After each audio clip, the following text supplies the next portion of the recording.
The man of property. To my wife, I dedicate the Forsyte Saga in its entirety, believing it to be of all my works the least, unworthy of one without whose encouragement, sympathy, and criticism I could never have become even such a writer as I am. Preface. The Forsyte Saga was the title originally destined for that part of it, which is called The Man of Property, and to adopt it for the collected chronicles of the Forsyte family has indulged the Forsytean tenacity that is in all of us. The word saga might be objected to on the ground that it connotes the heroic and that there is little heroism in these pages, but it is used with a suitable irony. And after all this long tale, though it may deal with folk in frock coats furbelows, and a gilt-edged period is not devoid of the essential heat of conflict, discounting for the gigantic stature and bloodthirstiness of old days as they have come down to us in fairy tale and legend.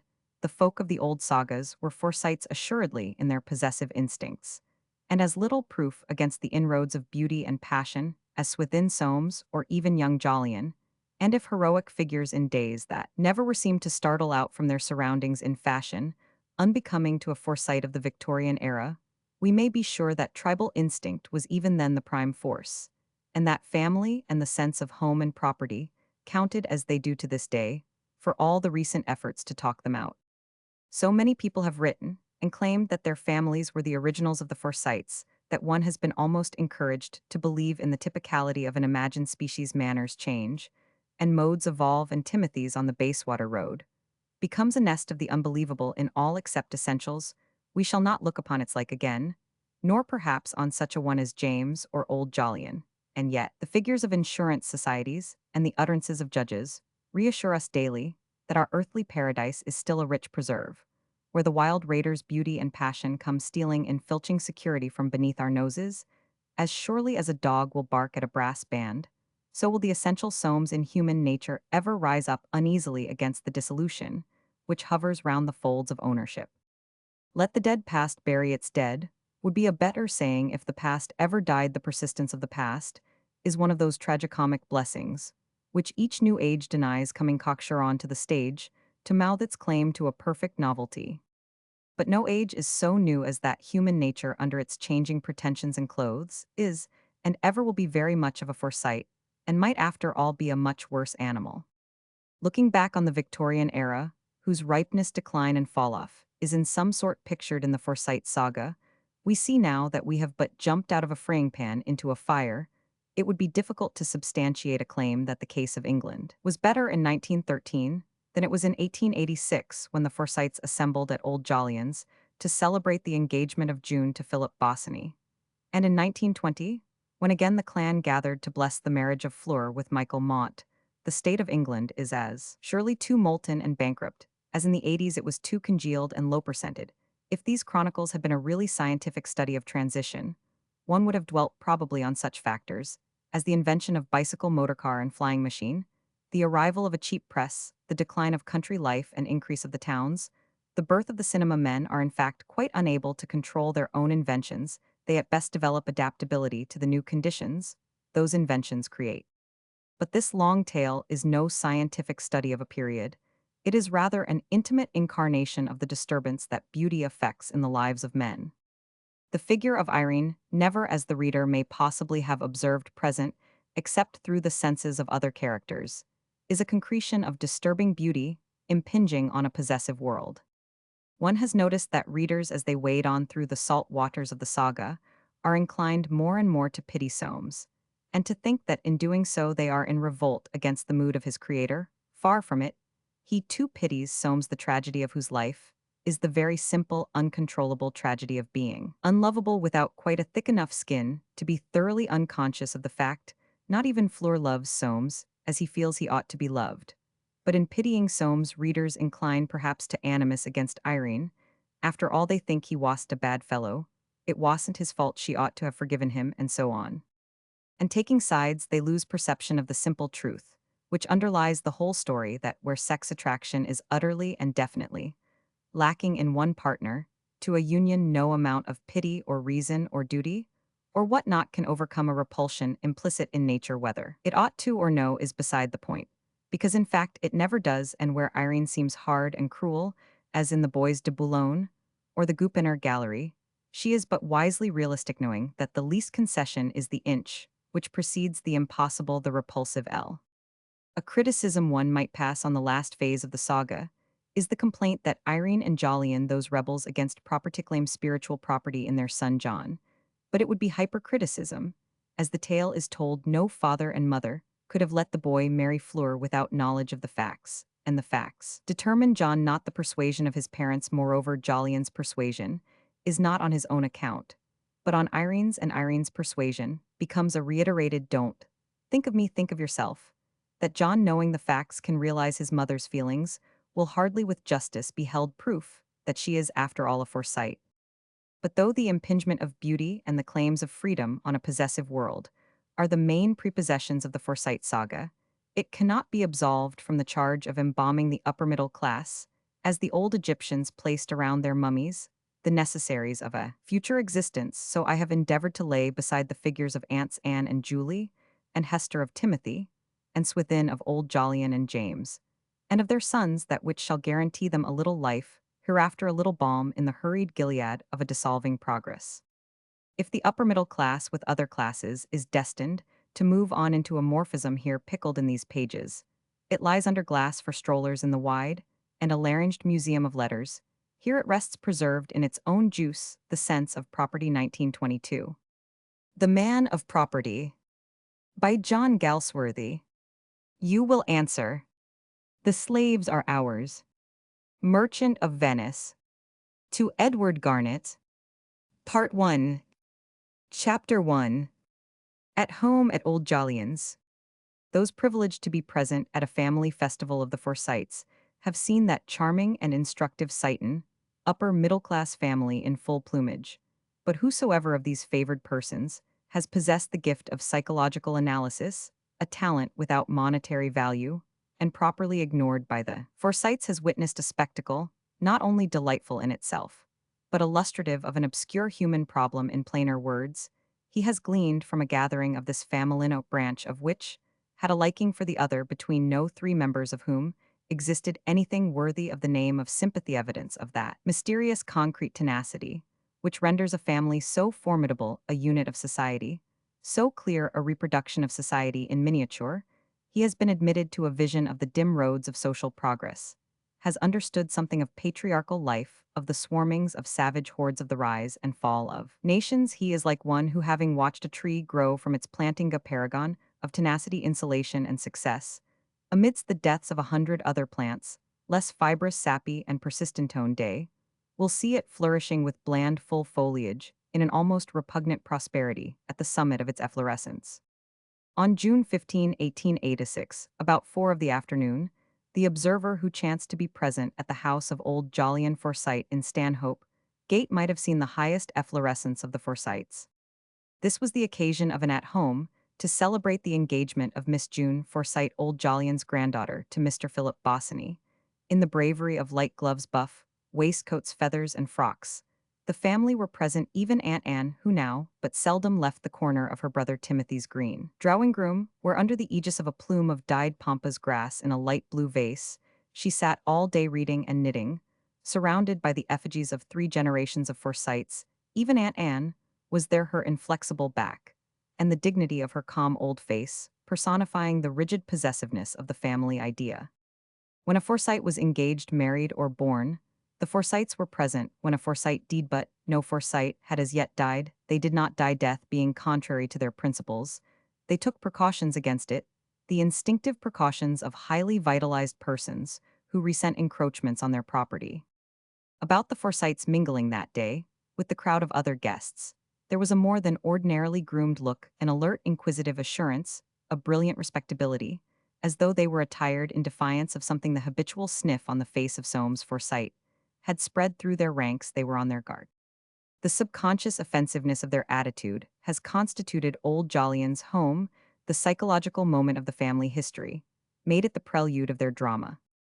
The Forsytes were resentful of something, not individually, but as a family. This resentment expressed itself in an added perfection of raiment, an exuberance of family cordiality, an exaggeration of family importance, and the sniff danger so indispensable in bringing out. The fundamental quality of any society group or individual was what the Forsytes scented the premonition of danger, put a burnish on their armor. For the first time as a family, they appeared to have an instinct of being in contact with some strange and unsafe thing.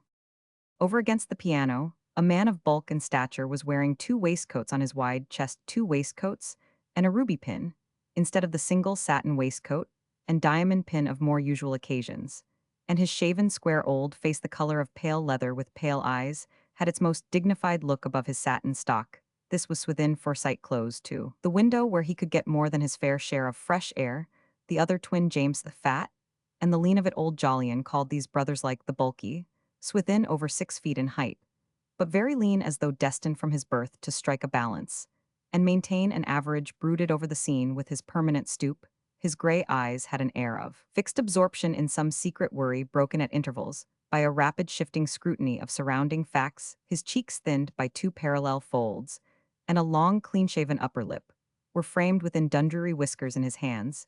He turned and turned a piece of china not far off listening to a lady in brown, his only son, Soames, pale and well-shaved, dark-haired. Rather bald, had poked his chin up sideways, carrying his nose with that aforesaid appearance of sniff, as though despising an egg which he knew he could not digest behind him.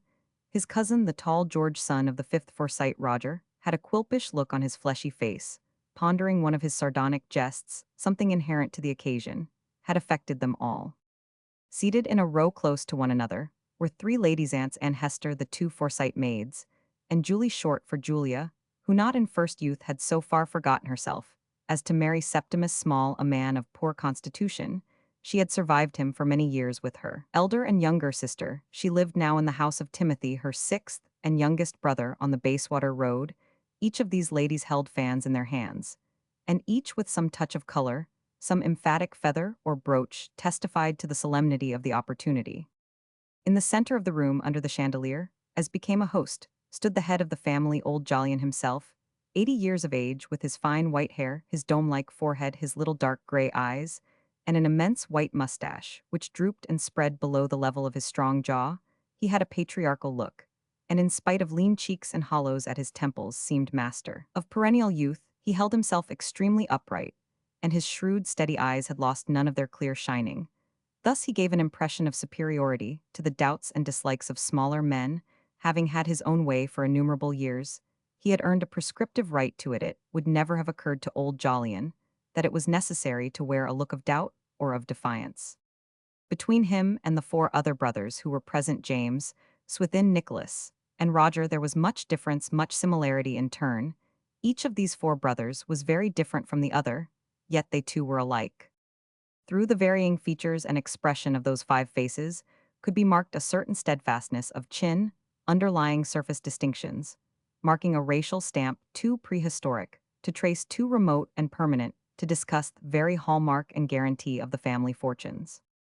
Among the younger generation, in the tall bull-like George, in pallid strenuous Archibald, in young Nicholas, with his sweet and tentative obstinacy, in the grave and foppishly determined Eustace, there was this same stampless, meaningful perhaps, but unmistakable a sign of something ineradicable in the family soul. At one time or another during the afternoon, all these faces, so dissimilar and so alike, had worn an expression of distrust, the object of which was undoubtedly the man whose acquaintance they were thus assembled to make. Philip Bosinney was known to be a young man without fortune, but Forsyte girls had become engaged to such before and had actually married them. It was not altogether for this reason, therefore, that the minds of the Forsytes misgave them.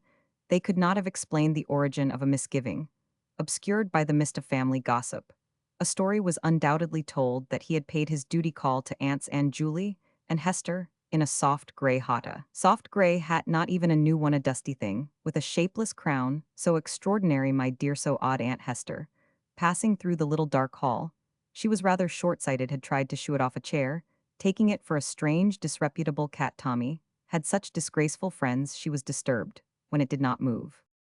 Like an artist forever seeking to discover the significant trifle, which embodies the whole character of a scene or place or person, so those unconscious artists, Forsytes, had fastened by intuition on this hat. It was their significant trifle, the detail, in which was embedded the meaning of the whole matter, for each had asked himself, come now, should I have paid that visit in that hat? and each had answered no, and some, with more imagination than others, had added it would never have come into my head. George, on hearing the story, grinned. The hat had obviously been worn as a practical joke. He himself was a connoisseur of such very haughty. He said the wild buccaneer. And this the buccaneer was bandied from mouth to mouth, till it became the favorite mode of alluding to Bosinney. Her aunts reproached June afterwards about the hat. "We don't think you ought to let him, dear," they had said. June had answered in her imperious, brisk way, like the little embodiment of will. She was, "Oh, what does it matter, Phil? Never knows what he's got on." No one had credited an answer so outrageous. A man, not to know what he had on. No, no, what indeed was this young man, who in becoming engaged to June, old Jolyon's acknowledged heiress, had done so well for himself? He was an architect, not in itself a sufficient reason for wearing such a hat. None of the Forsytes happened to be architects, but one of them knew two architects who would never have worn such a hat upon a call of ceremony in the London season. Dangerous June, of course, had not seen this, but though not yet 19, she was notorious, had she not said to Mrs. Soames, who was always so beautifully dressed, that feathers were vulgar. Mrs. Soames had actually given up wearing feathers, so dreadfully downright was dear June. These misgivings, this disapproval and perfectly genuine distrust, did not prevent the Forsytes from gathering to old Jolyon's invitation, and at home at Stanhope Gate was a great rarity. None had been held for 12 years, not, indeed, since old Mrs. Jolyon had died. Never had there been so full an assembly, for mysteriously united, in spite of all their differences, they had taken arms against a common peril like cattle. When a dog comes into the field, they stood head to head and shoulder to shoulder, prepared to run upon and trample the invader to death. They had come too, no doubt, to get some notion of what sort of presents they would ultimately be expected to give, for, though the question of wedding gifts was usually graduated in this way, "What are you givin' Nicholas? Is Jiven spoonso?" very much depended on the bridegroom. If he were sleek, well-brushed, prosperous-looking, it was more necessary to give him nice things. He would expect them in the end. Each gave exactly what was right and proper by a species of family adjustment, arrived at as prices are arrived at on the stock exchange, exact niceties being regulated at Timothy's commodious red brick residence in Bayswater, overlooking the park, where dwelt Aunts and Julie and Hester. The uneasiness of the Forsyte family has been justified by the simple mention of the hat. How impossible and wrong would it have been for any family, with the regard for appearances, which should ever characterize the great upper middle class, to feel otherwise than uneasy? The author of the uneasiness stood talking to June by the further door. His curly hair had a rumpled appearance, as though he found what was going on around him unusual. He had an air, too, of having a joke all to himself. George, speaking aside to his brother Eustace, said, "Looks as if he might make a bolt of it, the dashing buccaneer." This very singular-looking man, as Mrs. Small afterwards called him, was of medium height and strong build, with a pale brown face, a dust-colored mustache, very prominent cheekbones, and hollow checks. His forehead sloped back towards the crown of his head, and bulged out in bumps over the eyes like foreheads seen in the lion house at the zoo. He had cherry-colored eyes, disconcertingly inattentive at times. Old Jolyon's coachman, after driving June and Bosinney to the theatre, had remarked to the butler, "I dunno what to make of Roman 999, looks to me for all the world like an ulf-tame leopard," and every now and then a Forsyte would come up, sidle round, and take a look at him. June stood in front, fending off this idle curiosity, a little bit of a thing, as somebody once said, all hair and spirit, with fearless blue eyes, a firm jaw, and a bright color, whose face and body seemed too slender for her crown of red gold hair. A tall woman with a beautiful figure, which some member of the family had once compared to a heathen goddess, stood looking at these two with a shadowy smile. Her hands, gloved in French gray, were crossed one over the other, her grave, charming face held to one side, and the eyes of all men near were fastened on it. Her figure swayed so balanced that the very air seemed to set it. Moving, there was warmth, but little color in her cheeks. Her large dark eyes were soft, but it was at her lips, asking a question, giving an answer with that shadowy smile that men looked. They were sensitive lips, sensuous and sweet, and through them seemed to come warmth and perfume, like the warmth and perfume of a flower. The engaged couple, thus scrutinized, were unconscious of this passive goddess. It was Bosinney who first noticed her and asked her name. June took her lover up to the woman with the beautiful figure.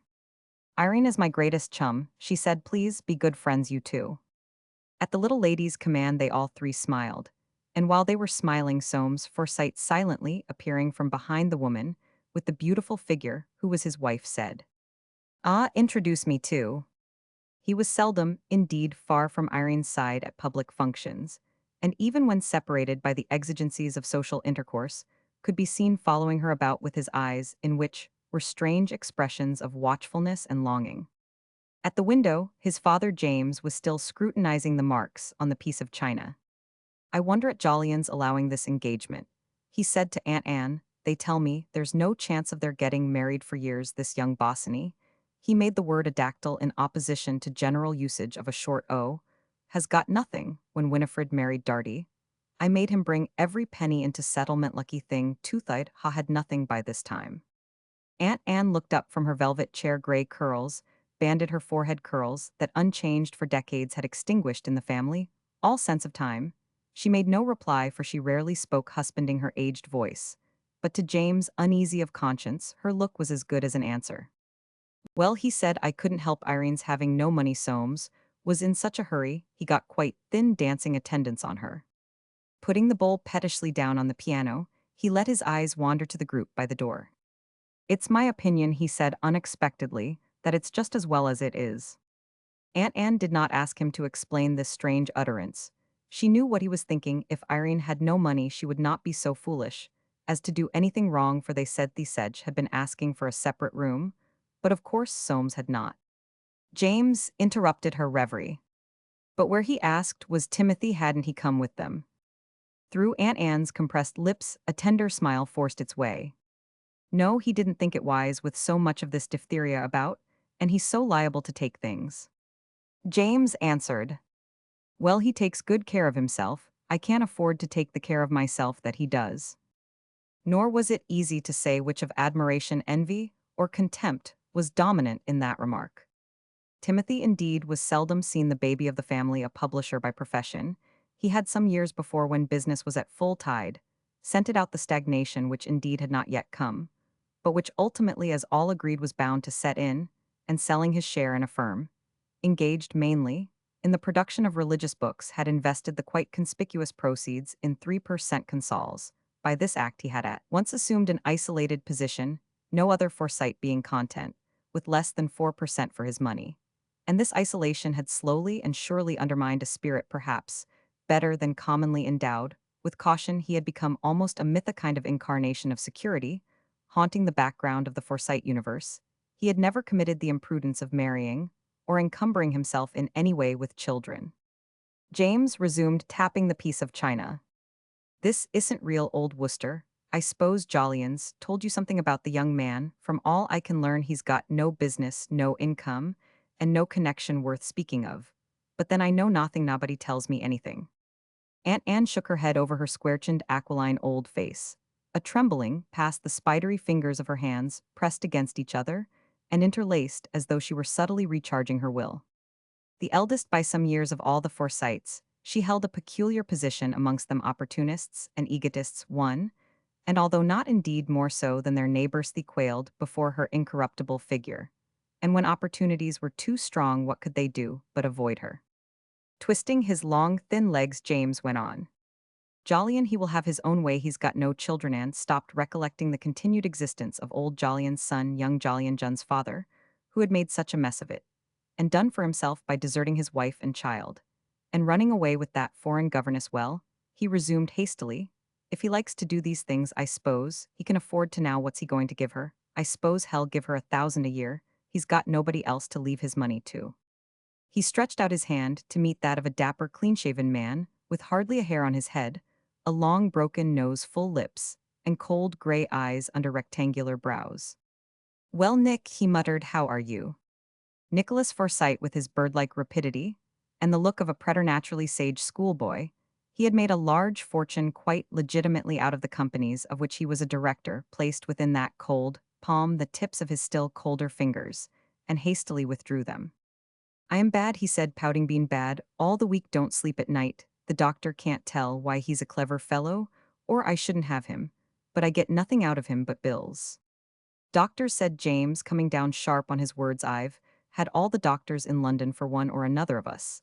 There's no satisfaction to be got out of them. They'll tell you anything there, Swithin. Now, what good have they done him there? He's bigger than ever, he's enormous, they can't get his weight down, look at him. Swithin Forsyte, tall, square, and broad, with a chest like a pouter pigeon's, in its plumage of bright waistcoats, came strutting towards them. How are you?" he said in his dandified way, aspirating the H strongly. This difficult letter was almost absolutely safe in his keeping. "How are you?" Each brother wore an air of aggravation, as he looked at the other two, knowing by experience that they would try to eclipse his ailments. "We were just saying," said James, "that you don't get any thinner." Swithin protruded his pale round eyes with the effort of hearing. "Thinner I am in good case," he said, leaning a little forward, "not one of your threadpapers like you." But afraid of losing the expansion of his chest, he leaned back again into a state of immobility, for he prized nothing so highly as a distinguished appearance. Aunt Anne turned her old eyes from one to the other, indulgent, and severe was her look in turn. The three brothers looked at Anne. She was getting shaky, wonderful woman 86 if a day might live another 10 years, and had never been strong. Swithin and James, the twins, were only 7 to 5, Nicholas a mere baby of 70 or so, all were strong. And the inference was comforting of all forms of property. Their respective healths naturally concerned them most. "I am very well in myself," proceeded James, "but my nerves are out of order. The least thing worries me to death. I shall have to go to Bath." "Bath," said Nicholas, "I've tried Harrogate, that's no good. What I want is sea air. There's nothing like Yarmouth now. When I go there I sleep." "My liver's very bad," interrupted Swithin, "slowly dreadful pain here," and he placed his hand on his right side. "Want of exercise," muttered James, his eyes on the china. He quickly added, "I get a pain there too." Swithin reddened, a resemblance to a turkeycock coming upon his old face. "Exercise," he said, "I take plenty. I never use the lift at the club." "I didn't know," James hurried out. "I know nothing about anybody. Nobody tells me anything." Swithin fixed him with a stare. "What do you do for a pain there?" James brightened. "I take a compound." "How are you, uncle?" June stood before him, her resolute small face raised from her little height to his great height, and her hand outheld. The brightness faded from James's visage. "How are you?" he said, brooding over her. "So, you're going to Wales tomorrow to visit your young man's aunts, Yowl? Have a lot of rain there. This isn't real old Worcester." He tapped the bowl. "Now, that set I gave your mother when she married was the genuine thing." June shook hands one by one with her three great-uncles, and turned to Aunt Anne. A very sweet look had come into the old lady's face. She kissed the girl's cheek with trembling fervor. "Well, my dear," she said, "and so you're going for a whole month."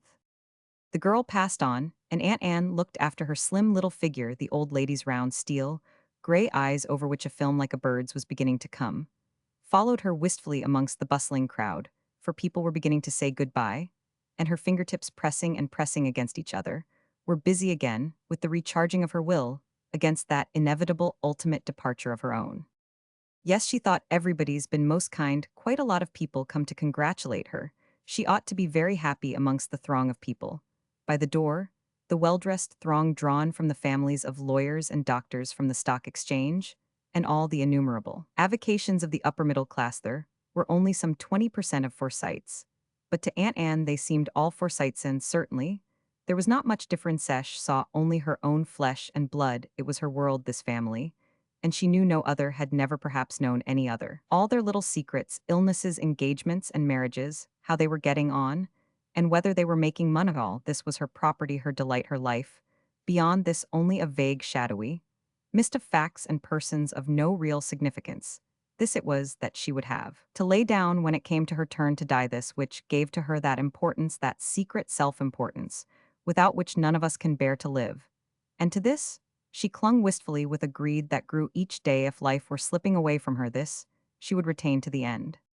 She thought of John's father, young Jolyon, who had run away with that foreign girl, and what a sad blow to his father, and to them all such a promising young fellow, a sad blow, though there had been no public scandal, most fortunately Jo's wife seeking for no divorce a long time ago, and when John's mother died 6 years ago, Jo had married that woman, and they had 2 children now, so she had heard. Still he had forfeited his right to be there, had cheated her of the complete fulfillment of her family pride, deprived her of the rightful pleasure of seeing and kissing him, of whom she had been so proud, such a promising young fellow. The thought rankled with the bitterness of a long-inflicted injury in her tenacious old heart. A little water stood in her eyes. With a handkerchief of the finest lawn, she wiped them stealthily. Well, Aunt Anne, said a voice behind. Soames Forsyte, flat-shouldered, clean-shaven, flat-cheeked, flat-waisted, yet with something round and secret about his whole appearance, looked downwards and aslant at Aunt Anne, as though trying to see through the side of his own nose. "And what do you think of the engagement?" he asked. Aunt Anne's eyes rested on him, proudly of all the nephews, since young Jolyon's departure from the family nest. He was now her favorite, for she recognized in him a sure trustee of the family soul that must so soon slip beyond her keeping. "Very nice for the young man," she said, "and he's a good-looking young fellow, but I doubt if he's quite the right lover for dear June." Soames touched the edge of a gold-lacquered luster. "Shall tame him," he said, stealthily wetting his finger and rubbing it on the knobby bulbs. "That's genuine old lacquer, you can't get it nowadays at do well in a sale at Jobson's." He spoke with relish, as though he felt that he was cheering up his old aunt. "It was seldom he was so confidential. I wouldn't mind having it myself." He added, "You can always get your price for old lacquer." "You're so clever with all those things," said Aunt Anne. "And how is dear Irene?" Soames' smile died. "Pretty well," he said. "Complains. She can't sleep. She sleeps a great deal better than I do." And he looked at his wife, who was talking to Bosinney by the door. Aunt Anne sighed. "Perhaps," she said, "it will be just as well for her not to see so much of June. She's such a decided character, dear June." Soames flushed. His flushes passed rapidly over his flat cheeks and centered between his eyes, where they remained the stamp of disturbing thoughts. "I don't know what she sees in that little flibberty gibbet," he burst out, but noticing that they were no longer alone, he turned and again began examining the luster. "They tell me Jolyon's bought another house," said his father's voice close by. "He must have a lot of money. Must have more money than he knows what to do with. Montpellier Square, they say, close to Soames. They never told me. Irene never tells me anything." "Capital position, not 2 minutes from me," said the voice of within, "and from my rooms I can drive to the club in 8." The position of their houses was of vital importance to the Forsytes, nor was this remarkable, since the whole spirit of their success was embodied therein. Their father of farming stock had come from Dorsetshire, near the beginning of the century. Superior Dorset Forsyte, as he was called by his intimates, had been a stonemason by trade and risen to the position of a master builder. Towards the end of his life he moved to London, where, building on, until he died, he was buried at Highgate. He left over £30,000 between his 10 children. Old Jolyon alluded to him, if at all, as a hard, thick sort of man, not much refinement about him. The second generation of Forsytes felt indeed that he was not greatly to their credit. The only aristocratic trait they could find in his character was a habit of drinking Madeira. Aunt Hester, an authority on family history, described him thus: "I don't recollect that he ever did anything, at least not in my time. He was Iran, owner of houses, my dear, his hair about your Uncle Swithin's color. Rather a square build, tall, no, not very tall. He had been 5 feet 5 with a mottled face. A fresh-colored man. I remember he used to drink Madeira. But ask your aunt, and what was his father here had to do with the land down in Dorsetshire by the sea?" James once went down to see for himself what sort of place this was that they had come from. He found 2 old farms with a cart track rutted into the pink earth, leading down to a mill by the beach, a little grey church with a buttressed outer wall, and a smaller and greyer chapel. The stream which worked the mill came bubbling down in a dozen rivulets, and pigs were hunting round that estuary. A haze hovered over the prospect down this hollow, with their feet deep in the mud, and their faces towards the sea. It appeared that the primeval Forsytes had been content to walk Sunday after Sunday for hundreds of years. Whether or no James had cherished hopes of an inheritance, or of something rather distinguished to be found down there, he came back to town in a poor way, and went about with a pathetic attempt at making the best of a bad job. "There's very little to be had out of that," he said. "Regular country little place, old as the hills." Its age was felt to be a comfort. Old Jolyon, in whom a desperate honesty welled up at times, would allude to his ancestors as yeomen. I suppose very small beer, yet he would repeat the word yeoman as if it afforded him consolation. They had all done so well for themselves, these Forsytes, that they were all what is called of a certain position. They had shares in all sorts of things, not as yet with the exception of Timothy and Consols, for they had no dread in life, like that of 3 per cent for their money. They collected pictures too, and were supporters of such charitable institutions as might be beneficial to their sick domestics. From their father, the builder, they inherited a talent for bricks and mortar. Originally perhaps members of some primitive sect, they were now, in the natural course of things, members of the Church of England. and caused their wives and children to attend with some regularity, the more fashionable churches of the metropolis to have doubted their Christianity, would have caused them both pain and surprise. Some of them paid for pews, thus expressing in the most practical form their sympathy with the teachings of Christ. Their residences placed at stated intervals round the park watched like sentinels, lest the fair heart of this London, where their desires were fixed, should slip from their clutches, and leave them lower in their own estimations. There was old Jolyon in Stanhope, placed the Jameses in Park Lane, Swithin, in the lonely glory of orange and blue chambers in Hyde Park Mansion, had never married, not hath Soameses in their nest off Knightsbridge. The Rogers in Prince's Gardens. Roger was that remarkable Forsyte who had conceived and carried out the notion of bringing up his 4 sons to a new profession, collect house property. Nothing like it, he would say. I never did anything else. The Haymans again. Mrs. Hayman was the one married Forsyte sister in a house high up on Campden Hill, shaped like a giraffe, and so tall that it gave the observer a crick in the neck. The Nicholases in Ladbroke Grove, a spacious abode, and a great bargain. And last but not least, Timothy's on the Bayswater Road, where Anne and Julie and Hester lived under his protection. But all this time James was musing, and now he inquired of his host and brother what he had given for that house in Montpellier Square. He himself had had his eye on a house there for the last 2 years, but they wanted such a price. Old Jolyon recounted the details of his purchase. 22 years to run, repeated James. The very house I was after. You've given too much for it. Old Jolyon frowned. It's not that I want it, said James hastily. It wouldn't suit my purpose at that price. Soames knows the house well. He'll tell you it's too dear. His opinion's worth having. I don't, said old Jolyon, care a fig for his opinion. Well, murmured James, you will have your own way. It's a good opinion. Goodbye. We're going to drive down to Hurlingham. They tell me Jun's going to Wales. You'll be lonely tomorrow. What'll you do with yourself? You'd better come and dine with us. Old Jolyon refused. He went down to the front door and saw them into their barouche, and twinkled at them, having already forgotten his spleen. Mrs. James, facing the horses, tall and majestic, with auburn hair on her left ironed, 2 husbands, father and son, sitting forward, as though they expected something opposite, their wives bobbing and bounding upon the spring cushions, silent, swaying to each motion of their chariot. Old Jolyon watched them drive away under the sunlight. During the drive, the silence was broken by Mrs. James. Did you ever see such a collection of rum-to-two people? Soames, glancing at her beneath his eyelids, nodded, and he saw Irene steal at him one of her unfathomable looks. It is likely enough that each branch of the Forsyte family made that remark as they drove away from old Jolyon's at home. Amongst the last of the departing guests, the 4th and 5th brothers Nicholas and Roger walked away together, directing their steps alongside Hyde Park towards the Preed Street station of the Underground. Like all other Forsytes of a certain age, they kept carriages of their own, and never took cabs if by any means they could avoid it. The day was bright, the trees of the park in the full beauty of mid-June foliage. The brothers did not seem to notice phenomena, which contributed nevertheless to the jauntiness of promenade and conversation. Yes, said Roger, she's a good-looking woman, that wife of Soames. I am told they don't get on. This brother had a high forehead and the freshest color of any of the Forsytes. His light gray eyes measured the street frontage of the houses by the way and then he would level his umbrella and take a lunar, as he expressed it, of the varying heights. Shed no money, replied Nicholas.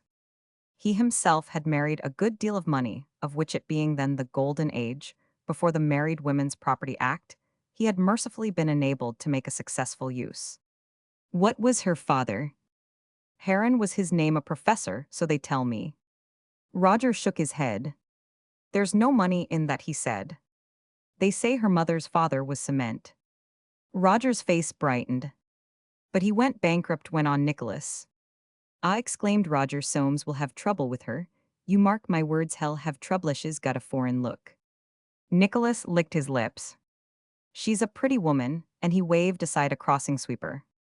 How did he get hold of her, asked Roger presently. She must cost him a pretty penny in dress. Anne tells me, replied Nicholas, he was half-cracked about her. She refused him 5 times. James, he's nervous about it, I can see. Ah, said Roger again, I'm sorry for James, he had trouble with Darty. His pleasant color was heightened by exercise. He swung his umbrella to the level of his eye more frequently than ever. Nicholas's face also wore a pleasant look. Too pale for me, he said, but her figure's capital. Roger made no reply. I call her distinguished-looking, he said at last. It was the highest praise in the Forsyte vocabulary.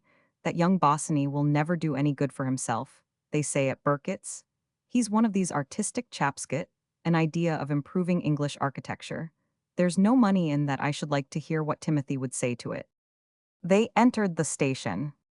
What class are you going? I go second. No second for me, said Nicholas. You never know what you may catch. He took a first-class ticket to Notting Hill, gate Roger a second to South Kensington. The train coming in a minute later, the two brothers parted and entered their respective compartments. Each felt aggrieved that the other had not modified his habits to secure his society a little longer, but as Roger voiced it in his thoughts. Always a stubborn beggar, Nick. And as Nicholas expressed it to himself. Cantankerous chap Roger always was. There was little sentimentality about the Forsytes in that great London, which they had conquered and become merged. In what time had they to be sentimental? Chapter 2. Old Jolyon goes to the opera. At 5 o'clock the following day old Jolyon sat alone, a cigar between his lips, and on a table by his side, a cup of tea. He was tired, and before he had finished his cigar, he fell asleep. A fly settled on his hair. His breathing sounded heavy in the drowsy silence, his upper lip under the white mustache puffed in and out from between the fingers of his veined and wrinkled hand. The cigar dropping on the empty hearth burned itself out. The gloomy little study, with windows of stained glass to exclude the view, was full of dark green velvet and heavily carved mahogany suite, of which old Jolyon was wont to say shouldn't wonder if it made a big price some day. It was pleasant to think that, in the afterlife, he could get more for things than he had given. In the rich brown atmosphere peculiar to back rooms, in the mansion of a Forsyte, the Rembrandtesque effect of his great head with its white hair against the cushion of his high-backed seat was spoiled by the mustache, which imparted a somewhat military look to his face. An old clock that had been with him since before his marriage 40 years ago, kept with its ticking a jealous record of the seconds slipping away forever from its old master.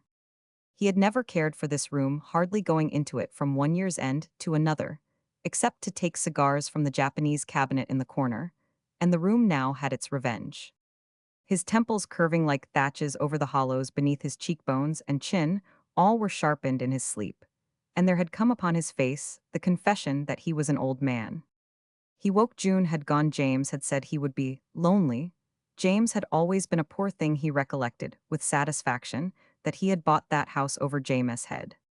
Serve him right for sticking at the price. The only thing the fellow thought of was money. Had he given too much, though it wanted a lot of doing to, he dared say he would want all his money before he had done with this affair of Jun's. He ought never to have allowed the engagement. She had met this Bosinney at the house of Baines, and Bilderboy the architects. He believed that Baines, whom he knew a bit of an old woman, was the young man's uncle by marriage. After that shed been always running after him, and when she took a thing into her head, there was no stopping her. She was continually taking up with lame ducks of one sort or another. This fellow had no money, but she must needs become engaged to him, a harum-scarum unpractical chap, who would get himself into no end of difficulties. She had come to him one day in her slapdash way, and told him, and as if it were any consolation she had added, "He's so splendid he's often lived on cocoa for a week. And he wants you to live on cocoa too.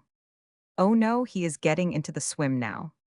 Old Jolyon had taken his cigar from under his white mustaches, stained by coffee at the edge, and looked at her, that little slip of a thing who had got such a grip of his heart.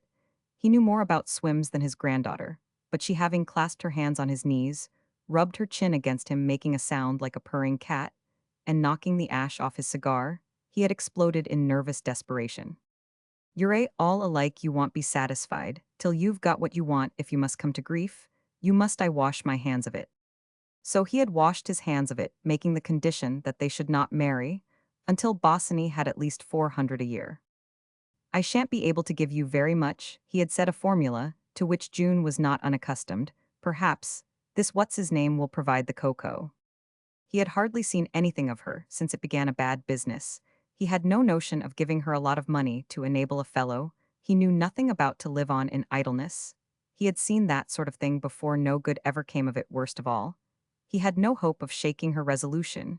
She was as obstinate as a mule, always had been from a child. He didn't see where it was to end. They must cut their coat according to their cloth. He would not give way till he saw young Bosinney, with an income of his own that June would have trouble with the fellow, was as plain as a pikestaff.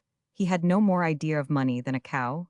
As to this rushing down to Wales to visit the young man's aunts, he fully expected they were old cats. And motionless old Jolyon stared at the wall. But for his open eyes, he might have been asleep the idea of supposing that young cub Soames could give him advice.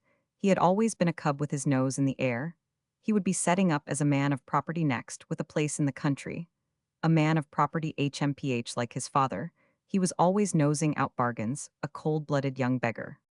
He rose and, going to the cabinet, began methodically stocking his cigar case from a bundle fresh, and they were not bad at the price. But you couldn't get a good cigar nowadays, nothing to hold a candle to those old superfinos of Hanson and Bridger's. That was a cigar. The thought, like some stealing perfume, carried him back to those wonderful nights at Richmond, when after dinner he sat smoking on the terrace of the Crown and Sceptre with Nicholas Treffry and Trackware. And Jack Herring and Anthony Thornworthy, how good his cigars were then. Poor old Nick dead, and Jack Herring dead, and Trackware dead of that wife of his, and Thornworthy awfully shaky, no wonder, with his appetite. Of all the company of those days, he himself alone seemed left, except Swithin, of course, and he so outrageously big there was no doing anything with him. Difficult to believe it was so long ago. He felt young still of all his thoughts as he stood there counting his cigars. This was the most poignant, the most bitter, with his white head and his loneliness. He had remained young and green at heart.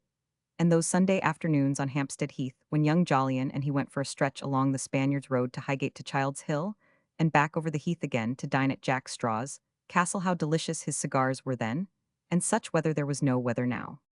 When June was a toddler of 5, and every other Sunday, he took her to the zoo away from the society of those two good women, her mother and her grandmother, and at the top of the bear den, baited his umbrella with buns for her favorite bears. How sweet his cigars were then!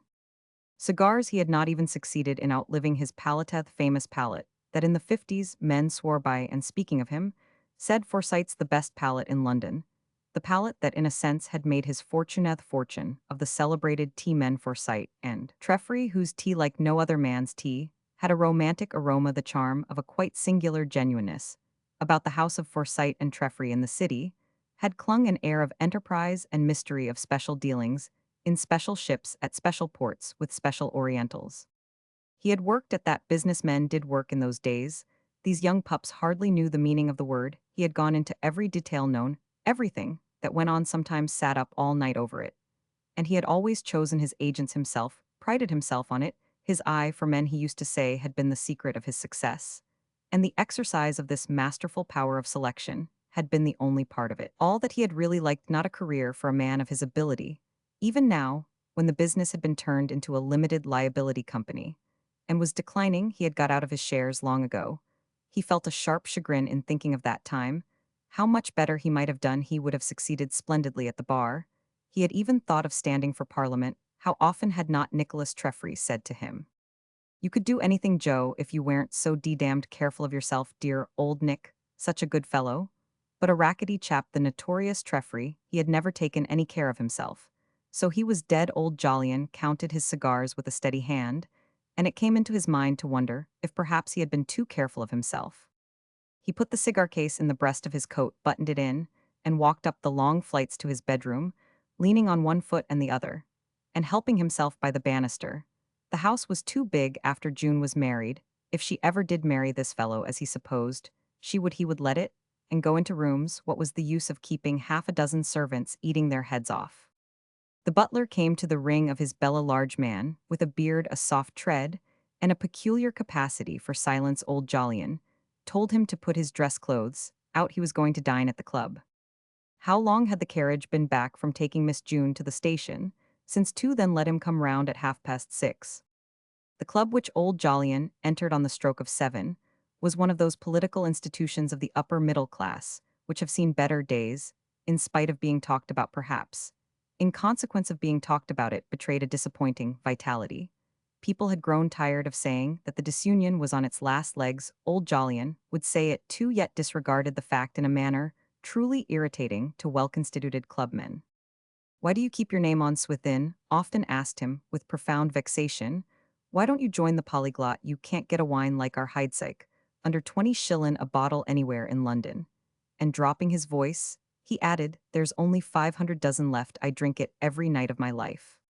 "Ill think of it," old Jolyon would answer. But when he did think of it, there was always the question of 50 guineas entrance fee, and it would take him 4 or 5 years to get in. He continued to think of it. He was too old to be a liberal, had long ceased to believe in the political doctrines of his club, had even been known to allude to them as wretched stuff. And it afforded him pleasure to continue a member in the teeth of principles, so opposed to his own. He had always had a contempt for the place, having joined it many years ago, when they refused to have him at the hotch-potch owing to his being in trade as, if he were not as good as any of them. He naturally despised the club that did take him. The members were a poor lot, many of them, in the city, stockbrokers, solicitors, auctioneers, what? Not like most men of strong character, but not too much originality. Old Jolyon set small store by the class to which he belonged faithfully. He followed their customs, social and otherwise, and secretly he thought them a common lot. Years in philosophy, of which he had his share, had dimmed the recollection of his defeat at the hotch-potch, and now in his thoughts it was enshrined as the queen of clubs. He would have been a member all these years himself. But owing to the slipshod way his proposer Jack Herring had gone to work, they had not known what they were doing in keeping him out, why they had taken his son Joe at once. And he believed the boy was still a member. He had received a letter dated from there 8 years ago. He had not been near the disunion for months, and the house had undergone the piebald decoration which people bestow on old houses and old ships when anxious to sell them. Beastly color, the smoking room. He thought the dining room is good. Its gloomy chocolate picked out with light green took his fancy. He ordered dinner and sat down in the very corner at the very table. Perhaps things did not progress much at the Disunion, a club of almost radical principles, at which he and young Jolyon used to sit 25 years ago, when he was taking the latter to Drury Lane during his holidays. The boy had loved the theatre, and old Jolyon recalled how he used to sit opposite, concealing his excitement under a careful but transparent nonchalance. He ordered himself to the very dinner the boy had always chosen: soup, whitebait cutlets, and a tart. Ah, if he were only opposite now. The two had not met for 14 years, and not for the first time during those 14 years old Jolyon wondered whether he had been a little to blame in the matter of his son, an unfortunate love affair, with that precious flirt Danae Thornworthy. Now Danae Pellew, Anthony Thornworthy's daughter, had thrown him on the rebound into the arms of John's mother. He ought perhaps to have put a spoke in the wheel of their marriage. They were too young. But after that experience of Jo's susceptibility, he had been only too anxious to see him married. And in 4 years, the crash had come. To have approved his son's conduct in that crash was of course impossible. Reason and training, that combination of potent factors, which stood for his principles, told him of this impossibility, and his heart cried out. The grim remorselessness of that business had no pity for hearts. There was June the atom with flaming hair, who had climbed all over him, twined and twisted herself about him, about his heart that was made to be the plaything and beloved resort of tiny helpless things. With characteristic insight, he saw he must part with one, or with the other. No half measures could serve in such a situation. In that lay its tragedy, and the tiny helpless thing prevailed. He would not run with the hare and hunt with the hounds. And so to his son he said goodbye. That goodbye had lasted until now. He had proposed to continue a reduced allowance to young Jolyon, but this had been refused, and perhaps that refusal had hurt him more than anything, for with it had gone the last outlet of his penitent affection, and there had come such tangible and solid proof of rupture as only a transaction in property, a bestowal or refusal of such, could supply. His dinner tasted flat, his pint of champagne was dry and bitter stuff, not like the view of Clickwatts of old days. Over his cup of coffee, he bethought him that he would go to the opera in the Times, therefore had a distrust of other papers, read the announcement for the evening. It was Fidelio. Mercifully, not one of those newfangled German pantomimes, by that fellow Wagner. Putting on his ancient opera hat, which with its brim flattened by use and huge capacity, looked like an emblem of greater days, and pulling out an old pair of very thin lavender kid gloves, smelling strongly of Russia, leather from habitual proximity to the cigar case, in the pocket of his overcoat, he stepped into a hansom. The cab rattled gaily along the streets, and old Jolyon was struck by their unwonted animation. The hotels must be doing a tremendous business, he thought a few years ago. There had been none of these big hotels. He made a satisfactory reflection on some property he had in the neighborhood. It must be going up in value by leaps and bounds. What traffic! But from that he began indulging in one of those strange impersonal speculations, so uncharacteristic of a Forsyte, wherein lay, in part, the secret of his supremacy amongst them, what Adam's men were, and what a lot of them, and what would become of them all. He stumbled as he got out of the cab, gave the man his exact fare, walked up to the ticket office to take his stall, and stood there with his purse in his hand. Always carried his money in a purse, never having approved of that habit of carrying it loosely in the pockets, as so many young men did nowadays. The official leaned out like an old dog from a kennel. Why, he said in a surprised voice, "It's Mr. Jolyon Forsyte, so it is haven't seen you, sir, for years, dear me times arrant what they were, why you and your brother, and that auctioneer Mr. Trackware, and Mr. Nicholas Trefferyu, used to have 6 or 7 stalls here regular every season, and how are you, sir, we don't get younger." The color in old Jolyon's eyes deepened.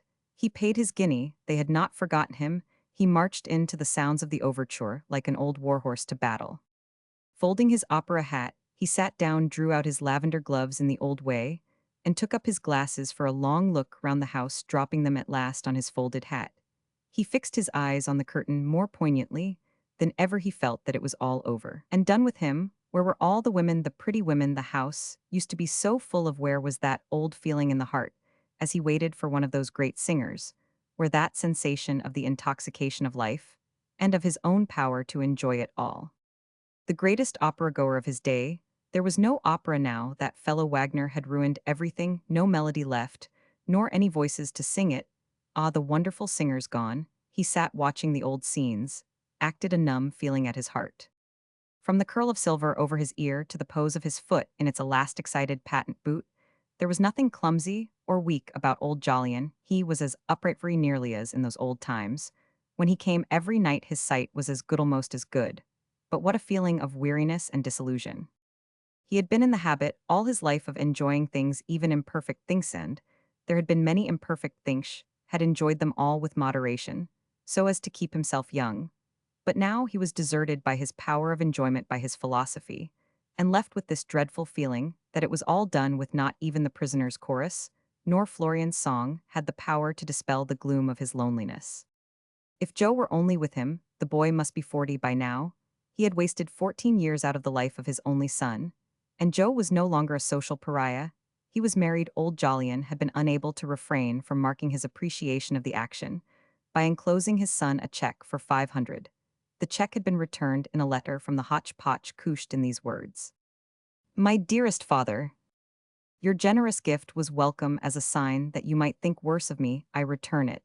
But should you think fit to invest it for the benefit of the little chap, we call him Jolly, who bears our Christian, and by courtesy our surname, I shall be very glad. I hope with all my heart that your health is as good as ever. Your loving son, Joe." The letter was like the boy. He had always been an amiable chap. Old Jolyon had sent this reply: "My dear Joe, the sum 500 stands in my books for the benefit of your boy, under the name of Jolyon Forsyte, and will be duly credited with interest at 5%. I hope that you are doing well. My health remains good at present. With love, I am your affectionate father, Jolyon Forsyte." And every year on the 1st of January, he had added 100. And the interest, the sum was mounting up. Next New Year's Day, it would be 1,500 and odd pounds. And it is difficult to say how much satisfaction he had got out of that yearly transaction, but the correspondence had ended. In spite of his love for his son, in spite of an instinct partly constitutional, partly the result, as in thousands of his class, of the continual handling and watching of affairs, prompting him to judge conduct by results rather than by principle, there was at the bottom of his heart a sort of uneasiness. His son ought, under the circumstances, to have gone to the dogs. That law was laid down in all the novels, sermons, and plays he had ever read, heard, or witnessed. After receiving the check back, there seemed to him to be something wrong somewhere. Why had his son not gone to the dogs? But then who could tell? He had heard of coursing. Fact, he had made it his business to find out that Joe lived in St. John's Wood, that he had a little house in Wisteria Avenue with a garden, and took his wife about with him into society, a queer sort of society. No doubt then that they had 2 children, little chap they called Jolly.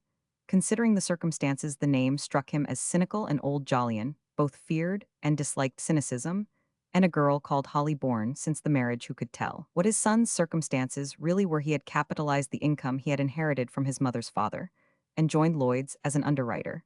He painted pictures two watercolors. Old Jolyon knew this, for he had surreptitiously bought them from time to time after chancing to see his son's name signed at the bottom of a representation of the River Thames in a dealer's window. He thought them bad, and did not hang them because of the signature. He kept them locked up in a drawer. In the great opera house, a terrible yearning came on him to see his son. He remembered the days when he had been wont to slide him in a brown holland suit to and fro under the arch of his legs, the times when he ran beside the boy's pony, teaching him to ride the day he first took him to school. He had been a loving, lovable little chap after he went to Eton.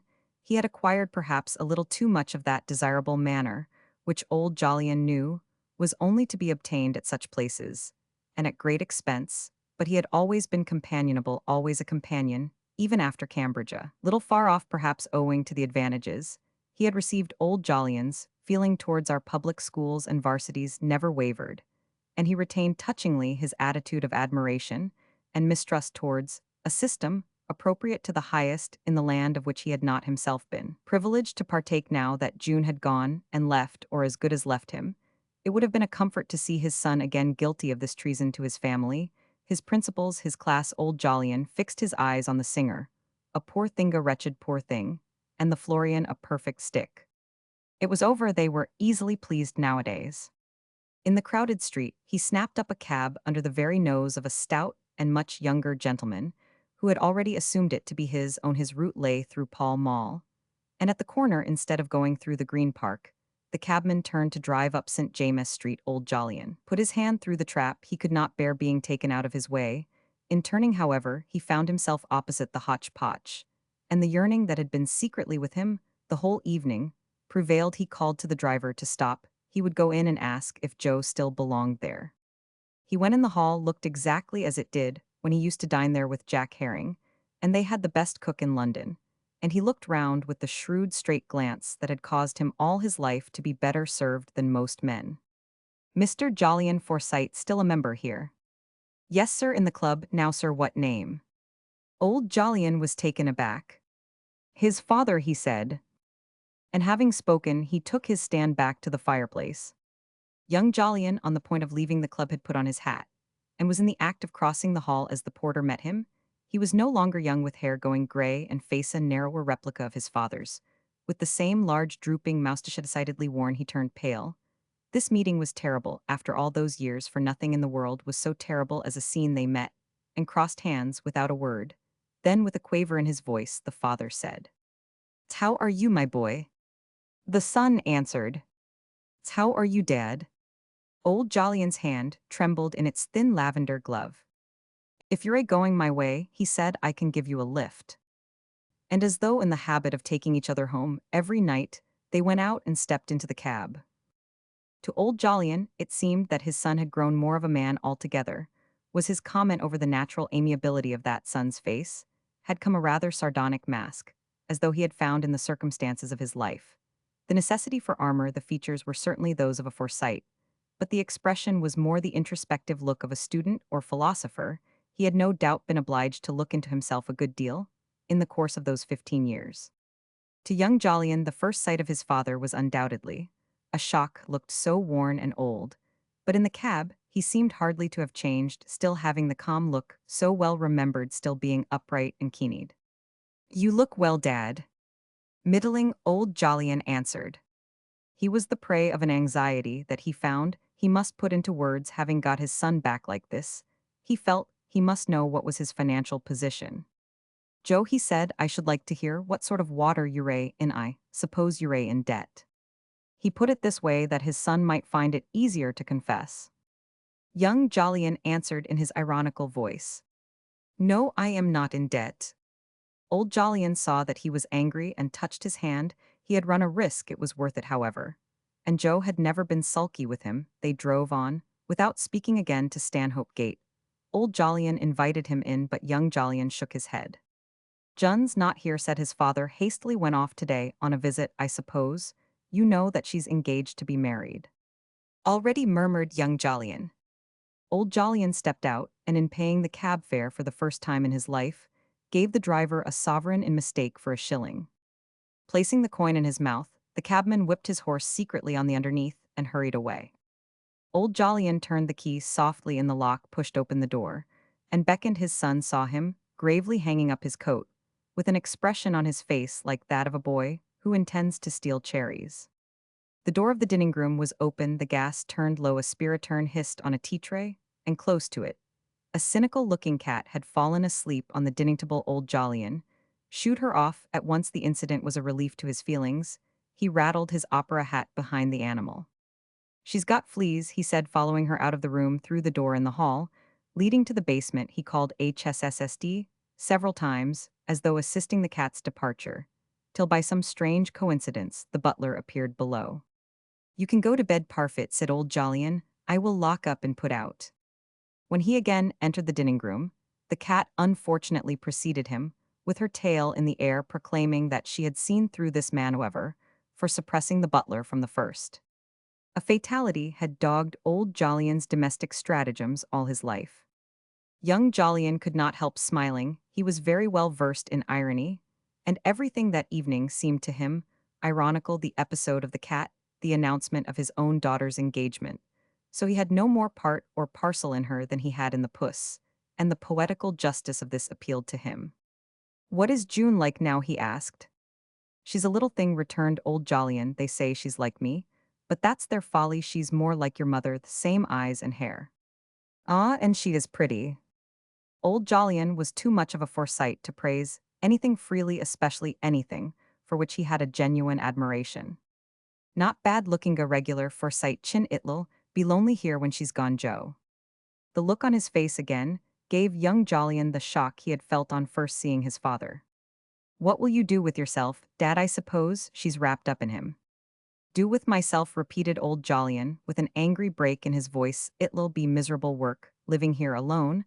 I don't know how it's to end. I wish to goodness—" He checked himself, and added, "The question is, what had I better do with this house?" Young Jolyon looked round the room. It was peculiarly vast and dreary, decorated with the enormous pictures of still life that he remembered as a boy: sleeping dogs, with their noses resting on bunches of carrots together, with onions and grapes lying side by side in mild surprise. The house was a white elephant, but he could not conceive of his father living in a smaller place, and all the more did it all seem ironical.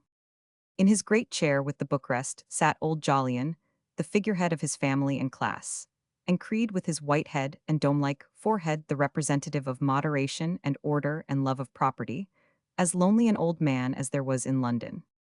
There he sat in the gloomy comfort of the room, a puppet in the power of great forces that cared nothing for family or class or creed, but moved machine-like with dread processes to inscrutable ends.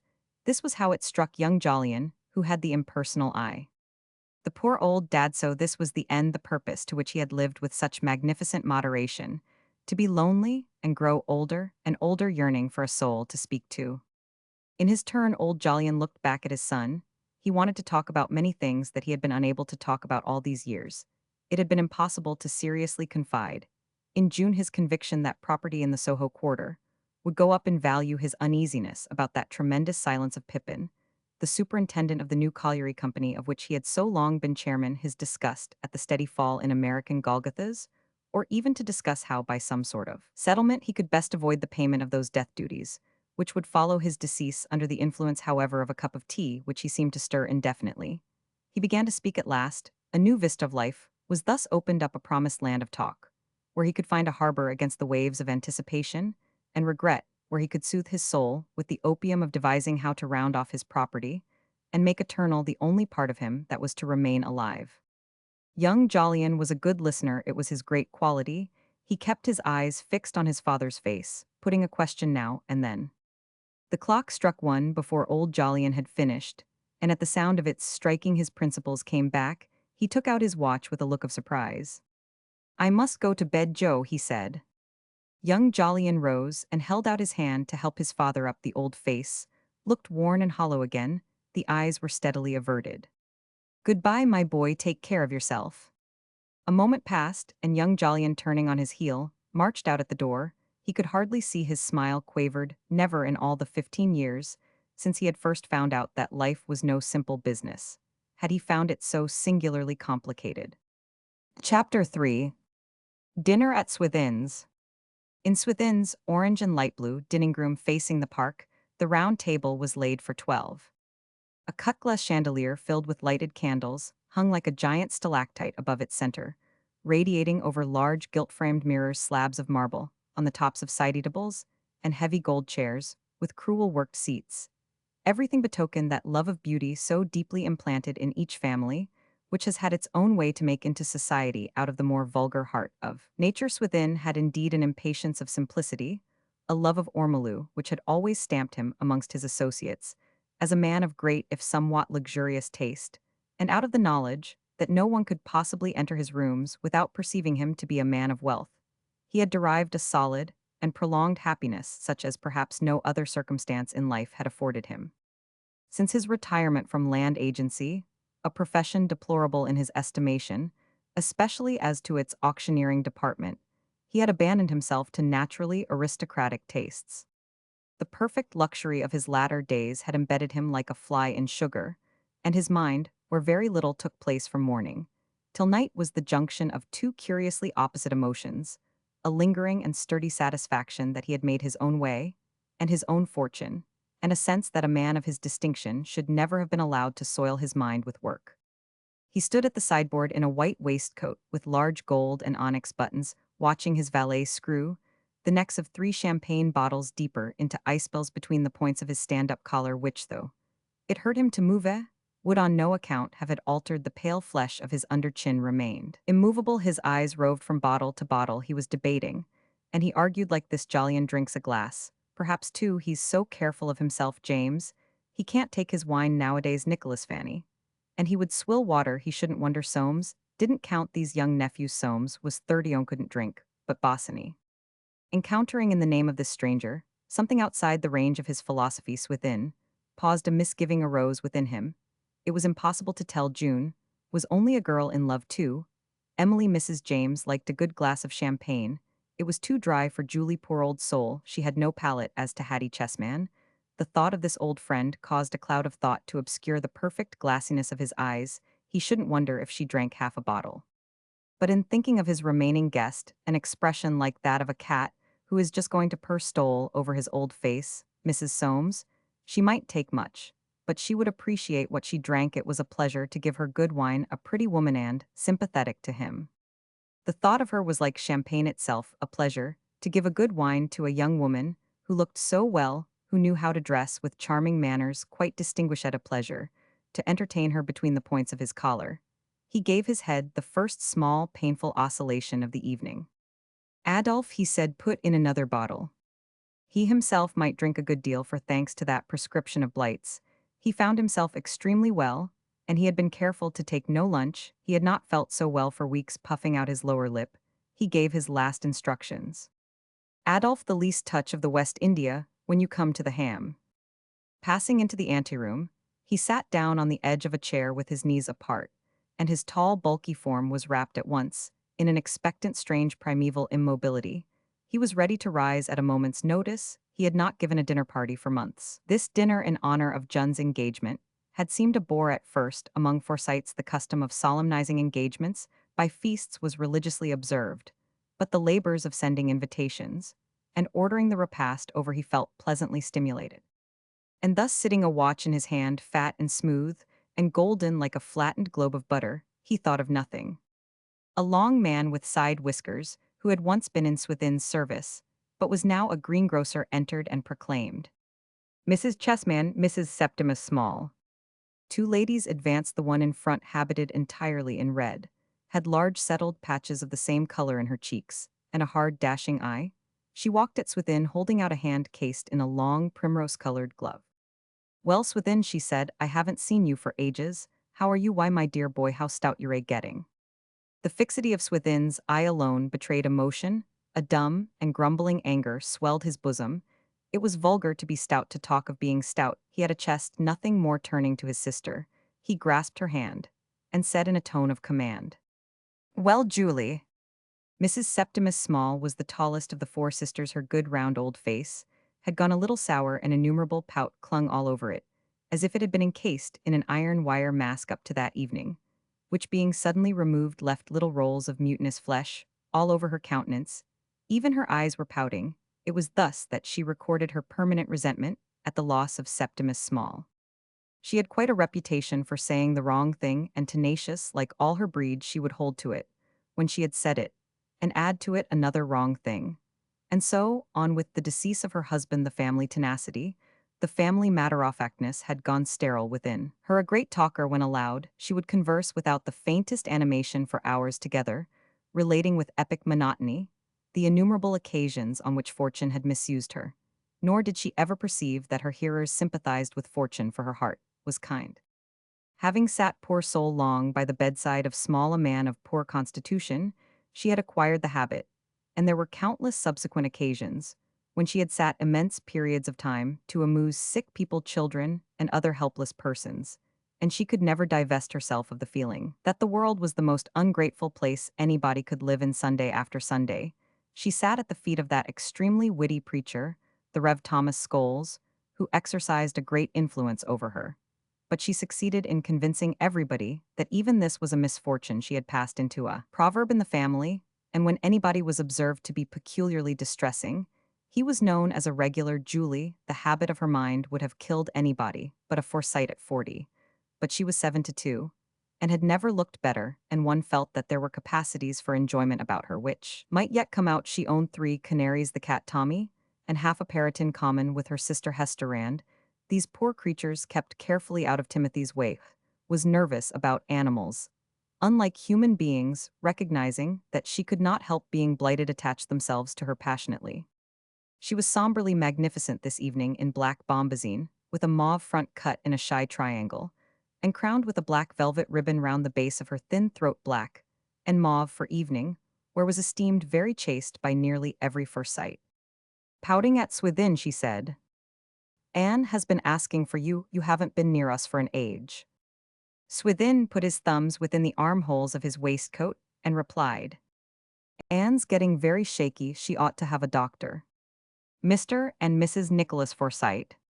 Nicholas Forsyte, cocking his rectangular eyebrows, wore a smile. He had succeeded during the day in bringing to fruition a scheme for the employment of a tribe from Upper India in the gold mines of Ceylon. A pet plan carried at last, in the teeth of great difficulties, was justly pleased. It would double the output of his mines, and as he had often forcibly argued, all experience tended to show that a man must die, and whether he died of a miserable old age in his own country, or prematurely of damp in the bottom of a foreign mine, was surely of little consequence, provided that by a change in his mode of life, he benefited the British Empire. His ability was undoubted. Raising his broken nose towards his listener, he would add, "For want of a few hundred of these fellows, we haven't paid a dividend for years, and look at the price of the shares. I can't get 10 shillings for them." He had been at Yarmouth too, and had come back feeling that he had added at least 10 years to his own life. He grasped Swithin's hand, exclaiming in a jocular voice, "Well, so here we are again." Mrs. Nicholas, an effete woman, smiled a smile of frightened jollity behind his back. Mr. and Mrs. James Forsyte, Mr. and Mrs. Soames Forsyte. Swithin drew his heels together, his deportment ever admirable. "Well, James, well, Emily, how are you? Soames, how do you do?" His hand enclosed Irene's, and his eyes swelled. She was a pretty woman, a little too pale, but her figure, her eyes, her teeth, too good for that chap Soames. The gods had given Irene dark brown eyes and golden hair, that strange combination provocative of men's glances, which is said to be the mark of a weak character, and the full soft pallor of her neck and shoulders above a gold-colored frock gave to her personality an alluring strangeness. Soames stood behind, his eyes fastened on his wife's neck. The hands of Swithin's watch, which he still held open in his hand, had left 8 behind it, was half an hour beyond his dinner time, had had no lunch, and a strange primeval impatience surged up within him. "It's not like Jolyon to be late," he said to Irene with uncontrollable vexation. "I suppose it'll be June keeping him." "People in love are always late," she answered. Swithin stared at her. A dusky orange dyed his cheeks. "They've no business to be some fashionable nonsense." And behind this outburst the inarticulate violence of primitive generations seemed to mutter and grumble. "Tell me what you think of my new star, Uncle Swithin," said Irene softly. Among the lace in the bosom of her dress was shining a 5-pointed star made of 11 diamonds. Swithin looked at the star. He had a pretty taste in stones, no question, could have been more sympathetically devised to distract his attention. "Who gave you that?" he asked. "Soames." There was no change in her face, but Swithin's pale eyes bulged, as though he might suddenly have been afflicted with insight. "I dare say you're a dull at home. He said any day you like to come and dine with me, ill give you as good a bottle of wine as y'all get in London. Miss June Forsyte, Mr. Jolyon Forsyte, Mr. Boswini." Swithin moved his arm and said in a rumbling voice, "Dinner, no dinner." He took in Irene on the ground that he had not entertained her. Since she was a bride, June was the portion of Bosinney, who was placed between Irene and his fiancé on the other side of June, was James with Mrs. Nicholas, then old Jolyon with Mrs. James, Nicholas with Hattie Chessman Soames, with Mrs. Small completing the circle to Swithin again. Family dinners of the Forsytes observe certain traditions. There are, for instance, no hors d'oeuvres. The reason for this is unknown. Theory among the younger members traces it to the disgraceful price of oysters. It is more probably due to a desire to come to the point to a good practical sense, deciding at once that hors d'oeuvres are but poor things. The Jameses, alone unable to withstand a custom almost universal in Park Lane, are now and then unfaithful. A silent, almost morose inattention to each other succeeds to the subsidence into their seats, lasting till well into the first entree, but interspersed with remarks such as "Tom's bad again," "I can't tell what's the matter with him, I suppose," and "Doesn't come down in the mornings, what's the name of your doctor, Fanny Stubbs? He's a quack, Winifred, she's got too many children for isn't it, she's as thin as a lath, what do you give for this sherry, Swithin, too dry for me." With the second glass of champagne, a kind of hum makes itself heard, which, when divested of casual accessories and resolved into its primal element, is found to be James telling a story. And this goes on for a long time, encroaching sometimes even upon what must universally be recognized as the crowning point of a Forsyte feast, the saddle of mutton. No Forsyte has given a dinner without providing a saddle of mutton. There is something in its succulent solidity which makes it suitable to people of a certain position. It is nourishing and tasty, the sort of thing a man remembers eating. It has a past and a future, like a deposit paid into a bank. And it is something that can be argued about. Each branch of the family tenaciously held to a particular locality. Old Jolyon, swearing by Dartmoor, James by Welsh, Swithin by Southdown, Nicholas maintaining that people might sneer. But there was nothing like New Zealand as, for Roger, the original of the brothers, he had been obliged to invent a locality of his own, and with an ingenuity worthy of a man who had devised a new profession for his sons. He had discovered a shop where they sold German. On being remonstrated with, he had proved his point by producing a butcher's bill, which showed that he paid more than any of the others. It was on this occasion that old Jolyon, turning to June, had said in one of his bursts of philosophy, "You may depend upon it, they're a cranky lot, the Forsytes, and y'all find it out as you grow older." Timothy alone held apart, for though he ate saddle of mutton heartily, he was, he said, afraid of it. To anyone interested psychologically in Forsytes, this great saddle-off-ment trait is of prime importance. Not only does it illustrate their tenacity both collectively and as individuals, but it marks them as belonging in fiber and instincts to that great class which believes in nourishment and flavor and yields to no sentimental craving for beauty. Younger members of the family, indeed, would have done without a joint altogether, preferring guinea fowl or lobster salad, something which appealed to the imagination and had less nourishment. But these were females, or if not, had been corrupted by their wives, or by mothers who, having been forced to eat saddle of mutton throughout their married lives, had passed a secret hostility towards it into the fiber of their sons. The great saddle-off-mutton controversy at an end, a Tewkesbury ham commenced together with the least touch of West Indian. Swithin was so long over this course that he caused a block in the progress of the dinner to devote himself to it. With better heart he paused in his conversation. From his seat by Mrs. Septimus Small, Soames was watching. He had a reason of his own, connected with a pet building scheme, for observing Bosinney. The architect might do for his purpose. He looked clever as he sat leaning back in his chair, moodily making little ramparts with breadcrumbs. Soames noted his dress clothes to be well cut, but too small, as though made many years ago. He saw him turn to Irene and say something, and her face sparkle, as he often saw it sparkle at other people, never at himself. He tried to catch what they were saying, but Aunt Julie was speaking. Hadn't that always seemed very extraordinary to Soames? Only last Sunday, dear.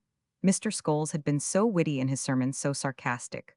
For what he had said, "Shall it profit a man if he gain his own soul, but lose all his property?" That he had said, Was the motto of the middle class now? What had he meant by that? Of course, it might be what middle class people believed, didn't know. What did Soames think? He answered abstractedly, "How should I know? Scholes is a humbug, though, isn't he?" For Bosinney was looking round the table, as if pointing out the peculiarities of the guests, and Soames wondered what he was saying by her smile. Irene was evidently agreeing with his remarks. She seemed always to agree with other people. Her eyes were turned on himself. Soames dropped his glance. At once the smile had died off her lips. A humbug, but what did Soames mean? If Mr. Scholes was a humbug, a clergyman then anybody might bait was frightful. Well, and so they are, said Soames. During Aunt Julie's momentary and horrified silence, he caught some words of Irene's that sounded like abandon hope, all ye who enter here. But Swithin had finished his ham. Where do you go for your mushrooms? He was saying to Irene in a voice like a courtier's. You ought to go to Smilebobshell. Give 'em you fresh, these little men, they want take the trouble. Irene turned to answer him, and Soames saw Bosinney watching her, and smiling to himself a curious smile. The fellow had a half-simple arrangement like a child who smiles when he is pleased, as, for George's nickname the Buccaneer, did not think much of that, and seeing Bosinney turn to June, Soames smiled too, but sardonically did not like June, who was not looking too pleased. This was not surprising, for she had just held the following conversation with James. I stayed on the river on my way home, Uncle James, and saw a beautiful site for a house. James, a slow and thorough eater, stopped the process of mastication. He said. Now, where was that? Close to Pangbourne. James placed a piece of ham in his mouth, and June waited. I suppose you wouldn't know whether the land about there was freehold, he asked at last. You wouldn't know anything about the price of land about there? Yes, said June. I made inquiries. Her little resolute face under its copper crown was suspiciously eager and aglow. James regarded her with the air of an inquisitor. What, you're not thinking of buying land? He ejaculated, dropping his fork. June was greatly encouraged by his interest. It had long been her pet plan that her uncles should benefit themselves and Bosinney by building country houses. Of course not, she said. I thought it would be such a splendid place for you or Somion to build a country house. James looked at her sideways and placed a second piece of ham in his mouth. Land ought to be very dear about there, he said. What June had taken for personal interest was only the impersonal excitement of every Forsyte who hears of something eligible in danger of passing into other hands, but she refused to see the disappearance of her chance and continued to press her point. You ought to go into the country, Uncle James. I wish I had a lot of money. I wouldn't live another day in London. James was stirred to the depths of his long, thin figure. He had no idea his niece held such downright views. Why don't you go into the country, repeated June. It would do you a lot of good. Why, began James in a fluster. Buying land, what good do you suppose I can do buying land? Building houses. I couldn't get 4% for my money. What does that matter? You'd get fresh air. Fresh air, exclaimed James. What should I do with fresh air? I should have thought anybody liked to have fresh air, said June scornfully. James wiped his napkin all over his mouth. You don't know the value of money, he said, avoiding her eye. No, and I hope I never shall, and biting her lip with inexpressible mortification, poor June was silent. Why were her own relations so rich and Phil never knew where the money was coming from for tomorrow's tobacco? Why couldn't they do something for him? But they were so selfish, why couldn't they build country houses? She had all that naive dogmatism, which is so pathetic, and sometimes achieves such great results. Bosinney, to whom she turned in her discomfiture, was talking to Irene, and a chill fell on June's spirit. Her eyes grew steady with anger like old Jolyon's when his will was crossed. James, too, was much disturbed. He felt as though someone had threatened his right to invest his money at 5%. Jolyon had spoiled her. None of his girls would have said such a thing. James had always been exceedingly liberal to his children, and the consciousness of this made him feel it all the more deeply. He trifled moodily with his strawberries. Then, deluging them with cream, he ate them quickly. They at all events should not escape him.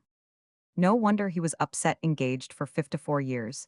He had been admitted a solicitor on the earliest day, sanctioned by the law in arranging mortgages, preserving investments at a dead level of high and safe interest, conducting negotiations on the principle of securing the utmost possible out of other people compatible with safety to his clients and himself, in calculations as to the exact pecuniary possibilities of all the relations of life. He had come at last to think purely in terms of money, was now his light, his medium, foreseeing that without which he was really unable to see, really not cognizant of phenomena. And to have this thing, I hope, I shall never know the value of money, said to his face, saddened and exasperated him. He knew it to be nonsense, or it would have frightened him. What was the world coming to? Suddenly recollecting the story of young Jolyon, however, he felt a little comforted, for what could you expect with a father like that? This turned his thoughts into a channel still less pleasant. What was all this talk about Soames and Irene? As in all self-respecting families, an emporium had been established where family secrets were bartered. And family stock priced. It was known on Forsyte change that Irene regretted her marriage. Her regret was disapproved of. She ought to have known her own mind. No dependable woman made these mistakes. James reflected sourly that they had a nice house, rather small, in an excellent position, no children, and no money troubles. Soames was reserved about his affairs. But he must be getting a very warm man. He had a capital income from the business, for Soames, like his father, was a member of that well-known firm of solicitors, Forsyte Bustard and Forsyte, and had always been very careful. He had done quite unusually well with some mortgages. He had taken up two a little timely foreclosure, most lucky hits. There was no reason why Irene should not be happy. Yet they said she'd been asking for a separate room. He knew where that ended. It wasn't as if Soames drank. James looked at his daughter-in-law. That unseen glance of his was cold, and dubious appeal and fear were in it, and a sense of personal grievance. Why should he be worried like this? It was very likely all nonsense. Women were funny things, they exaggerated so you didn't know what to believe, and then nobody told him anything. He had to find out everything for himself again. He looked furtively at Irene, and across from her to Soames. The latter, listening to Aunt Julie, was looking up under his brows, in the direction of Bosinney. He's fond of her, I know, thought James. Look at the way he's always giving her things. And the extraordinary unreasonableness of her disaffection struck him with increased force. It was a pity, too, she was a taking little thing. And he, James, would be really quite fond of her. If she'd only let him. She had taken up lately with June. That was doing her no good. That was certainly doing her no good. She was getting to have opinions of her own. He didn't know what she wanted with anything of the sort. She'd a good home, and everything she could wish for. He felt that her friends ought to be chosen. For her to go on like this was dangerous. June, indeed, with her habit of championing the unfortunate, had dragged from Irene a confession, and in return had preached the necessity of facing the evil by separation, if need be. But in the face of these exhortations, Irene had kept a brooding silence, as though she found terrible the thought of this struggle carried through in cold blood. He would never give her up, she had said to June. Who cares? June cried. Let him do what he likes, you've only to stick to it. And she had not scrupled to say something of this sort at Timothy's. James, when he heard of it, had felt a natural indignation and horror. What if Irene were to take it into her head? Could hardly frame the thought. Oh, leave Soames. But he felt this thought so unbearable that he at once put it away. The shady visions it conjured up, the sound of family tongues buzzing in his ears, the horror of the conspicuous happening so close to him, to one of his own children.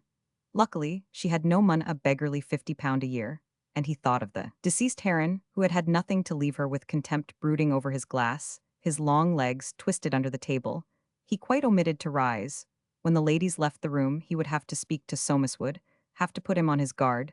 They could not go on like this now that such a contingency had occurred to him. And he noticed with sour disfavor that June had left her wineglasses full of wine. That little thing's at the bottom of it all, he mused, ironed, never have thought of it herself. James was a man of imagination. The voice of Swithin roused him from his reverie. I gave £400 for it, he was saying. Of course, it's a regular work of art. 400, that's a lot of money, chimed in Nicholas. The object alluded to was an elaborate group of statuary in Italian marble, which, placed upon a lofty stand, also of marble, diffused an atmosphere of culture throughout the room, the subsidiary figures of which there were 6 female nude, and of highly ornate workmanship, were all pointing towards the central figure, also nude and female, who was pointing at herself. And all this gave the observer a very pleasant sense of her extreme value. Aunt Julie, nearly opposite, had had the greatest difficulty in not looking at it all the evening. Old Jolyon spoke. It was he who had started the discussion. 400 fiddlesticks, don't tell me you gave 400 for that. Between the points of his collar, Swithin's chin made the second painful oscillatory movement of the evening. £400 of English money, not a farthing less. I don't regret it, it's not common English, it's genuine modern Italian. Soames raised the corner of his lip in a smile and looked across at Bosinney. The architect was grinning behind the fumes of his cigarette. Now, indeed, he looked more like a buccaneer. "There's a lot of work about it," remarked James hastily, who was really moved by the size of the group. "It d sell well at Jobson's. The poor foreign devil that made it went on Swithin asked me 500 I, gave him 4 it's worth 8 looked half-starved poor devil." "Ah," chimed in Nicholas suddenly, "poor Cedarlookin. Chaps these artists, it's a wonder to me, how they live now. There's young Jolty. That Fanny and the girls are always havin' in to play the fiddle. If he makes 100 a year, it's as much as ever he does." James shook his head. "Ah," he said, "I don't know how they live." Old Jolyon had risen and cigar in mouth, went to inspect the group at close quarters. "Wouldn't have given 2 for it," he pronounced at last. Soames saw his father and Nicholas glance at each other anxiously, and on the other side of Swithin Bosinney, still shrouded in smoke. "I wonder what he thinks of it," thought Soames, who knew well enough that this group was hopelessly Jew hopelessly of the last generation. There was no longer any sale at Jobson's for such works of art. Swithin's answer came at last. "You never knew anything about a statue. You've got your pictures, and that's all." Old Jolyon walked back to his seat, puffing his cigar. It was not likely that he was going to be drawn into an argument with an obstinate beggar like Swithin, pig-headed as a mule, who had never known a statue from Straw Hat. Stucco was all he said. It had long been physically impossible for Swithin to start. His fist came down on the table. "Stucco, I should like to see anything you've got in your house half as good." And behind his speech seemed to sound again that rumbling violence of primitive generations. It was James who saved the situation. "Now what do you say, Mr. Bosinney? You're an architect, you ought to know all about statues and things." Every eye was turned upon Bosinney, all waited with a strange suspicious look for his answer. And Soames, speaking for the first time, asked, "Yes, Bosinney, what do you say?" Bosinney replied coolly, "The work is a remarkable one." His words were addressed to Swithin. His eyes smiled slyly at old Jolyon. Only Soames remained unsatisfied. "Remarkable for what?" "For its naivete." The answer was followed by an impressive silence. Swithin alone was not sure whether a compliment was intended. Chapter 4. Projection of the house. Soames Forsyte walked out of his green-painted front door 3 days after the dinner at Swithin's, and looking back from across the square, confirmed his impression that the house wanted painting. He had left his wife sitting on the sofa in the drawing-room, her hands crossed in her lap, manifestly waiting for him to go out. This was not unusual. It happened, in fact, every day. He could not understand what she found wrong with him. It was not as if he drank. Did he run into debt or gamble or swear? Was he violent? Were his friends rackety? Did he stay out at night? On the contrary.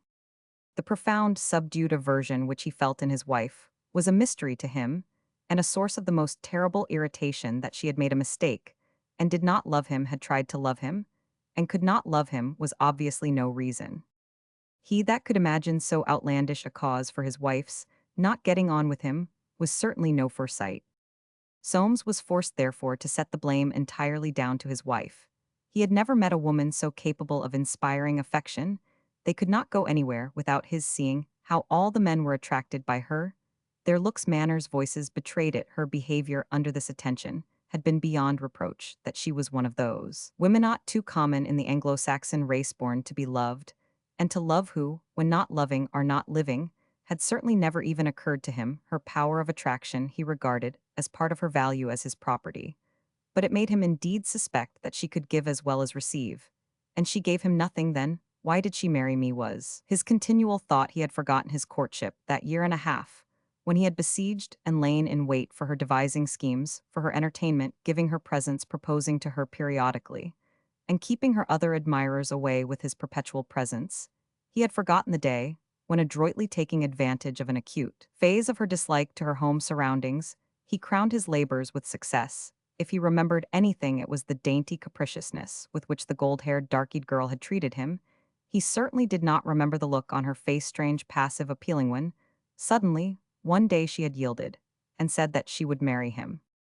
It had been one of those real devoted wooings, which books and people praise, when the lover is at length rewarded for hammering the iron, till it is malleable, and all must be happy ever after as the wedding bells. Soames walked eastwards, mousing doggedly along on the shady side. The house wanted doing up unless he decided to move into the country and build. For the 100th time that month, he turned over this problem. There was no use in rushing into things. He was very comfortably off with an increasing income, getting on for 3,000 a year. But his invested capital was not perhaps so large as his father believed. James had a tendency to expect that his children should be better off than they were. I can manage 8,000 easily enough, he thought without calling in either Robertsons or Nishalls. He had stopped to look in at a picture shop, for Soames was an amateur of pictures, and had a little room in No. 62 Montpellier Square full of canvases, stacked against the wall, which he had no room to hang. He brought them home with him on his way back from the city, generally after dark, and would enter this room on Sunday afternoons to spend hours turning the pictures to the light, examining the marks on their backs, and occasionally making notes. They were nearly all landscapes with figures in the foreground, a sign of some mysterious revolt against London, its tall houses, its interminable streets, where his life and the lives of his breed and class were passed. Every now and then he would take 1 or 2 pictures away with him in a cab and stop at Jobson's on his way into the city. He rarely showed them to anyone. Irene, whose opinion he secretly respected, and perhaps for that reason, never solicited, had only been into the room on rare occasions in discharge of some wifely duty. She was not asked to look at the pictures, and she never Roman 999 to Soames. This was another grievance. He hated that pride of hers, and secretly dreaded it. In the plate-glass window of the picture shop, his image stood and looked at him. His sleek hair under the brim of the tall hat had a sheen like the hat itself, his cheeks pale and flat, the line of his clean-shaven lips, his firm chin with its grayish-shaven tinge, and the buttoned strictness of his black cutaway coat conveyed an appearance of reserve and secrecy, of imperturbable, enforced composure. But his eyes, cold, grease, strained-looking with a line in the brow between them, examined him wistfully, as if they knew of a secret weakness. He noted the subjects of the pictures, the names of the painters, made a calculation of their values, but without the satisfaction he usually derived from this inward appraisement, and walked on. No 62 would do well enough for another year if he decided to build. The times were good for building. Money had not been so dear for years, and the site he had seen at Robin Hill, when he had gone down there in the spring to inspect the Nishal mortgage unit, could be better within 12 miles of Hyde Park Corner. The value of the land, certain to go up, would always fetch more than he gave for it, so that a house, if built in really good style, was a first-class investment. The notion of being the one member of his family with a country house weighed but little with him, for to a true Forsyte sentiment, even the sentiment of social position, was a luxury only to be indulged in after his appetite for more material pleasure had been satisfied. To get Irene out of London, away from opportunities of going about and seeing people, away from her friends and those who put ideas into her head, that was the thing. She was too thick with June disliked him. He returned the sentiment. They were of the same blood. It would be everything to get Irene out of town. The house would please her. She would enjoy messing about with the decoration. She was very artistic.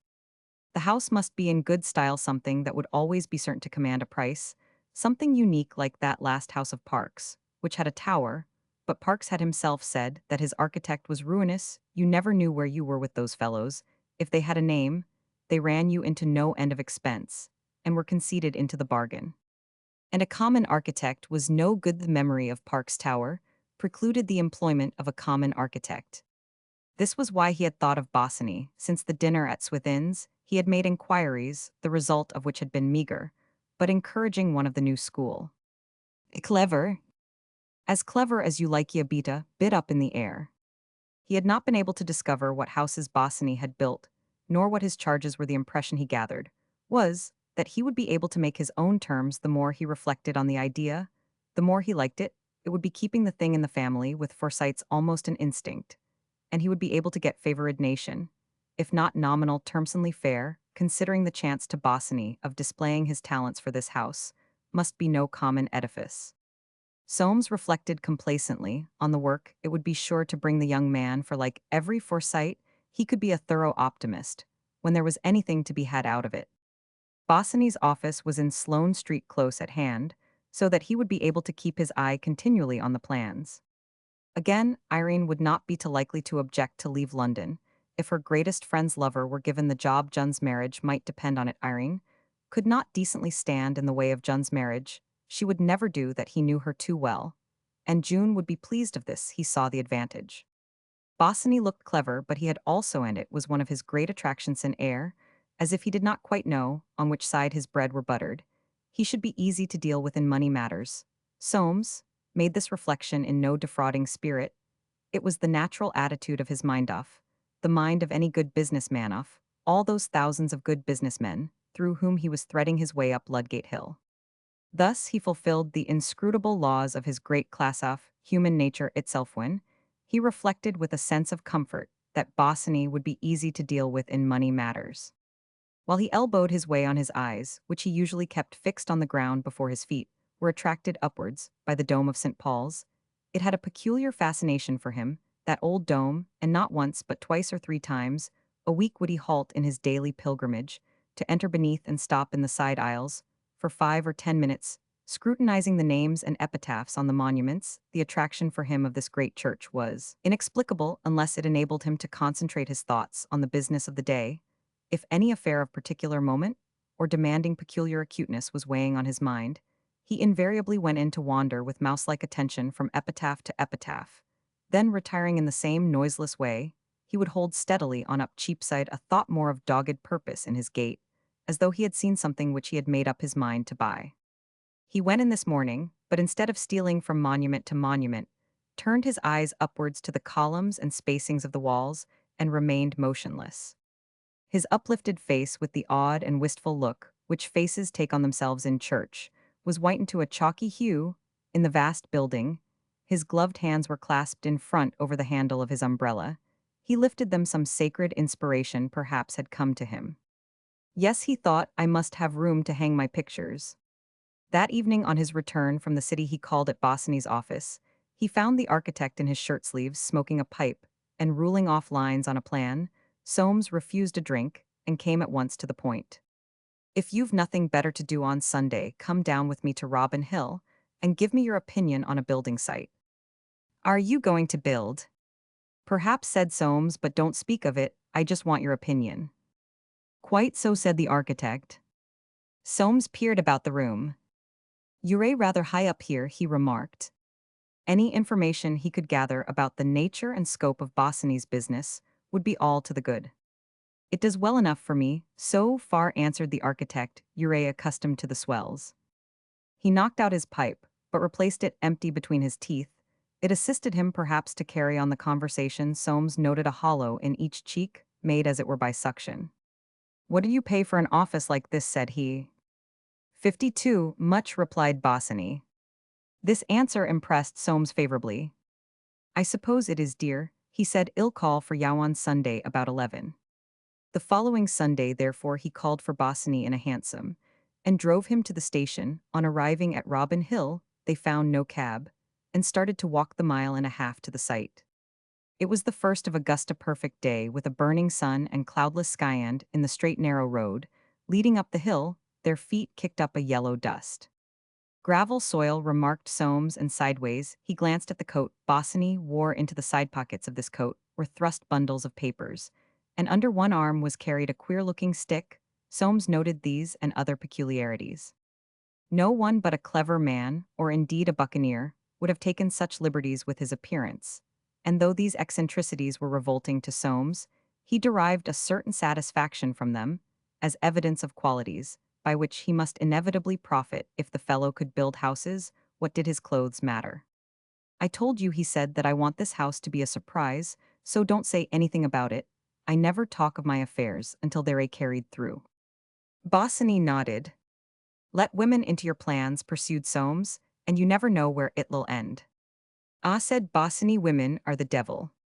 This feeling had long been at the bottom of Soames' heart. He had never, however, put it into words. Oh, he muttered, so you're beginning to. He stopped, but added with an uncontrollable burst of spite, Jun's got a temper of her own, always had. A temper's not a bad thing in an angel. Soames had never called Irene an angel. He could not so have violated his best instincts, letting other people into the secret of her value, and giving himself away. He made no reply. They had struck into a half-made road across a warren.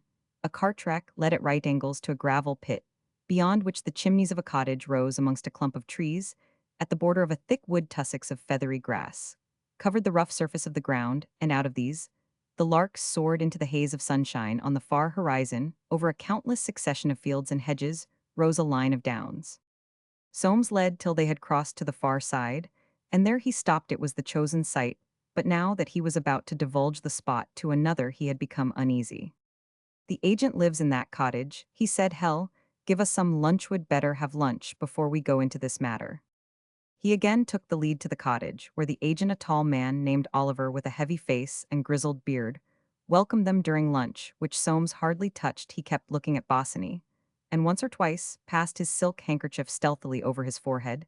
The meal came to an end at last, and Bosinney rose. "I dare say you've got business to talk over," he said. "Ill, just go and nose about a bit." Without waiting for a reply, he strolled out. Soames was solicitor to this estate, and he spent nearly an hour in the agent's company, looking at ground plans and discussing the nishal and other mortgages. It was, as it were, by an afterthought that he brought up the question of the building site. "Your people," he said, "ought to come down in their price to me, considering that I shall be the first to build." Oliver shook his head.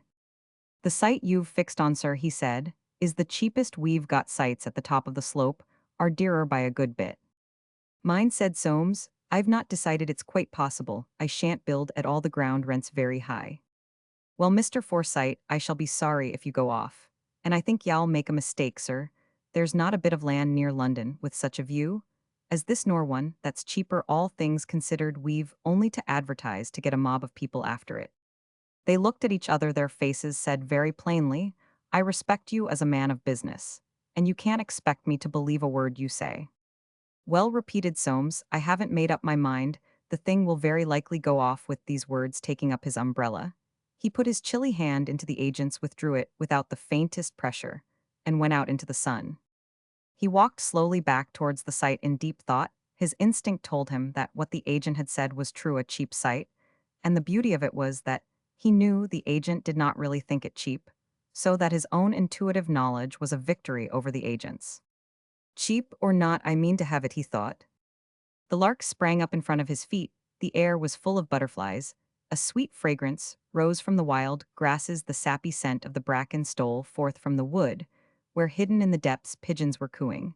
And from afar on the warm breeze came the rhythmic chiming of church bells. Soames walked with his eyes on the ground, his lips opening and closing as though in anticipation of a delicious morsel. But when he arrived at the site, Bosinney was nowhere to be seen. After waiting some little time, he crossed the warren in the direction of the slope. He would have shouted, but dreaded the sound of his voice. The warren was as lonely as a prairie, its silence only broken by the rustle of rabbits bolting to their holes and the song of the larks. Soames, the pioneer leader of the great Forsyte army, advancing to the civilization of this wilderness, felt his spirit daunted by the loneliness, by the invisible singing, and the hot, sweet air. He had begun to retrace his steps when he at last caught sight of Bosinney. The architect was sprawling under a large oak tree, whose trunk, with a huge spread of bough and foliage, ragged with age, stood on the verge of the rise. Soames had to touch him on the shoulder before he looked up.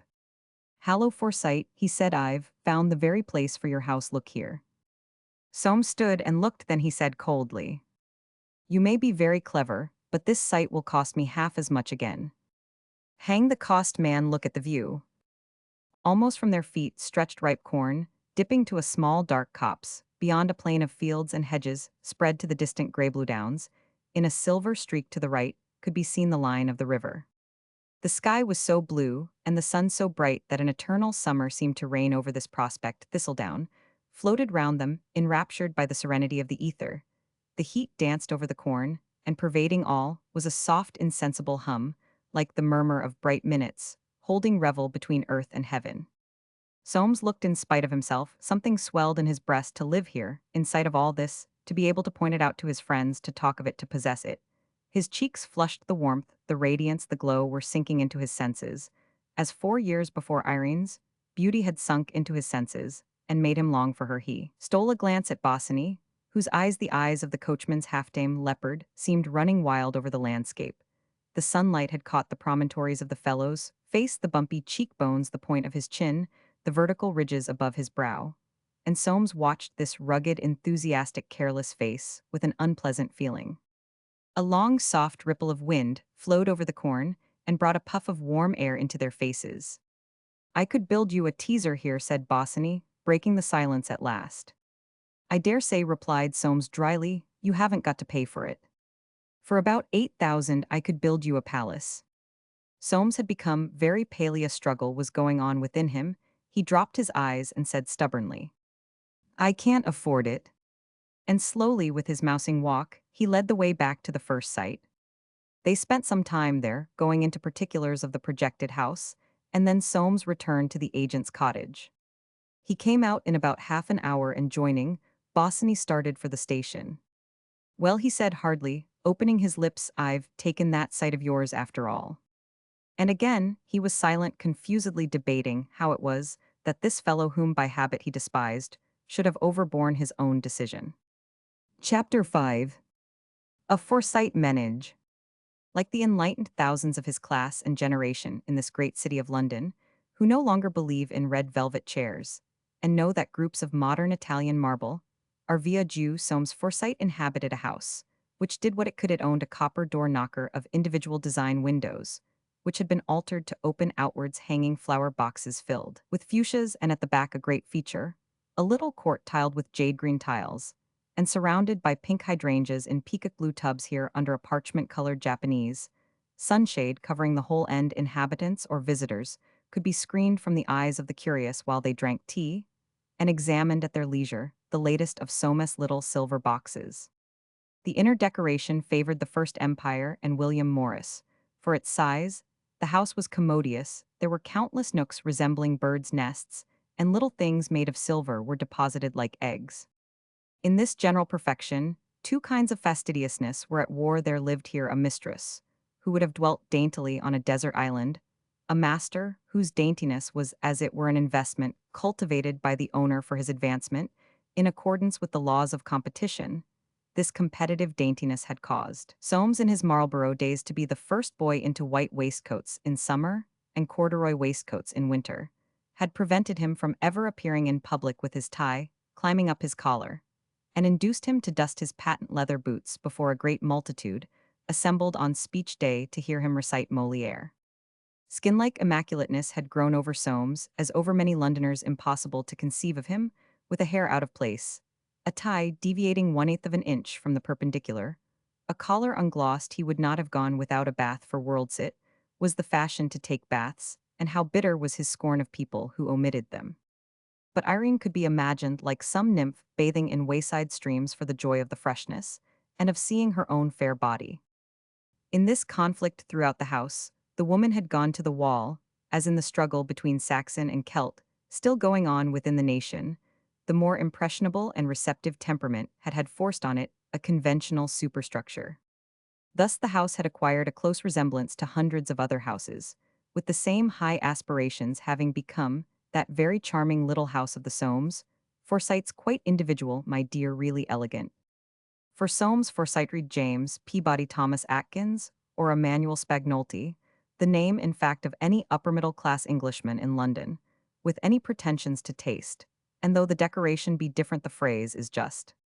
On the evening of August 8, a week after the expedition to Robin Hill, in the dining-room of this house, quite individual, my dear, really elegant Soames and Irene were seated at dinner. A hot dinner on Sundays was a little distinguishing elegance common to this house, and many others. Early in married life Soames had laid down the rule: the servants must give us hot dinner on Sundays. They've nothing to do but play the concertina. The custom had produced no revolution, for though Soames, a rather deplorable sign-servants, were devoted to Irene, who, in defiance of all safe tradition, appeared to recognize their right to a share in the weaknesses of human nature. The happy pair were seated not opposite each other, but rectangularly at the handsome rosewood table. They dined, without a clotha distinguishing elegancinde, so far had not spoken a word. Soames liked to talk during dinner about business, or what he had been buying, and so long as he talked Irene's silence did not distress him. This evening he had found it impossible to talk. The decision to build had been weighing on his mind all the week, and he had made up his mind to tell her. His nervousness about this disclosure irritated him profoundly.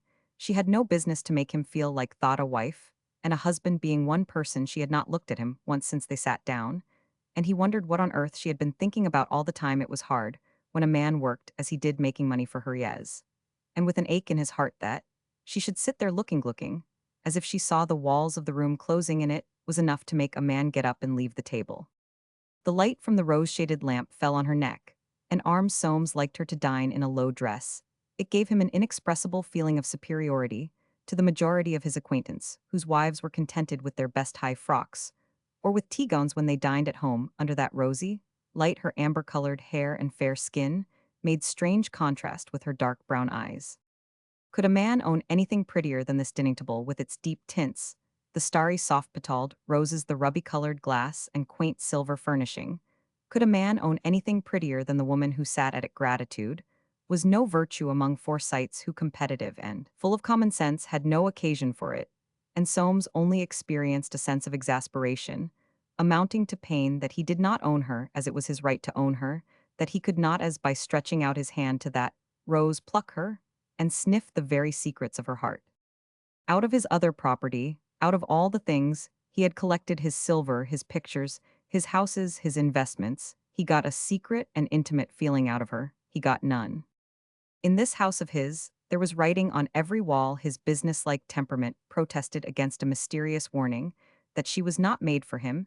He had married this woman, conquered her, made her his own. And it seemed to him contrary to the most fundamental of all laws, the law of possession, that he could do no more than own her body. If, indeed, he could do that which he was beginning to doubt, if anyone had asked him, if he wanted to own her soul, the question would have seemed to him both ridiculous and sentimental. But he did so want, and the writing said he never would. She was ever silent, passive, gracefully averse, as though terrified lest by word, motion, or sign she might lead him to believe that she was fond of him.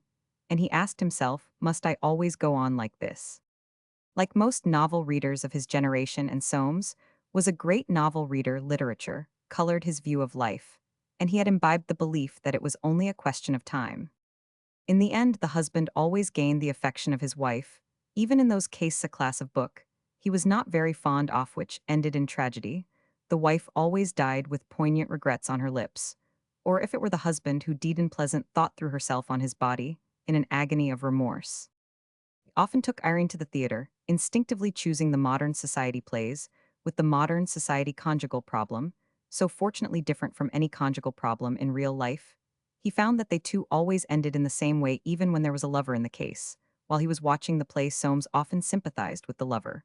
But before he reached home again, driving with Irene in a hansom, he saw that this would not do, and he was glad the play had ended as it had. There was one class of husband that had just then come into fashion, the strong, rather rough, but extremely sound man, who was peculiarly successful. At the end of the play with this person, Soames was really not in sympathy, and had it not been for his own position would have expressed his disgust with the fellow, but he was so conscious of how vital to himself was the necessity for being a successful, even a strong husband, that he never spoke of a distaste born perhaps by the perverse processes of nature, out of a secret fund of brutality in himself. But Irene's silence this evening was exceptional. He had never before seen such an expression on her face. And since it is always the unusual which alarms, Soames was alarmed. He ate his savory, and hurried the maid as she swept off the crumbs with the silver sweeper. When she had left the room, he filled his glass with wine and said, "Anybody been here this afternoon?" June. What did she want? It was an axiom with the Forsytes that people did not go anywhere unless they wanted something, came to talk about her lover, I suppose. Irene made no reply. "It looks to me," continued Soames, "as if she were sweeter on him than he is on her. She's always following him about." Irene's eyes made him feel uncomfortable. "You've no business to say such a thing," she exclaimed. "Why not? Anybody can see it." "They cannot, and if they could, it's disgraceful to say so." Soames' composure gave way. "You're a pretty wife," he said, but secretly he wondered at the heat of her reply. It was unlike her. "You're cracked about June. I can tell you one thing now, that she has the buccaneer in tow. She doesn't care tuppence about you, and y'all find it out. But you won't see so much of her in future. We're going to live in the country." He had been glad to get his news out under cover of this burst of irritation. He had expected a cry of dismay. The silence with which his pronouncement was received alarmed him. "You don't seem interested," he was obliged to add. "I knew it already." He looked at her sharply. Who told you? June. How did she know? Irene did not answer, baffled and uncomfortable. He said, "It's a fine thing for Bosinney, it'll be the making of him, I suppose. She's told you all about it." Yes. There was another pause, and then Soames said, "I suppose you don't want to go." Irene made no reply. "Well, I can't tell what you want. You never seem contented here. Have my wishes anything to do with it?" She took the vase of roses and left the room. Soames remained, seated. Was it for this that he had signed that contract? Was it for this that he was going to spend some £10,000? Bosinney's phrase came back to him: women are the devil. But presently he grew calmer. It might have been worse. She might have flared up. He had expected something more than this. It was lucky, after all, that June had broken the ice for him. She must have wormed it out of Bosinney. He might have known she would. He lighted his cigarette. After all, Irene had not made a scene. She would come round. That was the best of her. She was cold, but not sulky, and puffing the cigarette smoke at a ladybird on the shining table. He plunged into a reverie about the house. It was no good worrying. He would go and make it up presently. She would be sitting out there in the dark under the Japanese sunshade, knitting a beautiful warm night. In truth, June had come in that afternoon with shining eyes, and the word Soames is a brick. It's splendid for Phil, the very thing for him. Irene's face remaining dark and puzzled, she went on.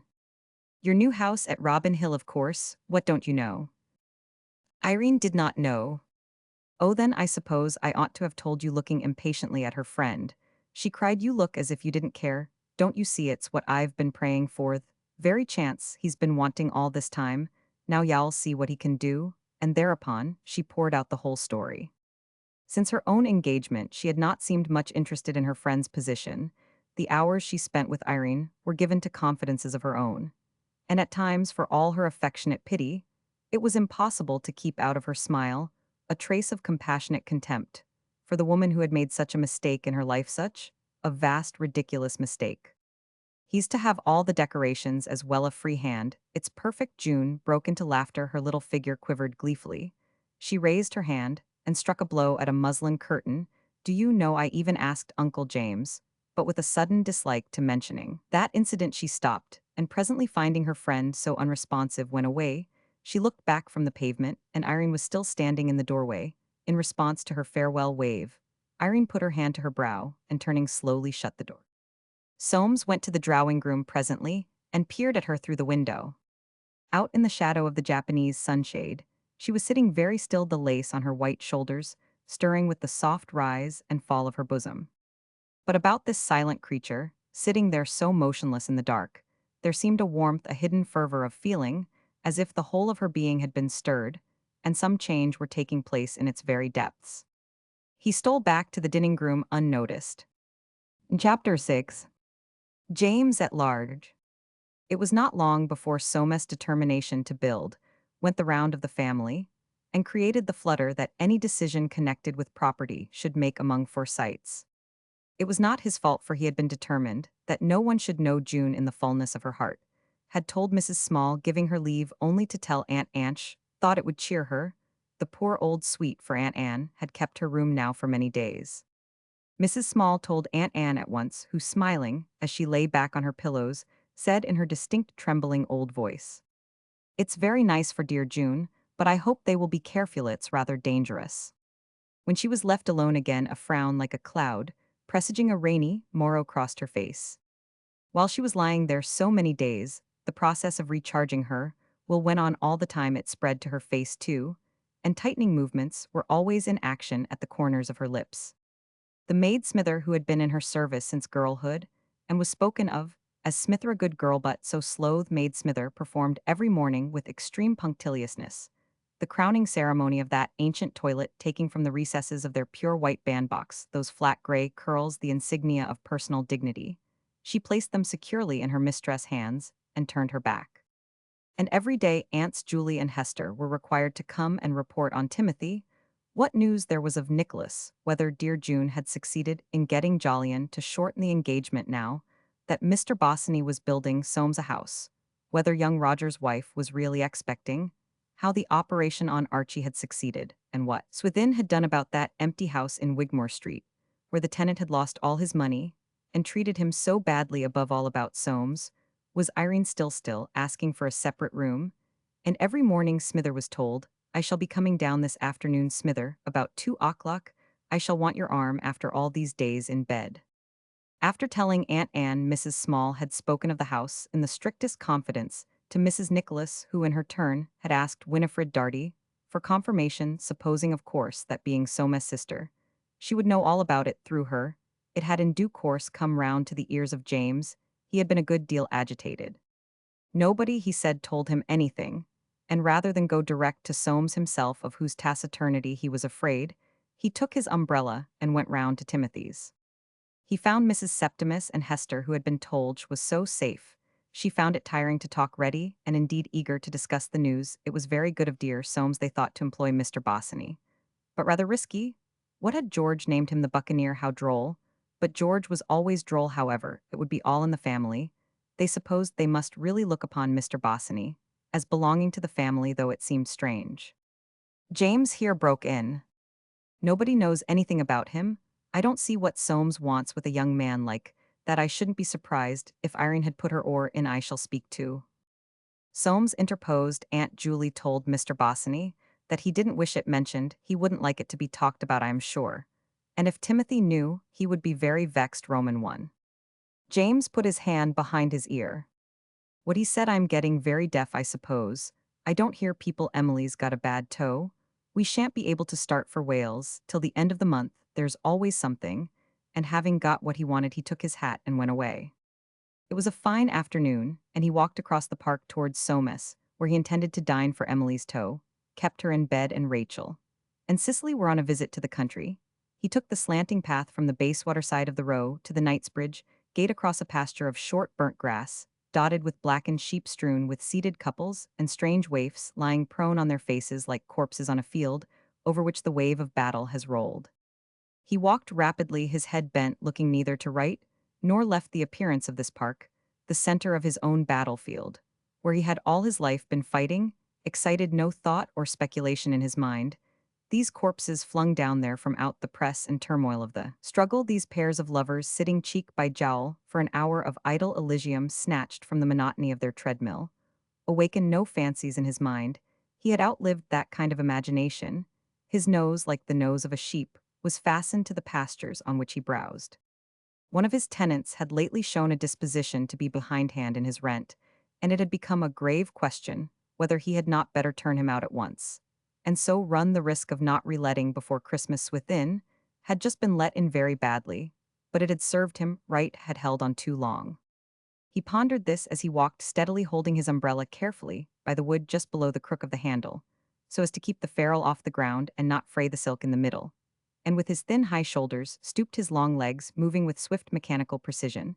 This passage through the park, where the sun shone with a clear flame on so much idleness and so many human evidences of the remorseless battle of property raging, beyond its ring, was like the flight of some land bird across the sea. He felt a touch on the arm as he came out at Albert Gate. It was Soames, who, crossing from the shady side of Piccadilly, where he had been walking home from the office, had suddenly appeared alongside. Your mother's in bed, said James. I was just coming to you, but I suppose I shall be in the way. The outward relations between James and his son were marked by a lack of sentiment peculiarly Forsytean. But for all that the two were by no means unattached, perhaps, they regarded one another as an investment, certainly. They were solicitous of each other's welfare, glad of each other's company. They had never exchanged 2 words upon the more intimate problems of life, or revealed in each other's presence the existence of any deep feeling. Something beyond the power of word analysis bound them together, something hidden deep in the fiber of nations and familous for blood, they say, is thicker than water, and neither of them was a cold-blooded man.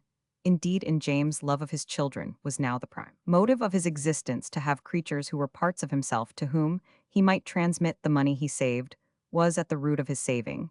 And at 7 to 5, what was left that could give him pleasure but saving, the kernel of life, was in this saving for his children.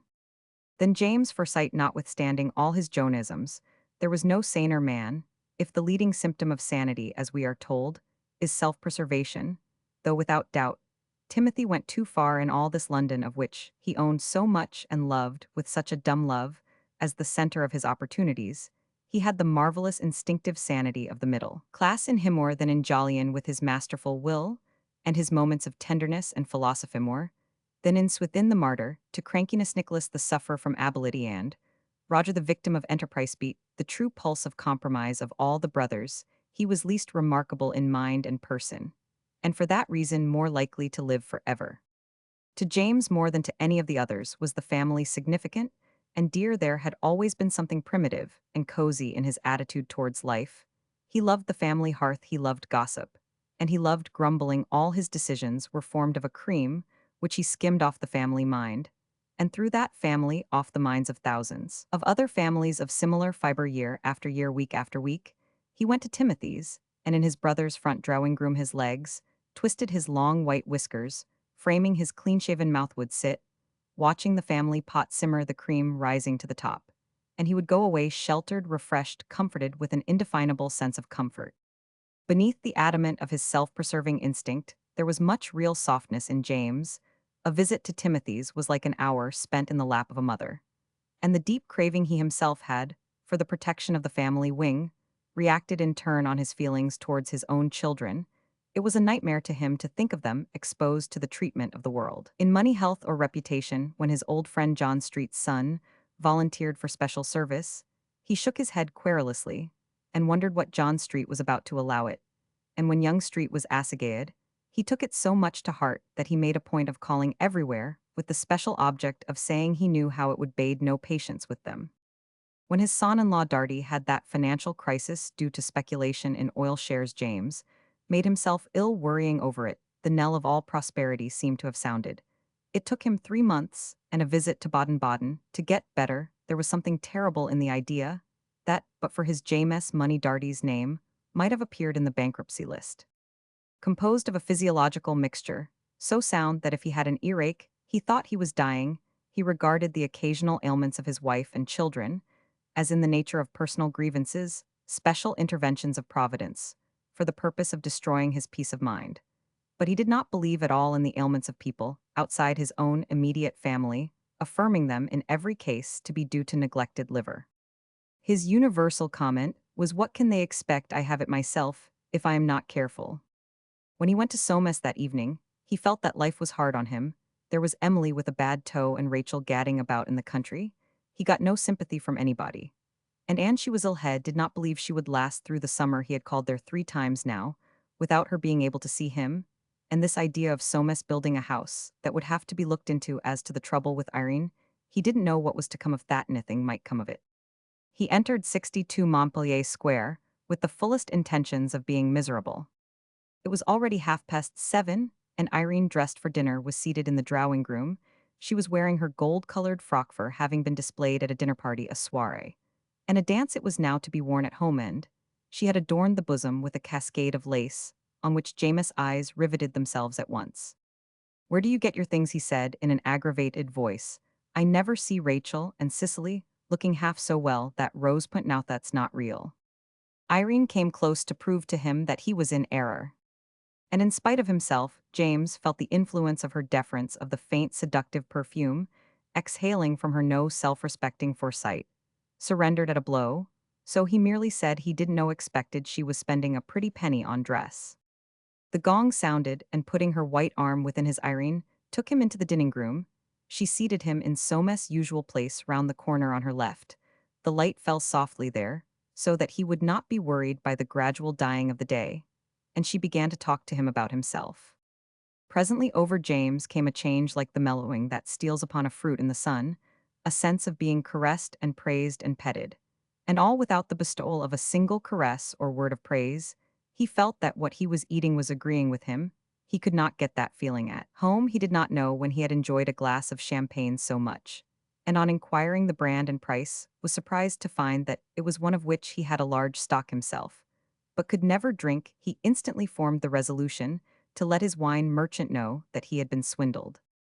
Looking up from his food, he remarked, "You've a lot of nice things about the place. Now, what did you give for that sugar sifter? Shouldn't wonder if it was worth money." He was particularly pleased with the appearance of a picture on the wall opposite, which he himself had given them. "I'd no idea it was so good," he said. They rose to go into the drawing room, and James followed Irene closely. "That's what I call a capital little dinner," he murmured, breathing pleasantly down on her shoulder. "Nothing heavy and not too Frenchified. But I can't get it at home. I pay my cook £60 a year. But she can't give me a dinner like that." He had as yet made no allusion to the building of the house, nor did he, when Soames, pleading the excuse of business, betook himself to the room at the top where he kept his pictures. James was left alone with his daughter-in-law. The glow of the wine, and of an excellent liqueur, was still within him. He felt quite warm towards her. She was really a taking little thing. She listened to you, and seemed to understand what you were saying. And while talking, he kept examining her figure. From her bronze-colored shoes to the waved gold of her hair, she was leaning back in an empire chair, her shoulders poised against the topher body, flexibly straight and unsupported from the hips swaying. When she moved, as though giving to the arms of a lover, her lips were smiling, her eyes half closed. It may have been a recognition of danger in the very charm of her attitude, or a twang of digestion, that caused a sudden dumbness to fall on James. He did not remember ever having been quite alone with Irene before, and, as he looked at her, an odd feeling crept over him, as though he had come across something strange and foreign. Now what was she thinking about sitting back like that? Thus, when he spoke, it was in a sharper voice, as if he had been awakened from a pleasant dream. "What do you do with yourself all day?" he said. "You never come round to Park Lane." She seemed to be making very lame excuses, and James did not look at her. He did not want to believe that she was really avoiding them. It would mean too much. "I expect the fact is you haven't time," he said. "You're always about with June. I expect you're useful to her, with her young man chaperoning. And one thing, and another, they tell me she's never at home now. Your Uncle Jolyon, he doesn't like it, I fancy, being left so much alone as he is. They tell me she's always hanging about for this young Bosinney. I suppose he comes here every day now. What do you think of him? Do you think he knows his own mind? He seems to me a poor thing. I should say the grey mare was the better horse." The color deepened in Irene's face, and James watched her suspiciously. "Perhaps you don't quite understand Mr. Bosinney," she said. "Don't understand him," James hummed out. "Why not? You can see he's one of these artistic chaps. They say he's clever. They all think they're clever. You know more about him than I do," he added, and again his suspicious glance rested on her. "He is designing a house for Soames," she said softly, evidently trying to smooth things over. "That brings me to what I was going to say," continued James. "I don't know what Soames wants with a young man like that. Why doesn't he go to a first-rate man? Perhaps Mr. Bosinney is first-rate." James rose and took a turn with bent head. "That's it," he said. "You young people, you all stick together. You all think you know best." Halting his tall, lank figure before her, he raised a finger and leveled it at her bosom, as though bringing an indictment against her beauty. "All I can say is these artistic people, or whatever they call themselves, they're as unreliable as they can be, and my advice to you is don't you have too much to do with him." Irene smiled, and in the curve of her lips was a strange provocation. She seemed to have lost her deference. Her breast rose and fell as though with secret anger. She drew her hands inwards from their rest on the arms of her chair, until the tips of her fingers met, and her dark eyes looked unfathomably at James. The latter gloomily scrutinized the floor. "I tell you my opinion," he said. "It's a pity you haven't got a child to think about and occupy you." A brooding look came instantly on Irene's face, and even James became conscious of the rigidity that took possession of her whole figure beneath the softness of its silk and lace clothing. He was frightened by the effect he had produced, and like most men with but little courage, he sought at once to justify himself by bullying. "You don't seem to care about going about. Why don't you drive down to Hurlingham with us, and go to the theatre now? And then, at your time of life, you ought to take an interest in things. You're a young woman." The brooding look darkened on her face. He grew nervous. "Well, I know nothing about it," he said. "Nobody tells me anything. Soames ought to be able to take care of himself. If he can't take care of himself, he mustn't look to meth, that's all." Biting the corner of his forefinger, he stole a cold, sharp look at his daughter-in-law.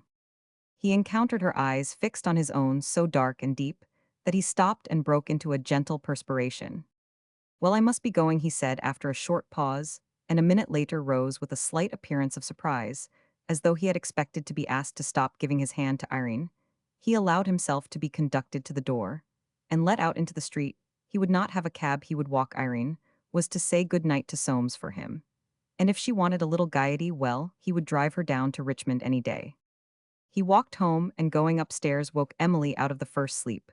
She had had for 24 hours to tell her that it was his impression things were in a bad way at Soames on this theme. He descanted for half an hour, until at last saying that he would not sleep a wink. He turned on his side, and instantly began to snore. In Montpellier's Square, Soames, who had come from the picture room, stood invisible at the top of the stairs watching Irene sort the letters brought by the last post. She turned back into the drawing room, but in a minute came out and stood, as if listening. Then she came stealing up the stairs with a kitten in her arms. He could see her face, bent over the little beast which was purring against her neck. Why couldn't she look at him like that? Suddenly she saw him and her face changed. "Any letters for me?" he said. "3." He stood aside, and without another word, she passed on into the bedroom. Chapter 7. Old Jolion's Peccadillo. Old Jolyon came out of Lord's cricket ground that same afternoon with the intention of going home. He had not reached Hamilton Terrace before he changed his mind, and hailing a cab gave the driver an address in Wisteria Avenue. He had taken a resolution. June had hardly been at home at all that week. She had given him nothing of her company for a long time past, not in fact, since she had become engaged to Bosinney.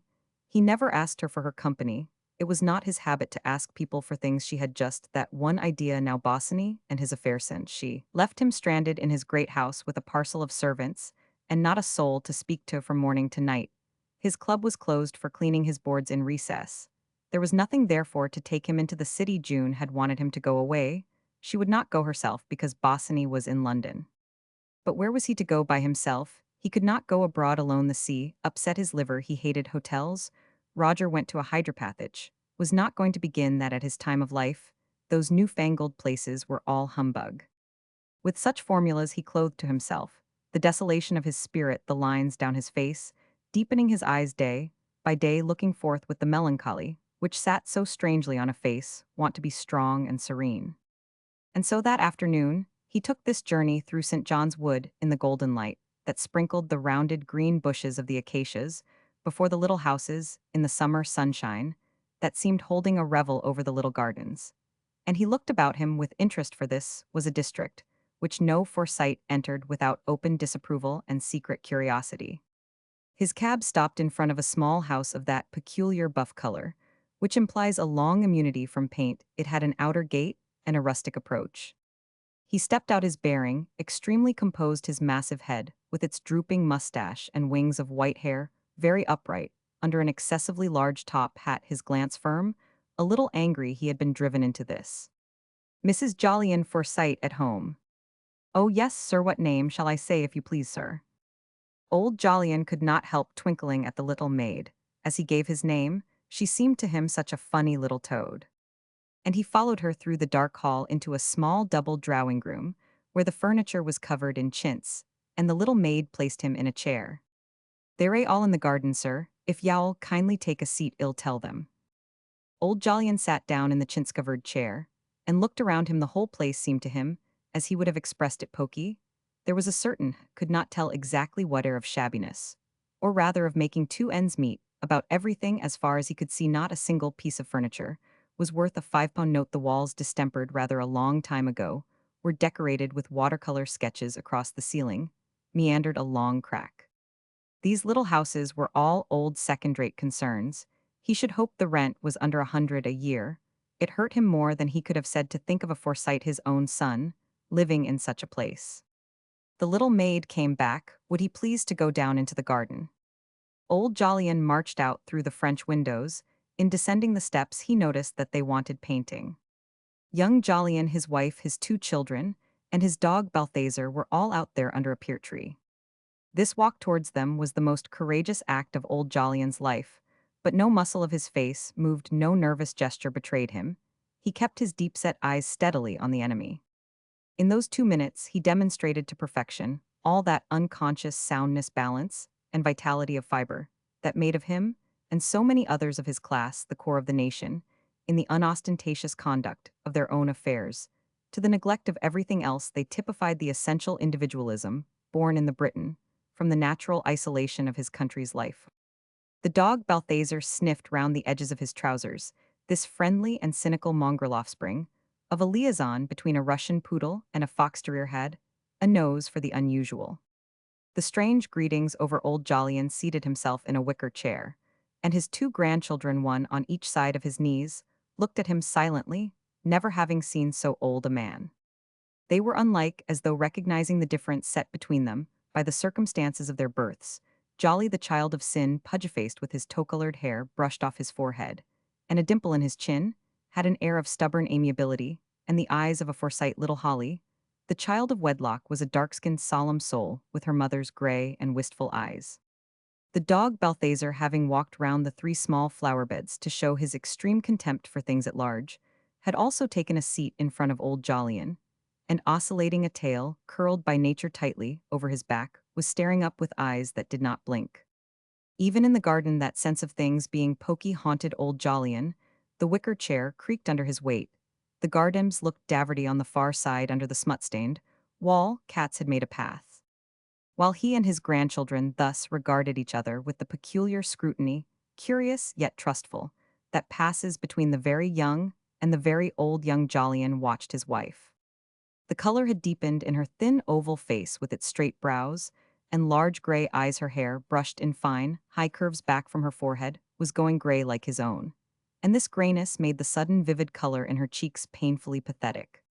The look on her face, such as he had never seen there before, such as she had always hidden from him, was full of secret resentments and longings and fears. Her eyes, under their twitching brows, stared painfully, and she was silent. Jolly alone sustained the conversation. He had many possessions, and was anxious that his unknown friend with extremely large mustaches and hands, all covered with blue veins, who sat with legs crossed like his own father, a habit he was himself trying to acquire, should know it. But being a Forsyte, though not yet quite 8 years old, he made no mention of the thing at the moment dearest to his heart, a camp of soldiers. In a shop window which his father had promised to buy, no doubt, it seemed to him too precious a tempting of Providence to mention it yet. And the sunlight played through the leaves on that little party of the 3 generations, grouped tranquilly under the pear tree, which had long borne no fruit. Old Jolyon's furrowed face was reddening patchily, as old men's faces redden in the sun. He took one of Jolly's hands in his own. The boy climbed onto his knee, and little Holly, mesmerized by this sight, crept up to them. The sound of the dog Balthazar's scratching arose rhythmically. Suddenly, young Mrs. Jolyon got up and hurried indoors. A minute later, her husband muttered an excuse, and followed. Old Jolyon was left alone with his grandchildren. And nature, with her quaint irony, began working in him one of her strange revolutions, following her cyclic laws into the depths of his heart. And that tenderness for little children, that passion for the beginnings of life, which had once made him forsake his son and follow June, now worked in him to forsake June, and follow these littler things. Youth, like a flame, burned ever in his breast. And to youth he turned, to the round little limbs so reckless that wanted care, to the small round faces so unreasonably solemn, or bright, to the treble tongues, and the shrill chuckling laughter, to the insistent tugging hands, and the feel of small bodies against his legs, to all that was young and young. And once more young, and his eyes grew soft, his voice, and thin-veined hands soft, and soft his heart within him. And to those small creatures he became at once a place of pleasure, a place where they were secure, and could talk and laugh and play, till like sunshine there radiated from old Jolyon's wicker chair the perfect gaiety of 3 hearts. But with young Jolyon following to his wife's room, it was different. He found her seated on a chair before her dressing-glass, with her hands before her face. Her shoulders were shaking with sobs. This passion of hers for suffering was mysterious to him. He had been through 100 of these moods. How he had survived them, he never knew, for he could never believe they were moods, and that the last hour of his partnership had not struck. In the night she would be sure to throw her arms round his neck, and say, "Oh, Joe, how I make you suffer," as she had done 100 times before. He reached out his hand, and unseen slipped his razor case into his pocket. "I cannot stay here," he thought. "I must go down without a word." He left the room and went back to the lawn. Old Jolyon had little Holly on his knee. She had taken possession of his watch. Jolly, very red in the face, was trying to show that he could stand on his head. The dog Balthazar, as close as he might be to the teetable, had fixed his eyes on the cake. Young Jolyon felt a malicious desire to cut their enjoyment short. What business had his father to come and upset his wife like this? It was a shock after all these years. He ought to have known, he ought to have given them warning. But when did a Forsyte ever imagine that his conduct could upset anybody? And in his thoughts, he did old Jolyon wrong. He spoke sharply to the children, and told them to go in to their tea, greatly surprised for they had never heard their father speak sharply, before they went off hand in hand, little Holly looking back over her shoulder. Young Jolyon poured out the tea. "My wife's not the thing today," he said, but he knew well enough that his father had penetrated the cause of that sudden withdrawal, and almost hated the old man for sitting there so calmly. "You've got a nice little house here," said old Jolyon with a shrewd look. "I suppose you've taken a lease of it." Young Jolyon nodded. "I don't like the neighborhood," said old Jolyon, "a ramshackle lot." Young Jolyon replied, "Yes, we're a ramshackle lot." The silence was now only broken by the sound of the dog Balthazar's scratching. Old Jolyon said simply, "I suppose I ought to have come here, Joe, but I get so lonely." At these words, young Jolyon got up and put his hand on his father's shoulder. In the next house someone was playing over and over again La Donna e Mobile on an untuned piano, and the little garden had fallen into shade. The sun now only reached the wall at the end, whereon basked a crouching cat, her yellow eyes turned sleepily down on the dog Balthazar. There was a drowsy hum of very distant traffic. The creepered trellis round the garden shut out everything, but sky and house and pear tree with its top branches still gilded by the sun. For some time they sat there talking, but little then old Jolyon rose to go, and not a word was said about his coming again. He walked away very sadly. What a poor miserable place. And he thought of the great empty house in Stanhope Gate, fit residence for a Forsyte, with its huge billiard-room and drawing-room, that no one entered from one week's end to another. That woman whose face he had rather liked was too thin-skinned by half. She gave Joe a bad time, he knew. And those sweet children, ah, what a piece of awful folly. He walked towards the Edgware Road between rows of little houses, all suggesting to him, erroneously no doubt, but the prejudices of a Forsyte are sacred, shady histories of some sort or kind. Society, forsooth, the chattering hags and jackanapeshed, set themselves up to pass judgment on his flesh and blood, a parcel of old women. He stumped his umbrella on the ground, as though to drive it into the heart of that unfortunate body, which had dared to ostracize his son and his son's son, in whom he could have lived again. He stumped his umbrella fiercely, yet he himself had followed society's behavior for 15 years, had only today been false to it. He thought of June and her dead mother, and the whole story with all his old bitterness, a wretched business. He was a long time reaching Stanhope Gate, for, with native perversity being extremely tired, he walked the whole way. After washing his hands in the lavatory downstairs, he went to the dining room to wait for dinner, the only room he used. When June was out it was less lonely, so the evening paper had not yet come. He had finished the Times, there was therefore nothing to do. The room faced the backwater of traffic, and was very silent. He disliked dogs, but a dog even would have been company. His gaze, traveling round the walls, rested on a picture entitled Group of Dutch Fishing Boats, at sunset, the chef d'oeuvre of his collection. It gave him no pleasure. He closed his eyes. He was lonely. He ought to complain, he knew, but he couldn't help it. He was a poor thing, had always been a poor thing, no pluck, such was his thought. The butler came to lay the table for dinner, and seeing his master apparently asleep, exercised extreme caution in his movements. This bearded man also wore a mustache, which had given rise to grave doubts in the minds of many members of the family, especially those who, like Soames, had been to public schools, and were accustomed to niceness in such matters. Could he really be considered a butler? Playful spirits alluded to him, as Uncle Jolyon's nonconformist, George the acknowledged wag, had named him, Sankey. He moved to and fro between the great polished sideboard and the great polished table, inimitably sleek and soft. Old Jolyon watched him, feigning sleep. The fellow was a sneak, had always thought Soho cared about nothing but rattling through his work, and getting out to his bedding or his woman, or goodness knew what a slug fat too, and didn't care a pin about his master. But then against his will came one of those moments of philosophy which made old Jolyon different from other Forsytes. After all, why should the man care? He wasn't paid to care, and why expect it in this world? People couldn't look for affection unless they paid for it. It might be different in the next. Didn't know, couldn't tell, and again he shut his eyes. Relentless and stealthy, the butler pursued his labors, taking things from the various compartments of the sideboard. His back seemed always turned to old Jolyon.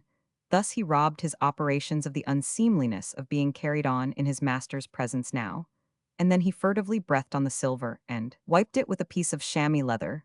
He appeared to pore over the quantities of wine in the decanters which he carried carefully, and rather high, letting his head droop over them protectingly. When he had finished, he stood for over a minute watching his master, and in his greenish eyes there was a look of contempt. After all, this master of his was an old buffer who hadn't much left in him. Soft as a tomcat, he crossed the room to press the bell. His orders were dinner at 7. What if his master were asleep? He would soon have him out of that. There was the night to sleep in he had himself to think of, for he was due at his club at 8:30. In answer to the ring appeared a page boy with a silver soup tureen. The butler took it from his hands and placed it on the table. Then, standing by the open door, as though about to usher company into the room, he said in a solemn voice, "Dinner is on the table, sir." Slowly old Jolyon got up out of his chair and sat down at the table to eat his dinner. Chapter 8. Plans of the house. Forsytes, as is generally admitted, have shells like that extremely useful little animal, which is made into Turkish delight. In other words, they are never seen, or if seen would not be recognized without habitats composed of circumstance, property, acquaintances, and wives, which seem to move along with them in their passage, through a world composed of thousands of other Forsytes with their habitats. Without a habitat, a Forsyte is inconceivable, would be like a novel without a plot, which is well known to be an anomaly. To Forsyte eyes, Bosinney appeared to have no habitat. He seemed one of those rare and unfortunate men who go through life, surrounded by circumstance, property, acquaintances, and wives that do not belong to them. His rooms in Sloane Street on the top floor outside, which on a plate was his name, Philip Baines, Bosinney architect, were not those of a Forsyte. He had no sitting room apart from his office, but a large recess had been screened off to conceal the necessaries of life: couch, an easy chair, his pipe, spirit case, novels, and slippers. The business part of the room had the usual furniture: an open cupboard with pigeonholes, a round oak table, a folding washstand, some hard chairs, a standing desk of large dimensions, covered with drawings and designs. June had twice been to tea there under the chaperonage of his aunt. He was believed to have a bedroom at the back. As far as the family had been able to ascertain his income, it consisted of 2 consulting appointments at £20 a year together, with an odd fee, once in a way and more worthy item, a private annuity under his father's will of £150 a year. What had transpired concerning that father was not so reassuring.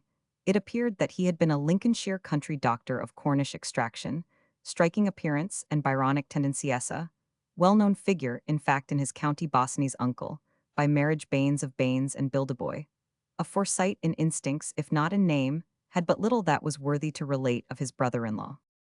An odd fellow, he would say, always spoke of his 3 eldest boys as good creatures, but so dull they're all doing capitally in the Indian Civil. Philip was the only one he liked. I've heard him talk in the queerest way. He once said to me, "My dear fellow, never let your poor wife know what you're thinking of," but I didn't follow his advice. "Not I, an eccentric man," he would say to Phil, "whether you live like a gentleman or not, my boy, be sure you die like one." And he had himself embalmed in a frock coat suit with a satin cravat and a diamond pin. Oh, quite an original, I can assure you. Of Bosinney himself, Baines would speak warmly with a certain compassion. "He's got a streak of his father's Byronism. Why, look at the way he threw up his chances. When he left my office, going off like that for 6 months with a knapsack, and all for what? Oh, study foreign architecture foreign. What could he expect? And there, he is a clever young fellow, doesn't make his 100 a year now. This engagement is the best thing that could have happened. I'd keep him steady. He's one of those that go to bed all day and stay up all night simply because they've no method but no vice about him, not an ounce of vice. Old Forsyte's a rich man." Mr. Baines made himself extremely pleasant to June, who frequently visited his house in Lone Square at this period. "This house of your cousin's what a capital man of business is. The very thing for Philip," he would say to her. "You mustn't expect to see too much of him just now, my dear young lady. The good cause the young man must make his way. When I was his age I was at work day and night. My dear wife used to say to me, 'Bobby, don't work too hard, think of your health.' But I never spared myself." June had complained that her lover found no time to come to Stanhope Gate. The first time he came again, they had not been together a quarter of an hour before. By one of those coincidences, of which she was a mistress, Mrs. Septimus Small arrived thereon. Bosinney rose, and hid himself according to previous arrangement, in the little study to wait for her departure. "My dear," said Aunt Julie, "how thin he is. I've often noticed it with engaged people. But you mustn't let it get worse. There's Barlow's extract of veal. It did your uncle Swithin a lot of good. June, her little figure erect before the hearth, her small face quivering grimly, for she regarded her aunt's untimely visit in the light of a personal injury, replied with scorn. It's because he's busy. People who can do anything worth doing are never fat. Aunt Julie pouted. She herself had always been thin, but the only pleasure she derived from the fact was the opportunity of longing to be stouter. I don't think, she said mournfully, that you ought to let them call him the Buccaneer. People might think it odd now that he's going to build a house for Soames. I do hope he will be careful. It's so important for him. Soames has such good taste. Taste, cried June, flaring up at once. Wouldn't give that for his taste or any of the family's. Mrs. Small was taken aback. Your Uncle Swithin, she said, always had beautiful taste, and Soames' little house is lovely. You don't mean to say you don't think so? HMPH, said June. That's only because Irene's there. Aunt Julie tried to say something pleasant. And how will dear Irene like living in the country? June gazed at her intently with a look in her eyes, as if her conscience had suddenly leaped up into them. It passed, and an even more intent look took its place. As if she had stared that conscience out of countenance, she replied imperiously. Of course she'll like it. Why shouldn't she? Mrs. Small grew nervous. I didn't know, she said. I thought she might like to leave her friends. Your Uncle James says she doesn't take enough interest in life. We think, I mean, Timothy thinks she ought to go out more. I expect y'all miss her very much. June clasped her hands behind her neck.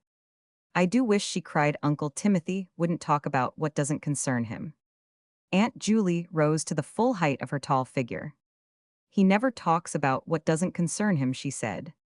June was instantly compunctious. She ran to her aunt and kissed her. I'm very sorry, Auntie, but I wish they'd let Irene alone. Aunt Julie, unable to think of anything further on the subject that would be suitable, was silent. She prepared for departure, hooking her black silk cape across her chest and taking up her green reticule. And how is your dear grandfather? She asked in the hall. I expect he's very lonely now that all your time is taken up with Mr. Bosinney. She bent and kissed her niece hungrily, and with little mincing steps passed away.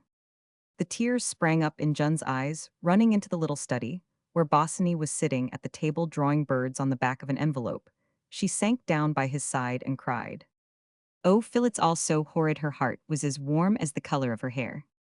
On the following Sunday morning, while Soames was shaving, a message was brought him to the effect that Mr. Bosinney was below and would be glad to see him. Opening the door into his wife's room, he said, Bosinney's downstairs, just go and entertain him. While I finish shaving, I'll be down in a minute. It's about the plans, I expect. Irene looked at him, without reply, put the finishing touch to her dress, and went downstairs. He could not make her out about this house. She had said nothing against it, and as far as Bosinney was concerned, seemed friendly enough. From the window of his dressing room, he could see them talking together in the little court below. He hurried on with his shaving, cutting his chin twice. He heard them laugh and thought to himself, well, they get on all right anyway. As he expected, Bosinney had come round to fetch him to look at the plans. He took his hat and went over.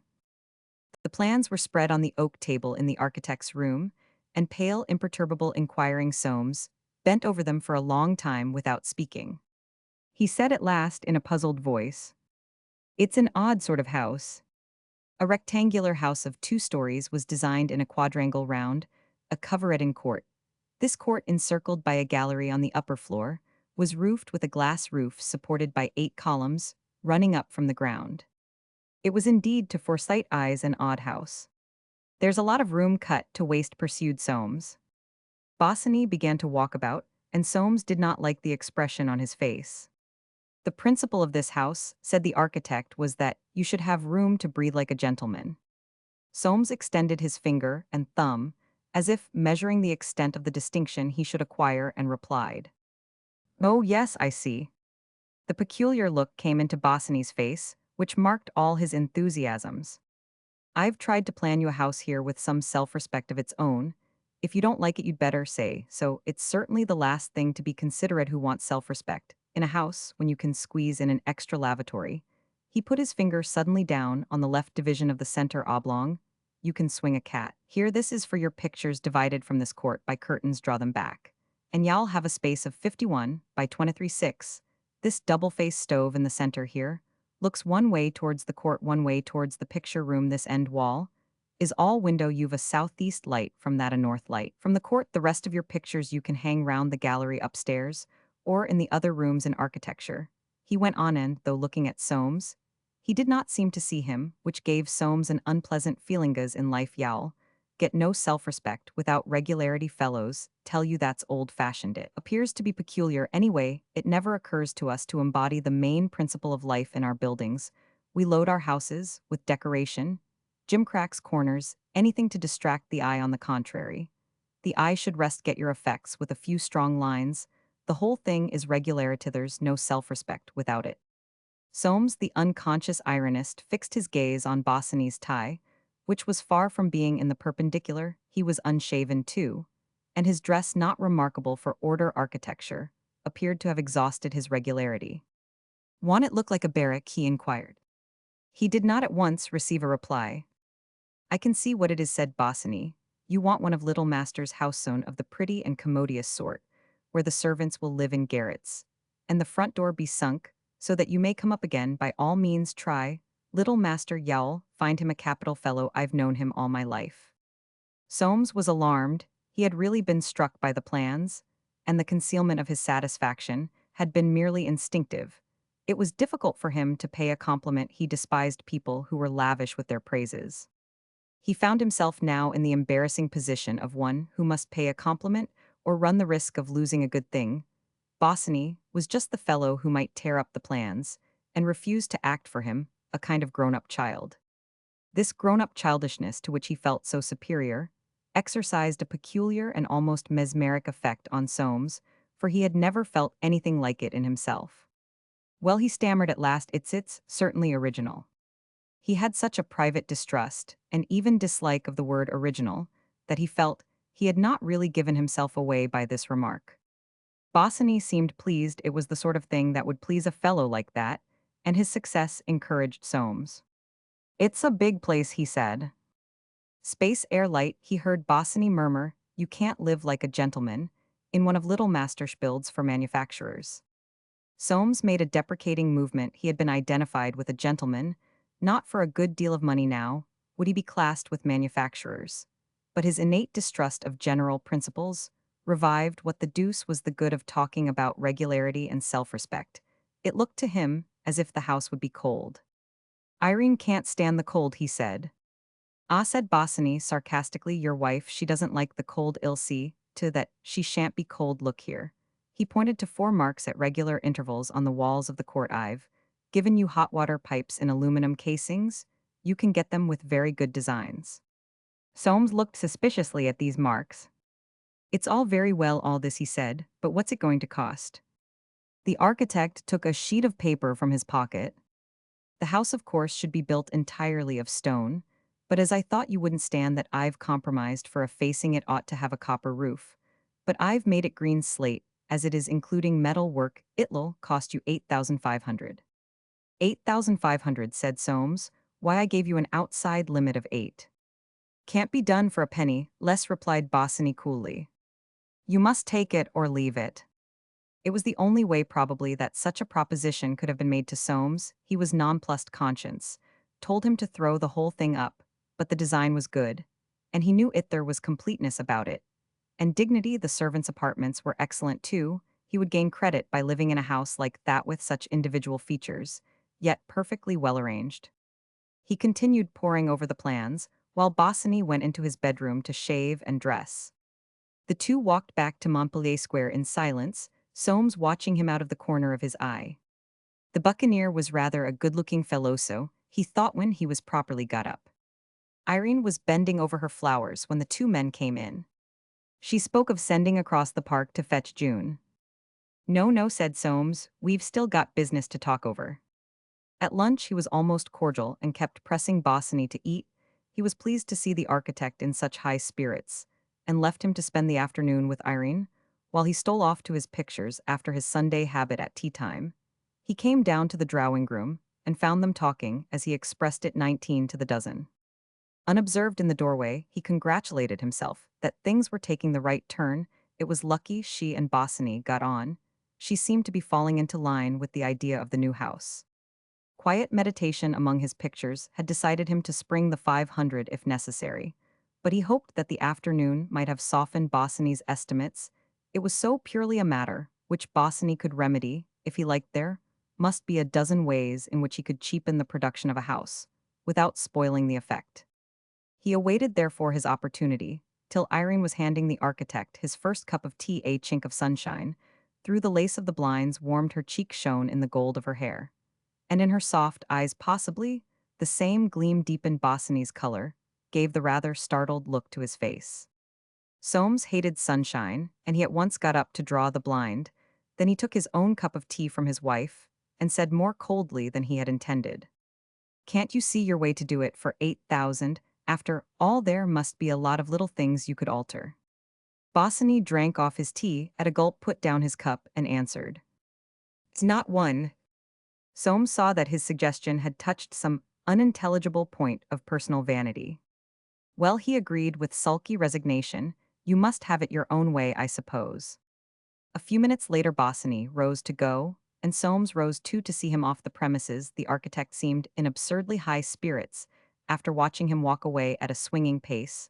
Soames returned moodily to the drawing-room, where Irene was putting away the music, and moved by an uncontrollable spasm of curiosity, he asked, "Well, what do you think of the Buccaneer?" He looked at the carpet while waiting for her answer, and he had to wait some time. "I don't know," she said at last. "Do you think he's good-looking?" Irene smiled, and it seemed to Soames that she was mocking him. "Yes," she answered, "very." Chapter 9. Death of Aunt Anne. There came a morning at the end of September when Aunt Anne was unable to take from Smithers' hands the insignia of personal dignity. After one look at the old face, the doctor hurriedly sent for, announced that Miss Forsyte had passed away in her sleep. Aunts Julie and Hester were overwhelmed by the shock. They had never imagined such an ending. Indeed, it is doubtful whether they had ever realized that an ending was bound to come secretly. They felt it unreasonable of Anne to have left them like this, without a word, without even a struggle. It was unlike her. Perhaps what really affected them so profoundly was the thought that a Forsyte should have let go her grasp on life. If one, then why not all? It was a full hour before they could make up their minds to tell Timothy, if only it could be kept from him, if only it could be broken to him by degrees. And long they stood outside his door whispering together, and when it was over they whispered together again. He would feel it more, they were afraid, as time went on. Still, he had taken it better than could have been expected. He would keep his bed, of course. They separated, crying quietly. Aunt Julie stayed in her room, prostrated by the blow. Her face, discolored by tears, was divided into compartments by the little ridges of pouting flesh, which had swollen with emotion. It was impossible to conceive of life without Anne, who had lived with her for 73 years, broken only by the short interregnum of her married life, which seemed now so unreal. At fixed intervals, she went to her drawer and took from beneath the lavender bags a fresh pocket handkerchief. Her warm heart could not bear the thought that Anne was lying there so cold. Aunt Hester, the silent, the patient, that backwater of the family energy, sat in the drawing-room, where the blinds were drawn, and she too had wept at first, but quietly, without visible effect. Her guiding principle, the conservation of energy, did not abandon her. In sorrow she sat slim, motionless, studying the grate, her hands idle, in the lap of her black silk dress. They would want to rouse her into doing something, no doubt, as, if there were any good in that doing, something would not bring back Anne. Why worry her? 5 o'clock brought 3 of the brothers, Jolyon and James, and Swithin. Nicholas was at Yarmouth, and Roger had a bad attack of gout. Mrs. Hayman had been by herself earlier in the day, and after seeing Anne had gone away, leaving a message for Timothy which was kept from him, that she ought to have been told sooner. In fact, there was a feeling amongst them all that they ought to have been told sooner, as though they had missed something. And James said, "I knew how it'd be. I told you she wouldn't last through the summer." Aunt Hester made no reply. It was nearly October, but what was the good of arguing? Some people were never satisfied. She sent up to tell her sister that the brothers were there. Mrs. Small came down. At once she had bathed her face, which was still swollen, and though she looked severely at Swithin's trousers, for they were of light blue, he had come straight from the club, where the news had reached him. She wore a more cheerful expression than usual, the instinct for doing the wrong thing being even now too strong for her. Presently, all five went up to look at the body under the pure white sheet. A quilted counterpane had been placed, for now more than ever Aunt Anne had need of warmth, and the pillows removed her spine and head, rested flat with the semblance of their lifelong inflexibility.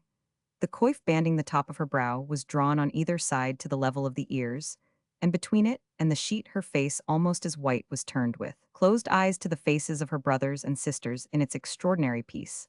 The face was stronger than ever, nearly all bone now, under the scarce wrinkled parchment of skin-square jaw, and chin-cheekbones forehead with hollow temples chiseled noseth fortress of an unconquerable spirit that had yielded to death, and in its upward sightlessness, seemed trying to regain that spirit, to regain the guardianship it had just laid down. Swithin took but one look at the face, and left the room. The sight, he said afterwards, made him very queer. He went downstairs, shaking the whole house, and seizing his hat clambered into his brougham, without giving any directions to the coachman. He was driven home, and all the evening sat in his chair without moving. He could take nothing for dinner but a partridge with an imperial pint of champagne. Old Jolyon stood at the bottom of the bed, his hands folded in front of him. He alone of those in the room remembered the death of his mother. And though he looked at Anne, it was of that he was thinking. Anne was an old woman, but death had come to her at last. Death came to all. His face did not move, his gaze seemed traveling from very far. Aunt Hester stood beside him. She did not cry now. Tears were exhausted. Her nature refused to permit a further escape of force. She twisted her hands, looking not at Anne, but from side to side, seeking some way of escaping the effort of realization. Of all the brothers and sisters, James manifested the most emotion. Tears rolled down the parallel furrows of his thin face. Where he should go now to tell his troubles?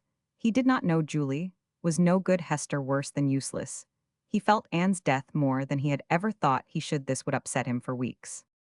Presently Aunt Hester stole out, and Aunt Julie began moving about doing what was necessary, so that twice she knocked against something. Old Jolyon, roused from his reverie, that reverie of the long, long past, looked sternly at her, and went away. James alone was left by the bedside, glancing stealthily round to see that he was not observed. He twisted his long body down, placed a kiss on the dead forehead. Then he too hastily left the room, encountering Smither in the hall. He began to ask her about the funeral, and finding that she knew nothing, complained bitterly that if they didn't take care everything would go wrong. She had better send for Mr. Soames, knew all about that sort of thing. Her master was very much upset, he supposed, would want looking after. As for her mistresses, they were no good, they had no gumption. They would be ill too. He shouldn't wonder. She had better send for the doctor. It was best to take things in time. He didn't think his sister Anne had had the best opinion. If Shed had blank, she would have been alive. Now Smither might send to Park Lane any time she wanted advice, of course. His carriage was at their service for the funeral, he supposed. She hadn't such a thing as a glass of claret, and a biscuit had had no lunch. The days before the funeral passed quietly. It had long been known, of course, that Aunt Anne had left her little property to Timothy.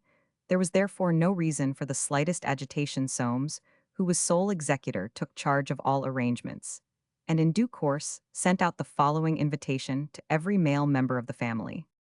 Stu, your presence is requested at the funeral of Miss Anne Forsyte in Highgate Cemetery, at noon of Oct. First carriages.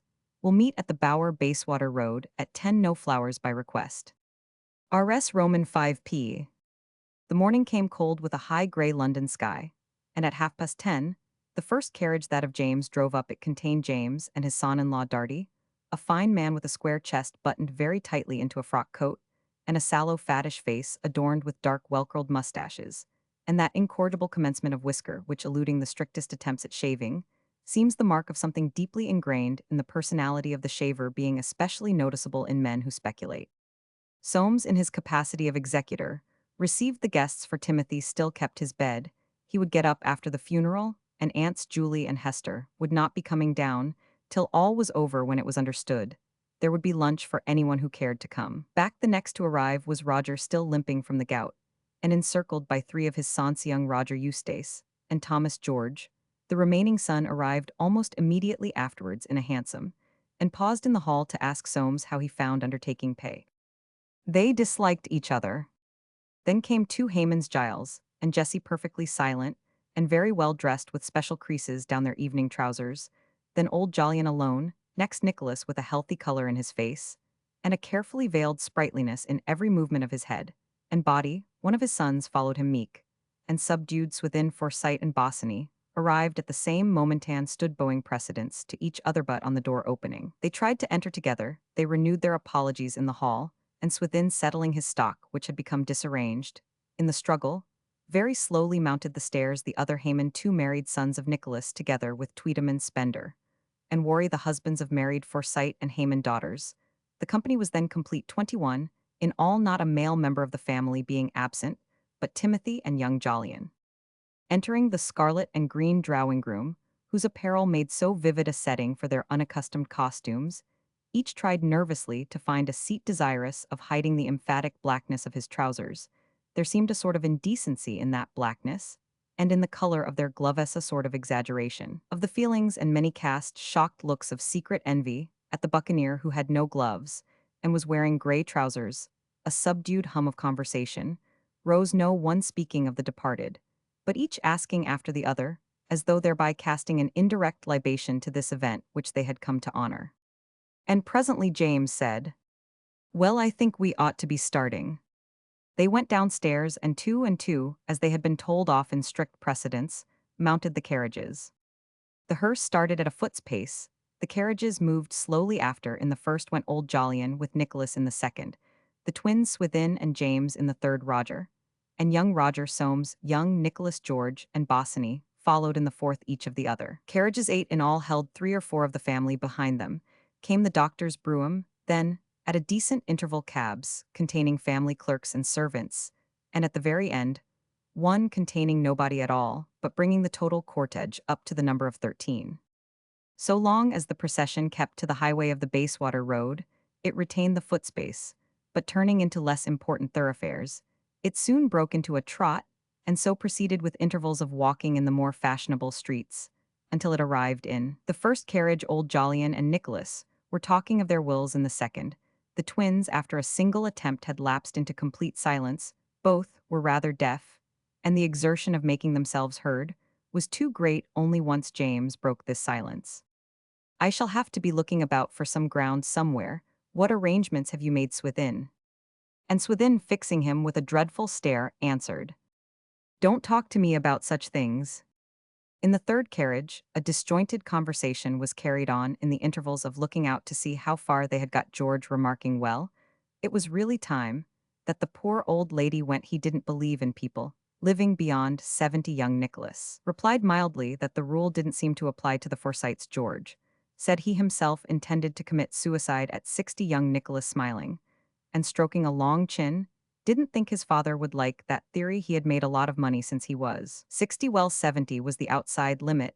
It was then time, George said, for them to go and leave their money to their children. Soames, hitherto silent, here joined in. He had not forgotten the remark about the undertaking, and lifting his eyelids almost imperceptibly said it was all very well for people who never made money to talk. He himself intended to live as long as he could. This was a hit at George, who was notoriously hard up. Bosinney muttered abstractedly, "Hear," and George, yawning, the conversation dropped. Upon arriving, the coffin was borne into the chapel, and 2 by 2 the mourners filed in behind it.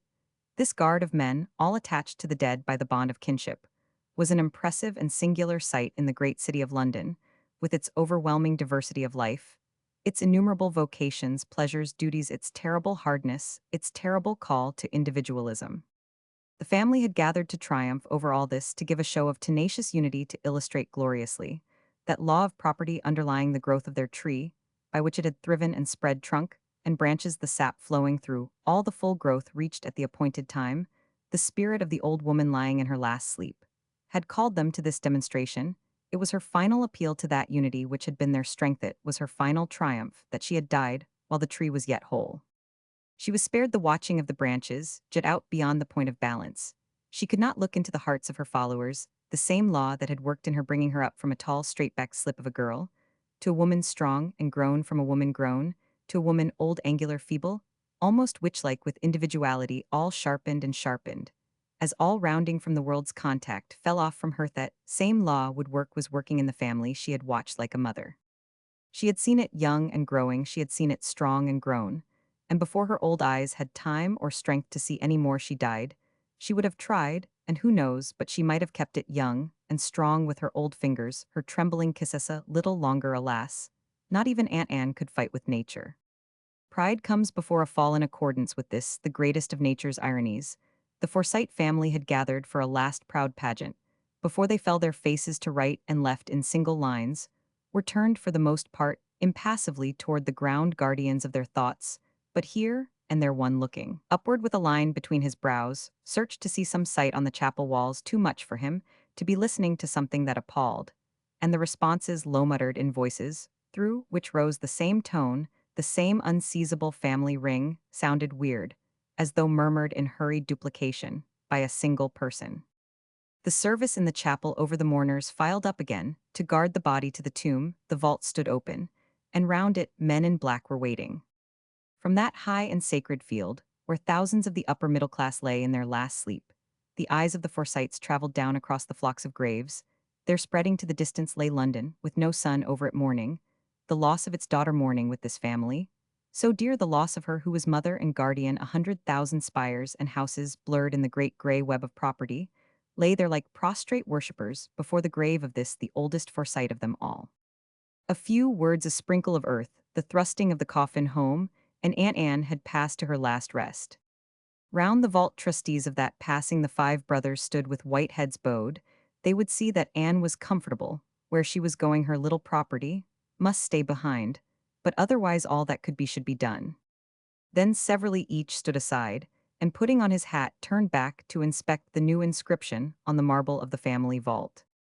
Sacred to the memory of Anne Forsyte, the daughter of the aboves, Jolyon and Anne Forsyte, who departed this life the 27th day, September 1886, aged 87 years and 4 days. Soon perhaps someone else would be wanting an inscription. It was strange and intolerable, for they had not thought somehow that Forsytes could die, and one, and all they had a longing to get away from this painfulness. This ceremony, which had reminded them of things they could not bear to think about, get away quickly and go about their business and forget. It was cold too, the wind, like some slow disintegrating force, blowing up the hill over the graves, struck them with its chilly breath. They began to split into groups, and as quickly as possible to fill the waiting carriages. Swithin said he should go back to lunch at Timothy's, and he offered to take anybody with him in his brougham. It was considered a doubtful privilege to drive with Swithin in his brougham, which was not a large one, nobody accepted, and he went off alone. James and Roger followed immediately after. They also would drop in to lunch. The others gradually melted away. Old Jolyon, taking 3 nephews to fill up his carriage, he had a want of those young faces. Soames, who had to arrange some details in the cemetery office, walked away with Bosinney. He had much to talk over with him.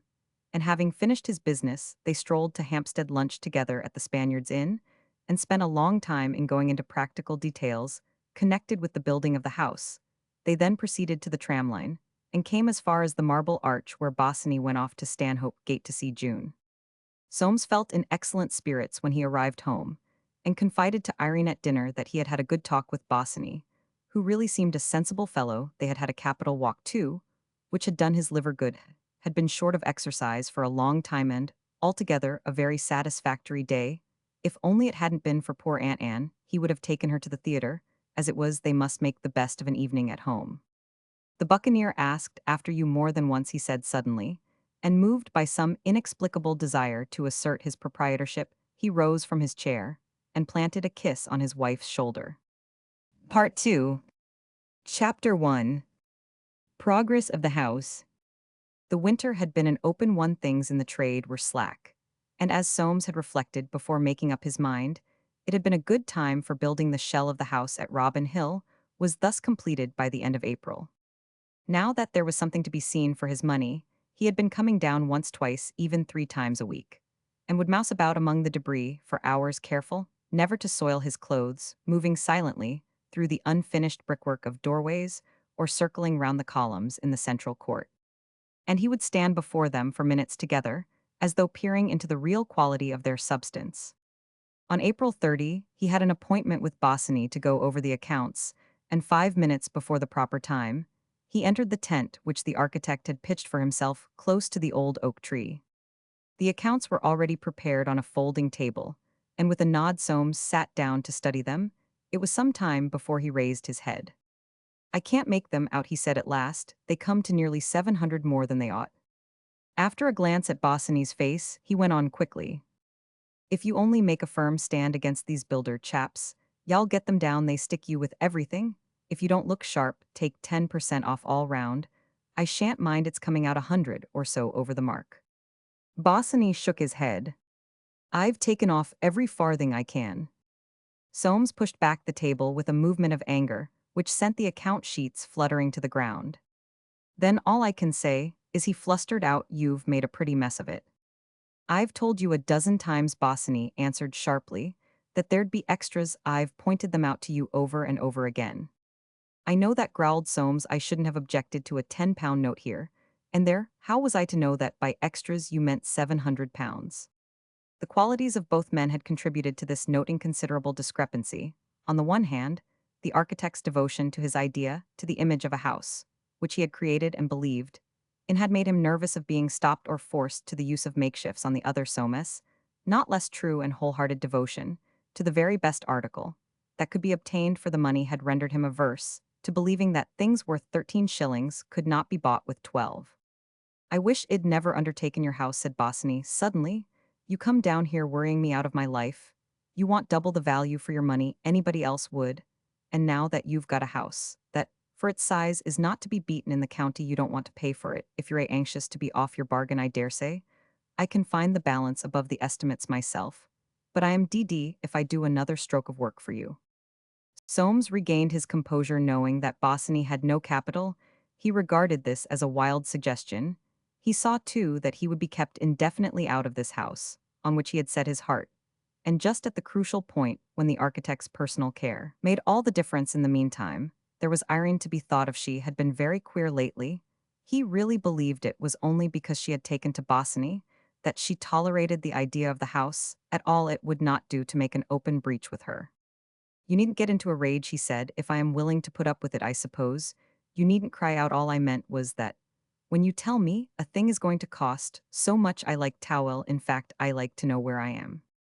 Look here, said Bosinney, and Soames was both annoyed and surprised by the shrewdness of his glance. You've got my services dirt cheap for the kind of work I've put into this house, and the amount of time I've given to it. You'd have had to pay Little Master, or some other fool, 4 times as much. What you want, in fact, is a first-rate man for a fourth-rate fee, and that's exactly what you've got. Soames saw that he really meant what he said, and angry though he was, the consequences of a row rose before him too vividly. He saw his house unfinished, his wife rebellious, himself a laughingstock. Let's go over it, he said sulkily, and see how the money's gone. Very well, assented Bosinney, but well, hurry up, if you don't mind. I have to get back in time to take June to the theater. Soames cast a stealthy look at him, and said, coming to our place, I suppose, to meet her. He was always coming to their place. There had been rain the night before, a spring rain, and the earth smelt of sap and wild grasses. The warm, soft breeze swung the leaves and the golden buds of the old oak tree, and in the sunshine the blackbirds were whistling their hearts out. It was such a spring day as breathes into a man an ineffable yearning, a painful sweetness, a longing that makes him stand motionless, looking at the leaves or grass, and fling out his arms to embrace. He knows not what the earth gave forth a fainting warmth, stealing up through the chilly garment in which winter had wrapped her. It was her long caress of invitation to draw men down to lie within her arms, to roll their bodies on her, and put their lips to her breast. On just such a day as this, Soames had got from Irene the promise he had asked her, for so often seated on the fallen trunk of a tree he had promised for the 20th time, that if their marriage were not a success, she should be as free as if she had never married him. Do you swear it? She had said a few days back. She had reminded him of that oath. He had answered, nonsense. I couldn't have sworn any such thing by some awkward fatality. He remembered it now, what queer things men would swear for the sake of women. He would have sworn it at any time to gain her. He would swear it now, if thereby he could touch her, but nobody could touch her. She was cold-hearted. And memories crowded on him with the fresh, sweet savor of the spring wind, memories of his courtship.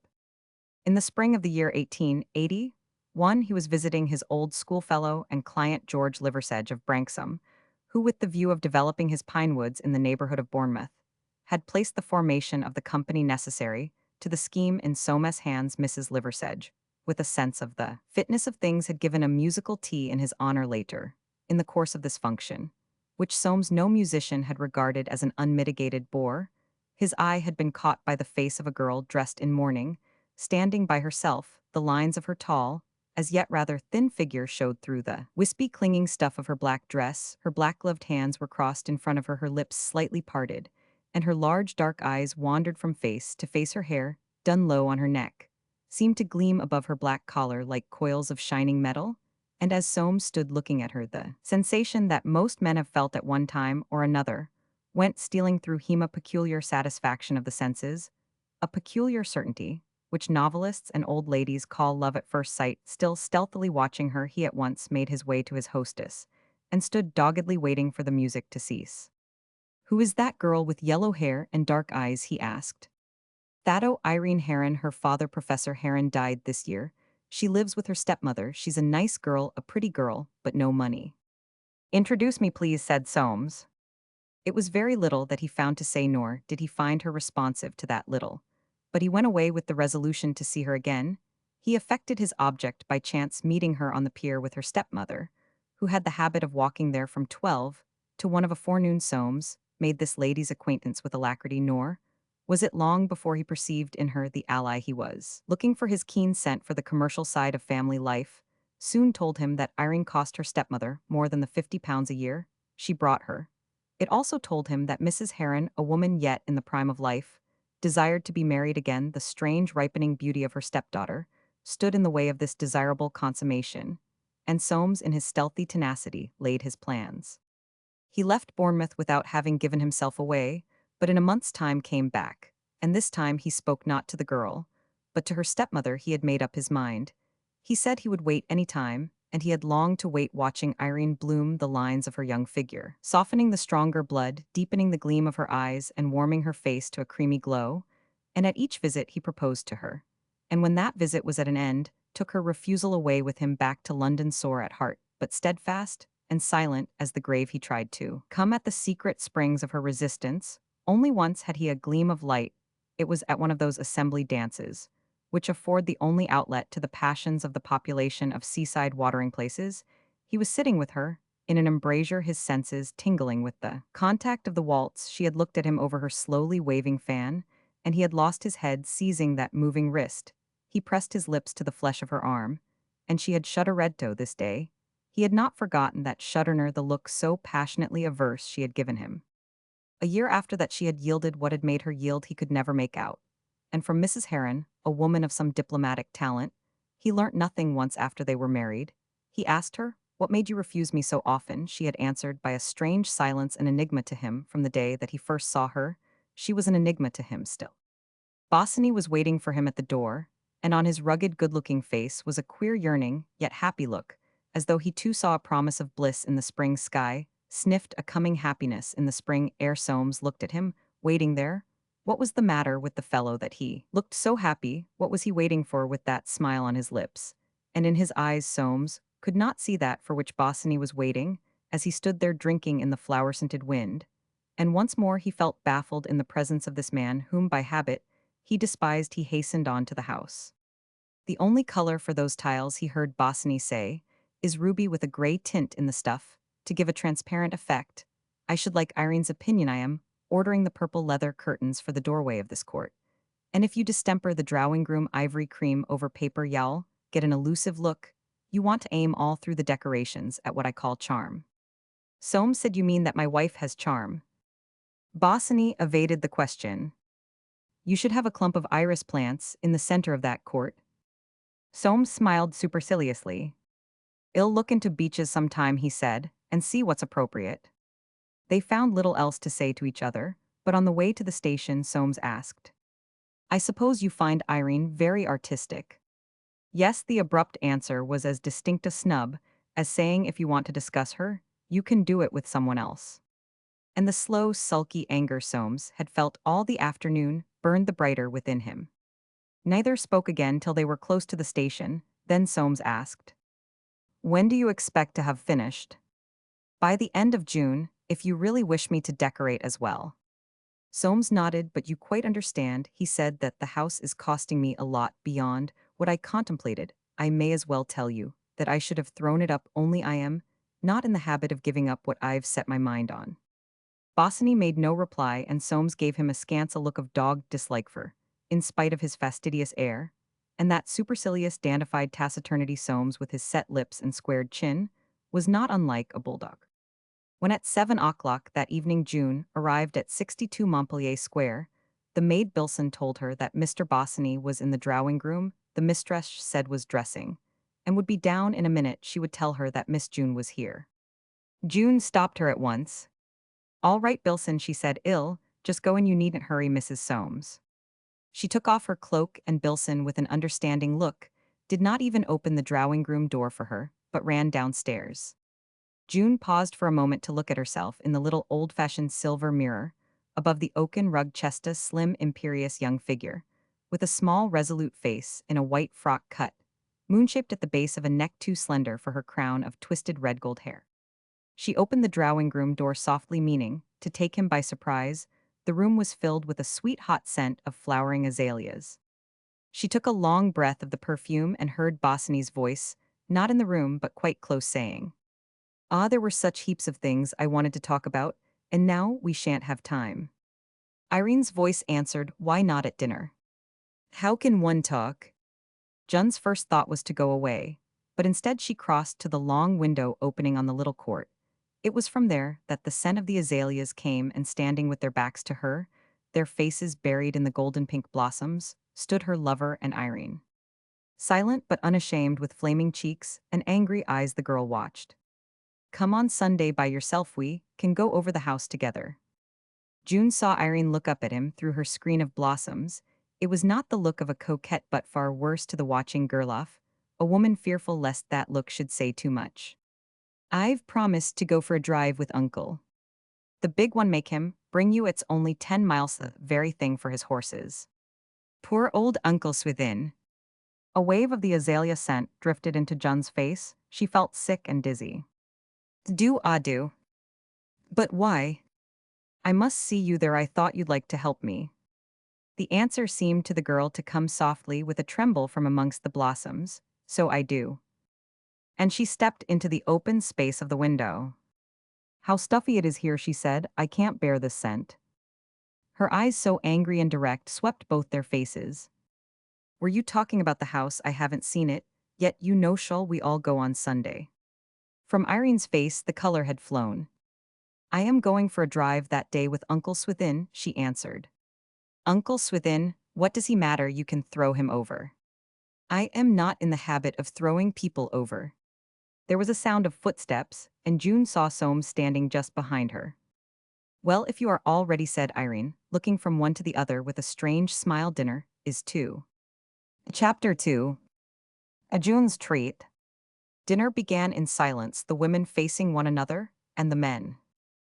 In silence the soup was finished at excellent. If a little thick, and fish was brought in silence, it was handed. Bosinney ventured, "It's the first spring day." Irene echoed softly, "Yes, the first spring day." "Spring," said June. "There isn't a breath of air." No one replied. The fish was taken away, a fine fresh sole from Dover, and Bilson brought champagne, a bottle swathed around the neck with white. Soames said, "You'll find it dry." Cutlets were handed, each pinkfurled. About the legs they were refused by June, and silence fell. Soames said, "You'd better take a cutlet, June, there's nothing coming." But June again refused, so they were borne away, and then Irene asked, "Phil, have you heard my blackbird?" Bosinney answered, "Rather's got a hunting song. As I came round, I heard him in the square. He's such a darling." Salad, sir. Spring chicken was removed. But Soames was speaking. "The asparagus is very poor." Bosinney, "Glass of sherry. With your sweet June, you're drinking nothing." June said, "You know, I never do wine such horrid stuff." An apple charlotte came upon a silver dish, and smilingly Irene said, "The azaleas are so wonderful this year." To this Bosinney murmured, "Wonderful, the scent's extraordinary."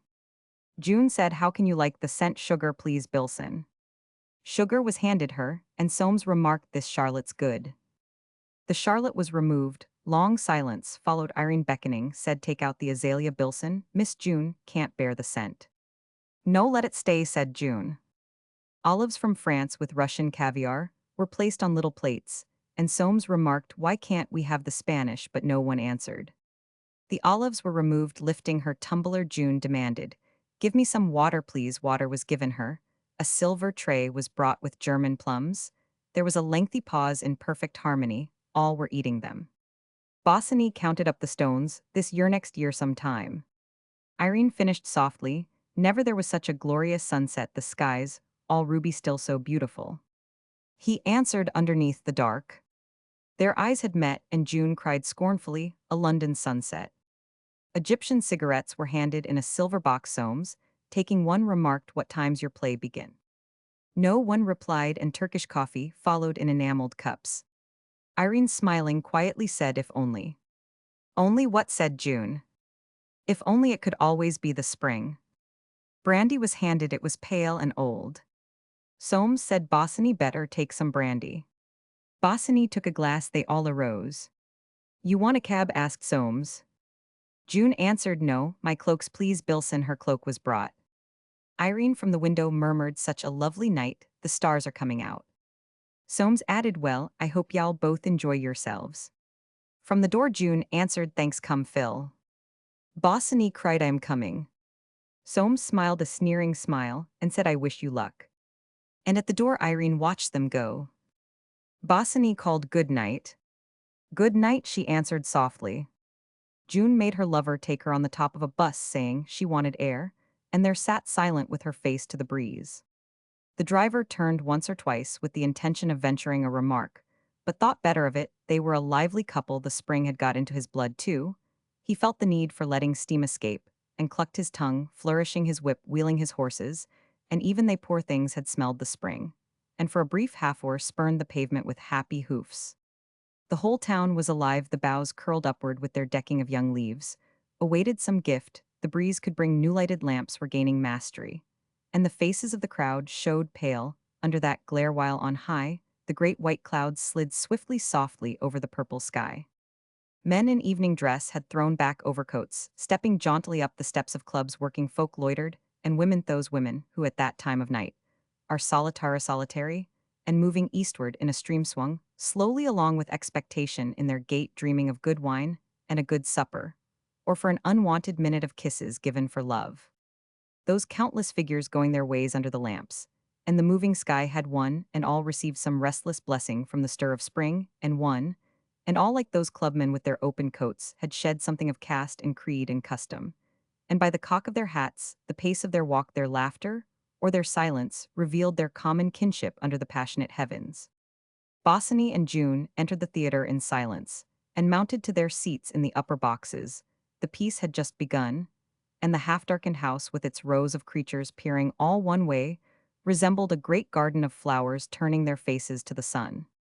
June had never before been in the upper boxes. From the age of 15, she had habitually accompanied her grandfather to the stalls, and not common stalls, but the best seats in the house, towards the center of the third row, booked by old Jolyon at Grogan, and Boynes on his way home from the city long before the day, carried in his overcoat pocket together with his cigar case and his old kid gloves, and handed to June to keep till the appointed night.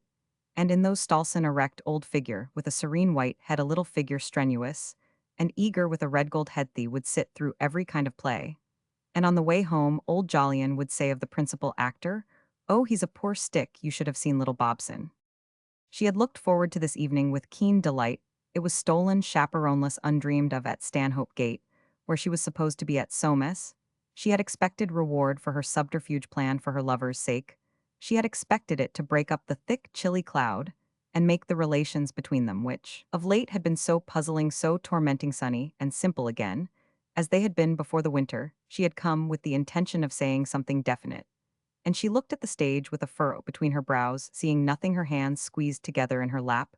A swarm of jealous suspicions stung and stung her. If Bosinney was conscious of her trouble, he made no sign. The curtain dropped. The first act had come to an end. "It's awfully hot here," said the girl. "I should like to go out." She was very white, and she knew, for with her nerves thus sharpened, she saw everything, that he was both uneasy and compunctious. At the back of the theater, an open balcony hung over the street. She took possession of this, and stood leaning there, without a word, waiting for him to begin. At last she could bear it no longer. "I want to say something to you, Phil," she said. "Yes?" The defensive tone of his voice brought the color flying to her cheek, the words flying to her lips.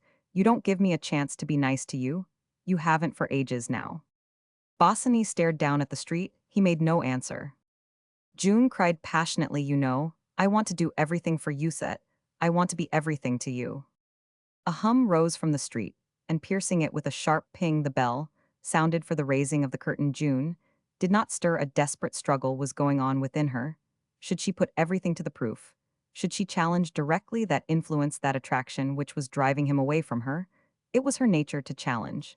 And she said, Phil, take me to see the house on Sunday. With a smile quivering and breaking on her lips, and trying how hard not to show that she was watching, she searched his face, saw it waver, and hesitate, saw a troubled line come between his brows, the blood rush into his face. He answered, not Sunday, dear, some other day. Why not Sunday? I shouldn't be in the way on Sunday. He made an evident effort and said, I have an engagement. You are going to take? His eyes grew angry. He shrugged his shoulders and answered, an engagement that will prevent my taking you to see the house. June bit her lip till the blood came and walked back to her seat without another word. But she could not help the tears of rage rolling down her face. The house had been mercifully darkened for a crisis, and no one could see her trouble. Yet in this world of Forsytes, let no man think himself immune from observation. In the third row behind Euphemia, Nicholas' youngest daughter with her married sister, Mrs. Tweedeman, were watching. They reported at Timothy's how they had seen June and her fiancé at the theater. In the stalls, no, not in the O, in the dress circle, of course, that seemed to be quite fashionable nowadays with young people. Well, not exactly in the anyway, that engagement wouldn't last long. They had never seen anyone look so thunder and lightningy as that little June, with tears of enjoyment in their eyes. They related how she had kicked a man's hat as she returned to her seat in the middle of an act, and how the man had looked. Euphemia had a noted silent laugh, terminating, most disappointingly, in squeaks. And when Mrs. Small, holding up her hand, said, my dear, kicked a hot, she let out such a number of these that she had to be recovered with smelling salts. As she went away, she said to Mrs. Tweedeman, kicked a hot, oh, I shall die. For that little June, this evening that was to have been her treat, was the most miserable she had ever spent, God knows. She tried to stifle her pride, her suspicion, her jealousy. She parted from Bosinney at old Jolyon's door, without breaking down. The feeling that her lover must be conquered was strong enough to sustain her, till his retiring footsteps brought home the true extent of her wretchedness. The noiseless Sankey let her in. She would have slipped up to her own room, but old Jolyon, who had heard her entrance, was in the dining-room doorway. Come in and have your milk, he said. It's been kept hot for you. You're very late. Where have you been?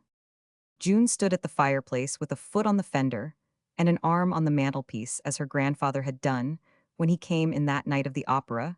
She was too near a breakdown to care what she told him. We dined at Soames. The man of property, his wife there, and Bosinney. Yes. Old Jolyon's glance was fixed on her with the penetrating gaze from which it was difficult to hide, but she was not looking at him, and when she turned her face, he dropped his scrutiny at once. He had seen enough, and too much. He bent down to lift the cup of milk for her from the hearth, and turning away, grumbled, you ought to stay out so late, it makes you fit for nothing. He was invisible now behind his paper, which he turned with a vicious crackle, but when June came up to kiss him, he said, good night, my darling, in a tone so tremulous and unexpected that it was all the girl could do to get out of the room without breaking into the fit of sobbing, which lasted her well on into the night. When the door was closed, old Jolyon dropped his paper and stared long and anxiously in front of him. The beggar, he thought, I always knew she'd have trouble with him. Uneasy doubts and suspicions, the more poignant that he felt himself powerless to check or control the march of events, came crowding upon him. Was the fellow going to jilt her? He longed to go and say to him, look here, you sir, are you going to jilt my granddaughter? But how could he, knowing little or nothing? He was yet certain, with his unerring astuteness, that there was something going on. He suspected Bosinney of being too much at Montpellier Square.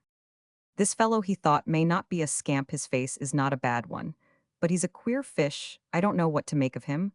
I shall never know what to make of him.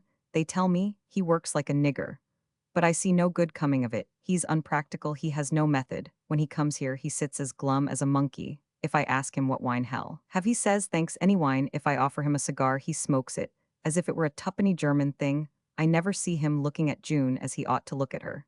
And yet he's not after her money. If she were to make a sign, he'd be off his bargain tomorrow. But she want not she shall stick to him. She's as obstinate as fate shall, never let go. Sighing deeply, he turned the paper in its columns perchance, he might find consolation.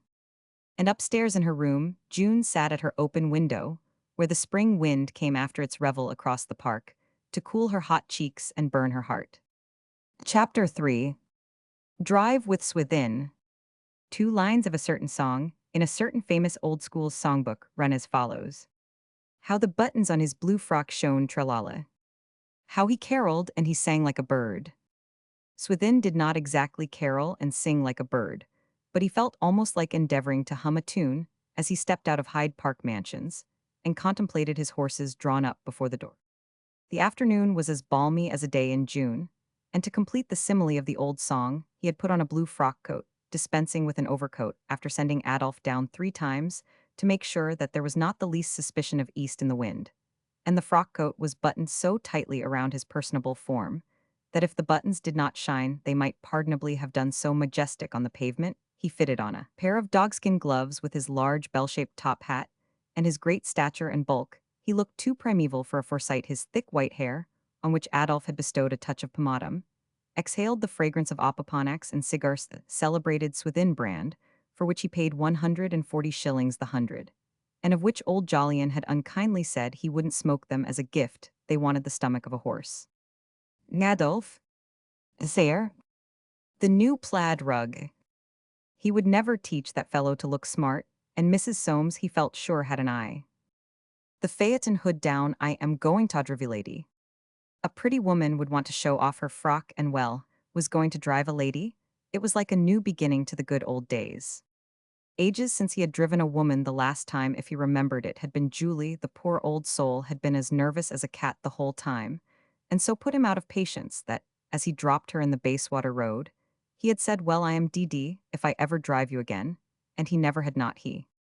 Going up to his horses' heads, he examined their bits, not that he knew anything about bitch, didn't pay his coachman £60 a year to do his work for him, that had never been his principle.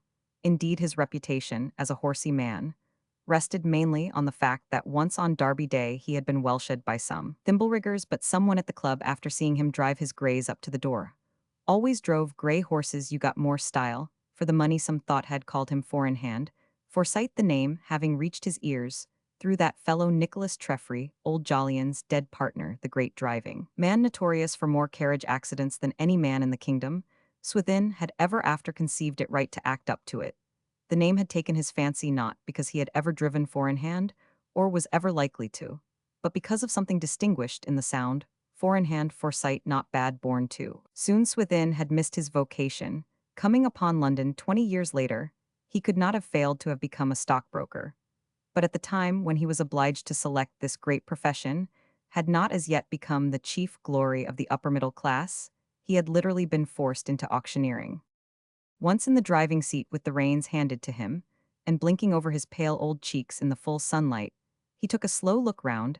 Adolph was already up behind the cockaded groom at the horses' heads, stood ready to let go. Everything was prepared for the signal, and Swithin gave it. The equipage dashed forward, and before you could say, Jack Robinson, with a rattle and flourish, drew up at Soames' door. Irene came out at once and stepped in. He afterward described it at Timothus's light Acer Taglioni. No fuss about it, no wanting this or wanting that, and above all Swithin dwelt on this staring at Mrs. Septimus, in a way that disconcerted her a good deal. No silly nervousness to Aunt Hester. He portrayed Irene's hat, not one of your great flopping things sprawling about and catching the dust that women are so fond of nowadays, but a neat little. He made a circular motion of his hand. White veil capital taste. What was it made of? Inquired Aunt Hester, who manifested a languid but permanent excitement at any mention of dress. Made of, returned Swithin. Now how should I know? He sank into silence, so profound that Aunt Hester began to be afraid. He had fallen into a trance. She did not try to rouse him herself, it not being her custom. I wish somebody would come, she thought. I don't like the look of him. But suddenly Swithin returned to life. Made of, he wheezed out slowly. What should it be made of? They had not gone 4 miles before Swithin received the impression that Irene liked driving with him. Her face was so soft behind that white veil and her dark eyes shone so in the spring light, and whenever he spoke, she raised them to him and smiled. On Saturday morning Soames had found her at her writing table, with a note written to Swithin putting him off. Why did she want to put him off, he asked. She might put her own people off, when she liked, he would not have her putting off his people. She had looked at him, intently had torn up the note and said very well. And then she began writing another. He took a casual glance presently, and saw that it was addressed to Bosinney. "What are you writing to him about?" he asked. Irene, looking at him again with that intent look, said quietly, "Something he wanted me to do for him." "Hump," said Soames, "commissions. You'll have your work cut out if you begin that sort of thing." He said no more. Swithin opened his eyes at the mention of Robin Hill. It was a long way for his horses, and he always dined at 7:30. Before the rush at the club began, the new chef took more trouble with an early dinner, a lazy rascal. He would like to have a look at the house, however a house appealed to any Forsyte, and especially to one who had been an auctioneer. After all, he said the distance was nothing. When he was a younger man, he had had rooms at Richmond for many years, kept his carriage and pair there, and drove them up and down to business every day of his life. Four-in-hand Forsyte they called him. His tea-cart, his horses had been known from Hyde Park Corner to the Star, and Garter, the Duke of Z, wanted to get hold of them, would have given him double the money, but he had kept them. No, a good thing. When you have it, a look of solemn pride came portentously on his shaven, square old face. He rolled his head in his stand-up collar like a turkeycock preening himself. She was really a charming woman, he enlarged upon her frock afterwards, to Aunt Julie, who held up her hands at his way of putting it. Fitted her like a skin tight as a drum, that was how he liked 'em all of a piece. None of your Daverty scarecrow women. He gazed at Mrs. Septimus Small, who took after James long and thin. There's style about her, he went on, fit for a king, and she's so quiet with it too. She seems to have made quite a conquest of you, anyway, drawled Aunt Hester from her corner. Swithin heard extremely well when anybody attacked him. "What's that?" he said. "I know a pretty woman when I see one, and all I can say is I don't see the young man about that's fit for her, but perhaps you'd come, perhaps you'd." "Oh," murmured Aunt Hester. "Ask Julie." Long before they reached Robin Hill, however, the unaccustomed airing had made him terribly sleepy. He drove with his eyes closed, a lifetime of deportment alone, keeping his tall and bulky form from falling askew. Bosinney, who was watching, came out to meet them, and all three entered the house together. Swithin, in front, making play, with a stout gold-mounted Malacca cane, put into his hand by Adolphe, for his knees were feeling the effects of their long stay, in the same position. He had assumed his fur coat to guard against the draughts of the unfinished house. The staircase, said, was handsome, the baronial style. They would want some statuary about. He came to a standstill between the columns of the doorway into the inner court, and held out his cane inquiringly. What was this? To Bethai's vestibule, or whatever they called it, but gazing at the skylight inspiration came to him. Ah, the billiard room. When told it was to be a tiled court with plants in the center, he turned to Irene. "Waste this on plants, you take my advice, and have a billiard table here."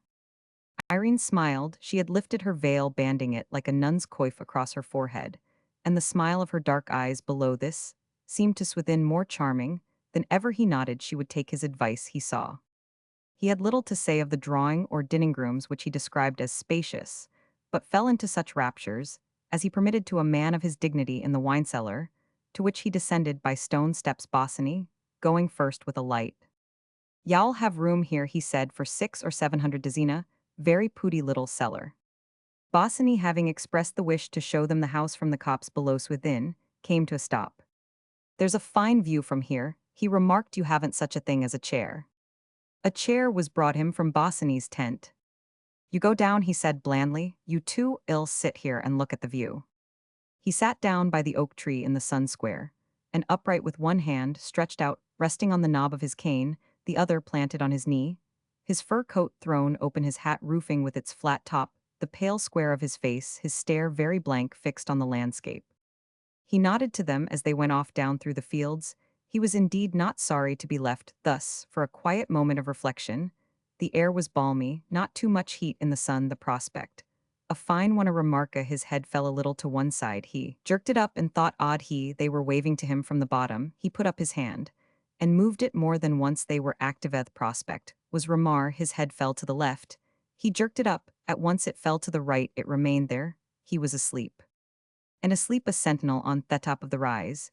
He appeared to rule over this prospect remarkable like some image blocked out by the special artist of primeval Forsytes, in pagan days, to record the domination of mind over matter. And all the unnumbered generations of his yeoman ancestors, one of a Sunday to stand akimbo, surveying their little plots of land, their gray, unmoving eyes hiding their instinct with its hidden roots of violence, their instinct for possession to the exclusion of all the world. All these unnumbered generations seemed to sit there with him on the top of the rise. But from him, thus slumbering, his jealous Forsyte spirit traveled far into God knows what jungle of fancies, with those two young people, to see what they were doing down there in the copsine, the copse where the spring was running riot with the scent of sap, and bursting buds, the song of birds, innumerable a carpet of bluebells, and sweet growing things, and the sun caught like gold in the tops of the trees, to see what they were doing walking along there so close together, on the path that was too narrow, walking along there so close that they were always touching to watch Irene's eyes, like dark thieves stealing the heart out of the spring, and a great unseen chaperone. His spirit was there stopping with them to look at the little furry corpse of a mole, not dead an hour, with his mushroom and silver coat, untouched by the rain or dew, watching over Irene's bent head, and the soft look of her pitying eyes, and over that young man's head gazing at her, so hard, so strangely, walking on with them, too, across the open space where a woodcutter had been at work, where the bluebells were trampled down, and a trunk had swayed and staggered down from its gashed stump, climbing it with them, over and on, to the very edge of the copse, whence there stretched an undiscovered country from far away, in which came the sounds cuckoo cuckoo. Silent, standing with them there, and uneasy at their silence, very queer, very strange. Then back again, as though guilty, through the wood back to the cutting, still silent, amongst the songs of birds that never ceased, and the wild sent them, what was it like, that herb they put in, back to the log across the path. And then unseen, uneasy, flapping above them, trying to make noises, his Forsyte spirit watched her balanced on the log, her pretty figure, swaying, smiling down at that young man, gazing up with such strange shining eyes, slipping, Noah, falling, slitting down his breast, her soft, warm body clutched her head, bent back from his lips, his kiss, her recoil, his cry, "You must know I love you, must know indeed, a pretty love, ha." Swithin awoke, virtue had gone out of him, he had a taste in his mouth, where was he? Damn, he had been asleep. He had dreamed something about a new soup with a taste of mint in it. Those young peepluher, had they got to his left leg, had pins and needles. Adolf the rascal was not there, the rascal was asleep somewhere. He stood up tall, square, bulky in his fur, looking anxiously down over the fields, and presently he saw them coming. Irene was in front, that young fellow, what had they nicknamed him, the buccaneer, looked precious hangdog there behind her, had got a flea in his ear. He shouldn't wonder, serve him right, taking her down all that way to look at the house. The proper place to look at a house from was the lawn. They saw him, he extended his arm and moved it spasmodically to encourage them. But they had stopped. What were they standing there for, talking? They came on again. She had been giving him a rub, he had not the least doubt of it. And no wonder, over a house like thought, a great ugly thing, not the sort of house he was accustomed to. He looked intently at their faces with his pale, immovable stare. That young man looked very queer. "Y'all never make anything of this," he said tartly, pointing at the mansion too newfangled. Bosinney gazed at him as though he had not heard, and Swithin afterwards described him to Aunt Hester as an extravagant sort of fellow, very odd way of looking at you, ah, bumpy beggar. What gave rise to this sudden piece of psychology? He did not state. Possibly Bosinney's prominent forehead and cheekbones, and chin, or something hungry in his face, which quarreled with Swithin's conception of the calm satiety that should characterize the perfect gentleman. He brightened up at the mention of tea. He had a contempt for tea. His brother Jolyon had been in tea, made a lot of money by it, but he was so thirsty, and had such a taste in his mouth, that he was prepared to drink anything. He longed to inform Irene of the taste in his mouth was so sympathetic, but it would not be a distinguished thing to do. He rolled his tongue round, and faintly smacked it against his palate. In a far corner of the tent, Adolf was bending his cat-like mustaches over a kettle. He left it at once to draw the cork of a pint bottle of champagne. Swithin smiled, and nodding at Bosinney, said, "Why, you're quite a Monte Cristo, this celebrated novelone of the half-dozen." He had read had produced an extraordinary impression on his mind.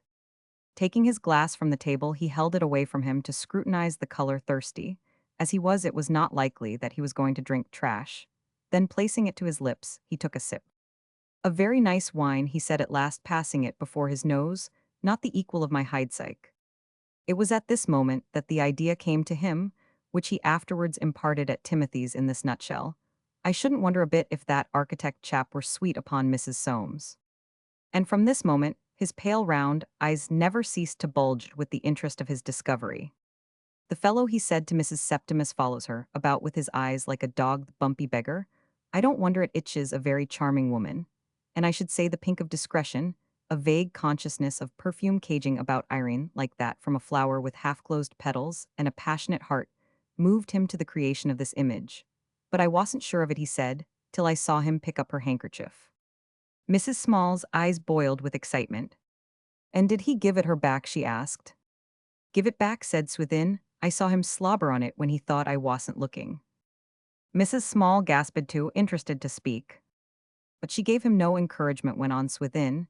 He stopped and stared for a minute or two in the way that alarmed Aunt Hester had suddenly recollected that as they were starting back in the phaeton, she had given Bosinney her hand a second time, and let it stay there too. He had touched his horses smartly with the whip, anxious to get her all to himself. But she had looked back, and she had not answered his first question neither. Had he been able to see her face, she had kept it hanging down. There is somewhere a picture which Swithin has not seen of a man sitting on a rock, and by him, immersed in the still green water, a sea nymph, lying on her back with her hand on her naked breast. She has a half-smile on her face, a smile of hopeless surrender and of secret joy. Seated by Swithin's side, Irene may have been smiling like that. When warmed by champagne, he had her all to himself. He unbosomed himself of his wrongs, of his smothered resentment against the new chef at the club, his worry over the house in Wigmore Street, where the rascally tenant had gone bankrupt through helping his brother-in-law, as if charity did not begin at home of his. Deafness too, and that pain he sometimes got in his right side. She listened, her eyes swimming under their lids.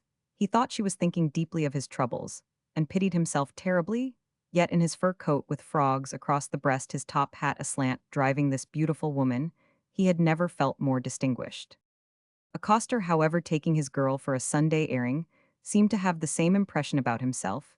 This person had flogged his donkey into a gallop alongside, and sat upright as a waxwork in his shallopy chariot, his chin settled pompously on a red handkerchief like Swithin's on his full cravat, while his girl, with the ends of a fly-blown boa floating out behind, aped a woman of fashion. Her swain moved a stick, with a ragged bit of string dangling from the end, reproducing with strange fidelity the circular flourish of Swithin's whip, and rolled his head at his lady with a leer that had a weird likeness to Swithin's primeval stare.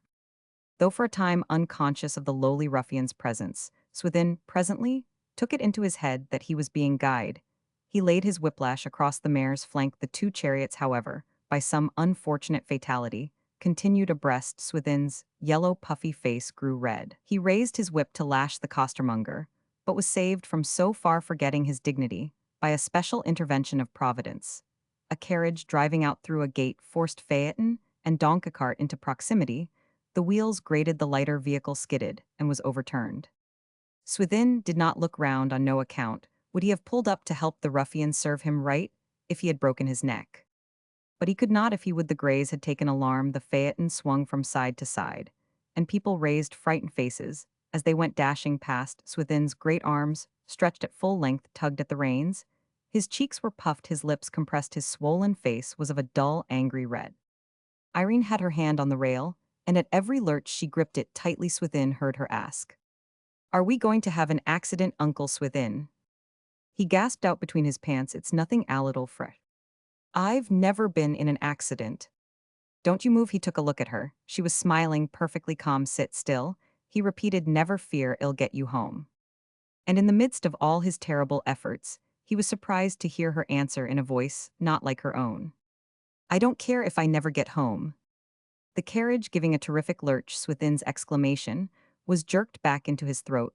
The horses, winded by the rise of a hill, now steadied to a trot, and finally stopped of their own accord. When Swithin described it at Timothy's, "I pulled him up there.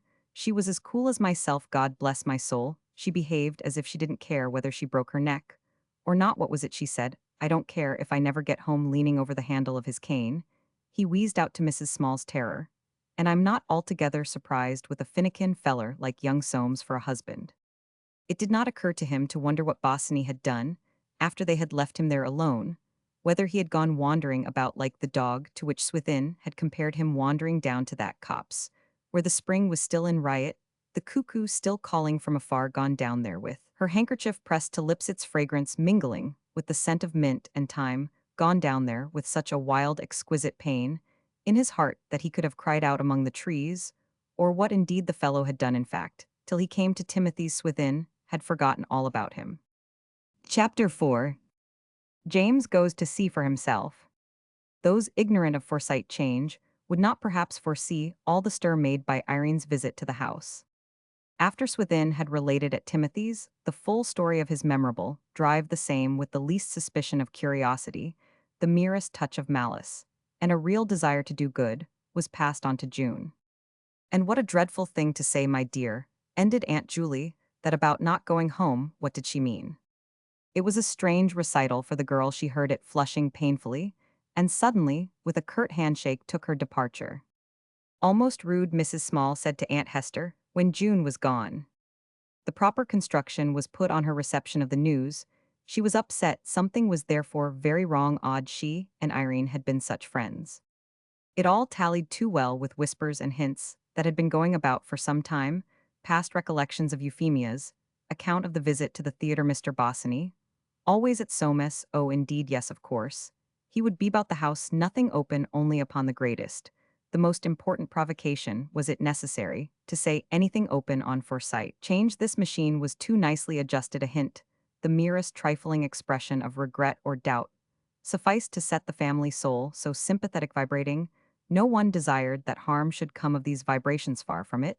They were set in motion with the best intentions, with the feeling that each member of the family had a stake in the family soul. And much kindness lay at the bottom of the gossip. It would frequently result in visits of condolence being made in accordance with the customs of society, thereby conferring a real benefit upon the sufferers, and affording consolation to the sound, who felt pleasantly that someone at all events was suffering from that from which they themselves were not suffering. In fact, it was simply a desire to keep things well aired, the desire which animates the public press that brought James, for instance, into communication with Mrs. Septimus, with the little Nicholases with Hanos, whom, and so, on that great class to which they had risen and now belonged, demanded a certain candor, a still more certain reticence. This combination guaranteed their membership. Many of the younger Forsytes felt very naturally, and would openly declare that they did not want their affairs pried into, but so powerful was the invisible magnetic current of family gossip, that for the life of them, they could not help knowing all about everything. It was felt to be hopeless. One of them, young Roger, had made an heroic attempt to free the rising generation by speaking of Timothy. As an old cat, the effort had justly recoiled upon himself. The words, coming round in the most delicate way to Aunt Julie's ears, were repeated by her, in a shocked voice, to Mrs. Roger, whence they returned again to young Roger. And after all, it was only the wrongdoers who suffered, as for instance George, when he lost all that money playing billiards, or young Roger himself, when he was so dreadfully near to marrying the girl to whom it was whispered he was already married by the laws of nature, or again Irene, who was thought rather than said to be in danger. All this was not only pleasant but salutary, and it made so many hours go lightly at Timothy's in the Bayswater Road, so many hours that must otherwise have been sterile and heavy to those three who lived there. And Timothy's was but one of hundreds of such homes in the city of London, homes of neutral persons of the secure classes who are out of the battle themselves, and must find their reason for existing in the battles of others. For the sweetness of family gossip, it must indeed have been lonely. Their rumors and tales, report surmise, were they not the children of the house as dear and precious as the prattling babes the brother and sisters had missed in their own journey to talk about them, was as near as they could get to the possession of all those children and grandchildren, after whom their soft hearts yearned, for though it is doubtful whether Timothy's heart yearned, it is indubitable that at the arrival of each fresh Forsyte child, he was quite upset. Useless for young Roger to say old cat, for Euphemia to hold up her hands and cry, "Oh, those three," and break into her silent laugh with the squeak at the end. Useless, and not too kind. The situation, which at this stage might seem, and especially to Forsyte eyes, strange, and not to say impossible, was, in view of certain facts, not so strange after all. Some things had been lost sight of. And first, in the security bred of many harmless marriages, It had been forgotten that love is no hothouse flower, but a wild plant born of a wet night, born of an hour of sunshine, sprung from wild seed blown along the road by a wild wind, a wild plant that, when it blooms by chance within the hedge of our gardens, we call a flower, and when it blooms outside, we call a weed, but flower or weed whose scent and color are always wild. And further, the facts and figures of their own lives being against the perception of this truth, it was not generally recognized by Forsytes that where this wild plant springs men and women are, but moths around the pale flame-like blossom. It was long since young Jolion's escapade there was danger of a tradition again, arising that people in their position never cross the hedge to pluck that flower, that one could reckon on having love like measles once in due season and getting over it comfortably for all timias with measles on a soothing mixture of butter and honey in the arms of wedlock. Of all those whom this strange rumor about Bosinney and Mrs. Soames reached, James was the most affected. He had long forgotten how he had hovered lanky and pale inside whiskers of chestnut hue round Emily in the days of his own courtship. He had long forgotten the small house in the purlieus of Mayfair, where he had spent the early days of his married life. Or rather, he had long forgotten the early days, not the small house of Forsyte, never forgot a house, had afterwards sold it at a clear profit of £400. He had long forgotten those days with their hopes and fears, and doubts about the prudence of the match for Emily, though Pretty had nothing, and he himself at that time was making a bare £1,000 a year. And that strange, irresistible attraction, which had drawn him on, till he felt he must die if he could not marry the girl with the fair hair, looped so neatly back the fair arms emerging from a skin-tight bodice, the fair form decorously shielded by a cage of really stupendous circumference. James had passed through the fire, but he had passed also through the river of years, which washes out the fire. He had experienced the saddest experience of all forgetfulness, of what it was like to be in love. Forgotten so long that he had forgotten, even that he had forgotten. And now this rumor had come upon him, this rumor about his son's wife, very vague, a shadow dodging among the palpable, straightforward appearances of things, unreal, unintelligible as a ghost, but carrying with it like a ghost inexplicable terror. He tried to bring it home to his mind, but it was no more use than trying to apply to himself. One of those tragedies he read of daily in his evening paper. He simply could not, there could be nothing in it, it was all their nonsense. She didn't get on with Soames as well as she might, but she was a good little thinga, good little thing. Like the not inconsiderable majority of men, James relished a nice little bit of scandal, and would say in a matter-of-fact tone, licking his lips, yes, yes, and young Dyson, they tell me they're a living at Monte Carlo. But the significance of an affair of this sort of, its past, its present, or its future had never struck him, what it meant, what torture and raptures had gone to its construction, what slow overmastering fate had lurked within the facts, very naked, sometimes sordid, but generally spicy presented. To his gaze, he was not in the habit of blaming, praising, drawing deductions, or generalizing at all about such things. He simply listened rather greedily, and repeated what he was told, finding considerable benefit from the practice, as from the consumption of a sherry and bitters before a meal. Now, however, that such a thinger, rather the rumor, the breath of it had come near him, personally, he felt as in a fog which filled his mouth full of a bad, thick flavor, and made it difficult to draw breaths. A scandal, a possible scandal. To repeat this word to himself, thus was the only way in which he could focus, or make it thinkable. He had forgotten the sensations necessary for understanding the progress, fate, or meaning of any such business. He simply could no longer grasp the possibilities of people running any risk for the sake of passion. Amongst all those persons of his acquaintance who went into the city day after day, and did their business there, whatever it was, and in their leisure moments bought shares and houses, and ate dinners and played games, as he was told, it would have seemed to him ridiculous to suppose that there were any who would run risks for the sake of anything so recondite, so figurative as passion. Passion, he seemed indeed to have heard of it, and rules such as a young man and a young woman ought never to be trusted together, were fixed in his mind, as the parallels of latitude are fixed on a map for all Forsytes when it comes to bedrock. Matters of fact have quite a fine taste in realism, but as to anything else, well, he could only appreciate it at all through the catchword scandal. Ah, but there was no truth in it, could not be. He was not afraid. She was really a good little thing. But there it was when you got a thing like that into your mind, and James was of a nervous temperament, of those men whom things will not leave alone, who suffer tortures from anticipation and indecision, for fear of letting something slip that he might otherwise secure, he was physically unable to make up his mind, until absolutely certain that by not making it up, he would suffer loss. In life, however, there were many occasions when the business of making up his mind did not even rest with himself, and this was one of them. What could he do talk it over with Soames that would only make matters worse? And after all, there was nothing in it, he felt sure.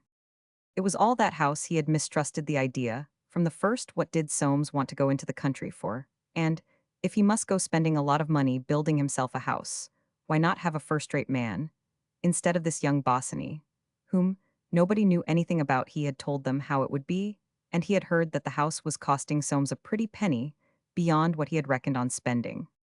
This fact, more than any other, brought home to James the real danger of the situation. It was always like this with these artistic chaps. A sensible man should have nothing to say to them. He had warned Irene too, and see what had come of it. And it suddenly sprang into James's mind that he ought to go and see for himself, in the midst of that fog of uneasiness, in which his mind was enveloped. The notion that he could go and look at the house afforded him inexplicable satisfaction. It may have been simply the decision to do something more, possibly the fact that he was going to look at a house, that gave him relief. He felt that in staring at an edifice of bricks and mortar of wood and stone, built by the suspected man himself, he would be looking into the heart of that rumor about Irene. Without saying a word, therefore, to anyone, he took a hansom to the station and proceeded by train to Robin Hill.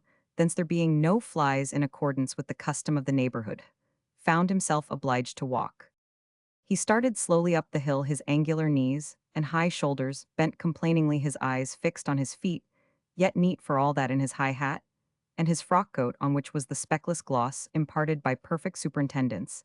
Emily saw to that is, she did not of course see to it, people of good position not seeing to each other's buttons. And Emily was of good position, but she saw that the butler saw to it. He had to ask his way 3 times on each occasion. He repeated the directions given him, got the man to repeat them, then repeated them a second time, for he was naturally of a talkative disposition, and one could not be too careful in a new neighborhood. He kept assuring them that it was a new house he was looking for. It was only, however, when he was shown the roof through the trees, that he could feel really satisfied that he had not been directed entirely wrong. A heavy sky seemed to cover the world with the gray whiteness of a whitewashed ceiling. There was no freshness or fragrance in the air on such a day. Even British workmen scarcely cared to do more. Then they were obliged and moved about their business, without the drone of talk which whiles away the pangs of labor. Through spaces of the unfinished house, shirt-sleeved figures worked slowly, and sounds arose, spasmodic knockings, the scraping of metal, the sawing of wood, with the rumble of wheelbarrows along boards now and again. The foreman's dog, tethered by a string to an oaken beam, whimpered feebly with a sound like the singing of a kettle. The fresh-fitted window panes, daubed each with a white patch in the center, stared out at James like the eyes of a blind dog. And the building chorus went on strident and mirthless under the gray-white sky, but the thrushes hunting amongst the fresh-turned earth for worms were silent quite. James picked his way among the heaps of gravel. The drive was being laid till he came opposite the porch. Here he stopped and raised his eyes. There was but little to see from this point of view, and that little he took in at once, but he stayed in this position many minutes, and who shall know of what he thought? His china blue eyes, under white eyebrows that jutted out in little horns, never stirred. The long upper lip of his wide mouth between the fine white whiskers twitched once or twice. It was easy to see from that anxious, rapt expression whence Soames derived the handicapped look, which sometimes came upon his face. James might have been saying to himself, "I don't know, life's a tough job." In this position, Bosinney surprised him. James brought his eyes down from whatever bird's nest they had been looking for in the sky to Bosinney's face, on which was a kind of humorous scorn. "How do you do, Mr. Forsyte? Come down to see for yourself." It was exactly what James, as we know, had come for, and he was made correspondingly uneasy. He held out his hand, however, saying, "How are you?" without looking at Bosinney. The latter made way for him with an ironical smile. James scented something suspicious in this courtesy. "I should like to walk round the outside first," he said, "and see what you've been doing." A flagged terrace of rounded stones, with a list of 2 or 3 inches to port, had been laid round the southeast and southwest sides of the house, and ran with a beveled edge into mold, which was in preparation for being turfed. Along this terrace James led the way. Now what did this cost, he asked, when he saw the terrace extending round the corner. What should you think, inquired Bosinney. How should I know, replied James, somewhat nonplussed. 200 or 300, I dare say. The exact sum.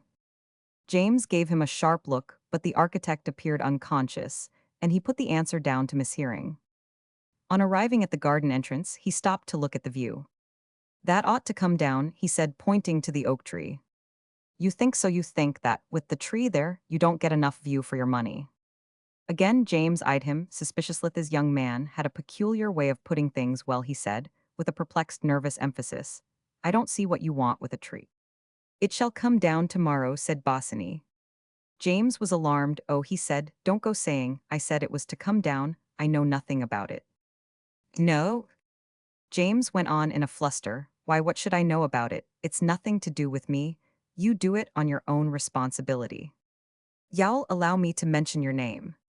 James grew more and more alarmed. I don't know what you want mentioning my name, for he muttered, you'd better leave the tree alone, it's not your tree. He took out a silk handkerchief and wiped his brow. They entered the house like Swithin. James was impressed by the inner courtyard. You must have spent a deuce of a lot of money here, he said, after staring at the columns and gallery for some time now. What did it cost to put up those columns? I can't tell you offhand, thoughtfully answered Bosinney, but I know it was a deuce of a lot. I should think so, said James. I should. He caught the architect's eye and broke off. And now, whenever he came to anything of which he desired to know the cost, he stifled that curiosity. Bosinney appeared determined that he should see everything, and had not James been of too noticing a nature, he would certainly have found himself going round the house a second time. He seemed so anxious to be asked questions too, that James felt he must be on his guard. He began to suffer from his exertions, for though wiry enough for a man of his long build, he was 75 years old. He grew discouraged. He seemed no nearer to anything had not obtained from his inspection any of the knowledge he had vaguely hoped, for he had merely increased his dislike and mistrust of this young man, who had tired him out with his politeness, and in whose manner he now certainly detected mockery. The fellow was sharper than he had thought and better looking than he had hoped. He had don't care appearance that James, to whom risk was the most intolerable thing in life, did not appreciate. A peculiar smile, too, coming when least expected, and very queer eyes, he reminded James, as he said afterwards, of a hungry cat. This was as near as he could get in conversation with Emily to a description of the peculiar exasperation, velvetiness, and mockery of which Bosinney's manner had been composed. At last, having seen all that was to be seen, he came out again at the door where he had gone in, and now feeling that he was wasting time and strength and money all for nothing, he took the courage of a Forsyte in both hands, and looking sharply at Bosinney said, I dare say you see a good deal of my daughter-in-law now. What does she think of the house? But she hasn't seen it, I suppose. This he said, knowing all about Irene's visit, not of course that there was anything in the visit, except that extraordinary remark she had made about not caring to get home, and the story of how June had taken the news. He had determined, by this way of putting the question, to give Bosinney a chance, as he said to himself. The latter was long in answering, but kept his eyes with uncomfortable steadiness on James. She has seen the house, but I can't tell you what she thinks of it. Nervous and baffled, James was constitutionally prevented from letting the matter drop. Oh, he said, she has seen it. Soames brought her down, I suppose. Bosinney smilingly replied, oh no. What, did she come down alone? Oh no. Then who brought her? I really don't know whether I ought to tell you who brought her. To James, who knew that it was Swithin, this answer appeared incomprehensible. Why, he stammered, you know that, but he stopped suddenly, perceiving his danger. Well, he said, if you don't want to tell me, I suppose you want. Nobody tells me anything. Somewhat to his surprise, Bosinney asked him a question. By the by, he said, could you tell me if there are likely to be any more of you coming down? I should like to be on the spot. Any more, said James, bewildered. Who should there be more? I don't know of any more. Goodbye. Looking at the ground, he held out his hand, crossed the palm of it with Bosinney's, and taking his umbrella just above the silk, walked away along the terrace. Before he turned the corner, he glanced back, and saw Bosinney following him, slowly slinking along the wall, as he put it to himself, like a great cat. He paid no attention when the young fellow raised his hat. Outside the drive and out of sight, he slackened his pace still more, very slowly, more bent, then when he came lean hungry and disheartened, he made his way back to the station. The buccaneer, watching him go so sadly home, felt sorry perhaps for his behavior to the old man. Chapter 5. Soames and Bosinney correspond. James said nothing to his son of this visit to the house, but having occasion to go to Timothy's one morning on a matter connected with a drainage scheme, which was being forced by the sanitary authorities on his brother, he mentioned it there. It was not, he said, a bad house. He could see that a good deal could be made of it.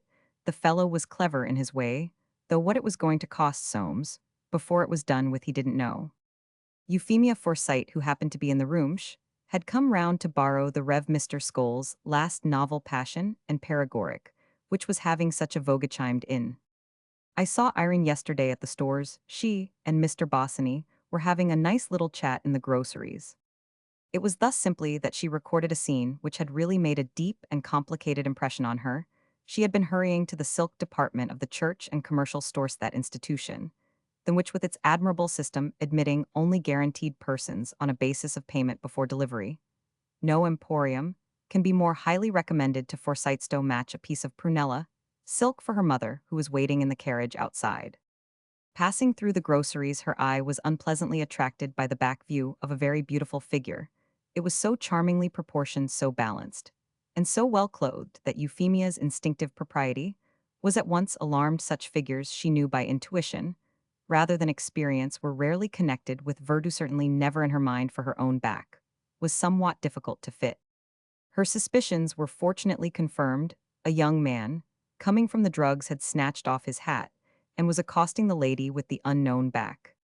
It was then that she saw with whom she had to deal. The lady was undoubtedly Mrs. Soames, the young man Mr. Bosinney, concealing herself rapidly over the purchase of a box of Tunisian dates, for she was impatient of awkwardly meeting people with parcels in her hands, and at the busy time of the morning, she was quite unintentionally an interested observer of their little interview. Mrs. Soames, usually somewhat pale, had a delightful color in her cheeks, and Mr. Bosinney's manner was strange though attractive. She thought him rather a distinguished-looking man, and George's name for him, the buccaneer, about which there was something romantic, quite charming. He seemed to be pleading. Indeed, they talked so earnestly, or rather he talked so earnestly, for Mrs. Soames did not say much, that they caused inconsiderately an eddy in the traffic. One nice old general, going towards cigars, was obliged to step quite out of the way, and chancing to look up and see Mrs. Soames' face, he actually took off his hat, the old fool, so like a man. But it was Mrs. Soames' eyes that worried Euphemia. She never once looked at Mr. Bosinney until he moved on, and then she looked after him, and oh, that look! On that look Euphemia had spent much anxious thought. It is not too much to say that it had hurt her with its dark, lingering softness, for all the world, as though the woman wanted to drag him back and unsay something she had been saying. Ah, well, she had had no time to go deeply into the matter just then, with that prunella silk on her hands, but she was very intriguey, very. She had just nodded to Mrs. Soames to show her that she had seen, and as she confided in talking it over afterwards to her chum Francie Rogers' daughter, didn't she look caught out just?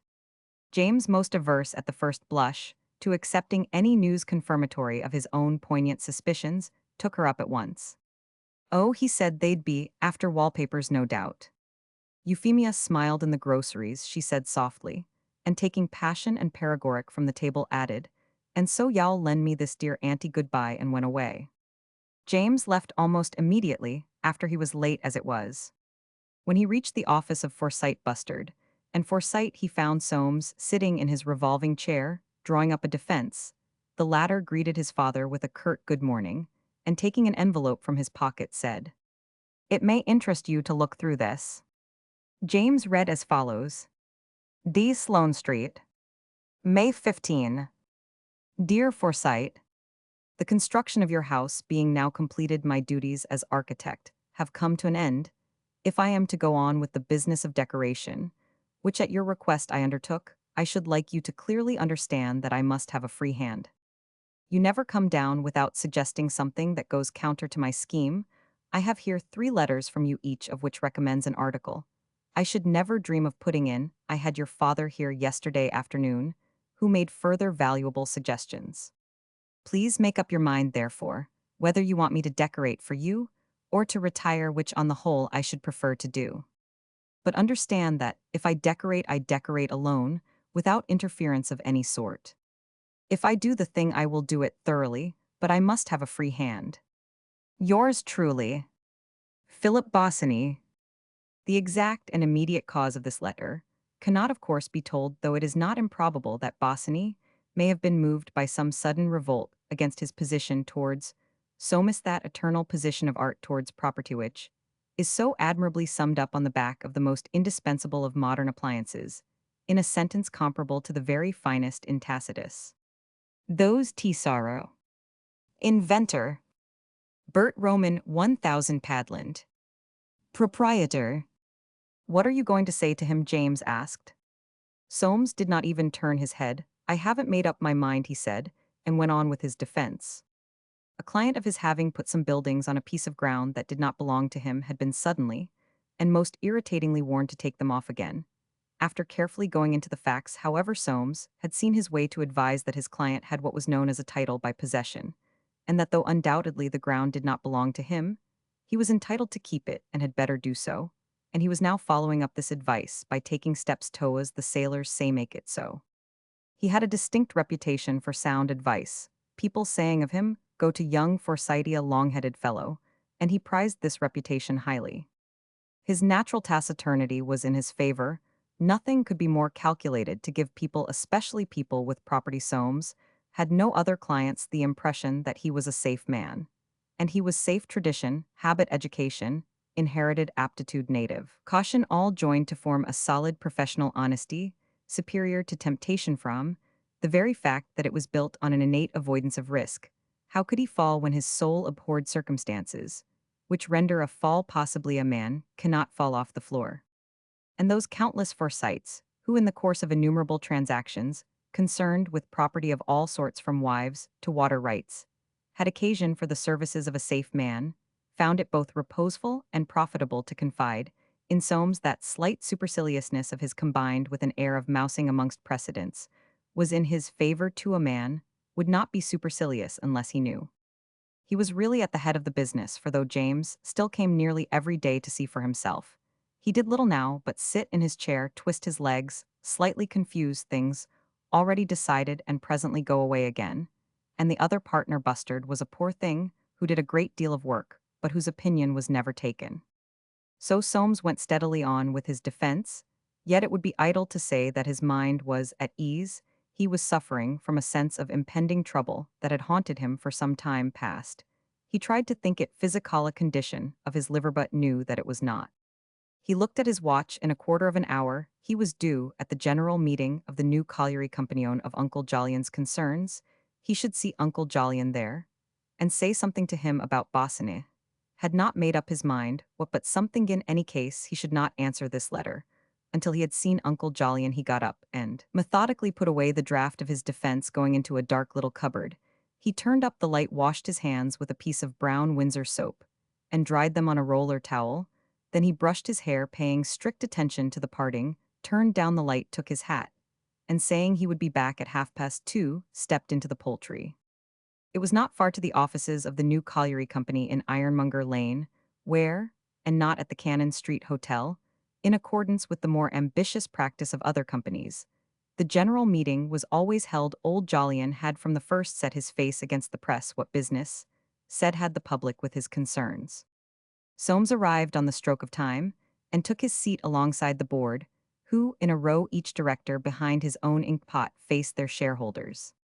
In the center of this row, old Jolyon, conspicuous in his black tightly buttoned frock coat and his white mustaches, was leaning back, with fingertips crossed on a copy of the director's report and accounts.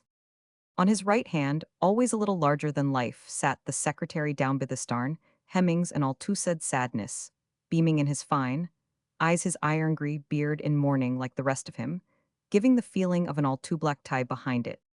The occasion, indeed, was a melancholy one, only 6 weeks having elapsed since that telegram had come from Scorier, the mining expert on a private mission, to the mines, informing them that Pippin, their superintendent, had committed suicide in endeavoring, after his extraordinary 2 years' silence, to write a letter to his board. That letter was on the table now. It would be read to the shareholders, who would of course be put into possession of all the facts. Hemmings had often said to Soames, standing with his coat-tails divided before the fireplace. What our shareholders don't know about our affairs isn't worth knowing. You may take that from me, Mr. Soames. On one occasion, old Jolyon being present, Soames recollected a little unpleasantness. His uncle had looked up sharply and said, "Don't talk nonsense, Hemmings. You mean that what they do know isn't worth knowing." Old Jolyon detested humbug. Hemmings, angry and wearing a smile like that of a trained poodle, had replied, in an outburst of artificial applause, "Come now, that's good, sir, that's very good. Your uncle will have his joke." The next time he had seen Soames, he had taken the opportunity of saying to him, "The chairman's getting very old. I can't get him to understand things. And he's so willful, but what can you expect with a chin like his?" Soames had nodded. Everyone knew that Uncle Jolyon's chin was a caution. He was looking worried today, in spite of his general meeting look. Soames should certainly speak to him about Bosinney. Beyond old Jolyon on the left was little Mr. Booker, and he too wore his general meeting look, as though searching for some particularly tender shareholder. And next him was the deaf director with a frown, and beyond the deaf director again was old Mr. Bleedem, very bland and having an air of conscious virtues. Well he might, knowing that the brown paper parcel he always brought to the boardroom was concealed behind his hat, one of that old-fashioned class of flat-brimmed top hats which go with very large bow ties, clean-shaven, lips, fresh cheeks, and neat little white whiskers. Soames always attended the general meeting. It was considered better that he should do so in case anything should arise. He glanced round with his close supercilious air at the walls of the room, where hung plans of the mine and harbor together, with a large photograph of a shaft, leading to a working which had proved quite remarkably unprofitable, this photograph a witness to the eternal irony underlying commercial enterprise still retained its position on the wall, in effigy of the director's pet but dead lamb. And now old Jolyon rose to present the report and accounts. Veiling under a Jove-like serenity that perpetual antagonism deep-seated in the bosom of a director, towards his shareholders he faced them. Calmly Soames faced them too. He knew most of them by sight. There was old Scrubsole, a tar man, who always came, as Hemmings would say, to make himself nasty, a cantankerous-looking old fellow with a red face, a jowl, and an enormous low-crowned hat reposing on his knee, and the Rev. Mr. Bombs, who always proposed a vote of thanks to the chairman, in which he invariably expressed the hope that the board would not forget to elevate their employees, using the word with a double E, as being more vigorous and Anglo-Saxon. He had the strong imperialistic tendencies of his cloth. It was his salutary custom to buttonhole a director afterwards, and ask him whether he thought the coming year would be good or bad, and according to the trend of the answer, to buy or sell 3 shares within the ensuing fortnight. And there was that military man, Major O'Bally, who could not help speaking if only to second the re-election of the auditor, and who sometimes caused serious consternation by taking toast proposals rather out of the hands of persons who had been flattered with little slips of paper, entrusting the said proposals to their care. These made up the lot, together with 4 or 5 strong silent shareholders, with whom Soames could sympathize, men of business, who liked to keep an eye on their affairs for themselves, without being fussy, good solid men, who came to the city every day and went back in the evening to good solid wives. Good solid wives, there was something in that thought which roused the nameless uneasiness in Soames again. What should he say to his uncle? What answer should he make to this letter? If any shareholder has any question to put, I shall be glad to answer it. A soft thump. Old Jolyon had let the report and accounts fall, and stood twisting his tortoise-shell glasses between thumb and forefinger. The ghost of a smile appeared on Soames' face. They had better hurry up with their questions.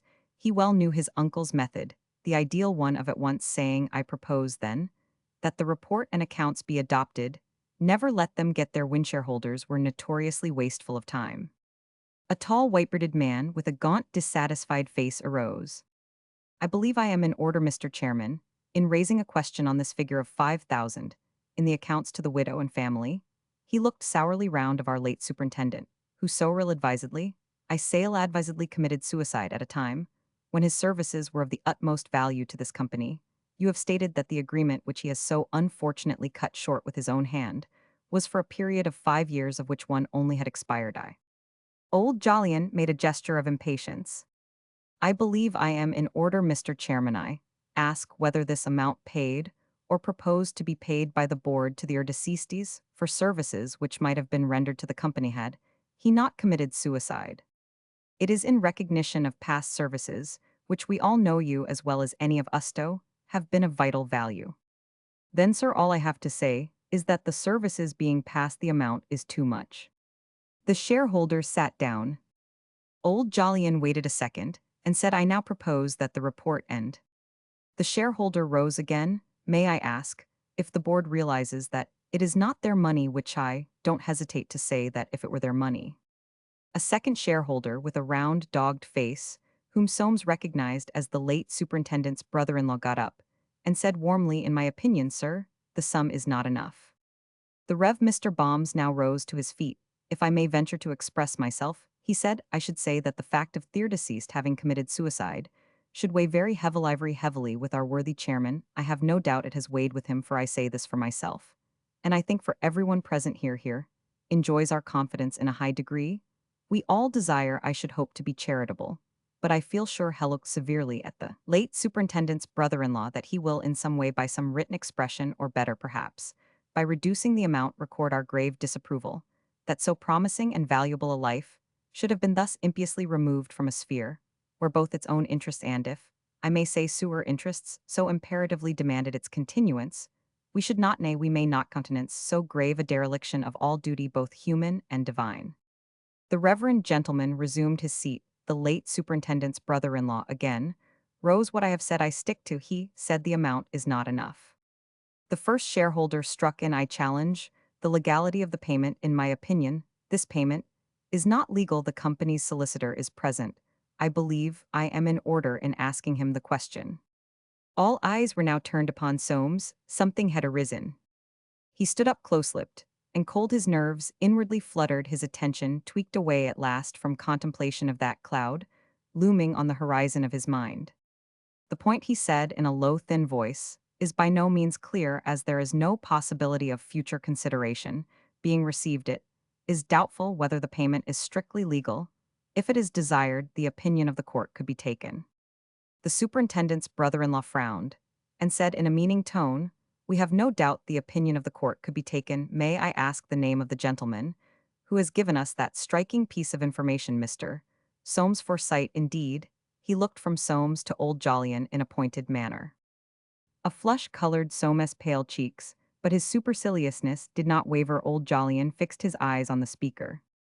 If he said the late superintendent's brother-in-law has nothing more to say, I propose that the report and accounts. At this moment, however, there rose one of those 5 silent, stolid shareholders who had excited Soames' sympathy. He said, I deprecate the proposal altogether. We are expected to give charity to this man's wife and children, who you tell us were dependent on him. They may have been, I do not care whether they were or not. I object to the whole thing on principle. It is high time a stand was made against this sentimental humanitarianism. The country is eaten up with it. I object to my money being paid to these people, of whom I know nothing, who have done nothing to earn it. I object in toto.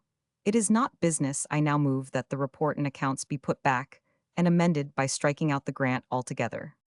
Old Jolyon had remained standing, while the strong, silent man was speaking. The speech awoke an echo in all hearts, voicing, as it did the worship of strong men, the movement against generosity, which had at that time already commenced among the saner members of the community. The words, it is not business, had moved even the board. Privately, everyone felt that indeed it was not, but they knew also the chairman's domineering temper and tenacity. He too, at heart, must feel that it was not business. But he was committed to his own proposition. Would he go back upon it? It was thought to be unlikely. All waited with interest. Old Jolyon held up his hand. Dark-rimmed glasses, depending between his finger and thumb, quivered slightly with a suggestion of menace. He addressed the strong, silent shareholder. Knowing, as you do, the efforts of our late superintendent upon the occasion of the explosion at the mines, do you seriously wish me to put that amendment, sir? I do. Old Jolyon put the amendment. Does anyone second this? He asked, looking calmly round. And it was then that Soames, looking at his uncle, felt the power of will that was in that old man. No one stirred. Looking straight into the eyes of the strong, silent shareholder, old Jolyon said, I now move that the report and accounts for the year 1886 be received and adopted. You second that. Those in favor signify the same in the usual way. Contrarino. Carried. The next business, gentlemen. Soames smiled. Certainly Uncle Jolyon had a way with him. But now his attention relapsed upon Bosinney. Odd how that fellow haunted his thoughts even in business hours. Irene's visit to the house, but there was nothing in that except that she might have told him. But then again, she never did tell him anything. She was more silent, more touchy every day. He wished to God the house were finished, and they were in it away from London town. Did not suit her. Her nerves were not strong enough. That nonsense of the separate room had cropped up again. The meeting was breaking up now. Underneath, the photograph of the lost Shaft Hemmings was buttonholed by the Rev. Mr. Baum's little Mr. Booker. His bristling eyebrows, wreathed in angry smiles, was having a parting turn-up with old Scrubsole. The two hated each other like poison. There was some matter of a tar contract between them. Little Mr. Booker, having secured it from the board for a nephew of his over old Scrubsole's head Soames, had heard that from Hemmings, who liked to gossip more especially about his directors, except indeed old Jolyon, of whom he was afraid. Soames awaited his opportunity. The last shareholder was vanishing through the door when he approached his uncle, who was putting on his hat. "Can I speak to you for a minute, Uncle Jolyon?" It is uncertain what Soames expected to get out of this interview. Apart from that somewhat mysterious awe in which Forsytes in general held old Jolyon, due to his philosophically twist, or perhaps as Hemmings would doubtless have said to his chin, there was, and always had been, a subtle antagonism between the younger man and the old. It had lurked under their dry manner of greeting, under their non-committal allusions to each other, and arose perhaps from old Jolyon's perception of the quiet tenacity, obstinacy. He rather naturally called it of the young man, of a secret doubt whether he could get his own way with him. Both these Forsytes, wide asunder as the poles in many respects, possessed in their different waisto a greater degree than the rest of the family that essential quality of tenacious and prudent insight into affairs, which is the high-water mark of their great class. Either of them, with a little luck and opportunity, was equal to a lofty career. Either of them would have made a good financier, a great contractor, a statesman, though old Jolyon, in certain of his moods, when under the influence of a cigar or of nature, would have been capable of not perhaps despising, but certainly of questioning his own high position, while Soames, who never smoked cigars, would not. Then, too, in old Jolyon's mind, there was always the secret ache that the son of James, whom he had always thought such a poor thing, should be pursuing the paths of success while his own son. And last not least, for he was no more outside the radiation of family gossip than any other. Forsyte had now heard the sinister, indefinite, but none the less disturbing rumor about Bosinney, and his pride was wounded to the quick. Characteristically, his irritation turned not against Irene, but against Soames. The idea that his nephew's wife, why couldn't the fellow take better care of her? Oh, quaint injustice, as though Soames could possibly take more care, should be drawing to herself. Jun's lover was intolerably humiliating, and seeing the danger, he did not, like James, hide it away in sheer nervousness, but owned with the dispassion of his broader outlook that it was not unlikely there was something very attractive about Irene.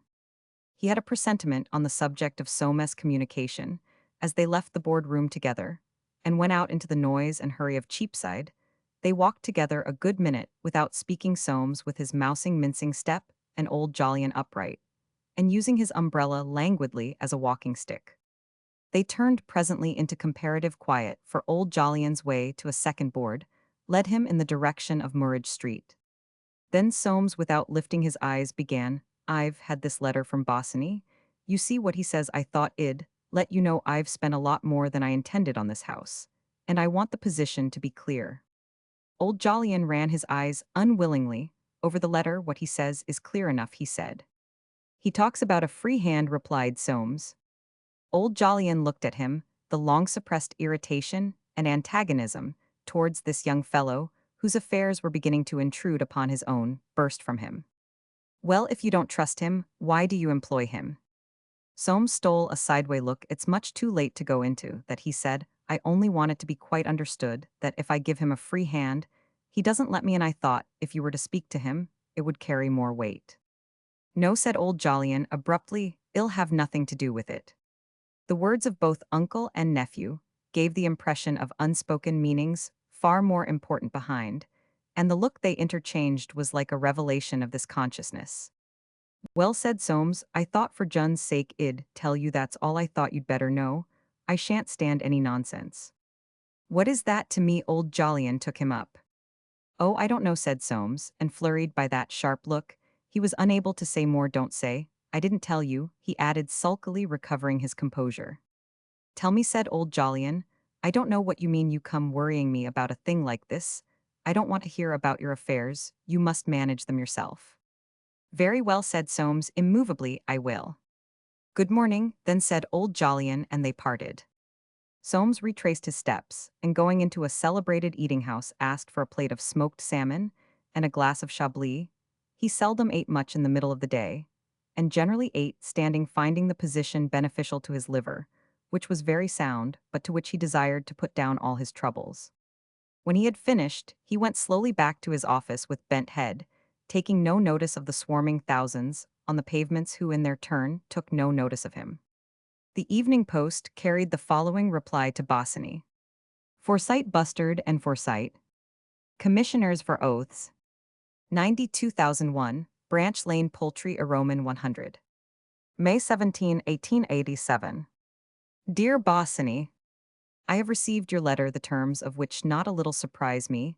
I was under the impression that you had, and have had all along, a free hand, for I do not recollect that any suggestions I have been so unfortunate as to make have met with your approval. In giving you, in accordance with your request, this free hand, I wish you to clearly understand that the total cost of the house, as handed over to me, completely decorated inclusive of your fee, as arranged between us, must not exceed £12,000. This gives you an ample margin, and as you know is far more than I originally contemplated. I am yours truly, Soames Forsyte. On the following day, he received a note from Bosinney. Philip Bosinney, architect, D. Sloane Street, SW. May 18. Dear Forsyte, if you think that in such a delicate matter as decoration, I can bind myself to the exact pound, I am afraid you are mistaken. I can see that you are tired of the arrangement, and of me, and I had better therefore resign. Yours faithfully, Philip Bosinney. Soames pondered long and painfully over his answer, and late at night in the dining-room, when Irene had gone to bed, he composed the following. 62 Montpellier Square, SW. May 19, 1887. Dear Bosinney, I think that in both our interests it would be extremely undesirable that matters should be so left at this stage. I did not mean to say that, if you should exceed the sum named in my letter to you by 10 or 20 or even £50, there would be any difficulty between us. This being so, I should like you to reconsider your answer. You have a free hand in the terms of this correspondence, and I hope you will see your way to completing the decorations in the matter, of which I know it is difficult to be absolutely exact. Yours truly, Soames Forsyte. Bosinney's answer, which came in the course of the next day, was May 20. Dear Forsyte, very well. P.H. Bosinney. Chapter 6. Old Jolyon at the Zoo. Old Jolyon disposed of his second meeting in ordinary, bored summarily. He was so dictatorial that his fellow directors were left in cabal over the increasing domineeringness of old Forsyte, which they were far from intending to stand much longer, they said. He went out by underground to Portland Road Station, whence he took a cab and drove to the zoo. He had an assignation there, one of those assignations that had lately been growing more frequent, to which his increasing uneasiness about June, and the change in her, as he expressed it, was driving him. She buried herself away and was growing thin. If he spoke to her, he got no answer or had his head snapped off, or she looked as if she would burst into tears. She was as changed as she could be all through this Bosinney. As for telling him about anything, not a bit of it. And he would sit for long spells brooding his paper unread before him, a cigar extinct between his lips. She had been such a companion to him, ever since she was 3 years old, and he loved her so. Forces regardless of family, or class, or custom, were beating down his guard. Impending events over which he had no control threw their shadows on his head. The irritation of one accustomed to have his way was roused against he knew not what. Chafing at the slowness of his cab, he reached the zoo door, but with his sunny instinct for seizing the good of each moment, he forgot his vexation as he walked towards the tryst. From the stone terrace above the bear pit, his son and his 2 grandchildren came hastening down when they saw old Jolyon coming, and led him away towards the lion house. They supported him on either side, holding one to each of his hands whilst Jolly Perverse, like his father, carried his grandfather's umbrella in such a way as to catch people's legs with the crutch of the handle. Young Jolyon followed. It was as good as a play to see his father with the children, but such a play as brings smiles with tears behind an old man and two small children walking together can be seen at any hour of the day. But the sight of old Jolyon with Jolly and Holly seemed to young Jolyon a special peep show of the things that lie at the bottom of our hearts. The complete surrender of that erect old figure to those little figures on either hand was too poignantly tender, and being a man of an habitual reflex action, young Jolyon swore softly under his breath. The show affected him in a way unbecoming to a Forsyte who is nothing if not undemonstrative. Thus they reached the lion house.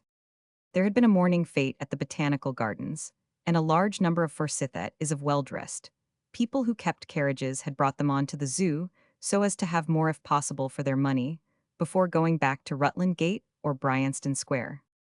Let's go on to the zoo, they had said to each other. It'll be great fun, it was a shilling day, and there would not be all those horrid common people. In front of the long line of cages, they were collected in rows watching the tawny ravenous beasts behind the bars await their only pleasure of the 24 hours. The hungrier the beast, the greater the fascination. But whether because the spectators envied his appetite or more humanely, because it was so soon to be satisfied, young Jolyon could not tell. Remarks kept falling on his ears. That's a nasty-looking brute, that tiger. Oh, what a love, look at his little mouth. Yes, he's rather nice, don't go too near, mother. And frequently with little pats, one or another would clap their hands to their pockets behind and look round, as though expecting young Jolyon, or some disinterested-looking person, to relieve them of the contents. A well-fed man in a white waistcoat said slowly through his teeth, "It's all greed, they can't be hungry. Why, they take no exercise." At these words, a tiger snatched a piece of bleeding liver, and the fat man laughed. His wife, in a Paris model frock and gold nose-nippers, reproved him. "How can you laugh, Harry, such a horrid sight?" Young Jolyon frowned. The circumstances of his life, though he had ceased to take a too personal view of them, had left him subject to an intermittent contempt, and the class to which he had belonged, the carriage class especially, excited his sarcasm. To shut up a lion or tiger in confinement was surely a horrible barbarity, but no cultivated person would admit this. The idea of its being barbarous to confine wild animals had probably never even occurred to his father. For instance, he belonged to the old school, who considered it at once humanizing and educational to confine baboons and panthers, holding the view, no doubt, that in course of time, they might induce these creatures not so unreasonably to die of misery and heartsickness against the bars of their cages, and put the society to the expense of getting others in his eyes, as in the eyes of all Forsytes. The pleasure of seeing these beautiful creatures, in a state of captivity, far outweighed the inconvenience of imprisonment to beasts whom God had so improvidently placed in a state of freedom. It was for the animals good removing them at once from the countless dangers of open air and exercise, and enabling them to exercise their functions in the guaranteed seclusion of a private compartment. Indeed, it was doubtful what wild animals were made for, but to be shut up in cages. But as young Jolyon had in his constitution the elements of impartiality, he reflected that to stigmatize as barbarity that which was merely lack of imagination must be wrong, for none who held these views had been placed in a similar position to the animals they caged, and could not therefore be expected to enter into their sensations. It was not until they were leaving the gardens, Jolly and Holly in a state of blissful delirium, that old Jolyon found an opportunity of speaking to his son on the matter. Next his heart. "I don't know what to make of it," he said. "If she's to go on as she's going on now, I can't tell what's to come. I wanted her to see the doctor, but she's not a bit like me. She's your mother, all over obstinate as a mule. If she doesn't want to do a thing she want, and there's an end of it." Young Jolyon smiled. His eyes had wandered to his father's. "Chin a pair of you," he thought, but he said nothing. And then went on old Jolyon, "There's this Bosinney, I should like to punch the fellow's head. But I can't, I suppose, though I don't see why you shouldn't," he added doubtfully. "What has he done far better that it should come to an end if they don't hit it off?" Old Jolyon looked at his son now. They had actually come to discuss a subject connected with the relations between the sexes. He felt distrustful Joe would be sure to hold some loose view or other. "Well, I don't know what you think," he said. "I dare say your sympathies with him shouldn't be surprised, but I think he's behaving precious badly, and if he comes my way, I shall tell him so." He dropped the subject. It was impossible to discuss with his son the true nature and meaning of Bosinney's defection. Had not his son done the very same thing worse, if possible, 15 years ago? There seemed no end to the consequences of that piece of folly. Young Jolyon also was silent. He had quickly penetrated his father's thought for dethroned, from the high seat of an obvious and uncomplicated view of things. He had become both perceptive and subtle. The attitude he had adopted towards sexual matters 15 years before, however, was too different from his father's. There was no bridging the gulf. He said coolly, "I suppose he's fallen in love with some other woman." Old Jolyon gave him a dubious look. "I can't tell," he said. "They say so." "Then it's probably true," remarked young Jolyon unexpectedly. "And I suppose they've told you who she is." "Yes," said old Jolyon, Soames' wife. Young Jolyon did not whistle. The circumstances of his own life had rendered him incapable of whistling on such a subject. But he looked at his father, while the ghost of a smile hovered over his face. If old Jolyon saw, he took no notice. "She and June were bosom friends," he muttered. "Poor little June," said young Jolyon softly. He thought of his daughter still as a babe of 3. Old Jolyon came to a sudden halt. "I don't believe a word of it," he said. "It's some old woman's tale. Get me a cab, Joe. I am tired to death." They stood at a corner to see if an empty cab would come along, while carriage after carriage drove past, bearing Forsytes of all descriptions, from the zoo. The harness, the liveries, the gloss on the horses' coats shone and glittered in the May sunlight, and each equipage, landau, sociable barouche, Victoria, or brougham, seemed to roll out proudly from its wheels. "I and my horses and my men, you know. Indeed, the whole turnout have cost a pot. But we were worth it, every penny. Look at master and at missus now, the dogs. Ease with securitya, that's the ticket." And such, as everyone knows, is fit accompaniment for a perambulating Forsyte. Amongst these carriages was a barouche coming at a greater pace than the others, drawn by a pair of bright bay horses. It swung on its high springs, and the 4 people who filled it seemed rocked as in a cradle. This chariot attracted young Jolyon's attention, and suddenly on the back seat, he recognized his Uncle James, unmistakable, in spite of the increased whiteness of his whiskers, opposite their backs, defended by sunshades, Rachel Forsyte and her elder but married sister Winifred. Darty, in irreproachable toilettes, had posed their heads haughtily like 2 of the birds they had been seeing at the zoo, while by James' side reclined Darty in a brand new frock coat, buttoned tight and square, with a large expanse of carefully shot linen protruding below each wristband. An extra, if subdued, sparkle and added touch of the best gloss or varnish characterized this vehicle, and seemed to distinguish it from all the others, as though by some happy extravagance, like that which marks out the real work of art from the ordinary picture-rate, were designated as the typical car, the very throne of Forsytedom. Old Jolyon did not see them pass. He was petting poor Holly, who was tired. But those in the carriage had taken in the little group. The ladies' heads tilted suddenly. There was a spasmodic screening movement of parasols. James' face protruded naively like the head of a long bird. His mouth, slowly opening, the shield-like rounds of the parasols grew smaller and smaller and vanished. Young Jolyon saw that he had been recognized even by Winifred, who could not have been more than 15, when he had forfeited the right to be considered a Forsyte. There was not much change in them. He remembered the exact look of their turnout, all that time ago. Horses, men, carriage, all different now, no doubt, but of the precise stamp of 15 years before. The same neat display, the same nicely calculated arrogance, ease, with security, the swing exact, the pose of the sunshades, exact the spirit of the whole thing. And in the sunlight, defended by the haughty shields of parasols, carriage after carriage went by. "Uncle James has just passed with his female folk," said young Jolyon. His father looked black. "Did your uncle see us?" "Yes, HMPH. What's he want coming down into these parts?" An empty cab drove up at this moment, and old Jolyon stopped it. "I shall see you again before long, my boy," he said. "Don't you go paying any attention to what I've been saying about young Bosinney. I don't believe a word of it." Kissing the children who tried to detain him, he stepped in and was borne away. Young Jolyon, who had taken Holly up in his arms, stood motionless at the corner, looking after the cab. Chapter 7. Afternoon at Timothy's. If old Jolyon, as he got into his cab, had said, "I won't believe a word of it," he would more truthfully have expressed his sentiments. The notion that James and his womankind had seen him in the company of his son had awakened in him, Not only the impatience he always felt when crossed, but that secret hostility natural between brothers, the roots of which little nursery rivalry sometimes toughen and deepen as life goes on, and all hidden support a plant capable of producing in season the bitterest fruits.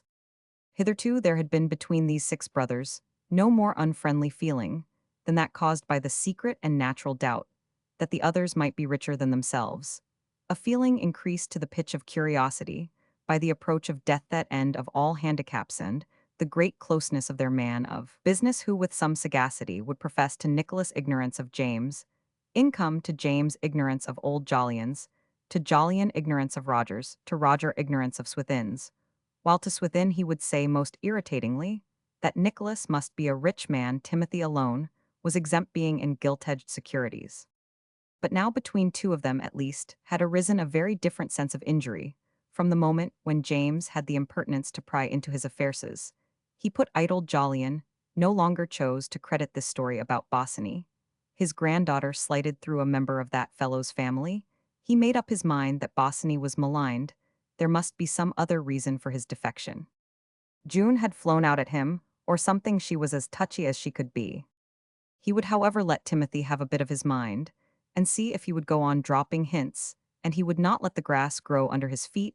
Either he would go there at once, and take very good care that he didn't have to go again on the same errand. He saw James' carriage blocking the pavement in front of the bower, so they had got there before him, cackling about having seen him, he dared say, and further on Swithin's greys were turning their noses towards the noses of James' bays, as though in conclave over the family, while their coachmen were in conclave above.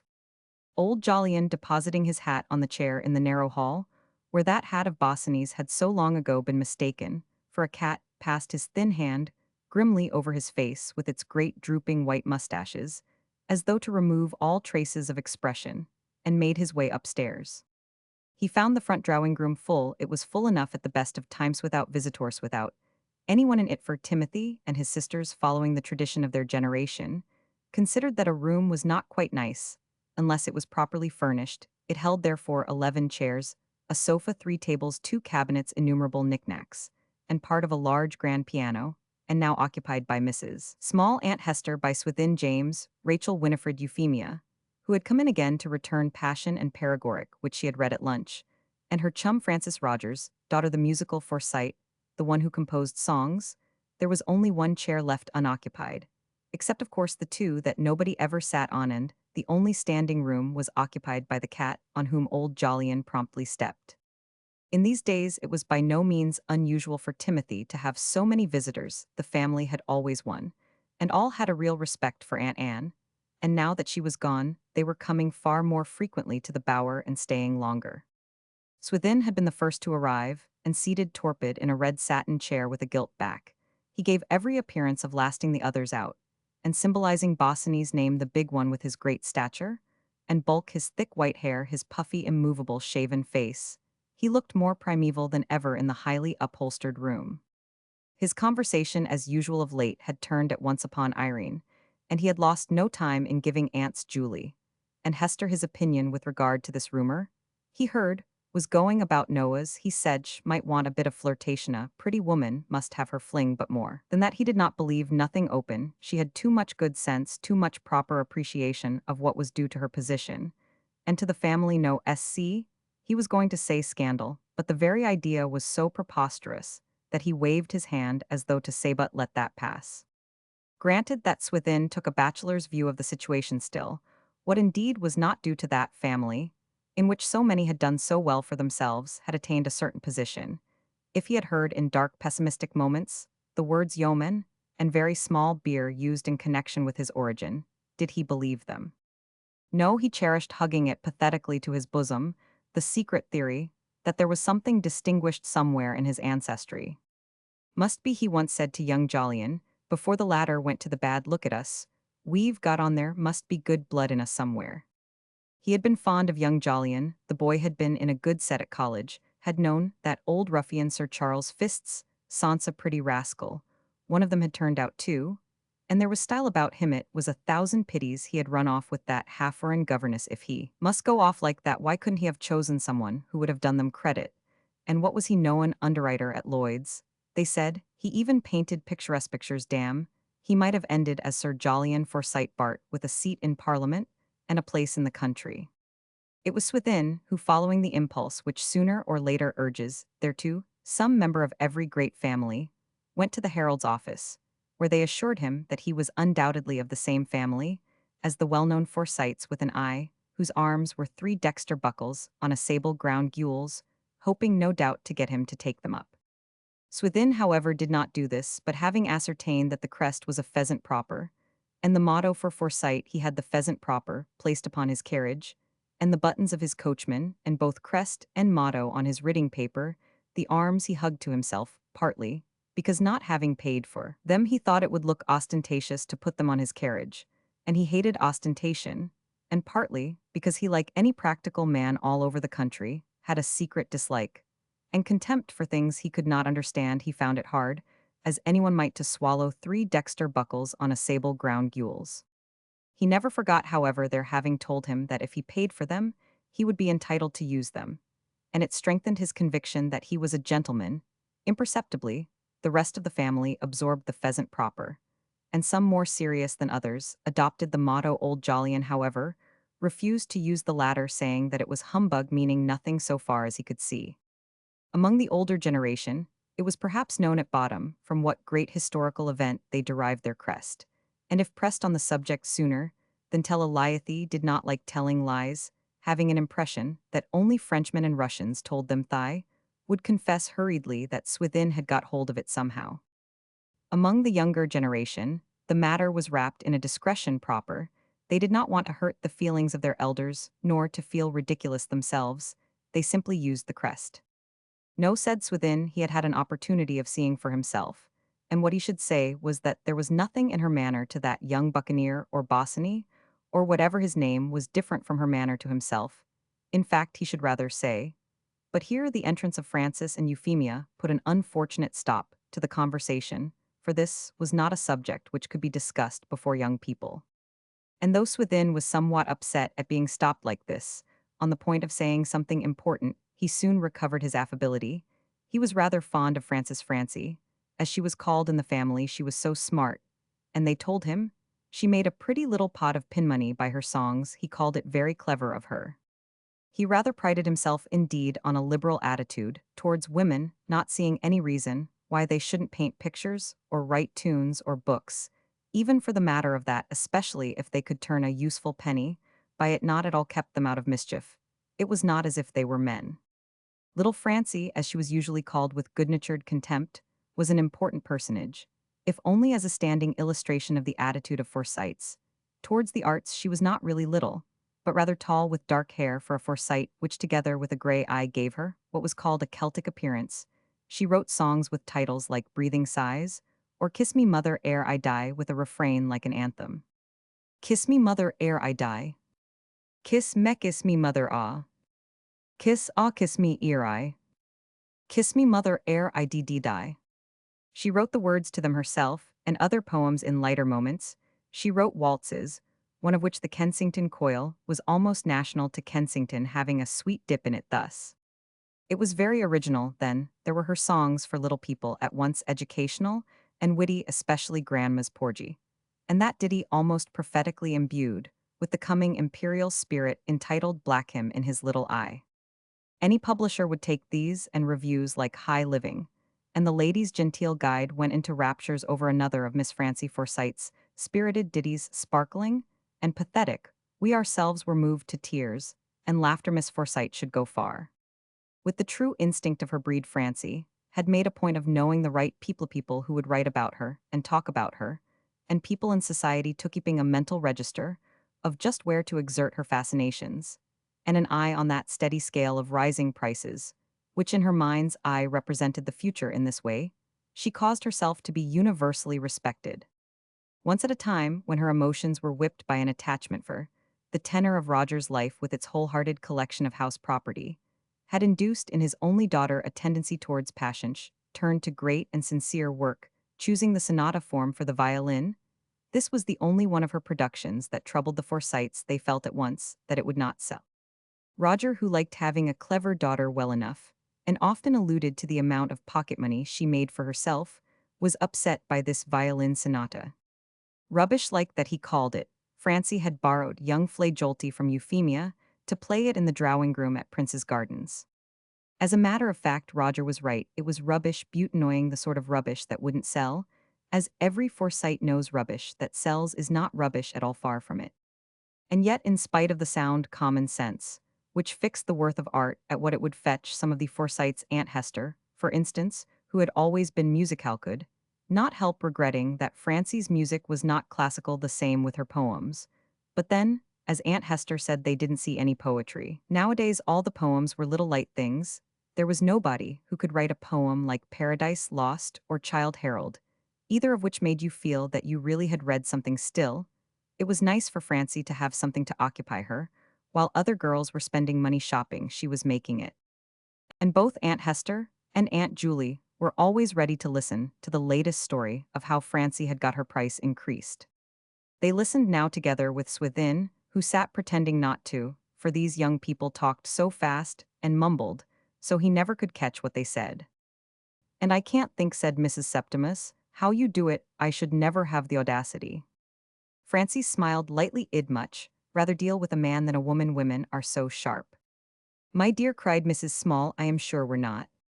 Euphemia went off into her silent laugh, and ending with the squeak, said as though being strangled, "Oh, y'all kill me some day, auntie." Swithin saw no necessity to laugh. He detested people laughing when he himself perceived no joke. Indeed, he detested Euphemia altogether, to whom he always alluded as Nick's daughter, what she called pale one. He had just missed being her godfather, indeed, would have been had he not taken a firm stand against her outlandish name. He hated becoming a godfather. Swithin then said to Francie with dignity, "It's a fine dare for the time of year," but Euphemia, who knew perfectly well that he had refused to be her godfather, turned to Aunt Hester, and began telling her how she had seen Irene, Mrs. Soames, at the church and commercial stores. And Soames was with her, said Aunt Hester, to whom Mrs. Small had as yet had no opportunity of relating the incident. Soames with her, of course not. But was she all alone in London? Oh no, there was Mr. Bosinney with her. She was perfectly dressed. But Swithin, hearing the name Irene, looked severely at Euphemia, who, it is true, never did look well in a dress, whatever she may have done on other occasions, and said, "Dressed like a lady, I've no doubt it's a pleasure to see her." At this moment James and his daughters were announced. Darty, feeling badly in want of a drink, had pleaded an appointment with his dentist, and being put down at the Marble Arch, had got into a hansom, and was already seated in the window of his club in Piccadilly. His wife, he told his cronies, had wanted to take him to pay some calls. It was not in his line, not exactly haw. Hailing the waiter, he sent him out to the hall to see what had won the 4 race. He was dog-tired, he said, and that was a fact. Had been driven about with his wife to shows all the afternoon, had put his foot down at last. A fellow must live his own life.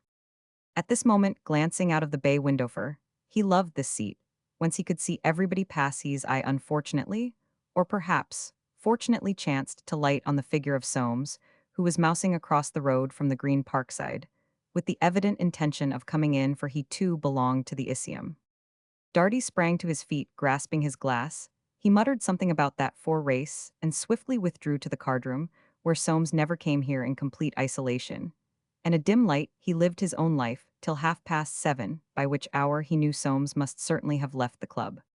It would not do, as he kept repeating to himself, whenever he felt the impulse to join the gossips in the bay window, getting too strong for him. It absolutely would not do with finances as low as his, and the old man James Rusty, ever since that business over the oil shares, which was no fault of his, to risk a row with Winifred. If Soames were to see him in the club, it would be sure to come round to her that he wasn't at the dentist's at all. He never knew a family where things came round so uneasily amongst the green baize cartables, a frown on his olive-colored face, his check trousers crossed, and patent leather boots shining through the gloom. He sat biting his forefinger and wondering where the deuce he was to get the money if Erotic failed to win the Lancashire Cup.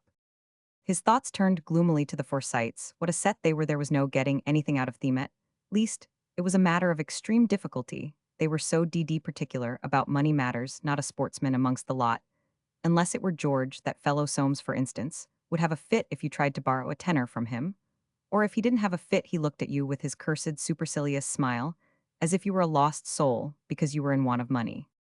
And that wife of his Darty's mouth watered involuntarily. He had tried to be on good terms with her, as one naturally would with any pretty sister-in-law, but he would be cursed if the he mentally used a coarse word would have anything to say to him. She looked at him, indeed, as if he were dirt-tanned, yet she could go far enough. He wouldn't mind betting he knew women they weren't made with soft eyes and figures like that. For nothing as that fellow Soames would jolly soon find out if there were anything in what he had heard about this buccaneer Johnny. Rising from his chair, Darty took a turn across the room, ending in front of the looking-glass over the marble chimney-piece. And there he stood for a long time contemplating in the glass the reflection of his face. It had that look peculiar to some men of having been steeped in linseed oil, with its waxed dark mustaches and the little distinguished commencements of side whiskers. And concernedly, he felt the promise of a pimple on the side of his slightly curved and fattish nose. In the meantime, old Jolyon had found the remaining chair in Timothy's commodious drawing-room. His advent had obviously put a stop to the conversation-decided awkwardness. Having set in Aunt Julie, with her well-known kind-heartedness, hastened to set people at their ease again. "Yes, Jolyon," she said, "we were just saying that you haven't been here for a long time, but we mustn't be surprised. You're a busy, of course, James was just saying, what a busy time of year." Was he, said old Jolyon, looking hard at James. "It wouldn't be half so busy if everybody minded their own business." James, brooding in a small chair from which his knees ran uphill, shifted his feet uneasily, and put one of them down on the cat, which had unwisely taken refuge from old Jolyon beside him. "Here, you've got a cat here," he said in an injured voice, withdrawing his foot nervously, as he felt it squeezing into the soft furry body. "Several," said old Jolyon, looking at one face, "and another. I trod on one just now." A silence followed. Then Mrs. Small, twisting her fingers and gazing round with pathetic calm, asked, "And how is dear June?" A twinkle of humor shot through the sternness of old Jolyon's eyes. "Extraordinary old woman. Julie, no one quite like her for saying the wrong thing." "Bad," he said. "London, don't agree with her too. Many people about too much clatter and chatter." By half he laid emphasis on the words, and again looked James in the face. Nobody spoke. A feeling of its being too dangerous to take a step in any direction, or hazard any remark, had fallen on them. All something of the sense of the impending that comes over the spectator of a Greek tragedy had entered that upholstered room filled with those white-haired, frock-coated old men and fashionably attired women who were all of the same blood, between all of whom existed an unseizable resemblance. Not that they were conscious of it. The visits of such fateful bitter spirits are only felt. Then Swithin rose. He would not sit there feeling like Thaith was not to be put down by anyone, and maneuvering round the room with added pomp, he shook hands with each separately. "You tell Timothy from me," he said, "that he coddles himself too much." Then turning to Francie, whom he considered smart, he added, "You come with me for a drive one of these days." But this conjured up the vision of that other eventful drive, which had been so much talked about, and he stood quite still for a second with glassy eyes, as though waiting to catch up with the significance of what he himself had said. Then, suddenly recollecting that he didn't care a damn, he turned to old Jolyon. "Well, goodbye, Jolyon. You shouldn't go about without an overcoat. You'll be getting sciatica or something." And kicking the cat slightly with the pointed tip of his patent leather boot, he took his huge form away. When he had gone, everyone looked secretly at the others to see how they had taken the mention of the word driveth word, which had become famous, and acquired an overwhelming importance, as the only official, so to speak, news in connection with the vague and sinister rumor clinging to the family tongue. Euphemia, yielding to an impulse, said with a short laugh, "I am glad Uncle Swithin doesn't ask me to go for drives." Mrs. Small, to reassure her and smooth over any little awkwardness, the subject, might have replied, "My dear, he likes to take somebody well-dressed who will do him a little credit. I shall never forget the drive he took me. It was an experience," and her chubby round old face was spread for a moment with a strange contentment, then broke into pouts and tears came into her eyes. She was thinking of that long-ago driving tour she had once taken with Septimus Small. James, who had relapsed into his nervous brooding in the little chair, suddenly roused himself. "He's a funny fellow, Swithin," he said, but in a half-hearted way. Old Jolyon's silence, his stern eyes held them all in a kind of paralysis. He was disconcerted himself by the effect of his own words, an effect which seemed to deepen the importance of the very rumor he had come to scotch, but he was still angry. He had not done with them, yet no, would give them another rub or two. He did not wish to rub his nieces, he had no quarrel with Thema, young and presentable female, always appealed to old Jolyon's clemency but that fellow James, and in a less degree perhaps, those others deserved all they would get, and he too asked for Timothy. As though feeling that some danger threatened her younger brother Aunt Julie, suddenly offered him tea there. It is, she said, all cold and nasty, waiting for you in the back drawing-room, but Smither shall make you some fresh. Old Jolyon rose, thank you, he said, looking straight at James, but I've no time for tea and scandal, and the rest of it it's time I was at home. Goodbye Julia, goodbye Hester, goodbye Winifred. Without more ceremonious adieus, he marched out. Once again in his cab, his anger evaporated, for so it ever was with his wrath when he had rapped out, it was gone. Sadness came over his spirit, he had stopped their mouths maybe. But at what a cost, at the cost of certain knowledge, that the rumor he had been resolved not to believe was true. June was abandoned.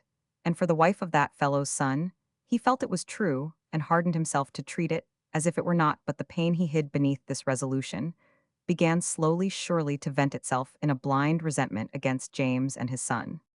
The 6 women and 1 man left behind in the little drawing-room began talking as easily as might be after such an occurrence, for though each one of them knew, for a fact, that he or she never talked scandal, each one of them also knew that the other 6 did all, were therefore angry.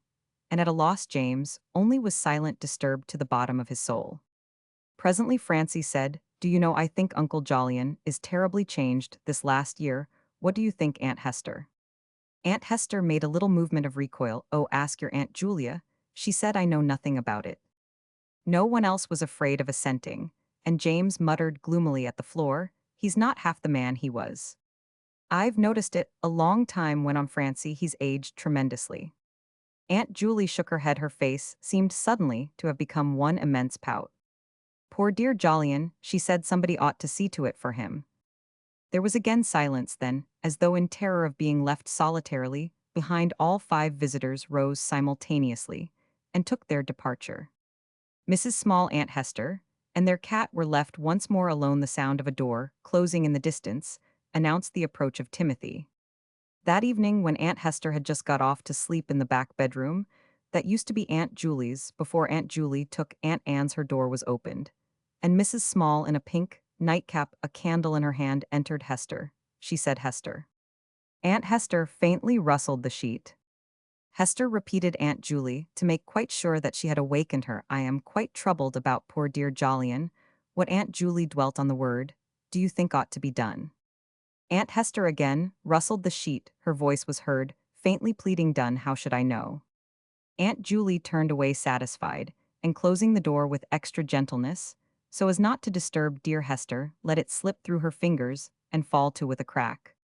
Back in her own room, she stood at the window gazing at the moon over the trees in the park, through a chink in the muslin curtains close drawn, lest anyone should see, and there with her face all round and pouting in its pink cap, and her eyes, what she thought of dear Jolyon, so old and so lonely, and how she could be of some use to him, and how he would come to love her as she had never been loved since poor Septimus went away. Chapter 8. Dance at Roger's. Roger's house in Prince's Gardens was brilliantly alight. Large numbers of wax candles had been collected and placed in cut-glass chandeliers, and the parquet floor of the long double drawing-room reflected these constellations.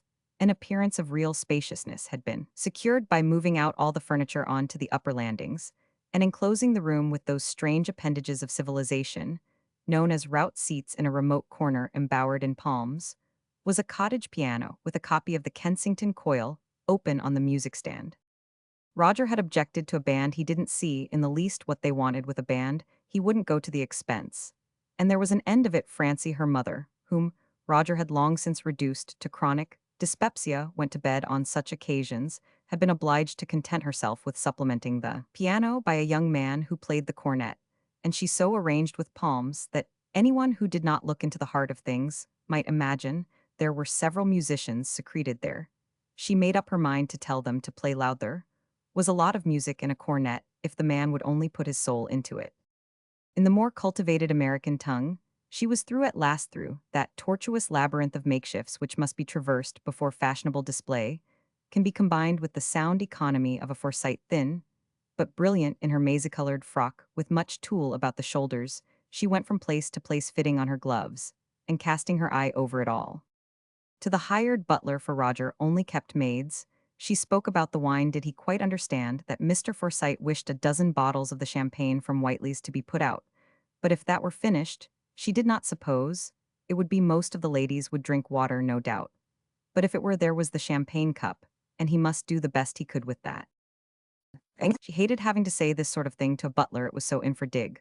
But what could you do with Father Roger, indeed, after making himself consistently disagreeable about the dance would come down presently with his fresh color and bumpy forehead, as though he had been its promoter, and he would smile and probably take the prettiest woman in to supper.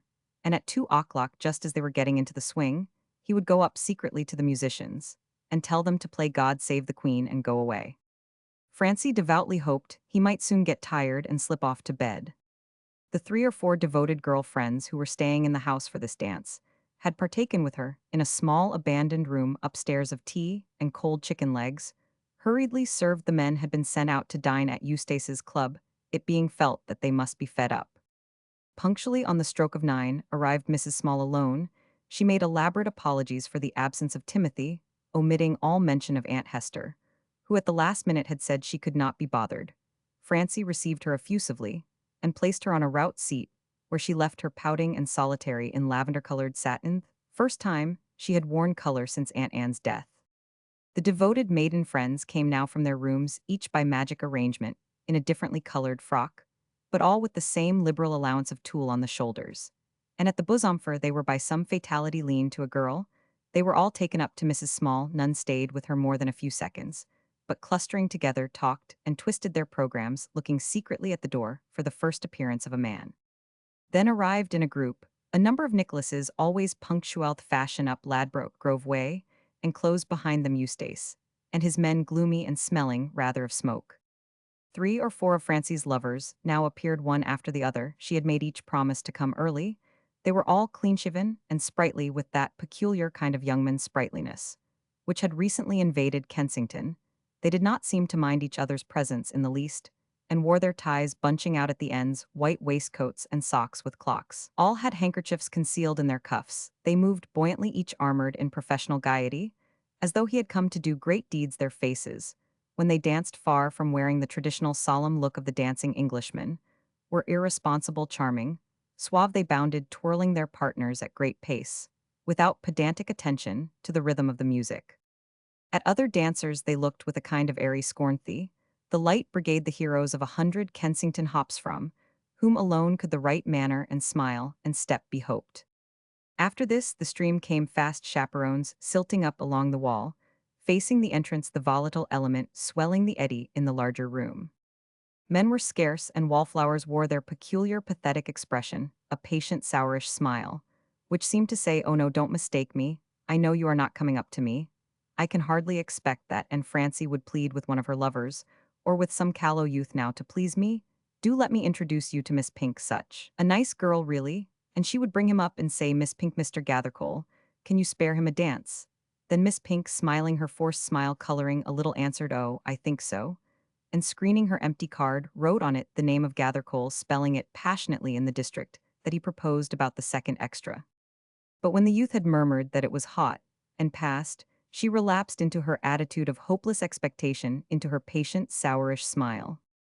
Mothers, slowly fanning their faces, watched their daughters, and in their eyes could be read all the story of those daughters' fortunes. As for themselves, to sit hour after hour dead tired, silent, or talking spasmodically, what did it matter so long as the girls were having a good time? But to see them neglected and passed by, they smiled. But their eyes stabbed like the eyes of an offended swan. They longed to pluck young Gathercole by the slack of his dandified breeches, and drag him to their daughters, the jackanapes. And all the cruelties and hardness of life, its pathos and unequal chances, its conceit, self-forgetfulness, and patience, were presented on the battlefield of this Kensington ballroom.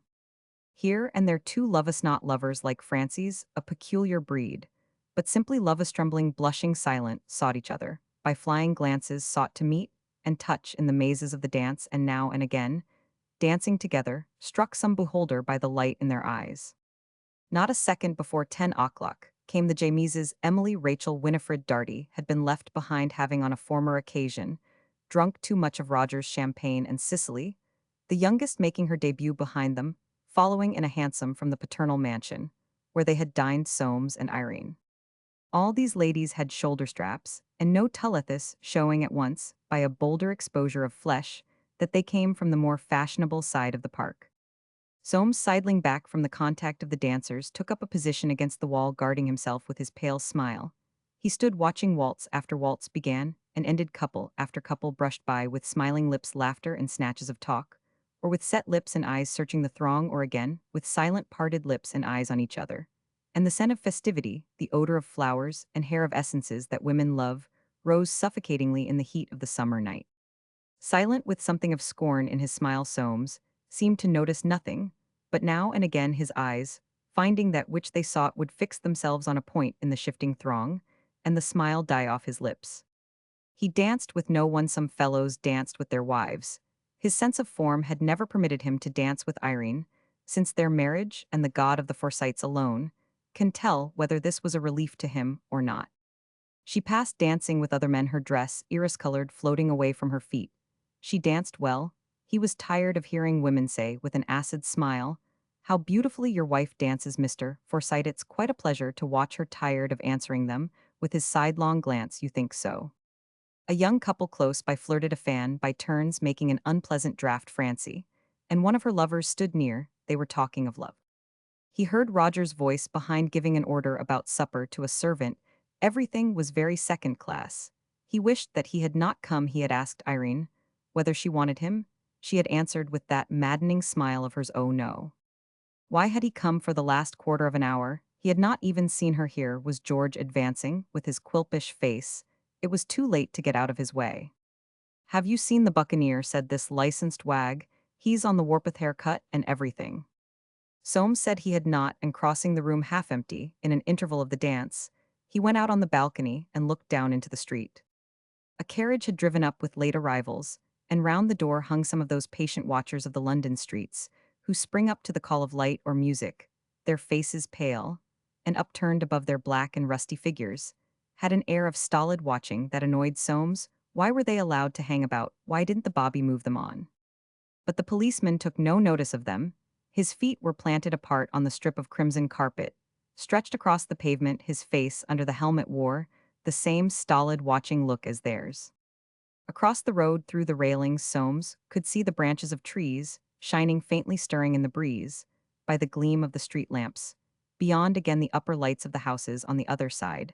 So many eyes looking down on the quiet blackness of the garden, and over all the sky, that wonderful London sky dusted with the innumerable reflection of countless lamps, a dome woven over between its stars, with the refraction of human needs, and human fancy's mirror of pomp and misery, that night after night stretches its kindly mocking over miles of houses and gardens, mansions and squalor, over Forsyte's policemen and patient watchers in the streets. Soames turned away and, hidden in the recess, gazed into the lighted room. It was cooler out there.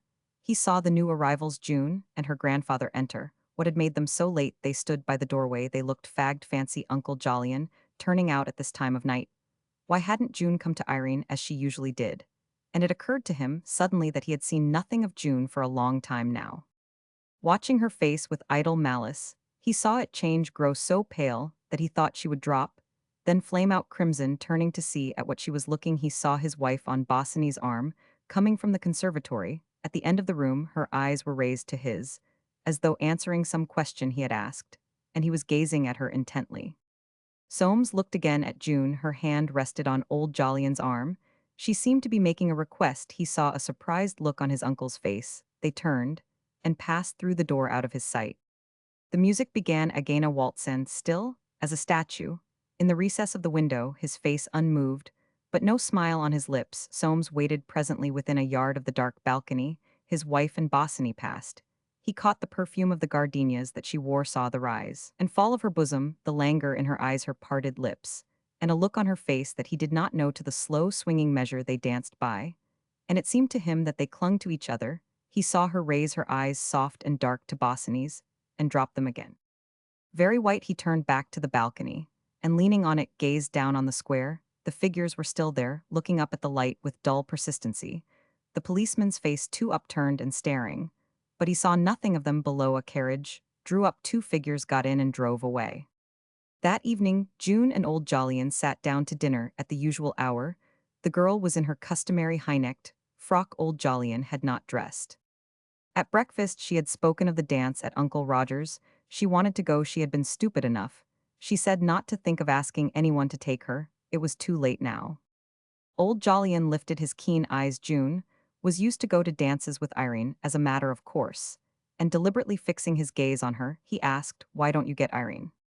No, June did not want to ask Irene. She would only go if her grandfather wouldn't mind, just for once, for a little time. At her look so eager and so worn, old Jolyon had grumblingly consented. He did not know what she wanted, he said, with going to a dance like this a poor affair, he would wager. And she no more fit for it than a cat. What she wanted was sea air. And after his general meeting of the globular gold concessions, he was ready to take her. She didn't want to go away. Ah, she would knock herself up. Stealing a mournful look at her, he went on with his breakfast.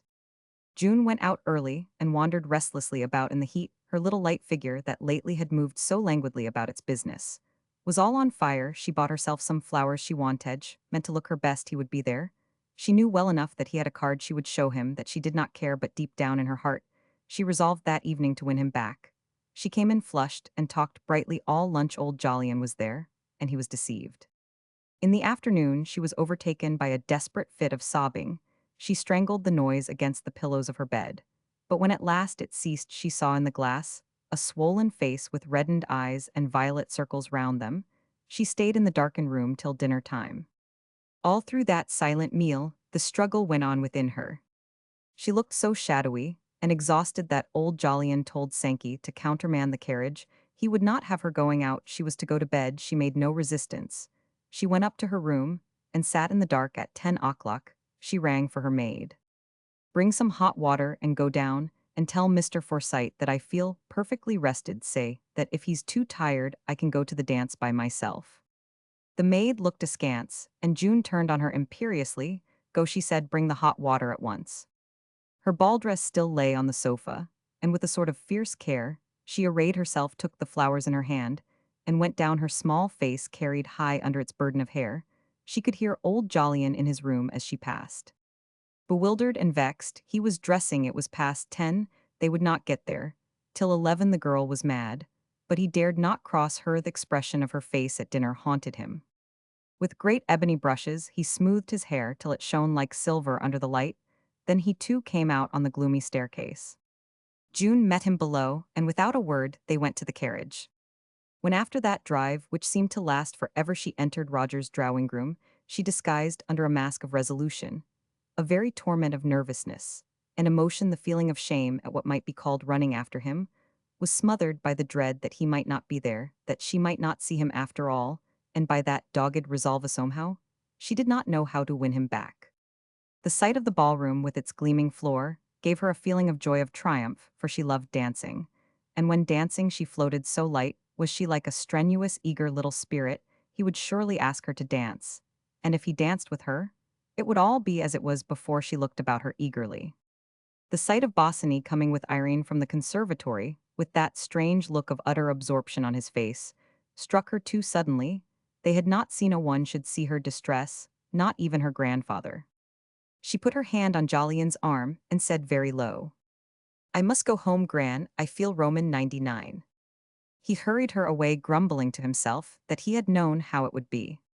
To her, he said nothing. Only when they were once more in the carriage, which by some fortunate chance had lingered near the door, he asked her, "What is it, my darling?" Feeling her whole slender body shaken by sobs, he was terribly alarmed. She must have blank tomorrow, he would insist upon it. He could not have her like this there. June mastered her sobs, and squeezing his hand feverishly, she lay back in her corner, her face muffled in a shawl. He could only see her eyes fixed and staring in the dark, but he did not cease to stroke her hand with his thin fingers. Chapter 9. Evening at Richmond. Other eyes besides the eyes of June, and of Soames, had seen those two, as Euphemia had already begun to call them, coming from the conservatory. Other eyes had noticed the look on Bosinney's face. There are moments when nature reveals the passion hidden beneath the careless calm of her ordinary moods. Violent spring, flashing white on almond blossom, through the purple clouds, a snowy moonlit peak with its single star soaring up to the passionate blue, or against the flames of sunset, an old yew tree standing dark guardian of some fiery secret. There are moments, too, when in a picture gallery, a work noted by the casual spectator, as Titian remarkably fine, breaks through the defenses of some Forsyte better lunch perhaps than his fellows, and holds him spellbound in a kind of ecstasy. There are things he feels, there are things here which are things something unreasoning, unreasonable, is upon him when he tries to define it with the precision of a practical man. It eludes him, slips away as the glow of the wine he has drunk is slipping away, leaving him cross and conscious of his liver. He feels that he has been extravagant prodigal of something, virtue has gone out of him. He did not desire this glimpse of what lay under the 3 stars of his catalogue. God forbid that he should know anything about the forces of nature. God forbid that he should admit for a moment that there are such things. Once admit that. And where was he? One paid a shilling for entrance and another for the program. The look which June had seen, which other Forsytes had seen, was like the sudden flashing of a candle through a hole in some imaginary canvas, behind which it was being moved, sudden flaming out of a vague, erratic glow, shadowy and enticing. It brought home to onlookers the consciousness that dangerous forces were at work. For a moment, they noticed it with pleasure, with interest, then felt they must not notice it at all. It supplied, however, the reason of Jun's coming so late and disappearing again, without dancing, without even shaking hands with her lover. She was ill, it was said, and no wonder. But here they looked at each other guiltily. They had no desire to spread scandal, no desire to be ill-natured. Who would have? And to outsiders no word was breathed, unwritten law keeping them silent. Then came the news that June had gone to the seaside with old Jolyon. He had carried her off to Broadstairs, for which place there was just then a feeling, Yarmouth having lost caste in spite of Nicholas, and no Forsyte going to the sea, without intending to have an heir for his money, such as would render him bilious in a week. That fatally aristocratic tendency of the first Forsyte to drink Madeira had left his descendants undoubtedly accessible. So June went to the sea, the family awaited developments, there was nothing else to do.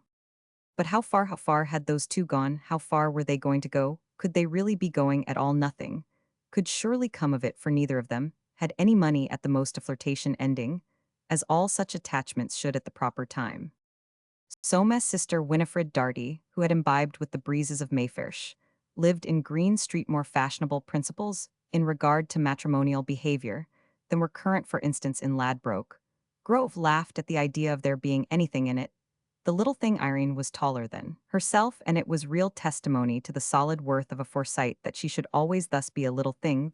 Little thing was bored, why shouldn't she amuse herself? Soames was rather tiring. And as to Mr. Bosinney, that buffoon George would have called him, the buccaneersh maintained that he was very chic. This dictum that Bosinney was caused quite a sensation. It failed to convince that he was good-looking in a way they were prepared to admit, but that anyone could call a man with his pronounced cheekbones, curious eyes, and soft felt hats chic was only another instance of Winifred's extravagant way of running after something new.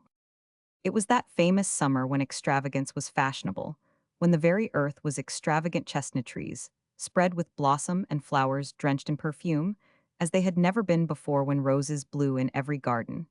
And for the swarming stars, the nights had hardly space, when every day and all day long the sun in full armor swung his brazen shield above the park, and people did strange things, lunching and dining in the open air.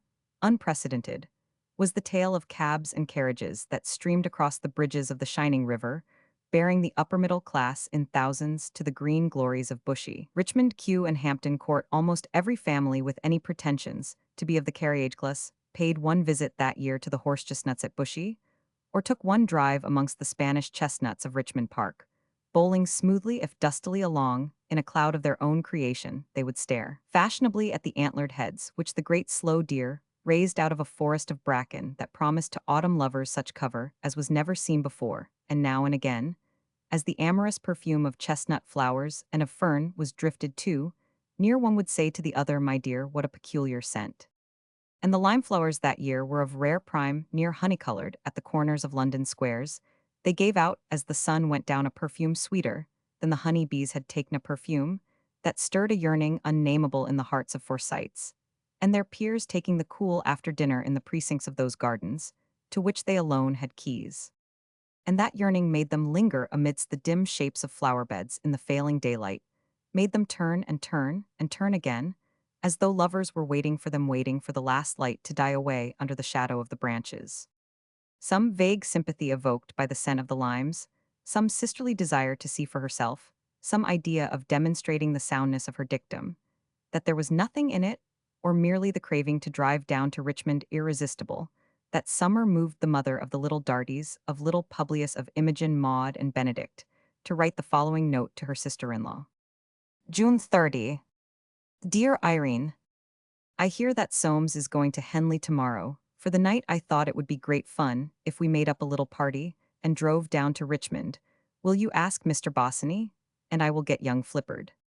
Emily, they called their mother Emily. It was so chic. Will lend us the carriage. I will call for you and your young man at 7 o'clock. Your affectionate sister, Winifred Darty. Montague believes the dinner at the Crown and Sceptre to be quite eatable. Montague was Darty's second, and better known name, his first being Moses, for he was nothing if not a man of the world. Her plan met with more opposition from Providence than so benevolent a scheme deserved. In the first place, young Flippard wrote, Dear Mrs. Darty, awfully sorry engaged too deep. Yours, Augustus Flippard. It was late to send into the byways and hedges to remedy this misfortune, with the promptitude and conduct of a mother. Winifred fell back on her husband. She had indeed the decided but tolerant temperament that goes with a good deal of profile, fair hair, and greenish eyes. She was seldom or never at a loss, or if at a loss was always able to convert it into a gain. Darty, too, was in good feather. Erotic had failed to win the Lancashire Cup. Indeed, that celebrated animal owned, as he was by a pillar of the turf who had secretly laid many thousands against him, had not even started the 48 hours that followed his scratching, were among the darkest in Darty's life.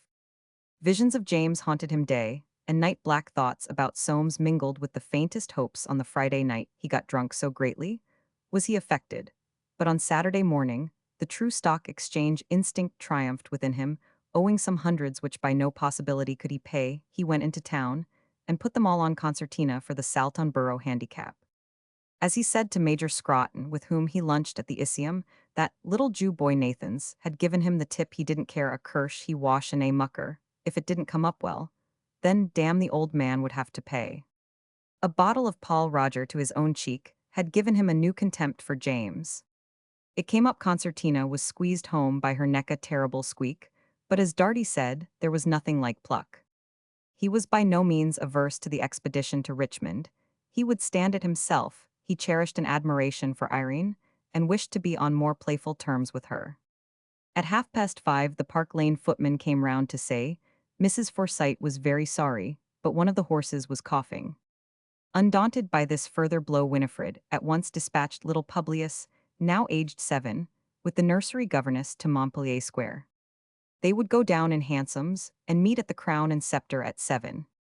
Darty, on being told, was pleased enough. It was better than going down with your back to the horses. He had no objection to driving down with Irene.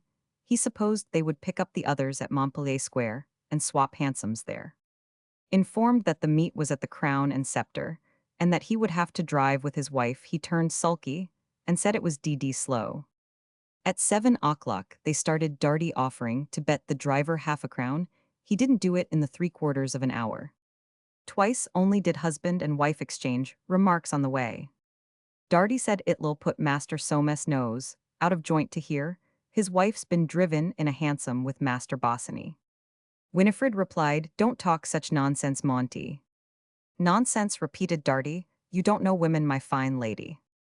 On the other occasion, he merely asked, How am I looking? A bit puffy about the gills that fizz. Old George is so fond of is a windy wine.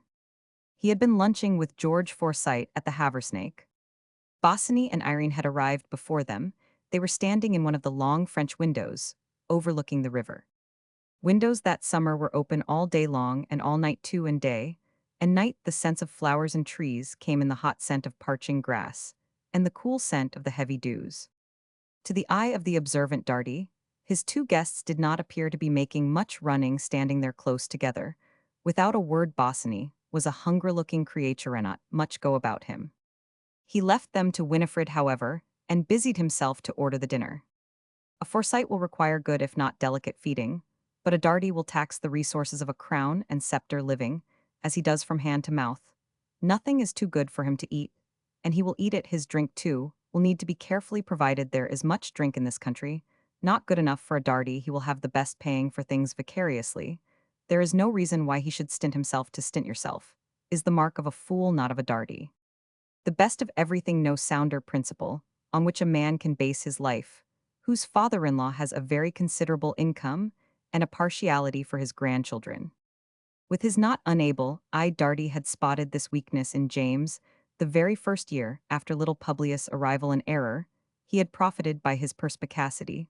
4 little Dartys were now a sort of perpetual insurance.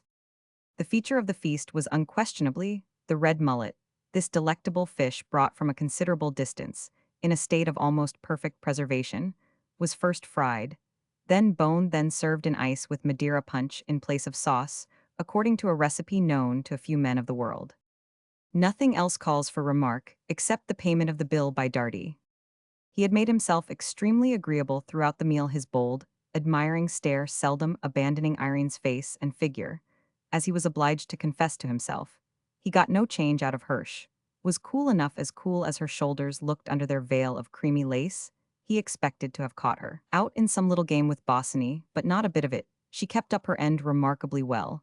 As for that architect chap, he was as glum as a bear with a sore head. Winifred could barely get a word out of him.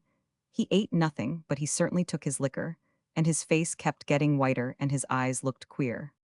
It was all very amusing, for Darty himself was in capital form, and talked freely with a certain poignancy. Being no fool, he told 2 or 3 stories verging on the improper. A concession to the company, for his stories were not used to verging. He proposed Irene's health in a mock speech. Nobody drank it, and Winifred said, "Don't be such a clown, Monty." At her suggestion, they went after dinner to the public terrace, overlooking the river. "I should like to see the common people making love," she said. "It's such fun." There were numbers of them walking in the cool after the day's heat, and the air was alive with the sound of voices, coarse and loud or soft, as though murmuring secrets. It was not long before Winifred's better sensation was the only Forsyte present secured them an empty bench. They sat down in a row. A heavy tree spread a thick canopy above their heads, and the haze darkened slowly over the river. Darty sat at the end next to him, Irene, then Bosinney, then Winifred. There was hardly room for 4, and the man of the world could feel Irene's arm crushed against his own. He knew that she could not withdraw it without seeming rude, and this amused him. He devised every now and again a movement that would bring her closer. Still, he thought that Buccaneer Johnny shan't have it all to himself. It's a pretty tight fit, certainly. From far down below on the dark river came drifting the tinkle of a mandolin, and voices singing the old round. A boat unto the ferry. Farewell, go over and be merry, and laugh and quaff and drink brown sherry. And suddenly the moon appeared, young and tender, floating up on her back from behind a tree, and as though she had breathed, the air was cooler, but down that cooler air came always the warm odor of the limes. Over his cigar, Darty peered round at Bosinney, who was sitting with his arms crossed, staring straight in front of him, and on his face the look of a man being tortured. And Darty shot a glance at the face between, so veiled by the overhanging shadow that it was but like a darker piece of the darkness, shaped and breathed on, soft, mysterious, enticing. A hush had fallen on the noisy terrace, as if all the strollers were thinking secrets too precious to be spoken. And Darty thought women. The glow died above the river, the singing ceased, the young moon hid behind a tree, and all was dark. He pressed himself against Irene. He was not alarmed at the shuddering that ran through the limbs he touched, or at the troubled, scornful look of her eyes. He felt her trying to draw herself away, and smiled. It must be confessed that the man of the world had drunk quite as much as was good for him. With thick lips parted under his well-curled mustaches, and his bold eyes aslant upon her, he had the malicious look of a satyr. Along the pathway of sky between the hedges of the tree tops, the stars clustered forth like mortals beneath. They seemed to shift and swarm and whisper. Then on the terrace, the buzz broke out once more, and Darty thought, "Ah, he's a poor, hunger-looking devil, that Bosinney," and again he pressed himself against Irene. The movement deserved a better success. She rose, and they all followed her. The man of the world was more than ever determined to see what she was made of along the terrace. He kept close at her elbow. He had within him much good wine. There was the long drive home, the long drive, and the warm, dark, and the pleasant closeness of the hansom cab with its insulation from the world, devised by some great and good man, that hungry architect chap might drive with his wife who wished him joy of her. And conscious that his voice was not too steady, he was careful not to speak, but a smile had become fixed on his thick lips. They strolled along toward the cabs awaiting them at the farther end. His plan had the merit of all great plans, an almost brutal simplicity. He would merely keep at her elbow, till she got in and get in quickly after her. But when Irene reached the cab, she did not get in, she slipped instead to the horse's head. Darty was not at the moment sufficiently master of his legs to follow. She stood stroking the horse's nose. And to his annoyance, Bosinney was at her side first. She turned and spoke to him rapidly, in a low voice, the words that man reached Darty. He stood stubbornly by the cab step, waiting for her to come back. He knew a trick worth two of that. Here in the lamplight, his figure no more than medium height, well squared in its white evening waistcoat, his light overcoat flung over his arm, a pink flower in his buttonhole, and on his dark face that look of confident, good-humored insolence. He was at his best thorough man of the world. Winifred was already in her cab. Darty reflected that Bosinney would have a poorish time in that cab if he didn't look sharp suddenly. He received a push which nearly overturned him. In the road, Bosinney's voice hissed in his ear, "I am taking Irene back, do you understand?" He saw a face white with passion, and eyes that glared at him like a wild cat's. He stammered, "What, not a bit you take my wife?" "Get away," hissed Bosinaire, "I'll throw you into the road." Darty recoiled. He saw as plainly as possible that the fellow meant it. In the space he made, Irene had slipped by her dress, brushed his legs. Bosinney stepped in after her. "Go on," he heard the buccaneer cry. The cabman flicked his horse, it sprang forward. Darty stood for a moment, dumbfounded, then dashing at the cab, where his wife sat, he scrambled in. "Drive on," he shouted to the driver, "and don't you lose sight of that fellow in front." Seated by his wife's side, he burst into imprecations, calming himself at last with a supreme effort. He added, "A pretty mess you've made of it, to let the buccaneer drive home with her. Why on earth couldn't you keep hold of him? He's mad with love, any fool can see that." He drowned Winifred's rejoinder with fresh calls to the almighty, nor was it until they reached Barnes that he ceased a jeremiad, in the course of which he had abused her father, her brother Irene Bosinney, the name of Forsyte, his own children, and cursed the day when he had ever married. Winifred, a woman of strong character, let him have his say, at the end of which he lapsed into sulky silence. His angry eyes never deserted the back of that cab, which like a lost chance haunted the darkness in front of him. Fortunately, he could not hear Bosinney's passionate pleading, that pleading which the man of the world's conduct had let loose like a flood. He could not see Irene shivering, as though some garment had been torn from her, nor her eyes black and mournful, like the eyes of a beaten child. He could not hear Bosinney entreating, always entreating, could not hear her sudden soft weeping, nor see that poor hunger-looking devil awed and trembling, humbly touching her hand. In Montpellier Square, their cabman, following his instructions to the letter, faithfully drew up behind the cab. In front, the Dartys saw Bosinney spring out and Irene follow, and hasten up the steps with bent head. She evidently had her key in her hand, for she disappeared at once. It was impossible to tell whether she had turned to speak to Bosinney. The latter came walking past their cab. Both husband and wife had an admirable view of his face, in the light of a street lamp. It was working with violent emotion. "Good night, Mr. Bosinney," called Winifred.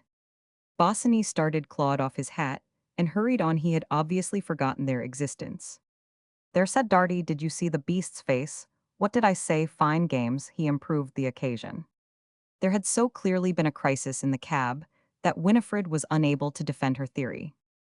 She said, "I shall say nothing about it. I don't see any use in making a fuss." With that view, Darty at once concurred. Looking upon James as a private preserve, he disapproved of his being disturbed by the troubles of others. "Quite right," he said, "let Soames look after himself. He's jolly well able to."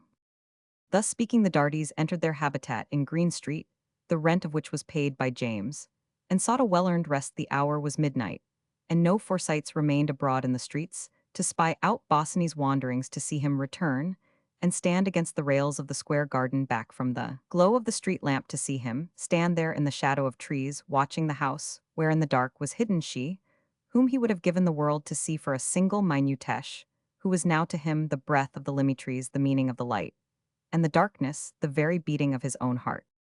Chapter 10. Diagnosis of a Forsyte. It is in the nature of a Forsyte to be ignorant that he is a Forsyte, but young Jolyon was well aware of being one he had not known it, till after the decisive step which had made him an outcast. Since then the knowledge had been with him, continually. He felt it throughout his alliance, throughout all his dealings with his second wife, who was emphatically not a Forsyte. He knew that if he had not possessed in great measure the eye, for what he wanted the tenacity to hold on to it, the sense of the folly of wasting that, for which he had given so big a price in other words, the sense of property, he could never have retained her perhaps, never would have desired to retain her with him through all the financial troubles, slights, and misconstructions of those 15 years, never have induced her to marry him on the death of his first wife, never have lived it all through, and come up as it were thin but smiling. He was one of those men who, seated cross-legged like miniature Chinese idols, in the cages of their own hearts are ever smiling at themselves, a doubting smile not, that this smile, so intimate and eternal, interfered with his actions, which, like his chin and his temperament, were quite a peculiar blend of softness and determination. He was conscious, too, of being a Forsyte in his work, that painting of watercolors to which he devoted so much energy, always with an eye on himself, as though he could not take so unpractical a pursuit quite seriously, and always with a certain queer uneasiness that he did not make more money at it. It was then this consciousness of what it meant to be a Forsyte that made him receive the following letter from old Jolyon, with a mixture of sympathy and disgust. Sheldrake House, Broadstairs, July 1. My dear Joe, the dad's handwriting had altered very little in the 30-odd years that he remembered it.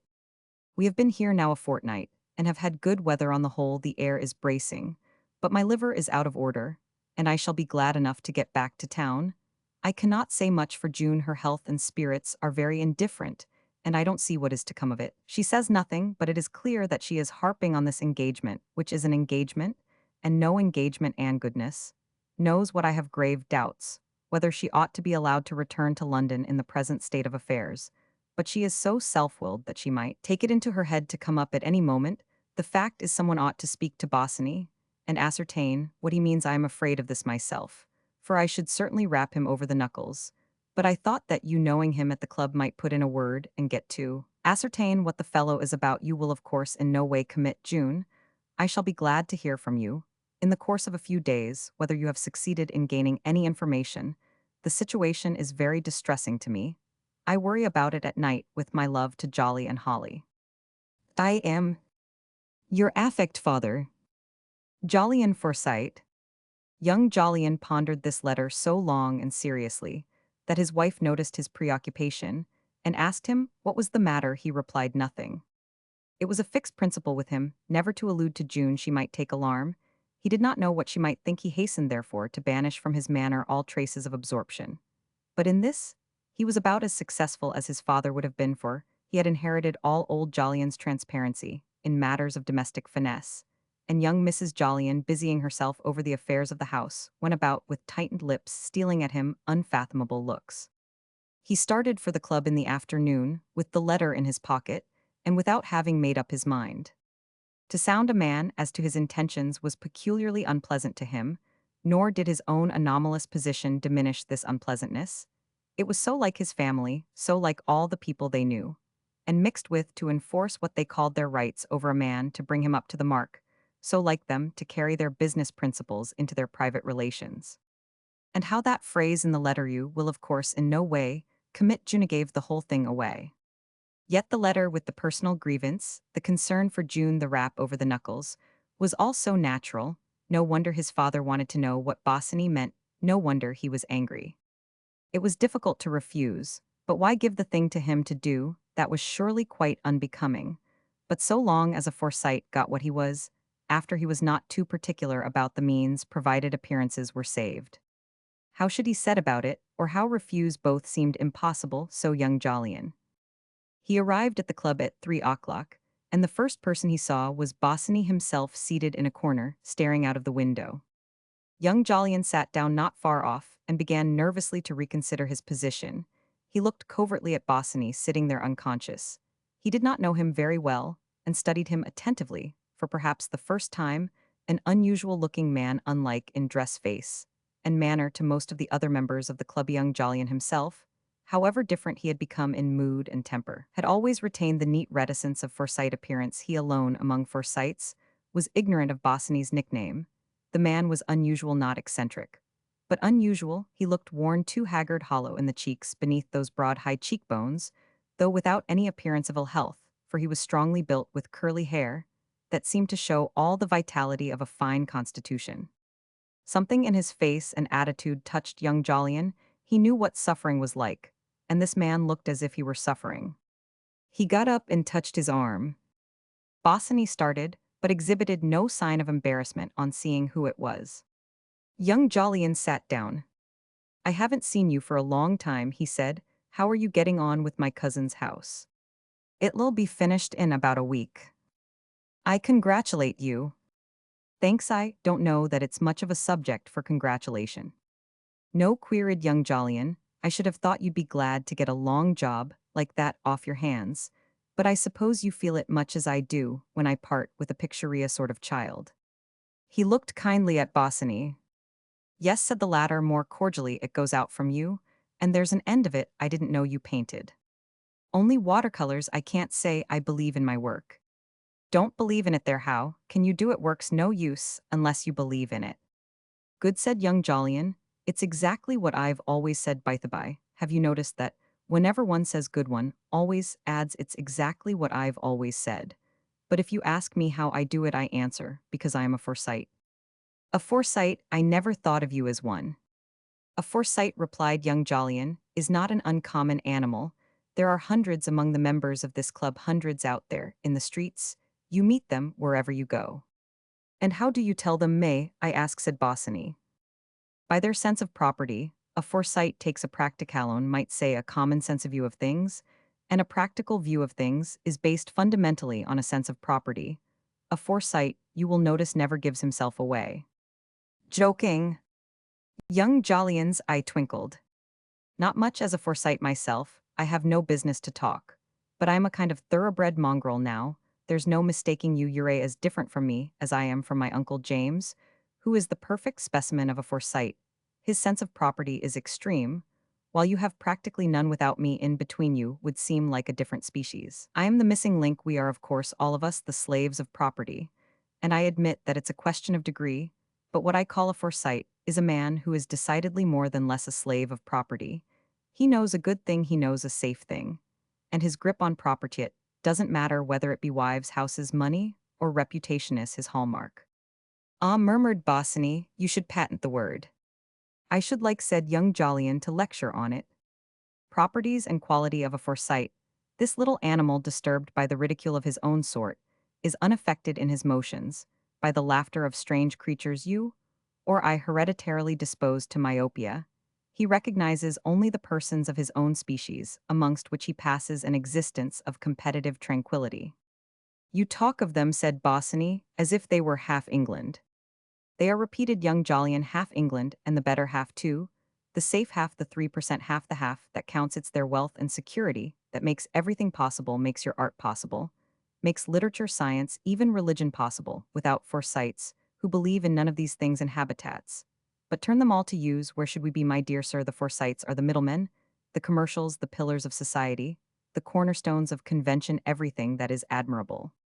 "I don't know whether I catch your drift," said Bosinney, "but I fancy there are plenty of Forsytes, as you call them, in my profession." "Certainly," replied young Jolyon, "the great majority of architects, painters, or writers have no principles like any other Forsytes. Art, literature, religion survive by virtue of the few cranks who really believe in such things, and the many Forsytes who make a commercial use of them. At a low estimate, 3/4 of our Royal Academicians are Forsytes, 7/8 of our novelists, a large proportion of the press of science. I can't speak. They are magnificently represented in religion in the House of Commons, perhaps more numerous than anywhere. The aristocracy speaks for itself. But I'm not laughing. It is dangerous to go against the majority. And what a majority!" He fixed his eyes on Bosinney. "It's dangerous to let anything carry you away, a house, a picture, a woman." They looked at each other, and, as though he had done that which no Forsyte did even himself, away young Jolyon drew into his shell. Bosinney broke the silence. "Why do you take your own people as the type?" said he.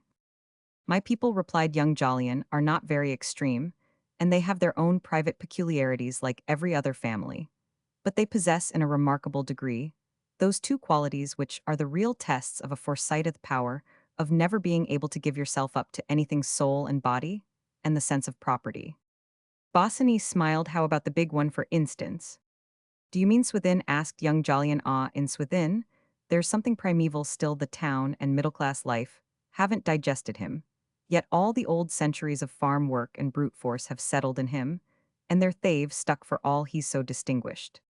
Bosinney seemed to ponder. Well, you've hit your cousin Soames off to the life, he said suddenly. Hell, never blow his brains out.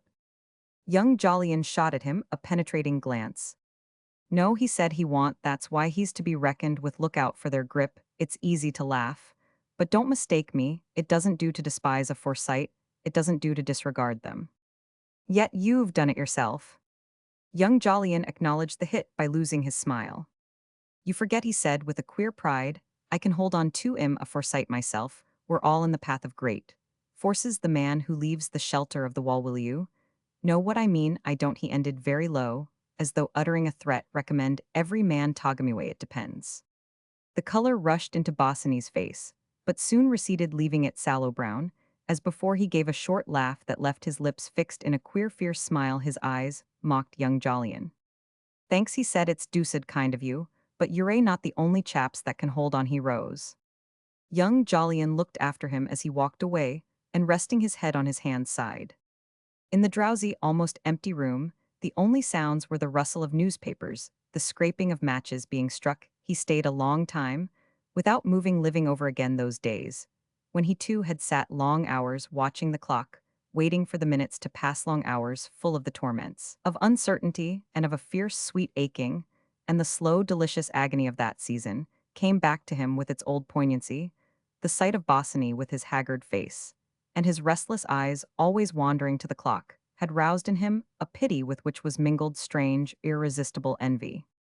He knew the signs so well. Whither was he going to? What sort of fate, what kind of woman was it, who was drawing him to her by that magnetic force, which no consideration of honor, no principle, no interest, could withstand, from which the only escape was flight? Flight, but why should Bosinney fly? A man fled when he was in danger of destroying hearth and home, when there were children, when he felt himself trampling down ideals, breaking something. But here, so he had heard, it was all broken to his hand. He himself had not fled, nor would he fly if it were all to come over again. Yet he had gone further than Bosinney, had broken up his own unhappy home, not someone else's. And the old saying came back to him, a man's fate lies in his own heart. In his own heart, the proof of the pudding was in the eating. Bosinney had still to eat his pudding. His thoughts passed to the woman whom he did not know, but the outline of whose story he had heard.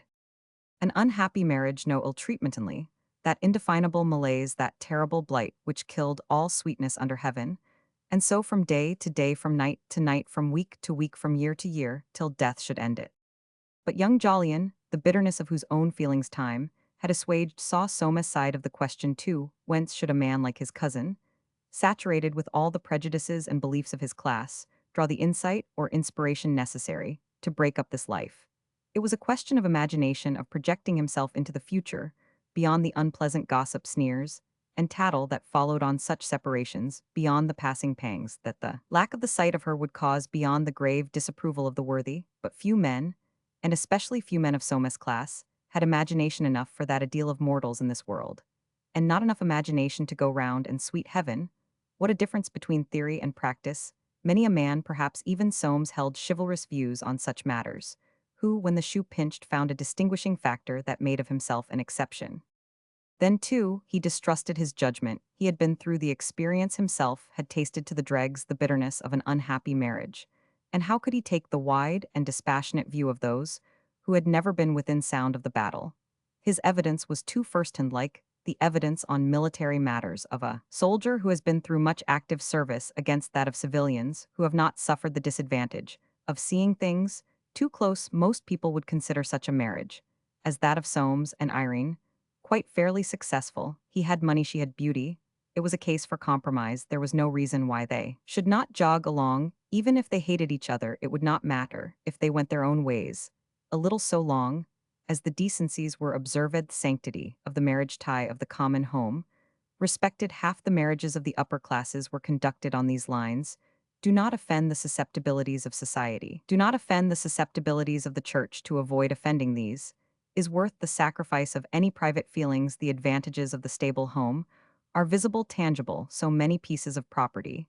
There is no risk in the statu quo. To break up a home is at the best a dangerous experiment, and selfish into the bargain. This was the case for the defense and young Jolyon's side. The core of it all, he thought, is property. But there are many people who would not like it put that way to them. It is the sanctity of the marriage tie. But the sanctity of the marriage tie is dependent on the sanctity of the family, and the sanctity of the family is dependent on the sanctity of property. And yet I imagine all these people are followers of one who never owned anything. It is curious. And again, young Jolyon sighed. Am I going on my way home to ask any poor devils I meet to share my dinner, which will then be too little for myself, or at all events for my wife, who is necessary to my health and happiness?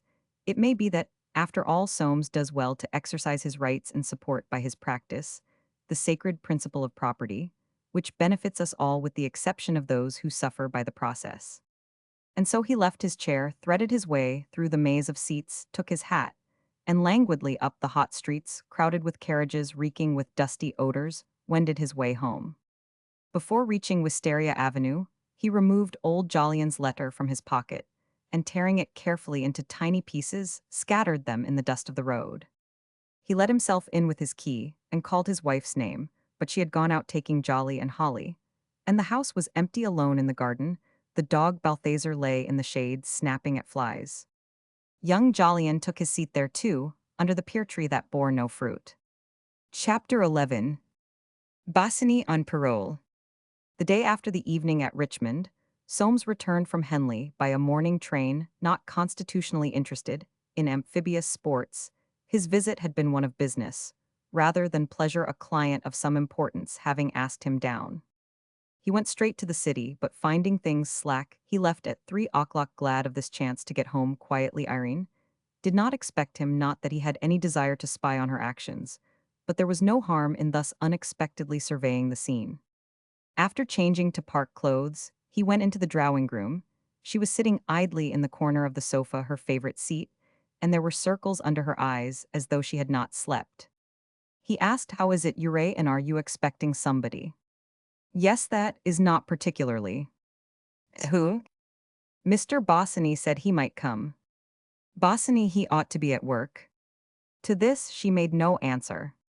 "Well," said Soames, "I want you to come out to the stores with me, and after that, well, go to the park." "I don't want to go out, I have a headache." Soames replied, "If ever I want you to do anything, you've always got a headache. It'll do you good to come and sit under the trees." She did not answer. Soames was silent for some minutes. At last he said, "I don't know what your idea of a wife's duty is. I never have known." He had not expected her to reply, but she Roman 999, "I have tried to do what you want. It's not my fault that I haven't been able to put my heart into it." "Whose fault is it?" Then he watched her askance. "Before we were married, you promised to let me go if our marriage was not a success. Is it a success?" Soames frowned. "Success," he stammered, "it would be a success if you behaved yourself properly." "I have tried," said Irene. "Will you let me go?" Soames turned away, secretly alarmed. He took refuge in bluster. "Let you go? You don't know what you're talking about. Let you go? How can I let you go? We're married, aren't we then? What are you talking about? For God's sake, don't let's have any of this sort of nonsense. Get your hat on and come and sit in the park." "Then you won't let me go?" He felt her eyes resting on him with a strange, touching look. "Let you go," he said, "and what on earth would you do with yourself if I did? You've got no money." "I could manage somehow." He took a swift turn up and down the room, then came and stood before her. "Understand," he said once, "and for all I want have you say this sort of thing, go and get your hat on." She did not move. "I suppose," said Soames, "you don't want to miss Bosinney if he comes." Irene got up slowly and left the room. She came down with her hat on. They went out. In the park, the motley hour of mid-afternoon, when foreigners and other pathetic folk drive, thinking themselves to be in fashion, had passed the right, the proper hour had come, was nearly gone before Soames and Irene seated themselves under the Achilles statue. It was some time since he had enjoyed her company in the park. That was one of the past delights of the first 2 seasons of his married life. When to feel himself the possessor of this gracious creature, before all London, had been his greatest though secret pride, how many afternoons had he not sat beside her extremely neat with light gray gloves, and faint supercilious smile nodding to acquaintances, and now and again removing his hat. His light gray gloves were still on his hands, and on his lips his smile sardonic but where the feeling in his heart. The seats were emptying fast, but still, he kept her there silent and pale as though to work out a secret punishment once or twice. He made some comment, and she bent her head or answered yes with a tired smile. Along the rails, a man was walking so fast that people stared after him when he passed. "Look at that ass," said Soames. "He must be mad to walk like that in this heat." He turned. Irene had made a rapid movement. "Hallo," he said, "it's our friend the buccaneer." And he sat still with his sneering smile, conscious that Irene was sitting still and smiling too. Will she bow to him, he thought. But she made no sign. Bosinney reached the end of the rails and came walking back amongst the chairs, quartering his ground like a pointer when he saw them. He stopped dead and raised his hat. The smile never left Soames' face. He also took off his hat. Bosinney came up looking exhausted like a man after hard physical exercise. The sweat stood in drops on his brow, and Soames' smile seemed to say, "You've had a trying time, my friend. What are you doing in the park?" he asked. "We thought you despised such frivolity." Bosinney did not seem to hear. He made his answer to Irene, "I've been round to your place. I hoped I should find you in." Somebody tapped Soames on the back and spoke to him, and in the exchange of those platitudes over his shoulder, he missed her answer and took a resolution. "We're just going in," he said to Bosinney. "You'd better come back to dinner with us." Into that invitation, he put a strange bravado, a stranger pathos. "You can't deceive me," his look and voice seemed saying, "but see, I trust you, am not afraid of you." They started back to Montpellier Square together, Irene between them, in the crowded streets. Soames went on in front. He did not listen to their conversation. The strange resolution of trustfulness he had taken seemed to animate even his secret conduct. Like a gambler, he said to himself, "It's a card I dare not throw away. I must play it for what it's worth. I have not too many chances." He dressed slowly, heard her leave her room and go downstairs, and for full 5 minutes after dawdled about in his dressing room. Then he went down, purposely shutting the door loudly, to show that he was coming. He found them standing by the hearth, perhaps, talking, perhaps, not, he could not say. He played his part out in the farce. The long evening threw his manner to his guest more friendly than it had ever been before. And when at last Bosinney went, he said, "You must come again soon. Irene likes to have you to talk about the house again." His voice had the strange bravado and the stranger pathos, but his hand was cold as ice. Loyal to his resolution, he turned away from their parting, turned away from his wife, as she stood under the hanging lamp to say good night, away from the sight of her golden head, shining so, under the light of her smiling, mournful lips, away from the sight of Bosinney's eyes, looking at her so like a dog's looking at its master. And he went to bed with the certainty that Bosinney was in love with his wife. The summer night was hot, so hot, and still that through every opened window came in, but hotter air. For long hours he lay listening to her breathing. She could sleep, but he must lie awake, and lying awake, he hardened himself to play the part of the serene and trusting husband. In the small hours, he slipped out of bed, and passing into his dressing-room leaned by the open window. He could hardly breathe. A night 4 years ago came back to him, the night, but one before his marriage, as hot and stifling as this. He remembered how he had lain in a long cane chair in the window of his sitting room, off Victoria Street, down below in a side street. A man had banged at a door.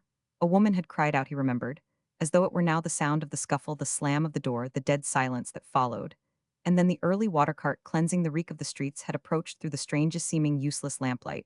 He seemed to hear again its rumble, nearer and nearer, till it passed and slowly died away.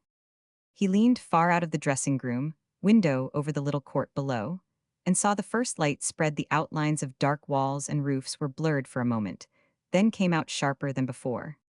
He remembered how that other night he had watched the lamps paling all the length of Victoria Street, how he had hurried on his clothes, and gone down into the street, down past houses and squares to the street where she was staying, and there had stood and looked at the front of the little house, as still and gray as the face of a dead man. And suddenly it shot through his mind like a sick man's fancy. What's he doing, that fellow who haunts me, who was here this evening? who's in love with my wife prowling out there perhaps looking for her, as I know he was looking for her this afternoon, watching my house now for all I can tell. He stole across the landing to the front of the house, stealthily drew aside a blind, and raised a window. The gray light clung about the trees of the square, as though night like a great downy moth had brushed them with her wings. The lamps were still alight, all pale, but not a soul stirred, no living thing in sight. Yet suddenly very faint far off in the deathly stillness, he heard a cry writhing like the voice of some wandering soul barred out of heaven, and crying for its happiness there. It was Agin. Soames shut the window shuddering. Then he thought, ah, it's only the peacocks across the water. Chapter 12. June pays some calls. Jolyon stood in the narrow hall at Broadstairs, inhaling that odor of oilcloth and herrings, which permeates all respectable seaside lodging-houses, on a chair, a shiny leather chair displaying its horsehair through a hole in the top left-hand corner stood a black dispatch case. This he was filling with papers with the Times and a bottle of eau de cologne. He had meetings that day of the Globular Gold Concessions, and the new colliery company, limited, to which he was going up, for he never missed a board to miss a board, would be one more piece of evidence that he was growing old, and this his jealous Forsyte spirit could not bear. His eyes, as he filled that black dispatch case, looked as if at any moment they might blaze up with anger, so gleams the eye of a schoolboy baited by a ring of his companions. But he controls himself, deterred by the fearful odds against him, and old Jolyon controlled himself, keeping down, with his masterful restraint, now slowly wearing out the irritation fostered in him by the conditions of his life. He had received from his son an unpractical letter, in which, by rambling generalities, the boy seemed trying to get out of answering a plain question. I've seen Bosinney. He said he is not a criminal. The more I see of people, the more I am convinced that they are never good or bad, merely comic or pathetic. You probably don't agree with me. Old Jolyon did not. He considered it cynical to so express oneself.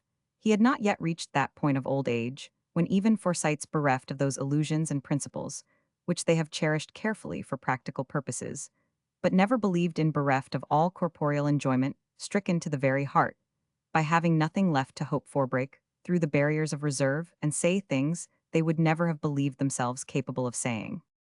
Perhaps he did not believe in goodness and badness any more than his son, but as he would have said, he didn't know, couldn't tell there might be something in it, and why, by an unnecessary expression of disbelief, deprive yourself of possible advantage. Accustomed to spend his holidays among the mountains, though like a true Forsyte, he had never attempted anything too adventurous or too foolhardy, he had been passionately fond of them. And when the wonderful view mentioned in Baedeker, fatiguing but repaying, was disclosed to him after the effort of the climb, he had doubtless felt the existence of some great dignified principle crowning the chaotic strivings, the petty precipices, and ironic little dark chasms of life. This was as near to religion, perhaps, as his practical spirit had ever gone. But it was many years since he had been to the mountains. He had taken June there 2 seasons running after his wife died, and had realized bitterly that his walking days were over. To that old mountain given confidence in a supreme order of things, he had long been a stranger.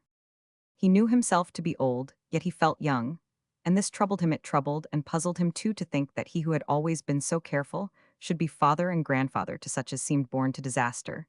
He had nothing to say against Jouho, could say anything against the boy, an amiable chap, but his position was deplorable. And this business of Jun's nearly as bad. It seemed like a fatality, and a fatality was one of those things no man of his character could either understand or put up with. In writing to his son, he did not really hope that anything would come of it. Since the ball at Rogers, he had seen too clearly how the land lake could put 2 and 2 together quicker than most men, and, with the example of his own son before his eyes, knew better than any Forsyte of them all that the pale flame singes men's wings whether they will or no. In the days before Jun's engagement, when she and Mrs. Soames were always together, he had seen enough of Irene to feel the spell she cast over men. She was not a flirt, not even a coquette, words dear to the heart of his generation, which loved to define things by a good, broad, inadequate word, but she was dangerous. He could not say why tell him of a quality innate in some women, a seductive power beyond their own control. He would but answer humbug. She was dangerous, and there was an end of it. He wanted to close his eyes to that affair. If it was, he did not want to hear any more about Ith, only wanted to save Jun's position, and her peace of mind. He still hoped she might once more become a comfort to himself. And so he had written. He got little enough out of the answer. As to what young Jolyon had made of the interview, there was practically only the queer sentence, I gather, that he's in the stream. The stream? What stream? What was this newfangled way of talking? He sighed and folded the last of the papers under the flap of the bag. He knew well enough what was meant. June came out of the dining room and helped him on with his summer coat from her costume and the expression of her little resolute face. He saw at once what was coming. "I am going with you," she said. "Nonsense, my dear, I go straight into the city. I can't have you racketing about. I must see old Mrs. Smeech." "Oh, you're precious lame ducks," grumbled out old Jolyon. He did not believe her excuse, but ceased his opposition. There was no doing anything with that pertinacity of hers. At Victoria, he put her into the carriage, which had been ordered for himself, a characteristic action, for he had no petty selfishnesses. "Now don't you go tiring yourself, my darling," he said, and took a cab on into the city. June went first to a back street in Paddington, where Mrs. Smeech, her lame duck lived-in aged person, connected with the charring interest. But after half an hour spent in hearing her habitually lamentable recital, and dragooning her into temporary comfort, she went on to Stanhope Gate. The great house was closed and dark. She had decided to learn something at all costs. It was better to face the worst and have it over. And this was her plan: to go first to Phil's aunt, Mrs. Baines, and failing information there, to Irene herself. She had no clear notion of what she would gain by these visits. At 3 o'clock she was in Lone Square with a woman's instinct. When trouble is to be faced, she had put on her best frock, and went to the battle with a glance as courageous as old Jolyon's itself. Her tremors had passed into eagerness. Mrs. Baines Bossony's Aunt Louisa was her name, was in her kitchen when June was announced, organizing the cook, for she was an excellent housewife. And as Baines always said, there was a lot in a good dinner. He did his best work after dinner. It was Baines who built that remarkably fine row of tall crimson houses in Kensington, which compete with so many others for the title of the ugliest in London. On hearing Jun's name, she went hurriedly to her bedroom, and taking 2 large bracelets from a red morocco case, in a locked drawer, put them on her white wrists. For she possessed in a remarkable degree that sense of property which, as we know, is the touchstone of Forsytism and the foundation of good morality. Her figure of medium height and broad build, with a tendency to embonpoint, was reflected by the mirror of her whitewood wardrobe, in a gown made under her own organization, of one of those haftents, reminiscent of the distempered walls of corridors in large hotels. She raised her hands to her hair, which she wore a la Princess de Galles, and touched it here and there, settling it more firmly on her head, and her eyes were full of an unconscious realism, as though she were looking in the face one of life's sordid facts and making the best of it. In youth her cheeks had been of cream and roses, but they were mottled now by middle age, and again that hard, ugly directness came into her eyes as she dabbed a powder puff across her forehead. Putting the puff down, she stood quite still before the glass, arranging a smile over her high, important nose, her chin, never large and now growing smaller, with the increase of her neck, her thin-lipped, down-drooping mouth. Quickly, not to lose the effect, she grasped her skirts strongly in both hands and went downstairs. She had been hoping for this visit for some time. Past whispers had reached her that things were not all right between her nephew and his fiancée. Neither of them had been near her. For weeks she had asked Phil to dinner many times. His invariable answer had been too busy. Her instinct was alarmed, and the instinct in such matters of this excellent woman was keen. She ought to have been a Forsyte in young Jolyon's sense of the word. She certainly had that privilege and merits description as such.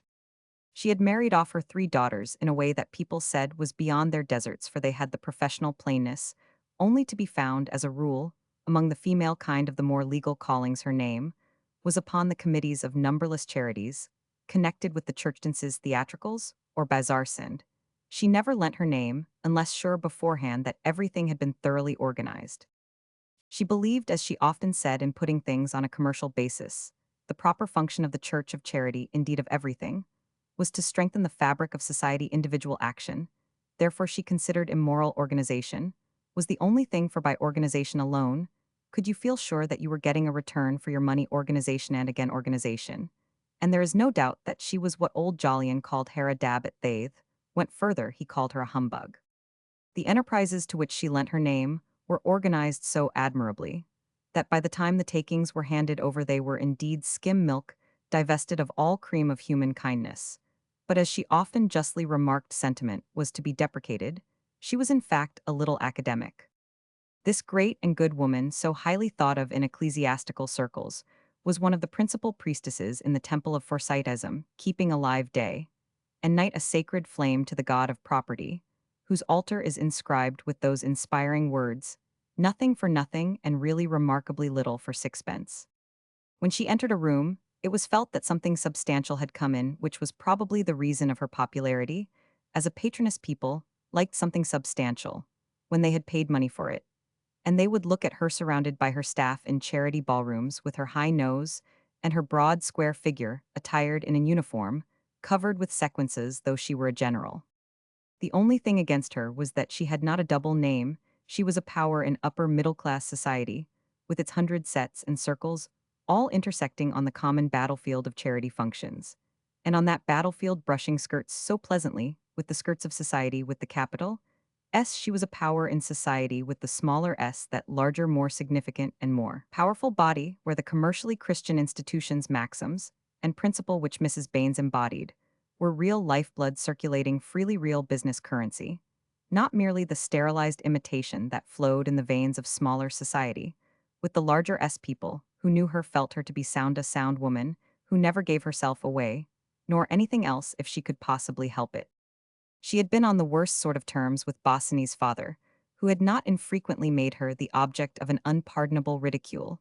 She alluded to him, now that he was gone, as her poor dear irreverend brother. She greeted June with the careful effusion of which she was a mistress, a little afraid of her, as far as a woman of her eminence in the commercial and Christian world could be afraid for so slight a girl. June had a great dignity. The fearlessness of her eyes gave her that, and Mrs. Baines too shrewdly recognized that behind the uncompromising frankness of Jun's manner there was much of the Forsyte. If the girl had been merely frank and courageous, Mrs. Baines would have thought her cranky, and despised her. If she had been merely a Forsyte like Francie let us, Saish would have patronized her from sheer weight of metal. But June, small though she was, Mrs. Baines' habitually admired quantity gave her an uneasy feeling, and she placed her in a chair opposite the light. There was another reason for her respect, which Mrs. Baines, too good a churchwoman to be worldly, would have been the last to admit. She often heard her husband describe old Jolyon as extremely well off, and was biased towards his granddaughter for the soundest of all reasons. Today, she felt the emotion with which we read a novel describing a hero and an inheritance, nervously anxious lest by some frightful lapse of the novelist, the young man should be left without it at the end. Her manner was warm. She had never seen so clearly before how distinguished and desirable a girl this was. She asked after old Jolyon's health, a wonderful man for his age, so upright and young looking. And how old was he? 81. She would never have thought it. They were at the sea, very nice for them. She supposed June heard from Phil every day. Her light gray eyes became more prominent as she asked this question, but the girl met the glance without flinching. No, she said, he never writes. Mrs. Baines' eyes dropped. They had no intention of doing so, but they Roman 999, they recovered immediately. Of course not, that's Phil all over, he was always like that. Was he? Said June. The brevity of the answer caused Mrs. Baines' bright smile, a moment's hesitation. She disguised it by a quick movement, and spreading her skirts afresh, said, why, my dear's quite the most harum-scarum person, one never pays the slightest attention to what he does. The conviction came suddenly to June that she was wasting her time. Even were she to put a question point blank, she would never get anything out of this woman. Do you see him? She asked, her face crimsoning. The perspiration broke out on Mrs. Baines' forehead beneath the powder. Oh yes, I don't remember when he was here last. Indeed, we haven't seen much of him. Lately he's so busy with your cousin's house. I am told it'll be finished directly. We must organize a little dinner to celebrate the event. Do come and stay the night with us. Thank you, said June again. She thought, I'm only wasting my time. This woman will tell me nothing. She got up to go. A change came over Mrs. Baines. She rose too, her lips twitched, she fidgeted her hands. Something was evidently very wrong. And she did not dare to ask this girl, who stood there, a slim, straight little figure with her decided face, her set jaw, and resentful eyes. She was not accustomed to be afraid of asking questions. All organization was based on the asking of questions. But the issue was so grave that her nerve, normally strong, was fairly shaken. Only that morning, her husband had said old Mr. Forsyte must be worth well over £100,000. And this girl stood there holding out her hand. The chance might be slipping away, she couldn't tell the chance of keeping her in the family, and yet she dared not speak. Her eyes followed June to the door. It closed. Then with an exclamation, Mrs. Baines ran forward, wobbling her bulky frame from side to side, and opened it again. Too late she heard the front door click, and stood still, an expression of real anger and mortification on her face. June went along the square with her bird-like quickness. She detested that woman now whom in happier days she had been accustomed to think so kind. Was she always to be put off thus, and forced to undergo this torturing suspense? She would go to Phil himself and ask him what he meant. She had the right to know. She hurried on down Sloane Street, till she came to Bosinney's number. Passing the swing door at the bottom, she ran up the stairs, her heart thumping painfully. At the top of the third flight, she paused for breath, and holding on to the banisters stood listening. No sound came from above. With a very white face, she mounted the last flight. She saw the door with his name on the plate, and the resolution that had brought her so far evaporated. The full meaning of her conduct came to her. She felt hot all over. The palms of her hands were moist beneath the thin silk covering of her gloves. She drew back to the stairs, but did not descend. Leaning against the rail, she tried to get rid of a feeling of being choked. And she gazed at the door with a sort of dreadful courage. No, she refused to go down. Did it matter what people thought of her? They would never know. No one would help her. If she did not help herself, she would go through with it. Forcing herself, therefore, to leave the support of the wall, she rang the bell. The door did not open, and all her shame and fear suddenly abandoned her. She rang again and again, as though in spite of its emptiness, she could drag some response out of that closed room, some recompense for the shame and fear that visit had cost her. It did not open. She left off ringing, and sitting down at the top of the stairs, buried her face in her hands. Presently she stole down out into the air. She felt as though she had passed through a bad illness, and had no desire now but to get home as quickly as she could. The people she met seemed to know where she had been, what she had been doing, and suddenly over on the opposite side, going towards his rooms from the direction of Montpellier Square, saw Bosinney himself. She made a movement to cross into the traffic. Their eyes met, and he raised his hat. An omnibus passed, obscuring her view. Then, from the edge of the pavement, through a gap in the traffic, she saw him walking on. And June stood motionless, looking after him. Chapter 13. Perfection of the house. 1 mock turtle clear, 1 oxtail, 2 glasses of port. In the upper room at French's, where a Forsyte could still get heavy English food, James and his son were sitting down to lunch. Of all eating places, James liked best to come here. There was something unpretentious, well-flavored, and filling about it. And though he had been to a certain extent corrupted by the necessity for being fashionable and the trend of habits keeping pace with an income that would increase, he still hankered in quiet city moments after the tasty fleshpots of his earlier days. Here you were served by hairy English waiters. In aprons there was sawdust on the floor, and 3 round gilt-looking glasses hung just above the line of sight. They had only recently done away with the cubicles too, in which you could have your chopped prime chump with a floury potato, without seeing your neighbors, like a gentleman. He tucked the top corner of his napkin behind the 3rd button of his waistcoat, a practice he had been obliged to abandon years ago in the West End. He felt that he should relish his soup. The entire morning had been given to winding up the estate of an old friend. After filling his mouth with household bread stale, he at once began, "How are you going down to Robin Hill? You going to take Irene? You'd better take her. I should think there'll be a lot that'll want seeing too."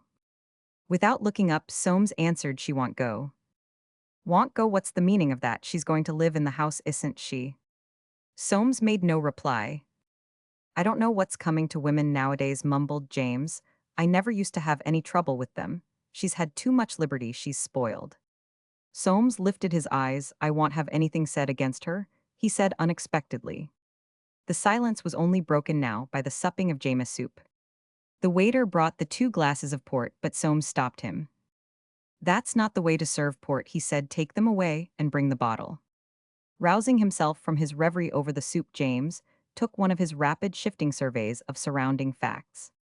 "Your mother's in bed," he said. "You can have the carriage to take you down. I should think ironed like the drive this young Bossin'll be. There, I suppose, to show you over." Soames nodded. "I should like to go and see for myself what sort of a job he's made finishing off," pursued James. "Ill. Just drive round and pick you both up." I am going down by train, replied Soames. If you like to drive round and see, Irene might go with you, I can't tell. He signed to the waiter to bring the bill, which James paid. They parted at St. Paul's, Soames, branching off to the station, James, taking his omnibus westwards. He had secured the corner seat next the conductor, where his long legs made it difficult for anyone to get in, and at all who passed him, he looked resentfully as if they had no business to be using up his air. He intended to take an opportunity this afternoon of speaking to Irene. A word in time saved nine, and now that she was going to live in the country, there was a chance for her to turn over a new leaf. He could see that Soames wouldn't stand very much more of her goings-on. It did not occur to him to define what he meant by her goings on. The expression was wide vague, and suited to a Forsyte, and James had more than his common share of courage after lunch. On reaching home, he ordered out the barouche with special instructions that the groom was to go too. He wished to be kind to her, and to give her every chance. When the door of No was opened, he could distinctly hear her singing, and said so at once to prevent any chance of being denied entrance. Yes, Mrs. Soames was in, but the maid did not know if she was seeing people. James, moving with the rapidity that ever astonished the observers of his long figure and absorbed expression, went forthwith into the drawing-room. Without permitting this to be ascertained, he found Irene seated at the piano with her hands arrested on the keys, evidently listening to the voices in the hall. She greeted him without smiling. "Your mother-in-law's in bed," he began, hoping at once to enlist her sympathy. "I've got the carriage here now, be a good girl, and put on your hat, and come with me for a drive, it'll do you good." Irene looked at him as though about to refuse, but seeming to change her mind went upstairs, and came down again with her hat on. "Where are you going to take me?" she asked. "Well, just go down to Robin Hill," said James, spluttering out his words. "Very quick, the horses want exercise, and I should like to see what they've been doing down there." Irene hung back but again changed her mind, and went out to the carriage, James brooding over her closely to make quite sure. It was not before he had got her more than halfway that he began. "Soames is very fond of you. Won't have anything said against you. Why don't you show him more affection?" Irene flushed and said in a low voice, "I can't show what I haven't got." James looked at her sharply. He felt that now he had her in his own carriage with his own horses and servants. He was really in command of the situation. She could not put him off, nor would she make a scene in public. "I can't think what you're about," he said. "He's a very good husband." Irene's answer was so low as to be almost inaudible among the sounds of traffic. He caught the words, "You are not married to him." "What's that got to do with it? He's given you everything you want. He's always ready to take you anywhere. And now he's built you this house in the country. It's not as if you had anything of your own." "No?" Again James looked at her. He could not make out the expression on her face. She looked almost as if she were going to cry, and yet. "I am sure," he muttered hastily, "we've all tried to be kind to you." Irene's lips quivered to his dismay. James saw a tear steal down her cheek. He felt a choke rise in his own throat. "We're all fond of you," he said. "If you'd only," was going to say "behave yourself," but changed it, "Toif, you'd only be more of a wife to him." Irene did not answer, and James too ceased speaking. There was something in her silence which disconcerted him. It was not the silence of obstinacy, rather that of acquiescence in all that he could find to say. And yet he felt as if he had not had the last word. He could not understand this. He was unable, however, to long keep silence. "I suppose that young Bosinney," he said, "will be getting married to June now." Irene's face changed. "I don't know," she said. "You should ask her." "Does she write to you?" "No. No." "How's that?" said James. "I thought you and she were such great friends." Irene turned on him again. "She said you should ask her." "Well," flustered James, frightened by her, "look, it's very odd that I can't get a plain answer to a plain question, but there it is." He sat ruminating over his rebuff and burst out at last. "Well, I've warned you, you want look ahead, Soames. He doesn't say much, but I can see he won't stand a great deal more of this sort of thing. Y'all have nobody but yourself to blame, and what's more, y'all get no sympathy from anybody." Irene bent her head with a little smiling bow. "I am very much obliged to you." James did not know what on earth to answer. The bright hot morning had changed slowly to a gray oppressive afternoon. A heavy bank of clouds, with the yellow tinge of coming thunder, had risen in the south and was creeping up. The branches of the trees dropped motionless across the road, without the smallest stir of foliage. A faint odor of glue from the heated horses clung in the thick air. The coachman and groom, rigid and unbending, exchanged stealthy murmurs on the box without ever turning their heads. To James' great relief, they reached the house at last. The silence and impenetrability of this woman by his side, whom he had always thought so soft and mild, alarmed him. The carriage put them down at the door, and they entered. The hall was cool and so still that it was like passing into a tomb. A shudder ran down James's spine. He quickly lifted the heavy leather curtains between the columns into the inner court. He could not restrain an exclamation of approval. Decoration was really in excellent taste. The dull ruby tiles that extended from the foot of the walls to the verge of a circular clump of tall iris plants, surrounding in turn a sunken basin of white marble filled with water, were obviously of the best quality. He admired extremely the purple leather curtains drawn along one entire side, framing a huge white-tiled stove. The central partitions of the skylight had been slid back, and the warm air from outside penetrated into the very heart of the house. He stood, his hands behind him, his head bent back on his high, narrow shoulders, spying the tracery on the columns and the pattern of the frieze which ran round the ivory-colored walls under the gallery. Evidently, no pains had been spared. It was quite the house of a gentleman. He went up to the curtains and, having discovered how they were worked, drew them asunder and disclosed the picture-gallery ending in a great window, taking up the whole end of the room. It had a black oak floor, and its walls again were of ivory white. He went on, throwing open doors and peeping in. Everything was in apple pie order, ready for immediate occupation. He turned round at last to speak to Irene, and saw her standing over in the garden entrance with her husband and Bosinney. Though not remarkable for sensibility, James felt at once that something was wrong. He went up to them, and vaguely alarmed, ignorant of the nature of the trouble, made an attempt to smooth things over. "How are you, Mr. Bosinney?" he said, holding out his hand. "You've been spending money pretty freely down here, I should say." Soames turned his back and walked away. James looked from Bosinney's frowning face to Irene, and in his agitation spoke his thoughts aloud. "Well, I can't tell what's the matter, nobody tells me anything," and making off after his son, he heard Bosinney's short laugh, and his "Well, thank God you look so most unfortunately," he lost the rest. What had happened? He glanced back. Irene was very close to the architect, and her face not like the face he knew of her. He hastened up to his son. Soames was pacing the picture gallery. "What's the matter?" said James. "What's all this?" Soames looked at him with his supercilious calm unbroken, but James knew well enough that he was violently angry. "Our friend," he said, "has exceeded his instructions again. That's all so much the worse for him this time." He turned round and walked back towards the door. James followed hurriedly, edging himself in front. He saw Irene take her finger from before her lips, heard her say something in her ordinary voice, and began to speak before he reached them. "There's a storm coming on. We'd better get home. We can't take you, I suppose, Mr. Bosinney?" "No, I suppose not." "Then goodbye." He held out his hand. Bosinney did not take it, but turning with a laugh said, "Goodbye, Mr. Forsyte, don't get caught in the storm," and walked away. "Well," began James, "I don't know." But the sight of Irene's face stopped him, taking hold of his daughter-in-law by the elbow. He escorted her towards the carriage. He felt certain, quite certain, they had been making some appointment or other. Nothing in this world is more sure to upset a Forsyte than the discovery that something on which he has stipulated to spend a certain sum has cost more. And this is reasonable, for upon the accuracy of his estimates, the whole policy of his life is ordered. If he cannot rely on definite values of property, his compass is amiss. He is adrift upon bitter waters without a helm. After writing to Bosinney in the terms that have already been chronicled, Soames had dismissed the cost of the house from his mind.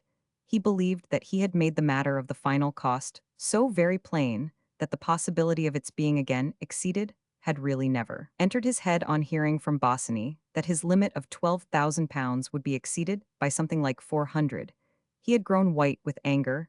His original estimate of the cost of the house completed had been £10,000, and he had often blamed himself severely for allowing himself to be led into repeated excesses over this last expenditure. However, Bosinney had put himself completely in the wrong. How on earth a fellow could make such an ass of himself, Soames could not conceive.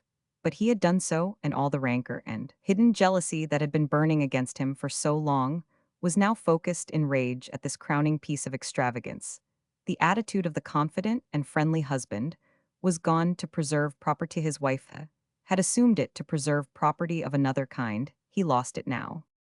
Ah, he had said to Bosinney when he could speak, and I suppose you're perfectly contented with yourself, but I may as well tell you that you've altogether mistaken your man.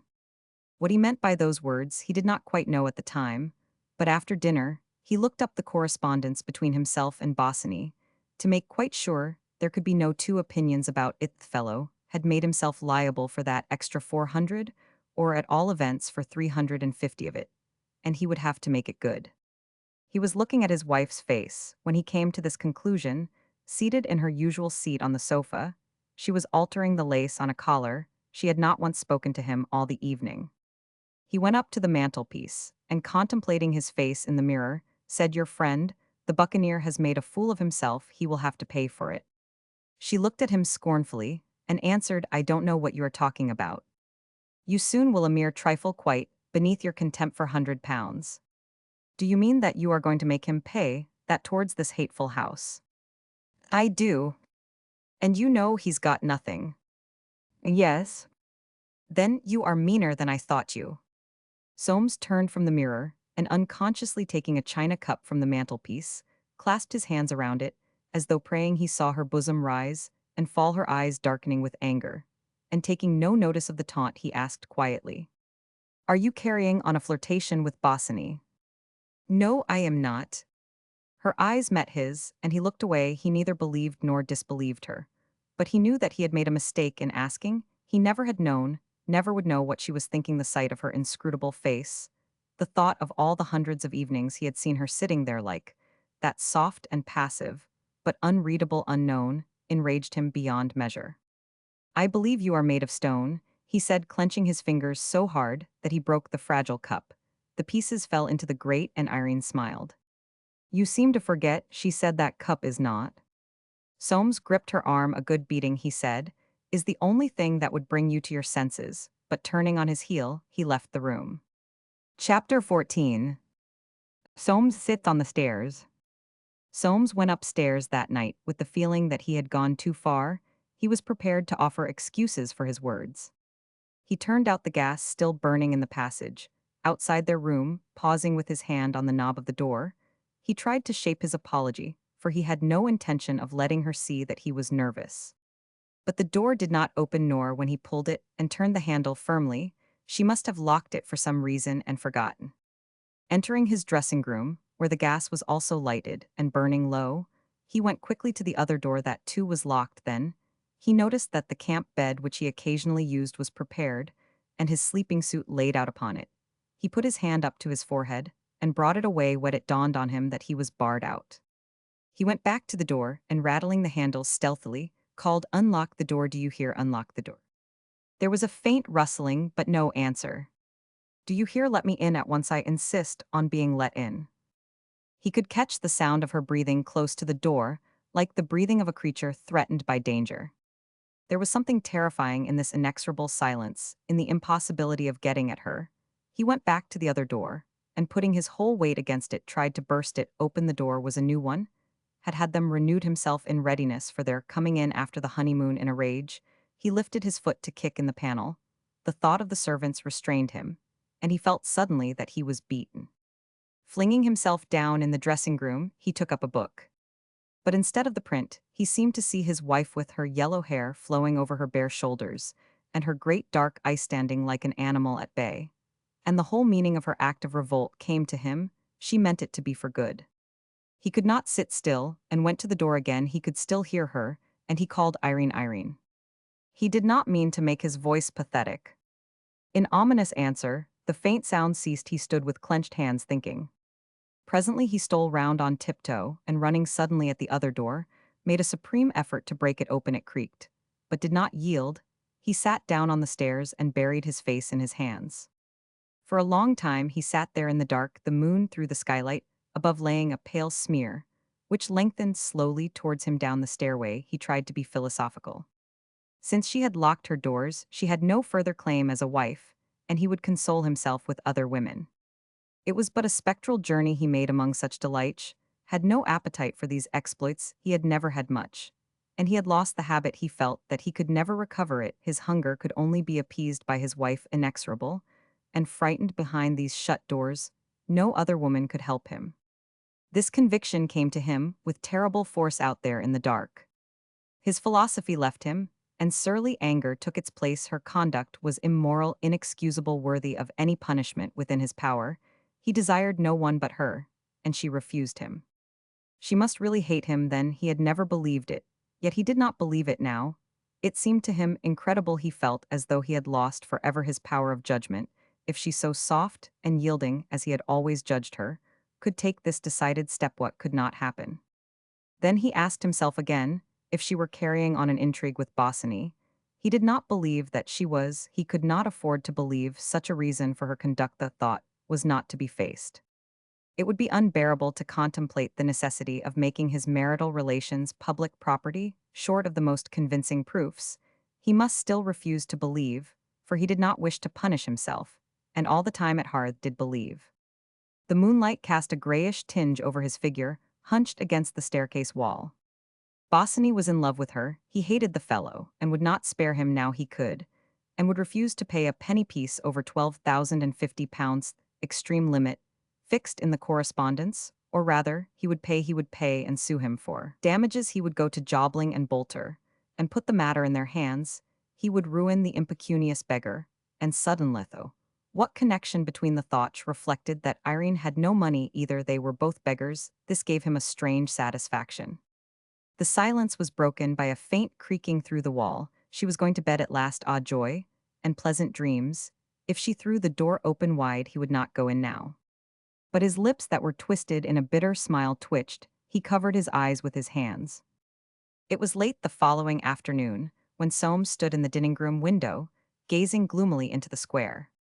The sunlight still showered on the planetries, and in the breeze their gay broad leaves shone and swung in rhyme to a barrel organ at the corner. It was playing a waltz, an old waltz that was out of fashion, with a fateful rhythm in the notes. And it went on, and on, though nothing indeed but leaves danced to the tune. The woman did not look too gay, for she was tired, and from the tall houses no one threw her down coppers. She moved the organ on, and 3 doors off began again. It was the waltz they had played at Roger's when Irene had danced with Bosinney, and the perfume of the gardenias she had worn came back to Soames, drifted by the malicious music, as it had been drifted to him then, when she passed, her hair glistening, her eyes so soft, drawing Bosinney on and on down an endless ballroom. The organ woman plied her handle slowly. She had been grinding her tune all day, grinding it in Sloane Street hard, by grinding it perhaps to Bosinney himself. Soames turned, took a cigarette from the carven box, and walked back to the window. The tune had mesmerized him, and there came into his view Irene, her sunshade furled, hastening homewards down the square, in a soft rose-colored blouse, with drooping sleeves that he did not know. She stopped before the organ, took out her purse, and gave the woman money. Soames shrank back and stood where he could see into the hall. She came in with her latchkey, put down her sunshade, and stood looking at herself in the glass. Her cheeks were flushed, as if the sun had burned them. Her lips were parted in a smile. She stretched her arms out as though to embrace herself, with a laugh that for all the world was like a sob. Soames stepped forward. "Verupperty," he said. But as though shot, she spun round and would have passed him up the stairs. He barred the way. "Why such a hurry?" he said, and his eyes fastened on a curl of hair fallen loose across her ear. He hardly recognized her. She seemed on fire, so deep and rich the color of her cheeks, her eyes, her lips, and of the unusual blouse she wore. She put up her hand and smoothed back the curl. She was breathing fast and deep, as though she had been running, and with every breath perfume seemed to come from her hair, and from her body like perfume from an opening flower. "I don't like that blouse," he said slowly. "It's a soft, shapeless thing." He lifted his finger towards her breast, but she dashed his hand aside. "Don't touch me," she cried. He caught her wrist. She wrenched it away. "And where may you have been?" he asked. "In heaven, out of this house." With those words she fled upstairs. Outside, in Thanksgiving, the very door, the organ grinder was playing the waltz. And Soames stood motionless. What prevented him from following her? Was it that with the eyes of faith he saw Bosinney looking down from that high window in Sloane Street, straining his eyes for yet another glimpse of Irene's vanished figure, cooling his flushed face, dreaming of the moment when she flung herself on his breast, the scent of her still in the air around, and the sound of her laugh that was like a sob. Part 3. Chapter 1. Mrs. Mackender's evidence. Many people, no doubt, including the editor of the Ultra-Vivisectionist, then in the bloom of its first youth, would say that Soames was less than a man not to have removed the locks from his wife's doors, and after beating her soundly resumed wedded happiness. Brutality is not so deplorably diluted by humaneness, as it used to be, yet a sentimental segment of the population may still be relieved to learn that he did none of these things for active brutality, is not popular with Forsytes. They are too circumspect, and on the whole too soft-hearted, and in Soames there was some common pride not sufficient to make him do a really generous action, but enough to prevent his indulging in an extremely mean one, except perhaps in very hot blood above all this. A true Forsyte refused to feel himself ridiculous. Short of actually beating his wife, he perceived nothing to be done. He therefore accepted the situation without another word. Throughout the summer and autumn, he continued to go to the office to sort his pictures and ask his friends to dinner. He did not leave town. Irene refused to go away. The house at Robin Hill, finished though it was, remained empty, and ownerless. Soames had brought a suit against the Buccaneer, in which he claimed from him the sum of £350. A firm of solicitors, Messrs. Freak and Abel, had put in a defense on Bosinney's behalf. Admitting the facts, they raised a point on the correspondence, which, divested of legal phraseology, amounted to this: to speak of a free hand in the terms of this correspondence is an Irish bull. By a chance fortuitous but not improbable in the close borough of legal circles, a good deal of information came to Soames' ear anent this line of policy, the working partner in his firm, Bustard, happening to sit next at dinner at Walmisley's, the taxing master, to young Chancery of the common law bar. The necessity for talking what is known as shop, which comes on all lawyers with the removal of the ladies, caused Chancery, a young and promising advocate, to propound an impersonal conundrum to his neighbor, whose name he did not know, for seated, as he permanently was in the background, Bustard had practically no name. He had said Chancery a case coming on with a very nice point. He then explained, preserving every professional discretion, the riddle in Soames' case. Everyone, he said, to whom he had spoken thought it a nice point. The issue was small, unfortunately. Though D.D. serious for his client, he believed Walmisley's champagne was bad, but plentiful. A judge would make short work of it, he was afraid. He intended to make a big effort. The point was a nice one. What did his neighbor say? Bustard, a model of secrecy, said nothing. He related the incident to Soames, however, with some malice, for this quiet man was capable of human feeling, ending with his own opinion that the point was a very nice one. In accordance with his resolve, our Forsyte had put his interests into the hands of Jobling and Bolter from the moment of doing, so he regretted that he had not acted for himself. On receiving a copy of Bosinney's defense, he went over to their offices. Bolter, who had the matter in hand, Jobling, having died some years before, told him that, in his opinion, it was rather a nice point. He would like counsel's opinion on it. Soames told him to go to a good man, and they went to Waterbuck Curoman 100, marking him 10 and 1, who kept the papers 6 weeks, and then wrote as follows. In my opinion, the true interpretation of this correspondence depends very much on the intention of the parties, and will turn upon the evidence given at the trial. I am of opinion that an attempt should be made to secure from the architect an admission that he understood he was not to spend at the outside more than £12,050, with regard to the expression, a free hand, in the terms of this correspondence, to which my attention is directed. The point is a nice one, but I am of opinion that upon the whole the ruling in Boiler Roman 5, the Blasted Cement Co. Limited, will apply. Upon this opinion they acted, administering interrogatories, but to their annoyance, Messrs. Freak and Abel answered these in so masterly a fashion that nothing whatever was admitted, and that without prejudice. It was on October 1 that Soames read Waterbuck's opinion in the dining-room before dinner. It made him nervous, not so much because of the case of Boiler Roman 5, the Blasted Cement Co. Limited, as that the point had lately begun to seem to him too a nice one. There was about it just that pleasant flavor of subtlety, so attractive to the best legal appetites. To have his own impression confirmed by Waterbuck Curoman 100 would have disturbed any man. He sat thinking it over and staring at the empty grate, for though autumn had come, the weather kept as gloriously fine that Jubilee year as if it were still high August. It was not pleasant to be disturbed. He desired too passionately to set his foot on Bosinney's neck. Though he had not seen the architect since the last afternoon at Robin Hill, He was never free from the sense of his presence and ever free from the memory of his worn face with its high cheekbones and enthusiastic eyes. It would not be too much to say that he had never got rid of the feeling of that night when he heard the peacocks cry at dawn, feeling that Bosinney haunted the house, and every man's shape that he saw in the dark evenings walking past seemed that of him whom George had so appropriately named the Buccaneer. Irene still met him, he was certain, where or how, he neither knew nor asked, deterred by a vague and secret dread of too much knowledge. It all seemed subterranean nowadays. Sometimes when he questioned his wife as to where she had been, which he still made a point of doing, as every Forsyte should, she looked very strange, her self-possession was wonderful. But there were moments when behind the mask of her face, inscrutable as it had always been to him, lurked an expression he had never been used to see there. She had taken to lunching out too. When he asked Bilson if her mistress had been in to lunch as often as not, she would answer no, sir. He strongly disapproved of her gadding about by herself, and told her so, but she took no notice. There was something that angered, amazed, yet almost amused him about the calm way in which she disregarded his wishes. It was really as if she were hugging to herself the thought of a triumph over him. He rose from the perusal of Waterbuck Roman 100's opinion, and going upstairs entered her room, for she did not lock her doors till bedtime-ish, had the decency, he found, to save the feelings of the servants. She was brushing her hair, and turned to him with strange fierceness. "What do you want?" she said. "Please leave my room." He answered, "I want to know how long this state of things between us is to last. I have put up with it long enough. Will you please leave my room? Will you treat me as your husband?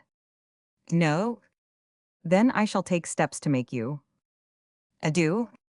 He stared amazed at the calmness of her answer. Her lips were compressed. In a thin line her hair lay in fluffy masses on her bare shoulders, in all its strange golden contrast to her dark eyes, those eyes alive with the emotions of fear, hate, contempt, and odd haunting triumph. "Now please will you leave my room?" He turned round and went sulkily out. He knew very well that he had no intention of taking steps, and he saw that she knew that he was afraid to. It was a habit with him to tell her the doings of his day, how such and such clients had called, how he had arranged a mortgage for Parks, how that long-standing suit of Friar Roman 5 Forsyte was getting on, which, arising in the preternaturally careful disposition of his property by his great-uncle Nicholas, who had tied it up so that no one could get at it at all, seemed likely to remain a source of income for several solicitors till the day of judgment. And how he had called in at Jobson's and seen a voucher sold which he had just missed buying of Talleyrand and Sons in Pall Mall. He had an admiration for Boucher Watteau, and all that school. It was a habit with him to tell her all these matters, and he continued to do it even now, talking for long spells at dinner, as though by the volubility of words he could conceal from himself the ache in his heart. Often, if they were alone, he made an attempt to kiss her when she said good night. He may have had some vague notion that some night she would let him, or perhaps only the feeling that a husband ought to kiss his wife, even if she hated him. He at all events ought not to put himself in the wrong by neglecting this ancient right. And why did she hate him even now? He could not altogether believe it. It was strange to be hate. The emotion was too extreme, yet he hated Bosinney, that buccaneer, that prowling vagabond, that night wanderer. For in his thoughts, Soames always saw him lying in wait, wondering, but he must be in very low water. Young Burkett, the architect, had seen him coming out of a third-rate restaurant, looking terribly down in the mouth. During all the hours, he lay awake thinking over the situation, which seemed to have no end unless she should suddenly come to her senses. Never once did the thought of separating from his wife seriously enter his head. And the Forsytes, what part 999 they play in the stage of Soames' subterranean tragedy. Truth to say, little or none, for they were at the sea. From hotels, hydropathics, or lodging houses, they were bathing daily, laying in a stock of ozone to last them through the winter. Each section in the vineyard of its own choosing grew and culled and pressed and bottled the grapes of a pet sea air. The end of September began to witness their several returns. In rude health and small omnibuses with considerable color in their cheeks, they arrived daily from the various termini. The following morning saw them back at their vocations. On the next Sunday, Timothy's was thronged from lunch till dinner. Amongst other gossip too numerous and interesting to relate, Mrs. Septimus Small mentioned that Soames and Irene had not been away. It remained for a comparative outsider to supply the next evidence of interest. It chanced that one afternoon late in September Mrs. Mac Ander, Winifred Darty's greatest friend, taking a constitutional with young Augustus, flippered on her bicycle in Richmond Park, past Irene and Bosinney, walking from the bracken towards the Sheen Gate. Perhaps the poor little woman was thirsty, for she had ridden long on a hard, dry road, and as all London knows to ride a bicycle and talk to young Flippard, will try the toughest constitution, or perhaps the sight of the cool bracken grove, whence those two were coming down, excited her envy, the cool bracken grove on the top of the hill with the oak boughs for roof, where the pigeons were raising an endless wedding hymn, and the autumn humming whispered to the ears of lovers in the fern, while the deer stole by the bracken grove of irretrievable delights of golden minutes, in the long marriage of heaven and earth, the bracken grove sacred to stags, to strange tree-stump fawns, leaping around the silver whiteness of a birch-tree nymph at summer dusk. This lady knew all the Forsytes, and having been at Junn's at home, was not at a loss to see with whom she had to deal. Her own marriage, poor thing, had not been successful. But having had the good sense and ability to force her husband into pronounced error, she herself had passed through the necessary divorce proceedings without incurring censure. She was therefore a judge of all that sort of thing, and lived in one of those large buildings, where in small sets of apartments are gathered incredible quantities of Forsytes, whose chief recreation out of business hours is the discussion of each other's affairs. Poor little woman, perhaps she was thirsty, certainly. She was bored, for Flippard was a wit to see those two, in so unlikely a spot, was quite a merciful pick-me-up. At the Mac Ander, like all London time pauses, this small but remarkable woman merits attention. Her all-seeing eye and shrewd tongue were inscrutably the means of furthering the ends of Providence. With an air of being in at the death, she had an almost distressing power of taking care of herself. She had done more perhaps in her way than any woman about town to destroy the sense of chivalry, which still clogs the wheel of civilization, so smart she was, and spoken of endearingly as the little Mac Ander. Dressing tightly and well, she belonged to a woman's club, but was by no means the neurotic and dismal type of member who was always thinking of her rights. She took her rights unconsciously, they came natural to her, and she knew exactly how to make the most of them without exciting anything but admiration amongst that great class to whom she was affiliated, not precisely perhaps by manner, but by birth, breeding, and the true, the secret gauge, a sense of property. The daughter of a Bedfordshire solicitor, by the daughter of a clergyman, she had never through all the painful experience of being married to a very mild painter, with a cranky love of nature who had deserted her, for an actress lost touch with the requirements, beliefs, and inner feeling of society. And on attaining her liberty, she placed herself without effort in the very van of Forsytism. Always in good spirits and full of information, she was universally welcomed. She excited neither surprise nor disapprobation when encountered on the Rhine, or at Zermatt, either alone, or traveling with a lady and two gentlemen. It was felt that she was perfectly capable of taking care of herself, and the hearts of all Forsytes warmed to that wonderful instinct, which enabled her to enjoy everything without giving anything away. It was generally felt that to such women as Mrs. Mac Ander, should we look for the perpetuation and increase of our best type of woman, she had never had any children. If there was one thing more than another that she could not stand, it was one of those soft women with what men called charm about them, and for Mrs. Soames she always had an especial dislike. Obscurely, no doubt, she felt that if charm were once admitted as the criterion, smartness and capability must go to the wall, and she hated with a hatred the deeper that at times this so-called charm seemed to disturb all calculations, subtle seductiveness, which she could not altogether overlook in Irene. She said, however, that she could see nothing in the woman. There was no go about Hirsch, would never be able to stand up for Herschel. Fannion could take advantage of her, that was plain. She could not see, in fact, what men found to admire. She was not really ill-natured, but in maintaining her position after the trying circumstances of her married life, she had found it so necessary to be full of information that the idea of holding her tongue about those two in the park never occurred to her. And it so happened that she was dining that very evening at Timothy's, where she went sometimes to cheer the old things up, as she was wont to put it.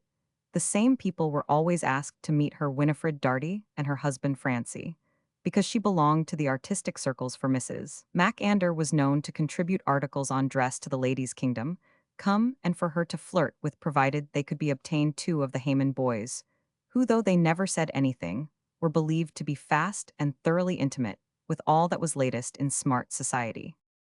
At 25 minutes past 7, she turned out the electric light in her little hall, and wrapped in her opera cloak with the chinchilla collar, came out into the corridor, pausing a moment to make sure she had her latchkey. These little self-contained flats were convenient to be sure she had no light and no air, but she could shut it up whenever she liked and go away. There was no bother with servants, and she never felt tied as she used to, when poor dear Fred was always about in his moony way. She retained no rancor against poor dear Fred. He was such a fool, but the thought of that actress drew from her, even now, a little bitter, derisive smile. Firmly snapping the door to, she crossed the corridor with its gloomy yellow ochre walls and its infinite vista of brown, numbered doors. The lift was going down, and wrapped to the ears in the high cloak with every one of her auburn hairs in its place. She waited motionless for it to stop at her floor. The iron gates clanked open. She entered. There were already 3 occupants, a man in a great white waistcoat, with a large, smooth face like a baby's, and 2 old ladies in black with mittened hands. Mrs. MacAnder smiled at them. She knew everybody, and all these 3 who had been admirably silent before began to talk at once. This was Mrs. MacAnder's successful secret. She provoked conversation. Throughout a descent of 5 stories, the conversation continued. The lift boy, standing with his back turned, his cynical face protruding through the bars. At the bottom they separated the man in the white waistcoat, sentimentally to the billiard room, the old ladies to dine, and say to each other, a dear little woman, such a rattle, and Mrs. MacAnder to her cab. When Mrs. MacAnder dined at Timothy's, the conversation, although Timothy himself could never be induced to be present, took that wider man-off-the-world tone current among Forsytes at large, and this no doubt was what put her at a premium there. Mrs. Small and Aunt Hester found it an exhilarating change. If only, they said, Timothy would meet her. It was felt that she would do him good. She could tell you, for instance, the latest story of Sir Charles Fist's son at Monte Carlo, who was the real heroine of Tynamith Eddy's fashionable novel, that everyone was holding up their hands over, and what they were doing in Paris about wearing bloomers. She was so sensible too, knowing all about that vexed question whether to send young Nicholas Eldest into the Navy, as his mother wished, or make him an accountant, as his father thought would be safer. She strongly deprecated the Navy. If you were not exceptionally brilliant, or exceptionally well connected, they passed you over so disgracefully. And what was it after all to look forward to? Even if you became an admiral, a pittance, an accountant had many more chances, but let him be put with a good firm where there was no risk at starting. Sometimes she would give them a tip on the stock exchange, not that Mrs. Small or Aunt Hester ever took it. They had indeed no money to invest, but it seemed to bring them into such exciting touch with the realities of life. It was an event they would ask Timothy, they said, but they never did, knowing in advance that it would upset him surreptitiously. However, for weeks after, they would look in that paper, which they took with respect on account of its really fashionable proclivities, to see whether Bright's Rubies or the Woolen Mackintosh Company were up or down. Sometimes they could not find the name of the company at all, and they would wait until James or Roger or even Swithin came in and asked them in voices trembling with curiosity how that Bolivia lime and speltrate was doing. They could not find it in the paper. And Roger would answer, what do you want to know for some trash, y'all? Go burning your fingers investing your money in lime and things you know nothing about. Who told you? And ascertaining what they had been told, he would go away and, making inquiries in the city, would perhaps invest some of his own money in the concern. It was about the middle of dinner, just in fact as the saddle of mutton had been brought in by Smither, that Mrs. MacAnder, looking airily round, said, oh, and whom do you think I passed today in Richmond Park, y'all? Never guess. Mrs. Soames and Mr. Bosinney? They must have been down to look at the house. Winifred Darty coughed, and no one said a word. It was the piece of evidence they had all unconsciously been waiting for. To do Mrs. MacAnder justice, she had been to Switzerland and the Italian lakes with a party of 3, and had not heard of Soames' rupture with his architect. She could not tell, therefore, the profound impression her words would make. Upright and a little flushed, she moved her small, shrewd eyes from face to face, trying to gauge the effect of her words on either side of her. A Haman boy, his lean, taciturn, hungry face turned towards his plate, ate his mutton steadily.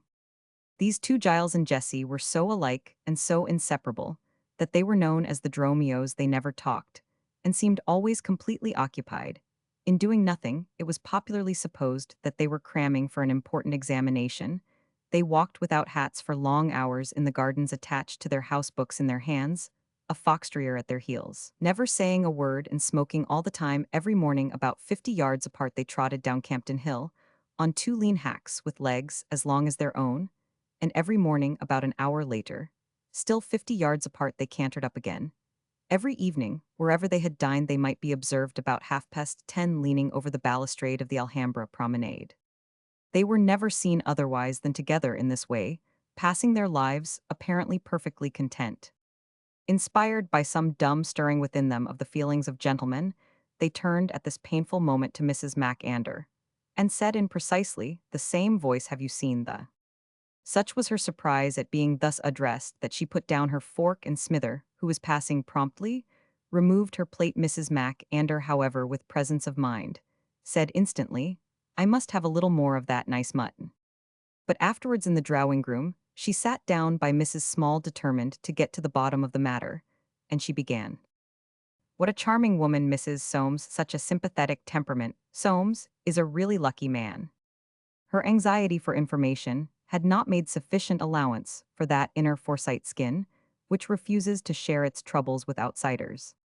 Mrs. Septimus Small, drawing herself up with a creak and rustle of her whole person, said, shivering in her dignity, "My dear, it is a subject we do not talk about." Chapter 2. Night in the Park. Although with her infallible instinct, Mrs. Small had said the very thing to make her guest more intriguey than ever, it is difficult to see how else she could truthfully have spoken. It was not a subject which the Forsytes could talk about even among them. Sylvesto use the word Soames had invented to characterize to himself the situation. It was subterranean. Yet within a week of Mrs. Macander's encounter in Richmond Park, to all of them save Timothy, from whom it was carefully kept, James on his domestic beat, from the Poultry to Park Lane, to George the Wild One on his daily adventure from the bow window at the Haversnake to the billiard room at the Red Pottle, was it known that those two had gone to extremes.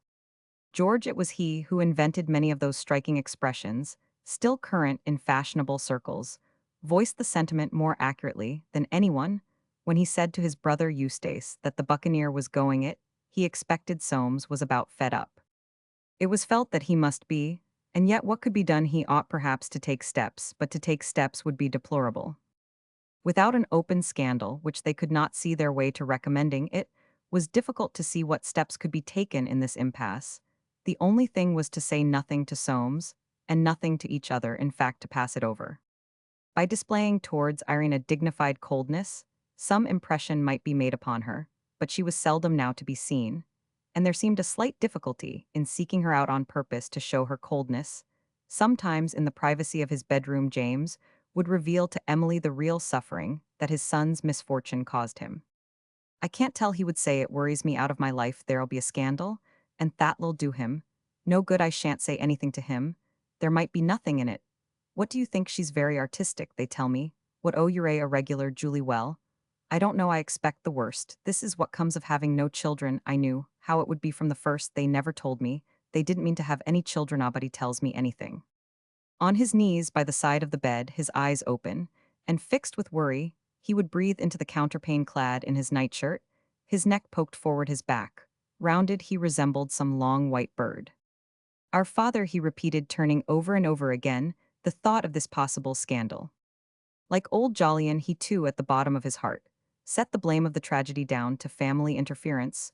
What business had that law? Began to think of the Stanhope Gate branch, including young Jolyon and his daughter, as that lotto introduce a person like this Bosinney into the family. He had heard George's sobriquet the Buccaneer, but he could make nothing of that. The young man was an architect. He began to feel that his brother Jolyon, to whom he had always looked up, and on whose opinion he had relied, was not quite what he had expected. Not having his eldest brother's force of character, he was more sad than angry. His great comfort was to go to Winifred's, and take the little Darties in his carriage over to Kensington Gardens. And there, by the round pond, he could often be seen walking with his eyes fixed anxiously on little Publius Darty's sailing boat, which he had himself freighted with a penny, as though convinced that it would never again come to shore, while little Publius, who James delighted to say was not a bit like his father, skipping along under his leg, would try to get him to bet another that it never would, having found that it always Roman 999, and James would make the bet. He always paid, sometimes as many as 3 or 4 pennies in the afternoon, for the game seemed never to pall on little Publius, and always in paying. He said, "Now that's for your money box. Why, you're getting quite a rich man." The thought of his little grandson's growing wealth was a real pleasure to him, but little Publius knew a sweet shop and a trick worth two of that. And they would walk home across the park, James' figure with high shoulders, an absorbed and worried face, exercising its tall, lean protectorship, pathetically unregarded over the robust child figures of Imogen and little Publius. But those gardens and that park were not sacred to James, Forsytes, and tramps, children and lovers rested and wandered day after day, night after night, seeking one, and all some freedom from labor, from the reek and turmoil of the streets. The leaves browned slowly, lingering with the sun and summer-like warmth of the nights. On Saturday, October 5, the sky that had been blue all day deepened, after sunset, to the bloom of purple grapes. There was no moon, and a clear dark like some velvety garment was wrapped around the trees, whose thin branches resembling plumes stirred, not in the still warm air all London had poured into the park, draining the cup of summer to its dregs. Couple after couple from every gate, they streamed along the paths, and over the burnt grass, and one after another, silently out of the lighted spaces, stole into the shelter of the feathery trees, where, blotted against some trunk, or under the shadow of shrubs, they were lost to all but themselves in the heart of the soft darkness. To fresh comers along the paths, these forerunners formed but part of that passionate dusk, whence only a strange murmur like the confused beating of hearts came forth. But when that murmur reached each couple in the lamplight, their voices wavered and ceased, their arms enlaced, their eyes began seeking, searching, probing the blackness. Suddenly, as though drawn by invisible hands, they too stepped over the railing, and silent as shadows were gone from the light. The stillness enclosed in the far inexorable roar of the town was alive with the myriad passions, hopes, and loves of multitudes of struggling human atoms. For in spite of the disapproval of that great body of Forsytes, the municipal councilto, whom love had long been considered next to the sewage question, the gravest danger to the community, a process was going on that night in the park, and in 100 other parks, without which the thousand factories, churches, shops, taxes, and drains, of which they were custodians, were as arteries without blood, a man without a heart. The instincts of self-forgetfulness, of passion, and of love hiding under the trees away from the trustees of their remorseless enemy, the sense of property, were holding a stealthy revel. And Soames, returning from Bayswaterford, he had been alone to dine at Timothy's, walking home along the water with his mind upon that coming lawsuit, had the blood driven from his heart by a low laugh and the sound of kisses. He thought of writing to the Times the next morning to draw the attention of the editor to the condition of our parks. He did not, however, for he had a horror of seeing his name in print. But starved as he was, the whispered sounds in the stillness, the half-seen forms in the dark, acted on him like some morbid stimulant. He left the path along the water, and stole under the trees along the deep shadow of little plantations, where the boughs of chestnut trees hung their great leaves low, and there was blacker refuge shaping his course in circles, which had for their object a stealthy inspection of chairs side by side against tree trunks of enlaced lovers who stirred at his approach. Now he stood still on the rise, overlooking the Serpentine, where, in full lamplight, black against the silver water, sat a couple who never moved the woman's face, buried on the man's neck a single form, like a carved emblem of passion, silent and unashamed. And stung by the sight, Soames hurried on deeper into the shadow of the trees. In this search, who knows what he thought, and what he sought bred for hunger light in darkness? Who knows what he expected to find impersonal knowledge of the human heart, the end of his private subterranean tragedy? For again, who knew but that each dark couple, unnamed, unnameable, might not be he and she? But it could not be such knowledge as this that he was seeking, the wife of Soames Forsyte sitting in the park like a common wench. Such thoughts were inconceivable, and from tree to tree with his noiseless step he passed. Once he was sworn, at once the whisper, if only it could always be like this, sent the blood flying again from his heart, and he waited there patient and dogged for the two to move. But it was only a poor thin slip of a shop girl in her draggled blouse who passed him, clinging to her lover's arm. 100 other lovers too whispered that hope in the stillness of the trees. 100 other lovers clung to each other. But shaking himself with sudden disgust, Soames returned to the path and left that, seeking for he knew not what. Chapter 3. Meeting at the Botanical. Young Jolyon, whose circumstances were not those of a Forsyte, found at times a difficulty in sparing the money needful for those country jaunts and researches into nature, without having prosecuted which no watercolor artist ever puts brush to paper. He was frequently, in fact, obliged to take his color box into the botanical gardens, and there, on his stool in the shade of a monkey puzzler, or in the lee of some india-rubber plant, he would spend long hours sketching. An art critic who had recently been looking at his work had delivered himself as follows. In a way, your drawings are very good tone and color in some of them, certainly quite a feeling for nature. But you see, they're so scattered, y'all. Never get the public to look at them now, if you'd taken a definite subject, such as London by night or the Crystal Palace in the spring, and made a regular series, the public would have known at once what they were looking at. I can't lay too much stress upon that all the men who are making great names in art like Crumb Stone or Bleeder are making them. By avoiding the unexpected, by specializing and putting their works all in the same pigeonhole, so that the public know at once where to go. And this stands to reason, for if a man's a collector, he doesn't want people to smell at the canvas, to find out whom his pictures are by. He wants them to be able to say at once a capital Forsyte. It is all the more important for you to be careful to choose a subject that they can lay hold of on the spot, since there's no very marked originality in your style. Young Jolyon, standing by the little piano, where a bowl of dried rose leaves, the only produce of the garden, was deposited on a bit of faded damask, listened with his dim smile. Turning to his wife, who was looking at the speaker with an angry expression on her thin face, he said, "You see, dear." "I do not," she answered in her staccato voice, that still had a little foreign accent. "Your style has originality." The critic looked at her, smiled deferentially, and said no more. Like everyone else, he knew their history. The words bore good fruit with young Jolyon.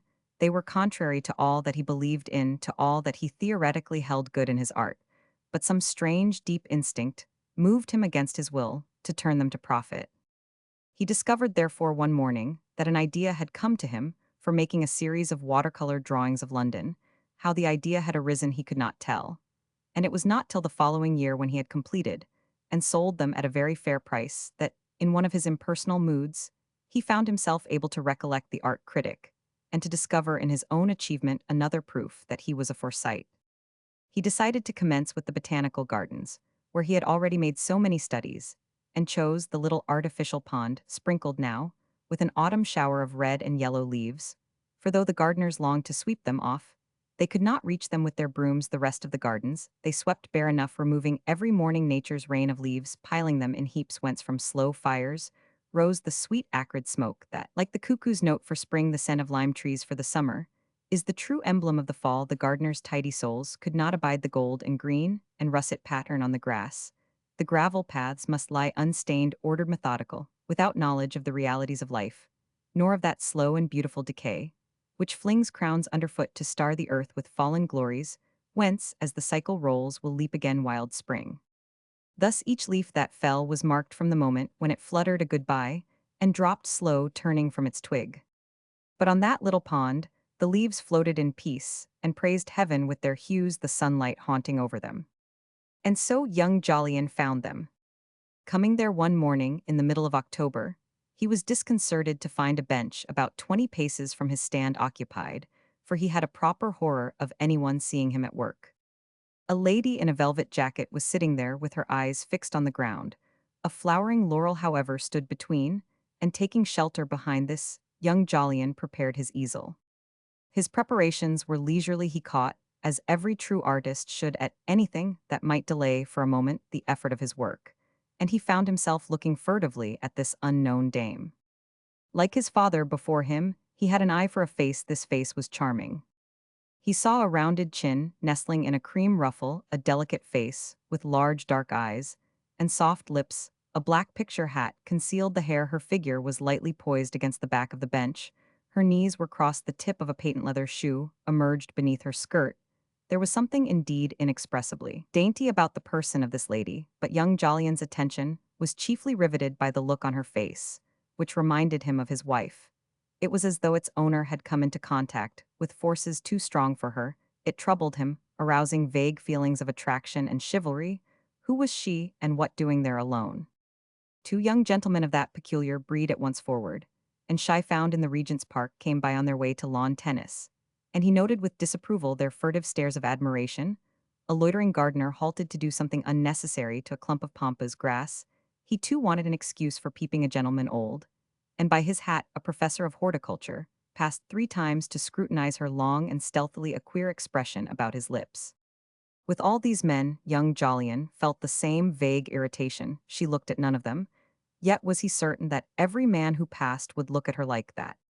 Her face was not the face of a sorceress, who in every look holds out to men the offer of pleasure. It had none of the devil's beauty, so highly prized among the first Forsytes of the land neither. Was it of that type, no less adorable associated with the box of chocolate? It was not of the spiritually passionate or passionately spiritual order peculiar to house decoration and modern poetry, nor did it seem to promise to the playwright material for the production of the interesting and neurasthenic figure who commits suicide in the last act. In shape and coloring and its soft, persuasive passivity, its sensuous purity, this woman's face reminded him of Titian's heavenly love, a reproduction of which hung over the sideboard in his dining room, and her attraction seemed to be in this soft passivity, in the feeling she gave that to pressure she must yield. For what or whom was she waiting in the silence with the trees dropping here and there, a leaf, and the thrushes strutting close on grass touched with the sparkle of the autumn rime? Then her charming face grew eager, and glancing round, with almost a lover's jealousy, young Jolyon saw Bosinney, striding across the grass. Curiously, he watched the meeting, the look in their eyes, the long clasp of their hands. They sat down close together, linked for all their outward discretion. He heard the rapid murmur of their talk, but what they said he could not catch. He had rowed in the galley himself, he knew the long hours of waiting, and the lean minutes of a half-public, meeting, the tortures of suspense that haunt the unhallowed lover. It required, however, but a glance at their two faces to see that this was none of those affairs of a season that distract men and women about town, none of those sudden appetites that wake up ravening and are surfeited and asleep again in 6 weeks. This was the real thing. This was what had happened to himself. Out of this, anything might come. Bosinney was pleading, and she, so quiet, so soft, yet immovable in her passivity, sat looking over the grass. Was he the man to carry her off, that tender, passive being, who would never stir a step for herself, who had given him all herself, and would die for him, but perhaps would never run away with him? It seemed to young Jolyon that he could hear her saying, "But darling, it would ruin you," for he himself had experienced to the full the gnawing fear at the bottom of each woman's heart, that she is a drag on the man she loves. And he peeped at them no more, but their soft, rapid talk came to his ears with the stuttering song of some bird, who seemed trying to remember the notes of spring joy tragedy witch. And gradually their talk ceased. Long silence followed. And where does Soames come in? Young Jolyon thought. People think she is concerned about the sin of deceiving her husband. Little they know of women. She's eating after starvation, taking her revenge, and heaven help her, for hell take his. He heard the swish of silk, and spying round the laurel, saw them walking away, their hands stealthily joined.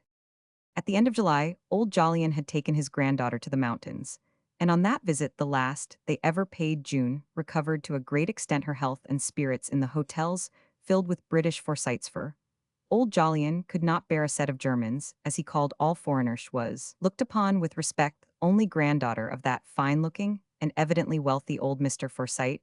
She did not mix freely with people. Mix freely with people was not Jun's habit, but she formed some friendships, and notably one in the Rhone Valley with a French girl who was dying of consumption. Determining at once that her friend should not die, she forgot, in the institution of a campaign against death, much of her own trouble. Old Jolyon watched the new intimacy with relief and disapproval, for this additional proof that her life was to be passed amongst lame ducks worried him. Would she never make a friendship, or take an interest in something that would be of real benefit to her? Taking up with a parcel of foreigners, he called it. He often, however, brought home grapes or roses, and presented them to Mamselle with an ingratiating twinkle. Towards the end of September, in spite of Jun's disapproval, Mademoiselle Vigor breathed her last in the little hotel at St. Luc to which they had moved her. And June took her defeat so deeply to heart that old Jolyon carried her away to Paris here, in contemplation of the Venus de Milo and the Madeleine. She shook off her depression. And when towards the middle of October they returned to town, her grandfather believed that he had effected a cure. No sooner, however, had they established themselves in Stanhope Gate than he perceived to his dismay a return of her old absorbed and brooding manner. She would sit staring in front of her, her chin on her hand, like a little Norse spirit, grim and intent, while all around in the electric light, then just installed, shone the great drawing-room, brocaded up to the frieze, full of furniture from Bappel and Pullbreads, and in the huge gilt mirror were reflected those Dresden china groups of young men in tight knee breeches at the feet of full-bosomed ladies, nursing on their laps pet lambs, which old Jolyon had bought when he was a bachelor, and thought so highly of in these days of degenerate taste. He was a man of most open mind, who more than any Forsyte of them all had moved with the times, but he could never forget that he had bought these groups at Jobson's, and given a lot of money for them. He often said to June with a sort of disillusioned contempt, "You don't care about them, they're not the gimcrack things you and your friends like. But they cost me £70. He was not a man who allowed his taste to be warped when he knew for solid reasons that it was sound. One of the first things that June did on getting home was to go round to Timothy's. She persuaded herself that it was her duty to call there and cheer him with an account of all her travels. But in reality, she went because she knew of no other place where by some random speech or roundabout question she could glean news of Bosinney. They received her most cordially. And how was her dear grandfather? He had not been to see them since May. Her uncle Timothy was very poorly. He had had a lot of trouble with the chimney sweep in his bedroom. The stupid man had let the soot down the chimney. It had quite upset her uncle. June sat there a long time dreading, yet passionately hoping that they would speak of Bosinney. But paralyzed by unaccountable discretion, Mrs. Septimus Small let fall no word. Neither did she question June about him. In desperation, the girl asked at last whether Soames and Irene were in town. She had not yet been to see anyone. It was Aunt Hester, who replied, oh yes, they were in town, they had not been away at all. There was some little difficulty about the house. She believed June had heard. No doubt she had better ask her Aunt Julie. June turned to Mrs. Small, who sat upright in her chair, her hands clasped, her face covered with innumerable pouts. In answer to the girl's look, she maintained a strange silence, and when she spoke it was to ask June whether she had worn night socks up in those high hotels, where it must be so cold of a night. June answered that she had not. She hated the stuffy things, and rose to leave. Mrs. Small's infallibly chosen silence was far more ominous to her than anything that could have been said. Before half an hour was over, she had dragged the truth from Mrs. Baines in Lone Square that Soames was bringing an action against Bosinney over the decoration of the house. Instead of disturbing her, the news had a strangely calming effect, as though she saw in the prospect of this struggle new hope for herself. She learnt that the case was expected to come on in about a month, and there seemed little or no prospect of Bosinney's success. "And whatever he'll do, I can't think," said Mrs. Baines. "It's very dreadful for him. You know's got no money's very hard up. And we can't help him. I am sure. I am told the moneylenders won't lend if you have no security, and he has none and on at all." Her embonpoint had increased of late. She was in the full swing of autumn organization, her writing table literally strewn with the menus of charity functions. She looked meaningly at June, with her round eyes of parrot gris. The sudden flush that rose on the girl's intent young face must have seen spring up before her, a great hope. The sudden sweetness of her smile often came back to Lady Baines. In after years Baines was knighted, when he built that public museum of art which has given so much employment to officials and so little pleasure to those working classes for whom it was designed. The memory of that change, vivid and touching like the breaking open of a flower, or the first sun after long winter, the memory too of all that came after, often intruded itself unaccountably, inopportunely on Lady Baines, when her mind was set upon the most important things. This was the very afternoon of the day that young Jolyon witnessed the meeting in the botanical gardens. And on this day, too, old Jolyon paid a visit to his solicitors, Forsyte Bustard and Forsyte in the poultry. Soames was not in. He had gone down to Somerset House. Bustard was buried up to the hilt in papers and that inaccessible apartment, where he was judiciously placed in order that he might do as much work as possible. But James was in the front office biting a finger and lugubriously turning over the pleadings in Forsyte Roman 5 Bosinney. This sound lawyer had only a sort of luxurious dread of the nice point enough to set up a pleasurable feeling of fuss, for his good practical sense told him that if he himself were on the bench, he would not pay much attention to it, but he was afraid that this Bosinney would go bankrupt and Soames would have to find the money after all and costs into the bargain, and behind this tangible dread, there was always that intangible trouble lurking in the background, intricate, dim, scandalous, like a bad dream, and of which this action was but an outward and visible sign. He raised his head as old Jolyon came in, and muttered, "How are you, Jolyon? Haven't seen you for an age. You've been to Switzerland. They tell me, this young Bosinney, he's got himself into a mess. I knew how it would be." He held out the papers regarding his elder brother with nervous gloom. Old Jolyon read them in silence, and while he read them James looked at the floor, biting his fingers the while. Old Jolyon pitched them down at last, and they fell with a thump amongst a mass of affidavits, in re buncum deceased, one of the many branches of that parent and profitable tree Friar Roman 5 Forsyte. I don't know what Soames is about, he said, to make a fuss over a few £100. I thought he was a man of property. James' long upper lip twitched angrily. He could not bear his son to be attacked in such a spot. It's not the money, he began, but meeting his brother's glance direct, shrewd, judicial, he stopped. There was a silence. I've come in for my will, said old Jolyon, at last, tugging at his mustache. James' curiosity was roused at once. Perhaps nothing in this life was more stimulating to him than a will. It was the supreme deal with property, the final inventory of a man's belongings, the last word on what he was worth. He sounded the bell. Bring in Mr. Jolyon's will, he said to an anxious, dark-haired clerk. You going to make some alterations? And through his mind there flashed the thought, now am I worth as much as he? Old Jolyon put the will in his breast pocket, and James twisted his long legs regretfully. You've made some nice purchases lately, they tell me, he said. I don't know where you get your information from, answered old Jolyon sharply. When's this action coming on? Next month. I can't tell what you've got in your minds. You must manage your own affairs. But if you take my advice, you'll settle it out of court. Goodbye. With a cold handshake, he was gone. James, his fixed gray-blue eye corkscrewing round some secret anxious image, began again to bite his finger. Old Jolyon took his will to the offices of the new colliery company, and sat down in the empty board room to read it through. He answered down by the Starn Hemmings, so tartly, when the latter, seeing his chairman seated there, entered, with the new superintendent's first report, that the secretary withdrew with regretful dignity, and sending for the transfer clerk, blew him up till the poor youth knew not where to look. It was not be Georgie, as he down by the Starn would have him know, for a whippersnapper of a young fellow like him to come down to that office and think that he was God Almighty. He down by the Starn had been head of that office for more years than a boy like him could count, and if he thought that, when he had finished all his work, he could sit there doing nothing, he did not know him. Hemmings down by the Starn, and so forth. On the other side of the green baize door old Jolyon sat at the long mahogany and leather board table, his thick, lucid-jointed tortoise-shell eyeglasses perched on the bridge of his nose, his gold pencil moving down the clauses of his will. It was a simple affair, for there were none of those vexatious little legacies and donations to charities which fritter away a man's possessions and damage the majestic effect of that little paragraph in the morning papers, accorded to Forsytes who die with £100,000.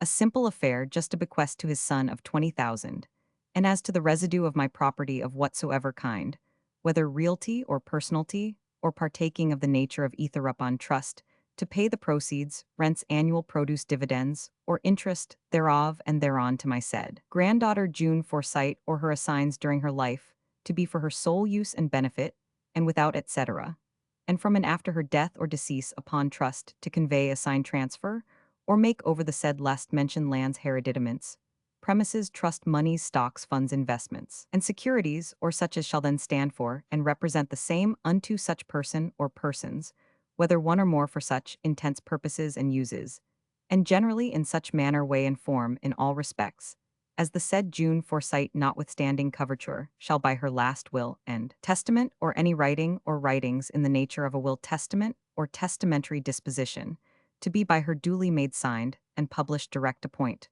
or make over, give, and dispose of the same, and in default, etc., provided always, and so on, in 7 folios of brief and simple phraseology. The will had been drawn by James in his palmy days. He had foreseen almost every contingency.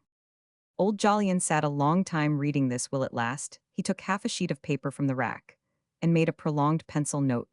Then, buttoning up the will, he caused a cab to be called and drove to the offices of Paramer and Herring in Lincoln's Inn Fields. Jack Herring was dead, but his nephew was still in the firm, and old Jolyon was closeted with him for half an hour. He had kept the hansom, and on coming out gave the driver the address 3 Wisteria Avenue. He felt a strange, slow satisfaction, as though he had scored a victory over James, and the man of property. They should not poke their noses into his affairs any more. He had just cancelled their trusteeships of his. Well, he would take the whole of his business out of their hands, and put it into the hands of young Herring, and he would move the business of his companies too, if that young Soames were such a man of property, He would never miss 1,000 a year or so. And under his great white mustache, old Jolyon grimly smiled. He felt that what he was doing was in the nature of retributive justice, richly deserved. Slowly, surely, with the secret inner process that works the destruction of an old tree, the poison of the wounds to his happiness, his will, his pride had corroded the comely edifice of his philosophy life, had worn him down on one side, till like that family, of which he was the head, he had lost balance. To him, borne northwards towards his son's house, the thought of the new disposition of property, which he had just set in motion, appeared vaguely, in the light of a stroke of punishment leveled at that family, and that society of which James and his son seemed. To him, the representatives, he had made a restitution to young Jolyon, and restitution to young Jolyon, satisfied his secret craving for revenge against time's sorrow, and interference against all that incalculable sum of disapproval that had been bestowed by the world for 15 years on his only son. It presented itself as the one possible way of asserting once more the domination of his will, of forcing James and Soames, and the family, and all those hidden masses of Forsytes, a great stream rolling against the single dam of his obstinacito recognize once, and for all that he would be master. It was sweet to think that at last he was going to make the boy a richer man by far than that son of James, that man of property, and it was sweet to give to Joe, for he loved his son. Neither young Jolyon nor his wife were in. Young Jolyon, indeed, was not back from the botanical, but the little maid told him that she expected the master at any moment. He's always at 'ome to tease her to play with the children. Old Jolyon said he would wait, and sat down patiently enough in the faded, shabby drawing-room, where now that the summer chintzes were removed, the old chairs and sofas revealed all their threadbare deficiencies.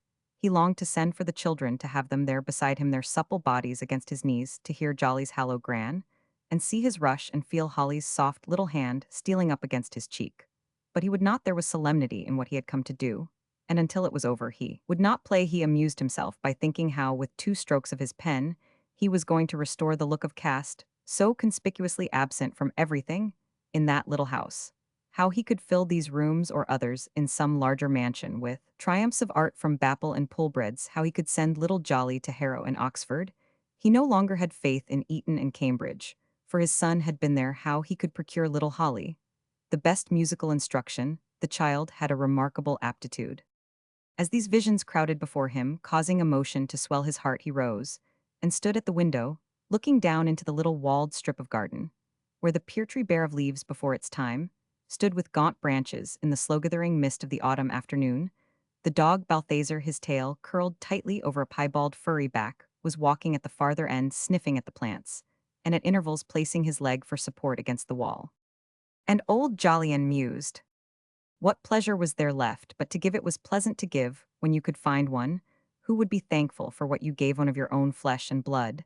There was no such satisfaction to be had out of giving to those who did not belong to you, to those who had no claim on you. Such giving as that was a betrayal of the individualistic convictions and actions of his life, of all his enterprise, his labor, and his moderation, of the great and proud fact that, like tens of thousands of Forsytes before him, tens of thousands, in the present, tens of thousands in the future, he had always made his own and held his own in the world.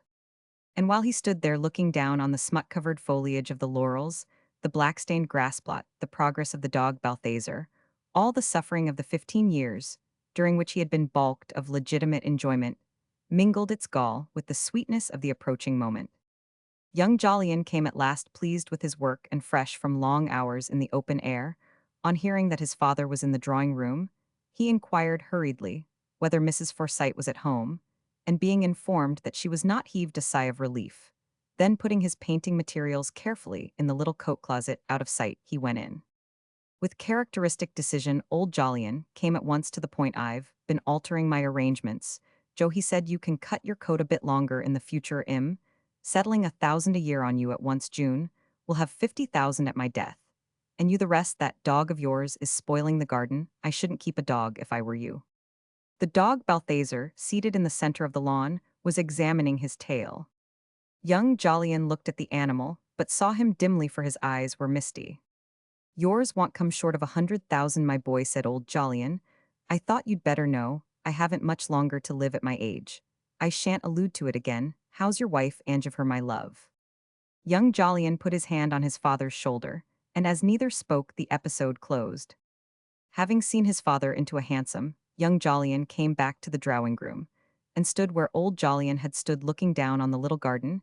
He tried to realize all that this meant to him, and foresight that he was vistas of property were opened out in his brain.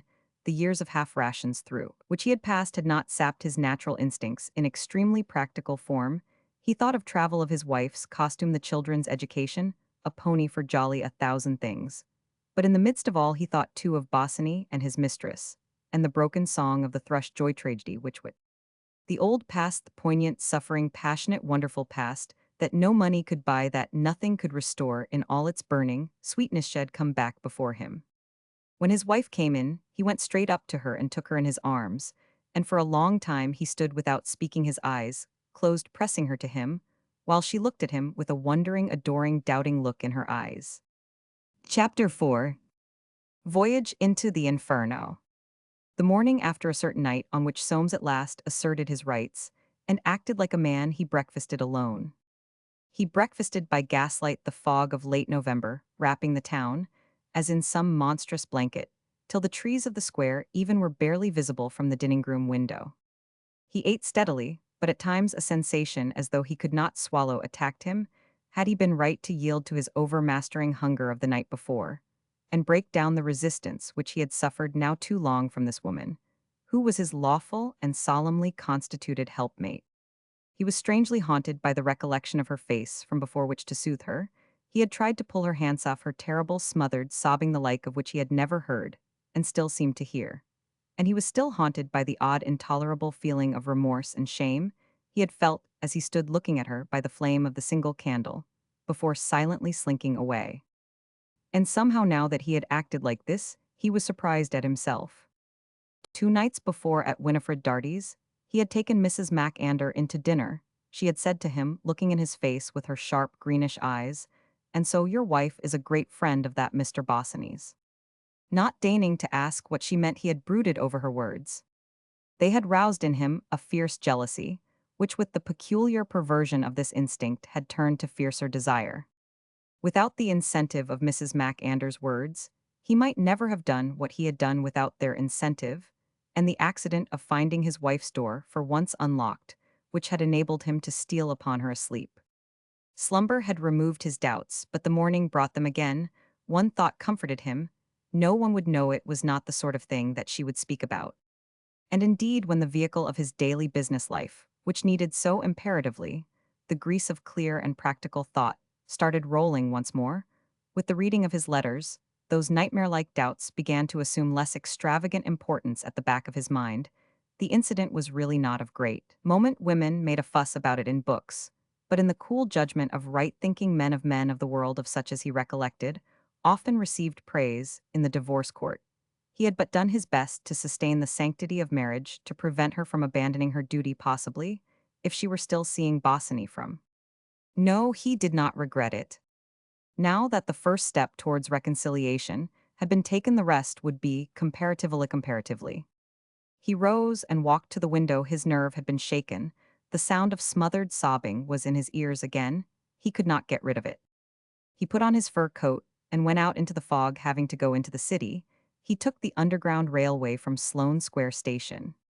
In his corner of the first-class compartment filled with city men, the smothered sobbing still haunted him, so he opened the Times with the rich crackle that drowns all lesser sounds, and, barricaded behind it, set himself steadily to con the news. He read that a recorder had charged a grand jury on the previous day with a more than usually long list of offenses. He read of 3 murders, 5 manslaughters, 7 arsons, and as many as 11 rapes, a surprisingly high number in addition to many less conspicuous crimes to be tried during a coming sessions. And from one piece of news, he went on to another, keeping the paper well before his face. And still inseparable from his reading was the memory of Irene's tear-stained face and the sounds from her broken heart. The day was a busy one, including, in addition to the ordinary affairs of his practice, a visit to his brokers, Messrs. Grin and Grinning, to give them instructions to sell his shares in the new colliery, Co. Limited, whose business he suspected rather than knew was stagnating. This enterprise afterwards slowly declined, and was ultimately sold for a song to an American syndicate, and a long conference at Waterbuck Curoman 100's chambers, attended by Bolter, by Fisk the junior counsel, and Waterbuck Roman 100 himself. The case of Forsyte Roman 5 Bosinney was expected to be reached on the morrow before Mr. Justice Bentham. Mr. Justice Bentham, a man of common sense rather than too great legal knowledge, was considered to be about the best man they could have to try the action. He was a strong judge. Waterbuck Roman 100 in pleasing conjunction, with an almost rude neglect of Bolter and Fisk, paid to Soames a good deal of attention, by instinct, or the sounder evidence of rumor, feeling him to be a man of property. He held with remarkable consistency to the opinion he had already expressed in writing that the issue would depend to a great extent on the evidence given at the trial, and, in a few well-directed remarks, he advised Soames not to be too careful in giving that evidence a little bluffness. Mr. Forsyte, he said, a little bluffness, and after he had spoken he laughed, firmly closed his lips tight, and scratched his head, just below where he had pushed his wig back for all the world like the gentleman farmer, for whom he loved to be taken. He was considered perhaps the leading man in breach of promise cases. Soames used the underground again in going home. The fog was worse than ever at Sloane Square Station. Through the still thick blur men groped in and out. Women, very few, grasped their reticules to their bosoms and handkerchiefs to their mouths, crowned with the weird excrescence of the driver, haloed by a vague glow of lamplight that seemed to drown in vapor before it reached the pavement. Cabs loomed dim-shaped ever and again, and discharged citizens bolting like rabbits to their burrows. And these shadowy figures, wrapped each in his own little shroud of fog, took no notice of each other in the great warren, each rabbit for himself, especially those clothed in the more expensive fur, who, afraid of carriages on foggy days, are driven underground. One figure, however, not far from Soames, waited at the station door. Some buccaneer or lover of whom each Forsyte thought, poor devil, looks as if he were having a bad time. Their kind hearts beat a stroke faster for that poor waiting anxious lover in the fog, but they hurried by, well knowing that they had neither time nor money to spare for any suffering but their own. Only a policeman patrolling slowly, and at intervals, took an interest in that waiting figure, the brim of whose slouch hat half hid a face, reddened by the cold, all thin and haggard, over which a hand stole now and again to smooth away anxiety or renew the resolution that kept him waiting there. But the waiting lover, if lover he were, was used to policeman's scrutiny, or too absorbed in his anxiety, for he never flinched a hardened case, accustomed to long trysts, to anxiety and fog, and cold if only his mistress came at last. Foolish lover, fogs last until the spring. There is also snow and rain, no comfort anywhere, knowing fear if you bring her out, knowing fear if you bid her stay at home. Serve him right, he should arrange his affairs better. So any respectable Forsyte, yet if that sounder citizen could have listened at the waiting lover's heart out there in the fog and the cold, he would have said again, yes, poor devil, he's having a bad time. Soames got into his cab, and with the glass down crept along Sloane Street, and so, along the Brompton Road and home, he reached his house at 5. His wife was not in. She had gone out a quarter of an hour before. Out at such a time of night, into this terrible fog? What was the meaning of that? He sat by the dining-room fire with the door open, disturbed to the soul, trying to read the evening paper. A book was no good, and daily papers alone was any narcotic to such worry as his. From the customary events recorded in the journal, he drew some comfort: suicide of an actress, grave indisposition of a statesman, that chronic suffer divorce of an army officer, fire in a colliery. Read them all, they helped him a little, prescribed by the greatest of all doctors, our natural taste. It was nearly 7 when he heard her come in. The incident of the night before had long lost its importance under stress of anxiety at her strange sortie into the fog, but now that Irene was home, the memory of her broken-hearted sobbing came back to him, and he felt nervous at the thought of facing her. She was already on the stairs, her gray fur coat hung to her knees, its high collar almost hid her face, she wore a thick veil. She neither turned to look at him, nor spoke. No ghost or stranger could have passed more silently. Bilson came to lay dinner, and told him that Mrs. Forsyte was not coming down, she was having the soup in her room. For once Soames did not change. It was perhaps the first time in his life that he had sat down to dinner with soiled cuffs, and not even noticing them, he brooded long over his wine. He sent Bilson to light a fire in his picture room, and presently went up there himself. Turning on the gas, he heaved a deep sigh, as though amongst these treasures, the backs of which confronted him, in stacks around the little room, he had found at length his peace of mind. He went straight up to the greatest treasure of them, all, an undoubted Turner. and carrying it to the easel turned its face to the light. There had been a movement in Turner's, but he had not been able to make up his mind to part with it. He stood for a long time, his pale, clean-shaven face poked forward above his stand-up collar, looking at the picture as though he were adding it up. A wistful expression came into his eyes. He found perhaps that it came to too little. He took it down from the easel to put it back against the wall. But in crossing the room stopped, for he seemed to hear sobbing. It was nothingly the sort of thing that had been bothering him in the morning, and soon, after putting the high guard before the blazing fire, he stole downstairs. Fresh for the morrow was his thought. It was long before he went to sleep. It is now to George Forsyte that the mind must turn for light on the events of that fog-engulfed afternoon. The wittiest and most sportsmanlike of the Forsytes had passed the day reading a novel in the paternal mansion at Prince's Gardens. Since a recent crisis in his financial affairs, he had been kept on parole by Roger and compelled to reside at home. Towards 5 o'clock, he went out and took train at South Kensington Station, for everyone today went underground. His intention was to dine and pass the evening, playing billiards at the Red Pottle, that unique hostel, neither club hotel nor good gilt restaurant. He got out at Charing Cross, choosing it, in preference to his more usual St. James's Park, that he might reach Jermyn Street by better lighted ways. On the platform, his icever in combination with a composed and fashionable appearance, George had sharp eyes, and was always on the lookout for Phillips. To his sardonic humor, his eyes were attracted by a man who, leaping from a first-class compartment, staggered, rather than walked towards the exit. "So ho, my bird," said George to himself, "why, it's the buccaneer," and he put his big figure on the trail. Nothing afforded him greater amusement than a drunken man. Bosinney, who wore a slouch hat, stopped in front of him, spun around, and rushed back towards the carriage he had just left. He was too late. A porter caught him by the coat. The train was already moving on. George's practiced glance caught sight of the face of a lady clad in a gray fur coat at the carriage window. It was Mrs. Soames, and George felt that this was interesting. And now he followed Bosinney more closely than ever up the stairs past the ticket collector into the street. In that progress, however, his feelings underwent a change. No longer merely curious and amused, he felt sorry for the poor fellow he was shadowing. The buccaneer was not drunk, but seemed to be acting under the stress of violent emotion. He was talking to himself, and all that George could catch were the words, "Oh God," nor did he appear to know what he was doing or where going, but stared, hesitated, moved like a man out of his mind. And from being merely a joker in search of amusement, George felt that he must see the poor chap through. He had taken the knock, and he wondered what on earth Mrs. Soames had been saying, what on earth she had been telling him in the railway carriage. She had looked bad enough herself. It made George sorry to think of her traveling on with her trouble all alone. He followed close behind Bosinney's elbow, tall, burly figure, saying nothing, dodging warily, and shadowed him out into the fog. There was something here beyond a jest. He kept his head admirably, in spite of some excitement, for in addition to compassion, the instincts of the chase were roused within him. Bosinney walked right out into the thoroughfare, vast muffled blackness, where a man could not see 6 paces before him, where all around voices or whistles mocked the sense of direction, and sudden shapes came rolling slow upon them. And now, and then a light showed like a dim island in an infinite dark sea. And fast into this perilous gulf of night walked Bosinney, and fast after him walked George. If the fellow meant to put his tuppenny under a bus, he would stop it.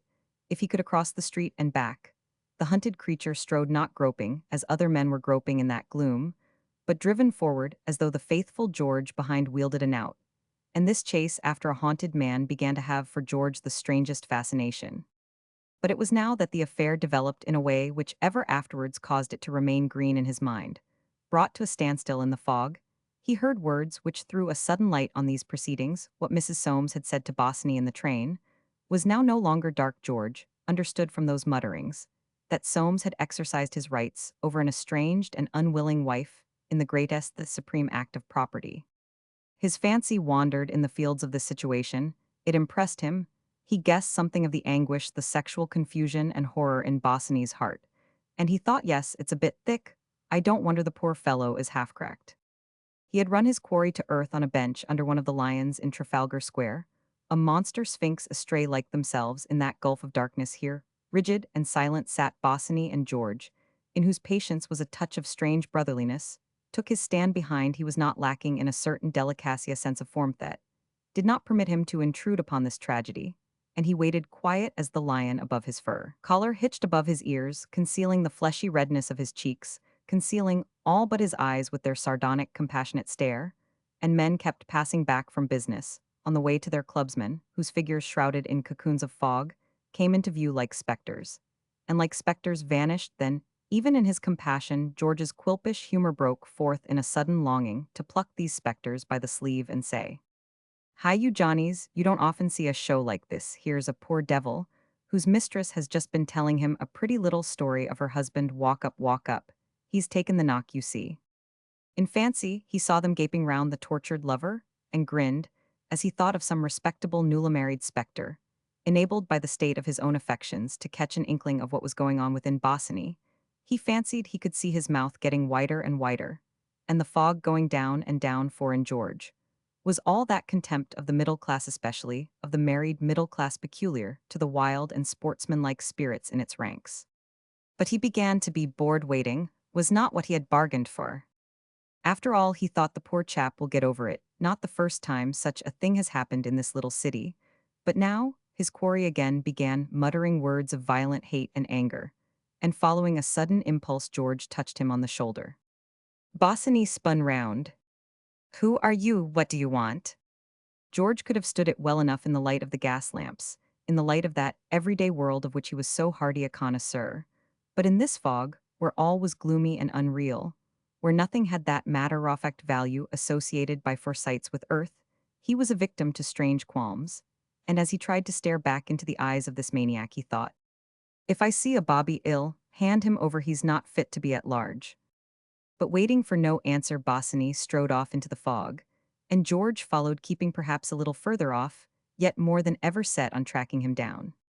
He can't go on long like this, he thought. It's God's own miracle he's not been run over already. He brooded no more on policemen, a sportsman's sacred fire alive again within him. Into a denser gloom than ever Bosinney held on at a furious pace, but his pursuer perceived more method in his madness, was clearly making his way westwards. He's really going for Soames, thought George. The idea was attractive. It would be a sporting end to such a chase. He had always disliked his cousin. The shaft of a passing cab brushed against his shoulder and made him leap aside. He did not intend to be killed for the buccaneer, or anyone yet with hereditary tenacity. He stuck to the trail through vapor that blotted out everything but the shadow of the hunted man and the dim moon of the nearest lamp. Then suddenly, with the instinct of a town stroller, George knew himself to be in Piccadilly. Here he could find his way blindfold, and freed from the strain of geographical uncertainty, his mind returned to Bosinney's trouble.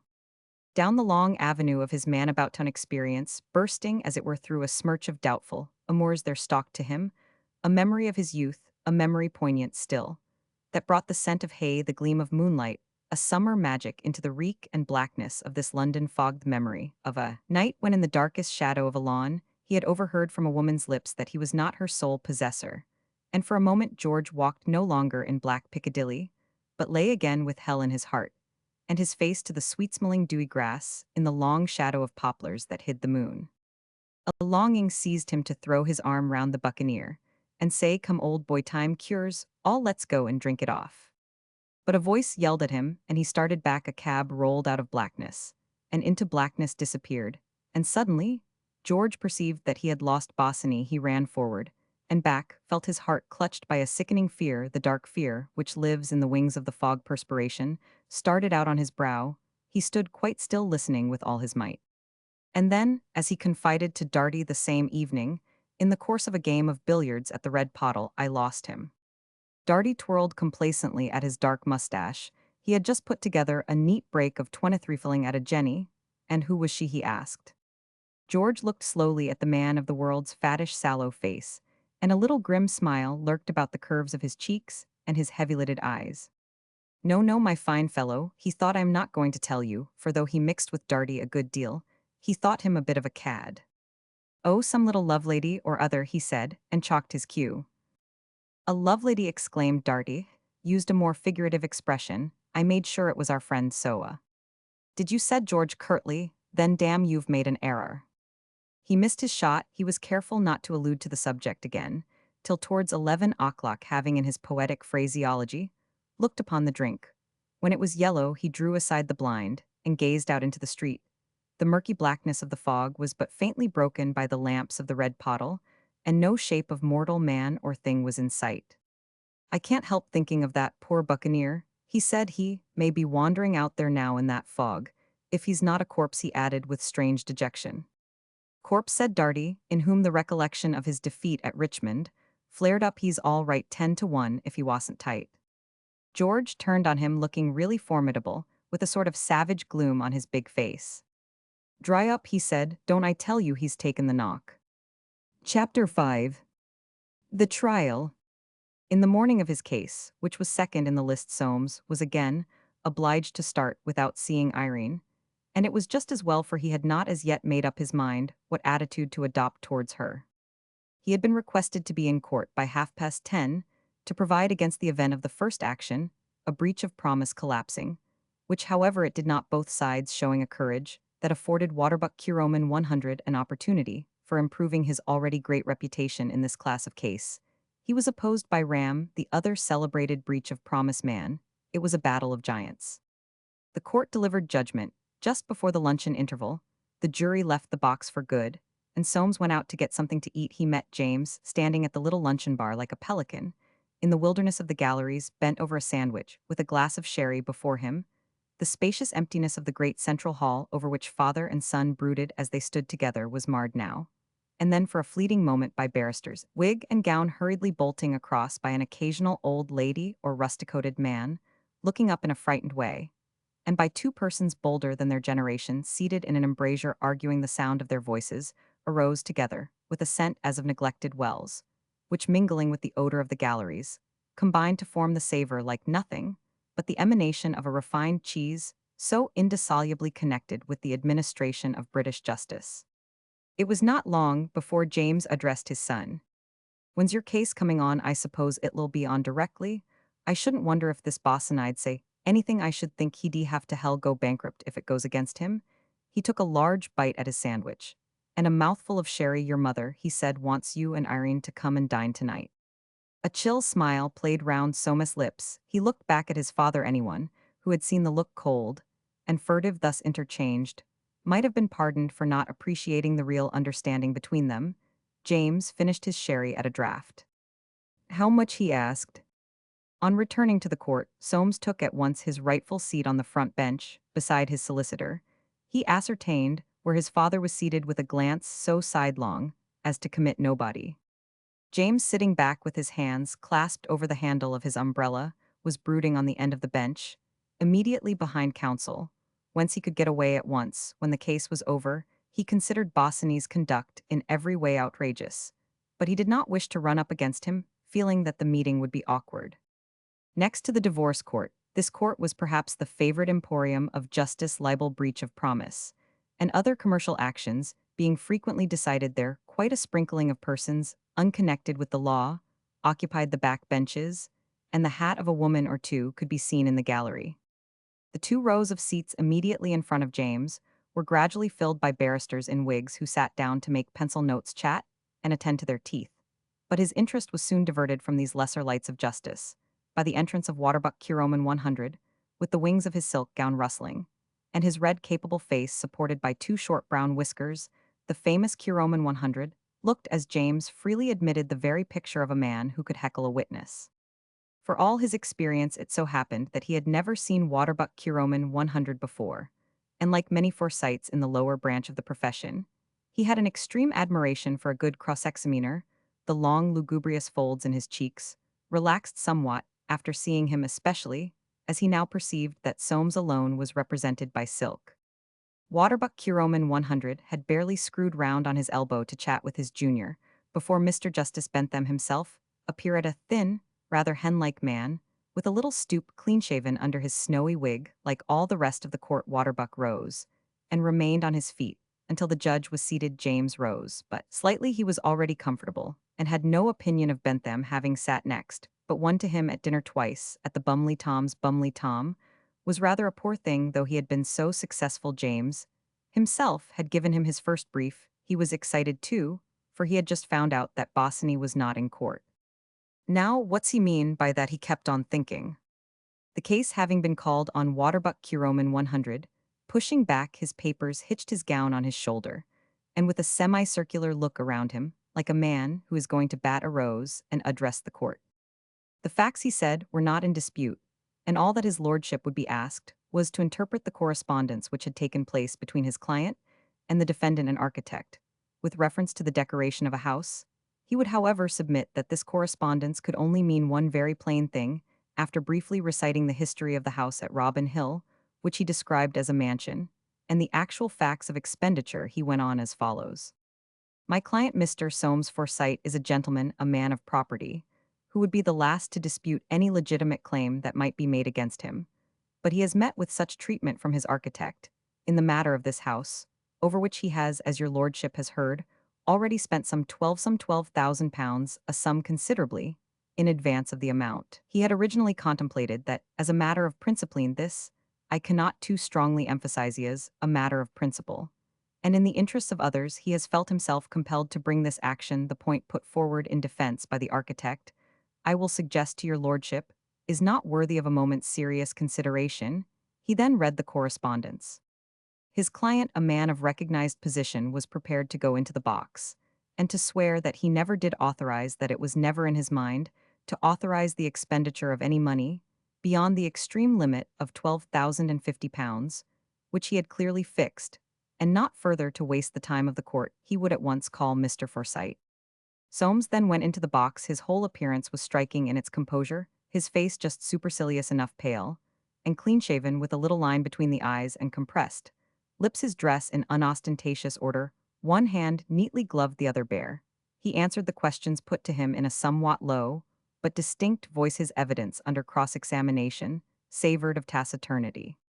Had he not used the expression a free hand? No. Come. The expression he had used was a free hand in the terms of this correspondence. Would you tell the court that that was English? Yes. What do you say it means?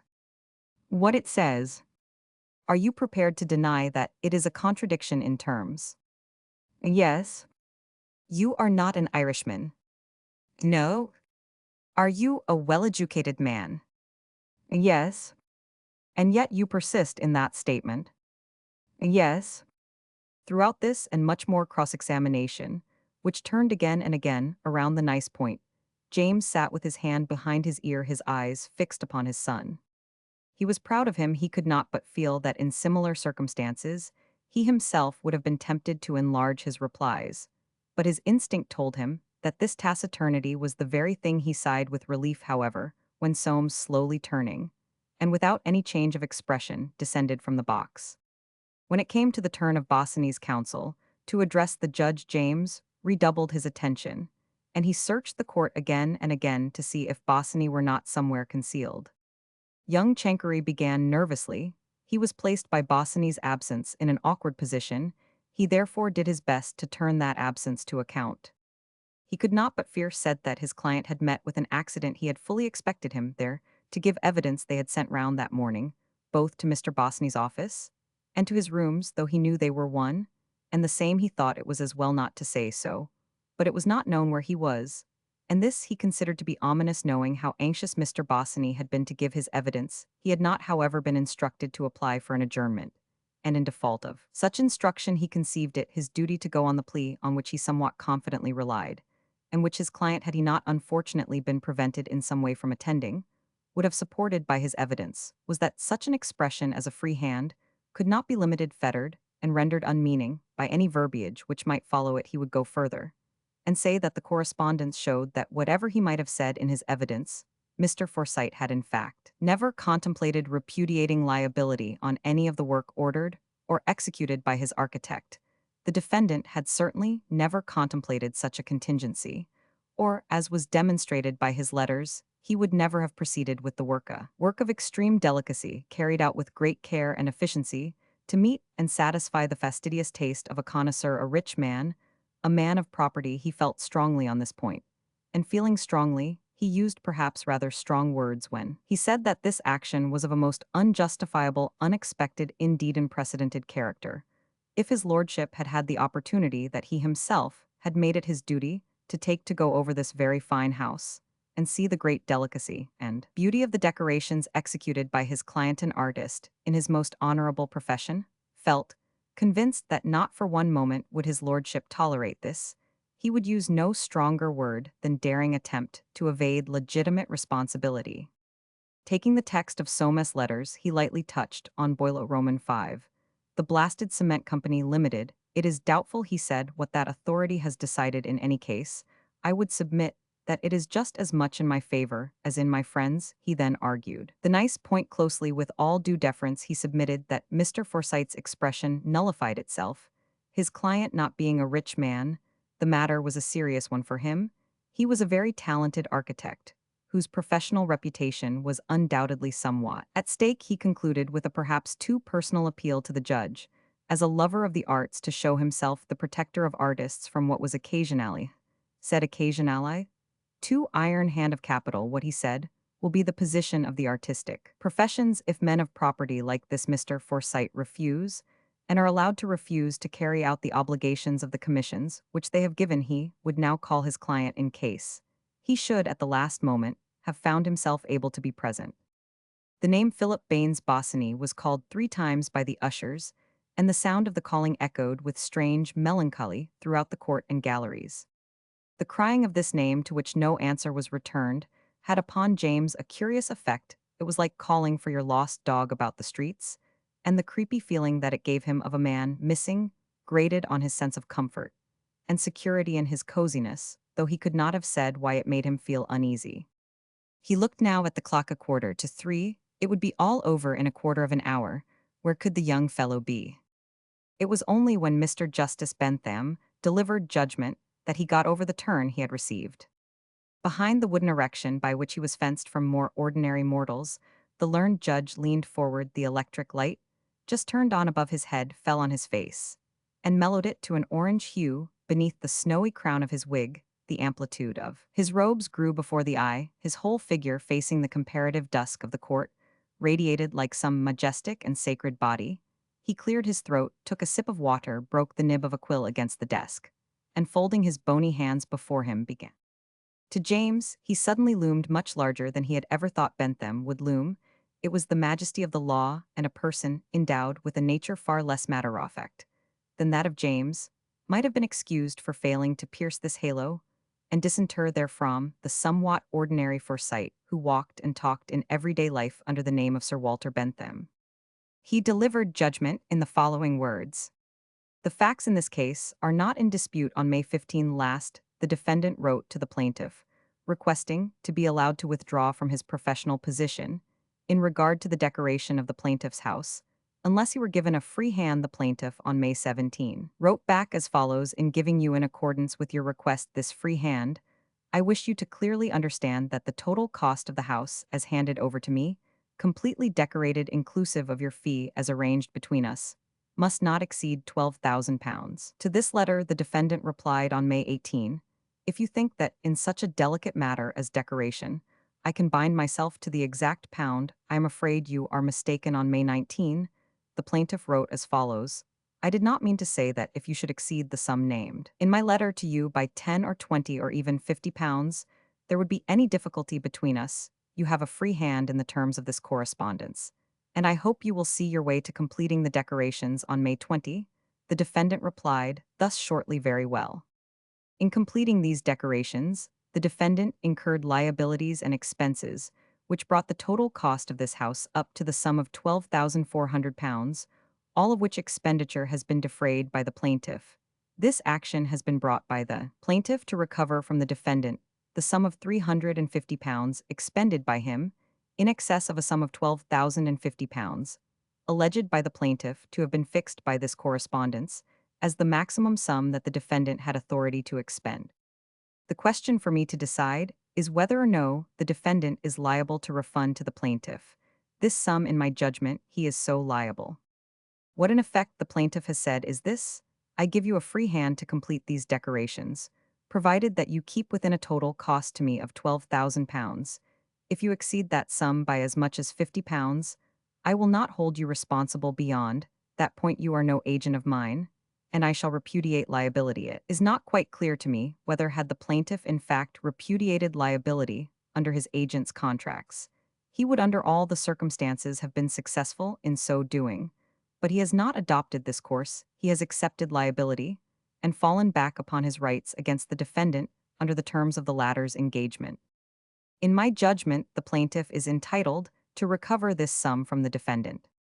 It has been sought on behalf of the defendant to show that no limit of expenditure was fixed or intended to be fixed by this correspondence.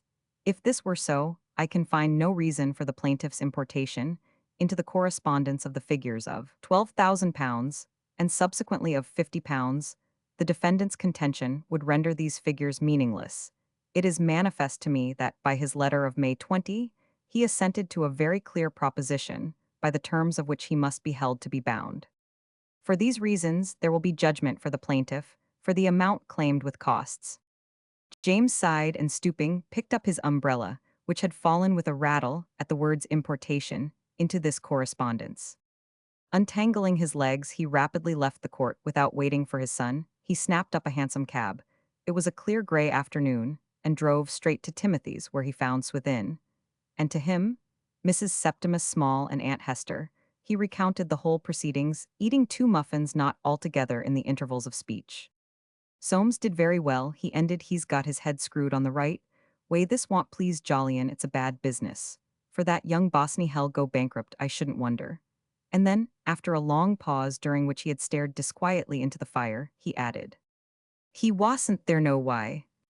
There was a sound of footsteps. The figure of a thick-set man, with the ruddy brown face of robust health, was seen in the back drawing-room. The forefinger of his upraised hand was outlined against the black of his frock coat. He spoke in a grudging voice. Well, James, he said, I can't stop, and turning round he walked out. It was Timothy. James rose from his chair. There, he said, there, I knew there was something wrong. He checked himself, and was silent, staring before him, as though he had seen a portent. In Chapter 6, Soames breaks the news. In leaving the court, Soames did not go straight home. He felt disinclined for the city, and drawn by need for sympathy in his triumph, he too made his way, but slowly, and on foot to Timothy's in the Bayswater Road. His father had just left Mrs. Small and Aunt Hester, in possession of the whole story, greeted him warmly. They were sure he was hungry after all that evidence. Smithers should toast him some more muffins. His dear father had eaten them all. He must put his legs up on the sofa, and he must have a glass of prune brandy too, it was so strengthening. Swithin was still present, having lingered later than his wont, for he felt in want of exercise on hearing this suggestion. He pished a pretty pass. Young men were coming to his own liver was out of order, and he could not bear the thought of anyone else drinking prune brandy.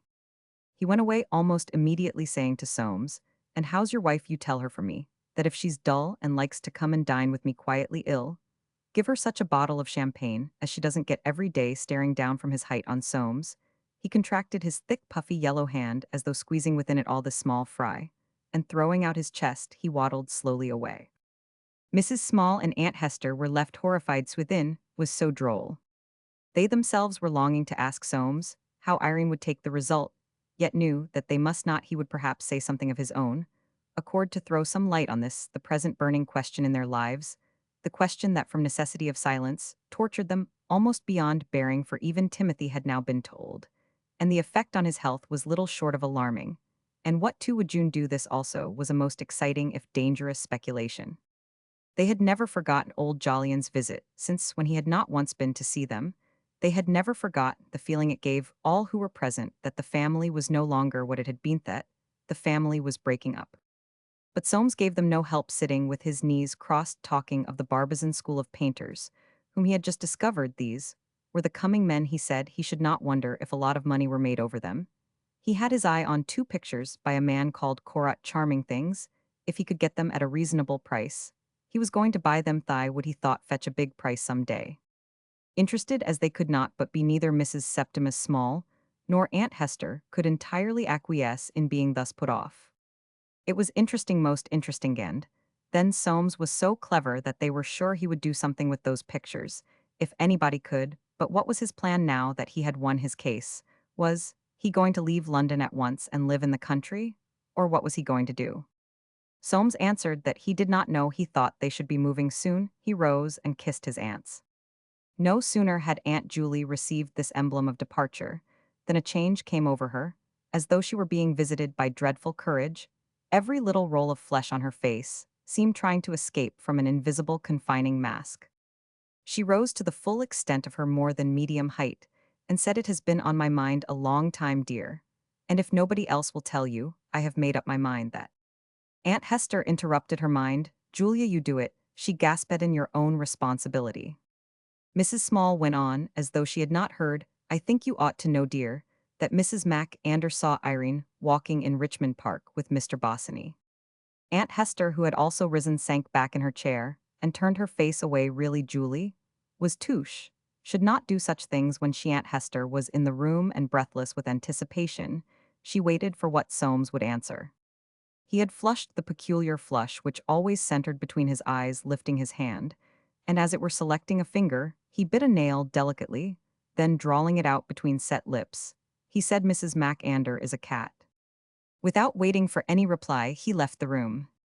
When he went into Timothy's, he had made up his mind what course to pursue. On getting home, he would go up to Irene and say, "Well, I've won my case, and there's an end of it.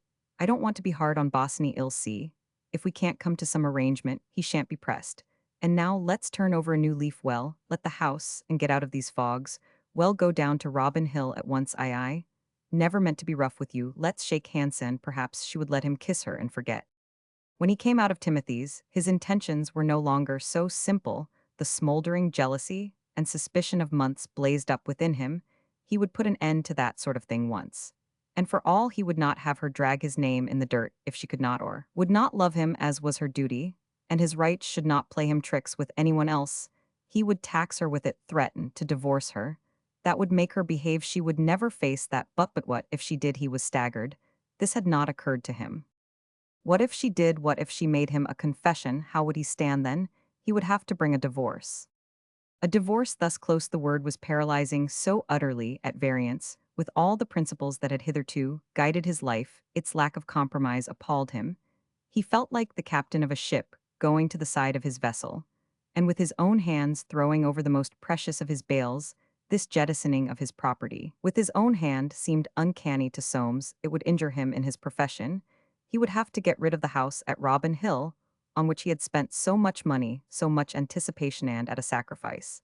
And she would no longer belong to him, not even in name. She would pass out of his life, and he should never see her again.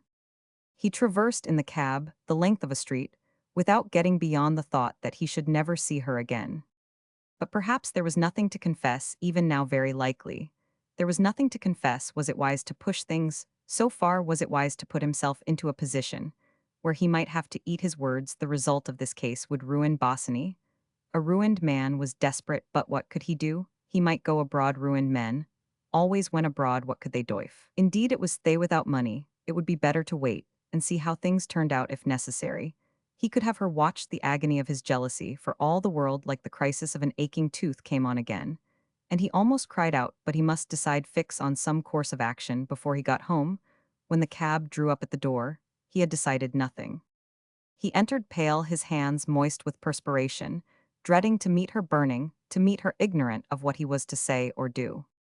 The maid Bilson was in the hall, and in answer to his question, "Where is your mistress?" told him that Mrs. Forsyte had left the house about noon, taking with her a trunk and bag.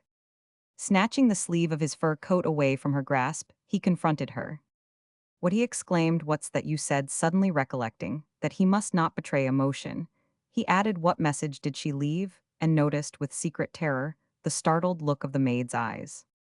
"Mrs. Forsyte left no message, sir." "No message? Very well, thank you, that will do. I shall be dining out." The maid went downstairs, leaving him still in his fur coat, idly turning over the visiting cards in the porcelain bowl that stood on the carved oak rug chest in the hall. Mr. and Mrs. Bareham Culcher, Mrs. Septimus Small, Mrs. Baines, Mr. Solomon Thornworthy, Lady Bellies, Miss Hermione Bellies, Miss Winifred Bellies, Miss Ella Bellies. Who the devil were all these people? He seemed to have forgotten all familiar things. The words "no messagia trunk" and a bag played a hide-and-seek in his brain. It was incredible that she had left no message and still in his fur coat. He ran upstairs 2 steps at a time as a young married man, when he comes home, will run up to his wife's room. Everything was dainty, fresh, sweet-smelling. Everything in perfect order on the great bed with its lilac silk quilt was the bag she had made and embroidered with her own hands to hold her sleeping things, her slippers ready at the foot, the sheets even turned over at the head as though expecting her. On the table stood the silver-mounted brushes and bottles from her dressing bag, his own present. There must then be some mistake. What bag had she taken? He went to the bell to summon Bilson, but remembered in time that he must assume knowledge of where Irene had gone, take it all as a matter of course, and grope out the meaning for himself. He locked the doors and tried to think, but felt his brain going round, and suddenly tears forced themselves into his eyes. Hurriedly pulling off his coat, he looked at himself in the mirror. He was too pale, a grayish tinge all over his face. He poured out water and began feverishly washing. Her silver-mounted brushes smelt faintly of the perfumed lotion she used for her hair, and at this scent, the burning sickness of his jealousy seized him again. Struggling into his fur, he ran downstairs and out into the street.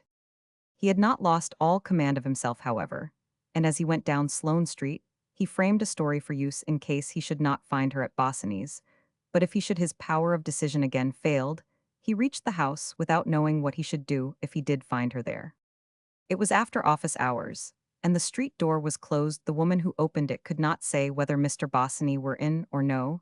She had not seen him that day, not for 2 or 3 days. She did not attend to him now. Nobody attended to him. Soames interrupted her. He would go up and see for himself. He went up with a dogged white face. The top floor was unlighted, the door closed. No one answered his ringing. He could hear no sound. He was obliged to descend, shivering under his fur, a chill at his heart, hailing a cab. He told the man to drive to Park Lane. On the way he tried to recollect when he had last given her a check. She could not have more than £3 or £4, but there were her jewels, and with exquisite torture, he remembered how much money she could raise on these, enough to take them abroad, enough for them to live on for months. He tried to calculate. The cab stopped, and he got out with the calculation unmade. The butler asked whether Mrs. Soames was in the cab. The master had told him they were both expected to dinner. Soames answered no, Mrs. Forsyte has a cold. The butler was sorry. Soames thought he was looking at him inquisitively, and remembering that he was not in dress clothes, asked, anybody here to dinner, Warmson? Nobody but Mr. and Mrs. Darty, sir. Again it seemed to Soames that the butler was looking curiously at him. His composure gave way. What are you looking at? He said. What's the matter with me, eh? The butler blushed, hung up the fur coat, murmured something that sounded like nothing, sir, I am sure, sir, and stealthily withdrew. Soames walked upstairs, passing the drawing-room. Without a look, he went straight up to his mother's and father's bedroom. James, standing sideways, the concave lines of his tall, lean figure, displayed to advantage in shirt-sleeves, an evening waistcoat, his head, bent the end of his white tie, peeping askew from underneath. One white Dundreary whisker, his eyes peering with intense concentration, his lips pouting, was hooking the top hooks of his wife's bodice. Soames stopped. He felt half-choked, whether because he had come upstairs too fast, or for some other reason he himself had never been asked to. He heard his father's voice, as though there were a pin in his mouth, saying, "Who's that? Who's there? What do you want?" His mother's, "Here, Fellis, come and hook this, your master'll never get done." He put his hand up to his throat and said hoarsely, "It's I, Soames." He noticed gratefully the affectionate surprise in Emily's "Well, my dear boy," and James, as he dropped the hook, "What, Soames, what's brought you up? Aren't you well?" He answered mechanically, "I am all right," and looked at them, and it seemed impossible to bring out his news. James, quick to take alarm, began, "You don't look well. I expect you've taken a chillet's liver. I shouldn't wonder your mother'll give you." But Emily broke in quietly, "Have you brought Irene?" Soames shook his head. "No," he stammered, "Shesha's left me." Emily deserted the mirror before which she was standing. Her tall, full figure lost its majesty, and became very human as she came running over to Soames. My dear boy, my dear boy." She put her lips to his forehead and stroked his hand. James, too, had turned full towards his son. His face looked older. "Left you," he said. "What do you mean, left you? You never told me she was going to leave you." Soames answered surlily, "How could I tell what's to be done?" James began walking up and down. He looked strange and stork-like, without a coat. "What's to be done?" he muttered. "How should I know what's to be done? What's the good of asking me? Nobody tells me anything. And then they come and ask me what's to be done. And I should like to know how I am to tell them, here's your mother. There she stands, she doesn't say anything. What I should say you've got to do is to follow her. Soames smiled, his peculiar supercilious smile had never before looked pitiable. I don't know where she's gone, he said. Don't know where she's gone, said James. How do you mean? Don't know where she's gone, where do you suppose? She's gone, she's gone. After that young Bosinney, that's where she's gone. I knew how it would be. Soames, in the long silence that followed, felt his mother pressing his hand, and all that passed seemed to pass, as though his own power of thinking or doing had gone to sleep. His father's face dusky red, twitching, as if he were going to cry, and words breaking out that seemed rent from him by some spasm in his soul. There'll be a scandal, I always said, so then no one saying anything, and there you stand, you and your mother. And Emily's voice, calm, rather contemptuous. Come now, James, Soames will do all that he can. And James, staring at the floor a little brokenly, well, I can't help you, I'm getting old, don't you be in too great a hurry, my boy. And his mother's voice again, Soames will do all he can to get her back, we won't talk of it, it'll all come right, I dare say. And James, well, I can't see how it can come right, and if she hasn't gone off with that young Bosinney, my advice to you is not to listen to her but to follow her and get her back. Once more Soames felt his mother stroking his hand in token of her approval, and as though repeating some form of sacred oath, he muttered between his teeth, I will. All three went down to the drawing-room together. There were gathered the three girls, and Darty, had Irene been present, the family circle would have been complete. James sank into his armchair, and except for a word of cold greeting to Darty, whom he both despised and dreaded as a man, likely to be always in want of money, he said nothing. Till dinner was announced, Soames, too, was silent. Emily alone, a woman of cool courage, maintained a conversation with Winifred on trivial subjects. She was never more composed in her manner and conversation than that evening. A decision having been come to not to speak of Irene's flight, no view was expressed by any other member of the family.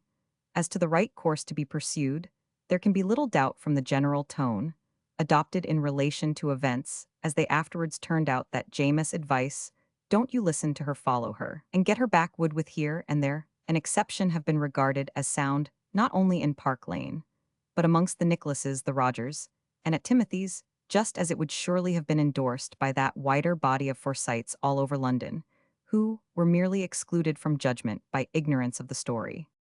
In spite then of Emily's efforts, the dinner was served by Warmson, and the footman almost in silence. Darty was sulky, and drank all he could get. The girls seldom talked to each other at any time. James asked once where June was, and what she was doing with herself in these days. No one could tell him. He sank back into gloom. Only when Winifred recounted how little Publius had given his bad penny to a beggar did he brighten up. Ah, he said, that's a clever little chap. I don't know what'll become of him if he goes on like this. An intelligent little chap, I call him, but it was only a flash. The courses succeeded one another solemnly, under the electric light, which glared down onto the table, but barely reached the principal ornament of the walls, a so-called sea-piece by Turner, almost entirely composed of cordage and drowning men. Champagne was handed, and then a bottle of James' prehistoric port, but as by the chill hand of some skeleton. At 10 o'clock Soames left twice in reply to questions. He had said that Irene was not well. He felt he could no longer trust himself. His mother kissed him with her large, soft kiss, and he pressed her hand, a flush of warmth in his cheeks. He walked away in the cold wind, which whistled desolately round the corners of the streets, under a sky of clear steel blue, alive with stars. He noticed neither their frosty greeting, nor the crackle of the curled-up plane leaves, nor the night women hurrying in their shabby furs, nor the pinched faces of vagabonds at street corners. Winter was come. But Soames hastened home oblivious. His hands trembled as he took the late letters from the gilt wire cage, into which they had been thrust through the slit in the door. None from Irene.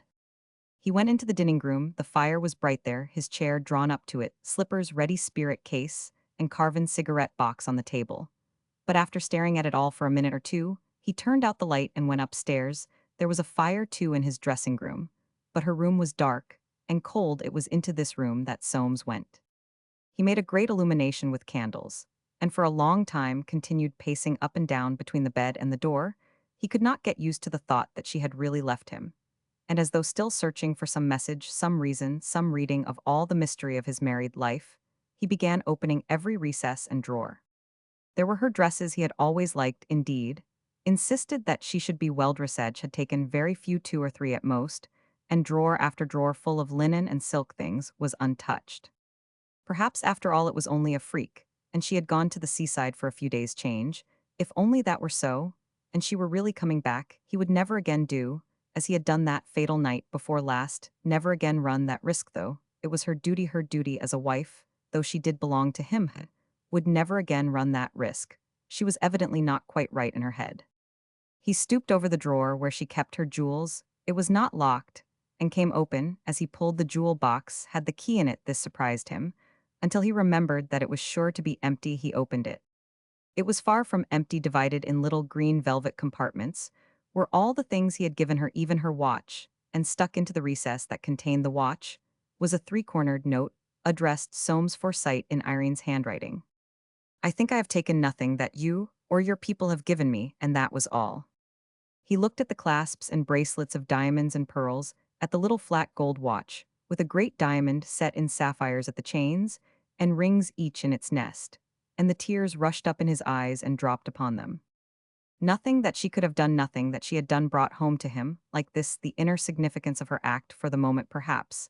He understood nearly all there was to understand, understood that she loathed him, that she had loathed him for years, that, for all intents and purposes, they were like people living in different worlds, that there was no hope for him, never had been, even that she had suffered, that she was to be pitied. In that moment of emotion, he betrayed the Forsyte in him, forget himself. His interests, his property, was capable of almost anything, was lifted into the pure ether of the selfless and unpractical. Such moments pass quickly, and as though with the tears he had purged himself of weakness, he got up, locked the box, and slowly, almost trembling, carried it with him into the other room. Chapter 7. June's Victory. June had waited for her chance, scanning the duller columns of the journals morning and evening, with an assiduity which at first puzzled old Jolyon, and when her chance came, she took it with all the promptitude and resolute tenacity of her character.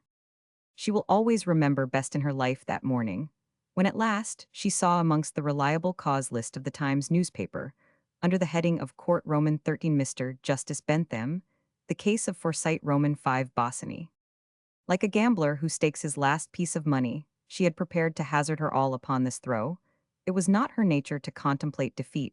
How, unless with the instinct of a woman in love, she knew that Bosinney's discomfiture in this action was assured, cannot be told in this assumption. However, she laid her plans as upon a certainty. 11:30 found her at watch in the gallery of Court Roman 13, and there she remained till the case of Forsyte Roman 5 Bosinney was over. Bosinney's absence did not disquiet her. She had felt instinctively that he would not defend himself at the end of the judgment. She hastened down and took a cab to his rooms. She passed the open street door and the offices on the 3 lower floors without attracting notice. Not till she reached the top did her difficulties begin. Her ring was not answered. She had now to make up her mind whether she would go down and ask the caretaker in the basement to let her in to await Mr. Bosinney's return, or remain patiently outside the door, trusting that no one would come up. She decided on the latter course. A quarter of an hour had passed in freezing vigil on the landing before it occurred to her that Bosinney had been used to leave the key of his rooms under the doormat. She looked and found it there. For some minutes she could not decide to make use of it. At last she let herself in and left the door open that anyone who came might see she was there on business.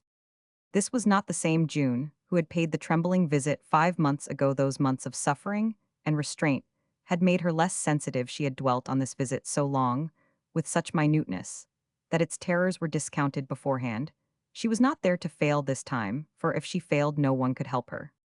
Like some other beast on the watch over her young, her little quick figure never stood still in that room, but wandered from wall to wall, from window to door, fingering now one thing, now another. There was dust everywhere. The room could not have been cleaned for weeks, and June, quick to catch at anything that should buoy up her hopes, saw in it a sign that he had been obliged for economy's sake to give up his servant.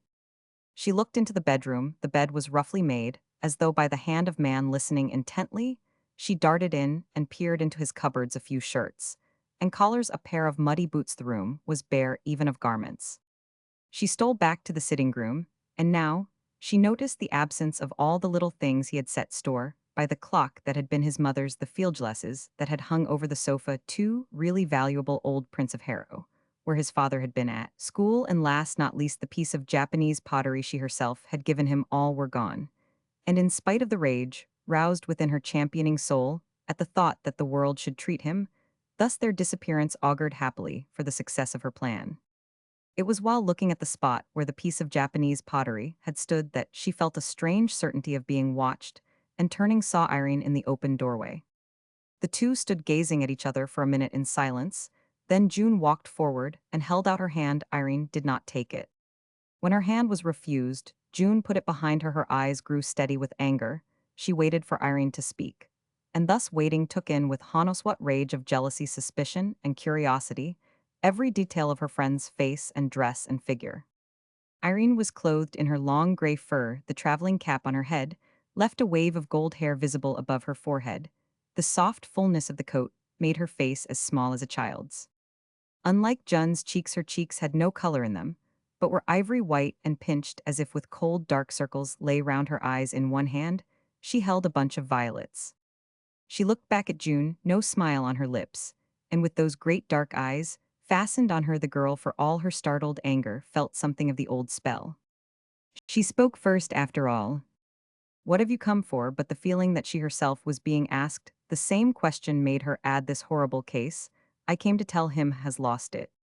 Irene did not speak. Her eyes never moved from Jun's face, and the girl cried. Don't stand there as if you were made of stone. Irene laughed. I wish to God I were. But June turned away. Stop, she cried. Don't tell me. I don't want to hear. I don't want to hear what you've come for. I don't want to hear. And like some uneasy spirit, she began swiftly walking to and fro. Suddenly she broke out. I was here first. We can't both stay here together. On Irene's face a smile wandered up and died out like a flicker of firelight. She did not move, and then it was that June perceived under the softness and immobility of this figure something desperate, and resolved something not to be turned away, something dangerous. She tore off her hat, and putting both hands to her brow, pressed back the bronze mass of her hair. You have no right here, she cried defiantly. Irene answered, I have no right anywhere. What do you mean? I have left Soames. You always wanted me to. June put her hands over her ears. I don't want to hear anything. I don't want to know anything. It's impossible to fight with you. What makes you stand like that? Why don't you go? Irene's lips moved. She seemed to be saying, where should I go? June turned to the window. She could see the face of a clock down in the street. It was nearly 4. At any moment he might come. She looked back across her shoulder, and her face was distorted with anger. But Irene had not moved in her gloved hands. She ceaselessly turned and twisted the little bunch of violets. The tears of rage and disappointment rolled down Jun's cheeks. How could you come? She said. You have been a false friend to me. Again Irene laughed. June saw that she had played a wrong card and broke down. Why have you come? She sobbed. You've ruined my life, and now you want to ruin his. Irene's mouth quivered. Her eyes met Jun's with a look so mournful that the girl cried out in the midst of her sobbing, no, no. But Irene's head bent till it touched her breast. She turned and went quickly out, hiding her lips with the little bunch of violets. June ran to the door. She heard the footsteps going down, and down she called out, come back, Irene, come back. The footsteps died away. Bewildered and torn, the girl stood at the top of the stairs. Why had Irene gone, leaving her mistress of the field? What did it mean? Had she really given him up to her, or had she? And she was the prey of a gnawing uncertainty. Bosinney did not come. About 6 o'clock that afternoon old Jolyon returned from Wisteria Avenue, where now almost every day he spent some hours, and asked if his granddaughter were upstairs. On being told that she had just come in, he sent up to her room to request her to come down and speak to him. He had made up his mind to tell her that he was reconciled with her father in future. Bygones must be bygones. He would no longer live alone, or practically alone, in this great house. He was going to give it up and take one in the country for his son, where they could all go and live together. If June did not like this, she could have an allowance and live by herself. It wouldn't make much difference to her, for it was a long time since she had shown him any affection. But when June came down, her face was pinched and piteous. There was a strained, pathetic look in her eyes. She snuggled up in her old attitude on the arm of his chair, and what he said compared but poorly with the clear, authoritative, injured statement he had thought out with much care. His heart felt sore as the great heart of a mother bird feels sore when its youngling flies and bruises its wing. His words halted, as though he were apologizing for having at last deviated from the path of virtue and succumbed in defiance of sounder principles to his more natural instincts. He seemed nervous lest in thus announcing his intentions, he should be setting his granddaughter a bad example. And now that he came to the point, his way of putting the suggestion that if she didn't like it, she could live by herself and lump, it was delicate in the extreme. And if by any chance, my darling, he said, you found you didn't get on with them, why, I could make that all right. You could have what you liked. We could find a little flat in London where you could set up, and I could be running to continually. But the children, he added, are dear little things. Then, in the midst of this grave, rather transparent explanation of changed policy, his eyes twinkled. This'll astonish Timothy's weak nerves. That precious young thing will have something to say about this, or I am a Dutchman. June had not yet spoken. Perched thus on the arm of his chair with her head above him, her face was invisible. But presently, he felt her warm cheek against his own, and knew that at all events there was nothing very alarming in her attitude towards his news. He began to take courage. "Y'all like your father," he said, "an amiable chap, never was much push about him, but easy to get on with. Y'all find him artistic and all that." And old Jolyon bethought him of the dozen or so watercolor drawings, all carefully locked up in his bedroom, for now that his son was going to become a man of property, he did not think them quite such poor things as heretofore. "As to your stepmother," he said, using the word with some little difficulty, "I call her a refined woman, a bit of a Mrs. Gummidge. I shouldn't wonder but very fond of Joe." And the children, he repeated indeed this sentence, ran like music through all his solemn self-justification air, sweet little things. If June had known those words, but reincarnated that tender love for little children, for the young and weak, which in the past had made him desert his son for her tiny self, and now, as the cycle rolled, was taking him from her. But he began to get alarmed at her silence, and asked impatiently, "Well, what do you say?" June slid down to his knee, and she in her turn began her tale. She thought it would all go splendidly. She did not see any difficulty, and she did not care a bit what people thought. Old Jolyon wriggled him, then people would think he had thought that, after all these years, perhaps they wouldn't. Well, he couldn't help it nevertheless. He could not approve of his granddaughter's way of putting it ought to mind what people thought. Yet he said nothing. His feelings were too mixed, too inconsistent for expression. Noant on Junesh did not care what business was it of theirs. There was only one thing, and with her cheek pressing against his knee, old Jolyon knew at once that this something was no trifle. As he was going to buy a house in the country, would he not please her by that splendid house of Soames at Robin Hill? It was finished, it was perfectly beautiful, and no one would live in it now. They would all be so happy there. Old Jolyon was on the alert at once. Wasn't the man of property going to live in his new house? Then he never alluded to Soames now, but under this title. No, June said, was not she knew that he was not. How did she know? She could not tell him, but she knew nearly for certain. It was most unlikely circumstances had changed. Irene's words still rang in her head. "I have left Soames, where should I go?" But she kept silence about that. If her grandfather would only buy it, and settle that wretched claim, that ought never to have been made on Phil, it would be the very best thing for everybody, and everything might come straight. And June put her lips to his forehead and pressed them close. But old Jolyon freed himself from her caress. His face wore the judicial look which came upon it when he dealt with affairs. He asked what did she mean. There was something behind all this. Had she been seeing Bosinney? June answered, "No, but I have been to his rooms." "Been to his rooms? Who took you there?" June faced him steadily. "I went alone. He has lost that case. I don't care whether it was right or wrong. I want to help him, and I will." Old Jolyon asked again, "Have you seen him?" His glance seemed to pierce right through the girl's eyes into her soul. Again June answered, "No, he was not there. I waited, but he did not come." Old Jolyon made a movement of relief. She had risen and looked down at him, so slight and light and young, but so fixed and so determined and disturbed. Vexed as he was, he could not frown away that fixed look. The feeling of being beaten, of the reins having slipped, of being old and tired, mastered him. "Ah," he said at last, "y'all get yourself into a mess one of these days. I can see you want your own way in everything." Visited by one of his strange bursts of philosophy, he added, "Like that you were born, and like that y'all stay until you die." And he who, in his dealings with men of business, with boards, with Forsytes of all descriptions, with such as were not Forsytes, had always had his own way, looked at his indomitable grandchild Sadlifer, he felt in her that quality which above all others he unconsciously admired. "Do you know what they say is going on?" he said slowly. June crimsoned. "Yes, no, I know, and I don't know, I don't care," and she stamped her foot. "I believe," said old Jolyon, dropping his eyes, "that you'd have him if he were dead." There was a long silence before he spoke again. "But as to buying this house, you don't know what you're talking about." June said that she Roman 999, she knew that he could get it. If he wanted, he would only have to give what it cost. "What it cost, you know nothing about it. I won't go to Soames, ill have nothing more to do with that young man. But you needn't, you can go to Uncle James. If you can't buy the house, will you pay his lawsuit claim? I know. He is terribly hard up, I've seen it. You can stop it out of my money." A twinkle came into old Jolyon's eyes. "Stop it out of your money, a pretty way, and what will you do, pray, without your money?" But secretly, the idea of wresting the house from James and his son had begun to take hold of him.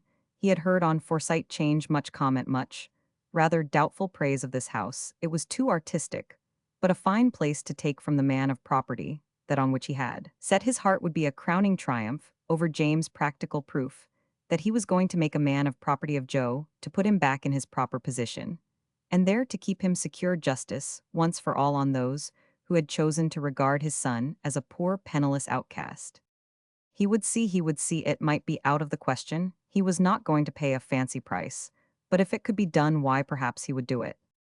And still more secretly, he knew that he could not refuse her. But he did not commit himself. He would think it over, he said to June. Chapter 8. Bosinney's departure. Old Jolyon was not given to hasty decisions. It is probable that he would have continued to think over the purchase of the house at Robin Hill, had not Jun's face told him that he would have no peace until he acted. At breakfast next morning, she asked him what time she should order the carriage. "Carriage," he said with some appearance of innocence, "what for? I am not going out." She answered, "If you don't go early, you won't catch Uncle James before he goes into the city." "James? What about your Uncle James?" "The house," she replied, in such a voice that he no longer pretended ignorance.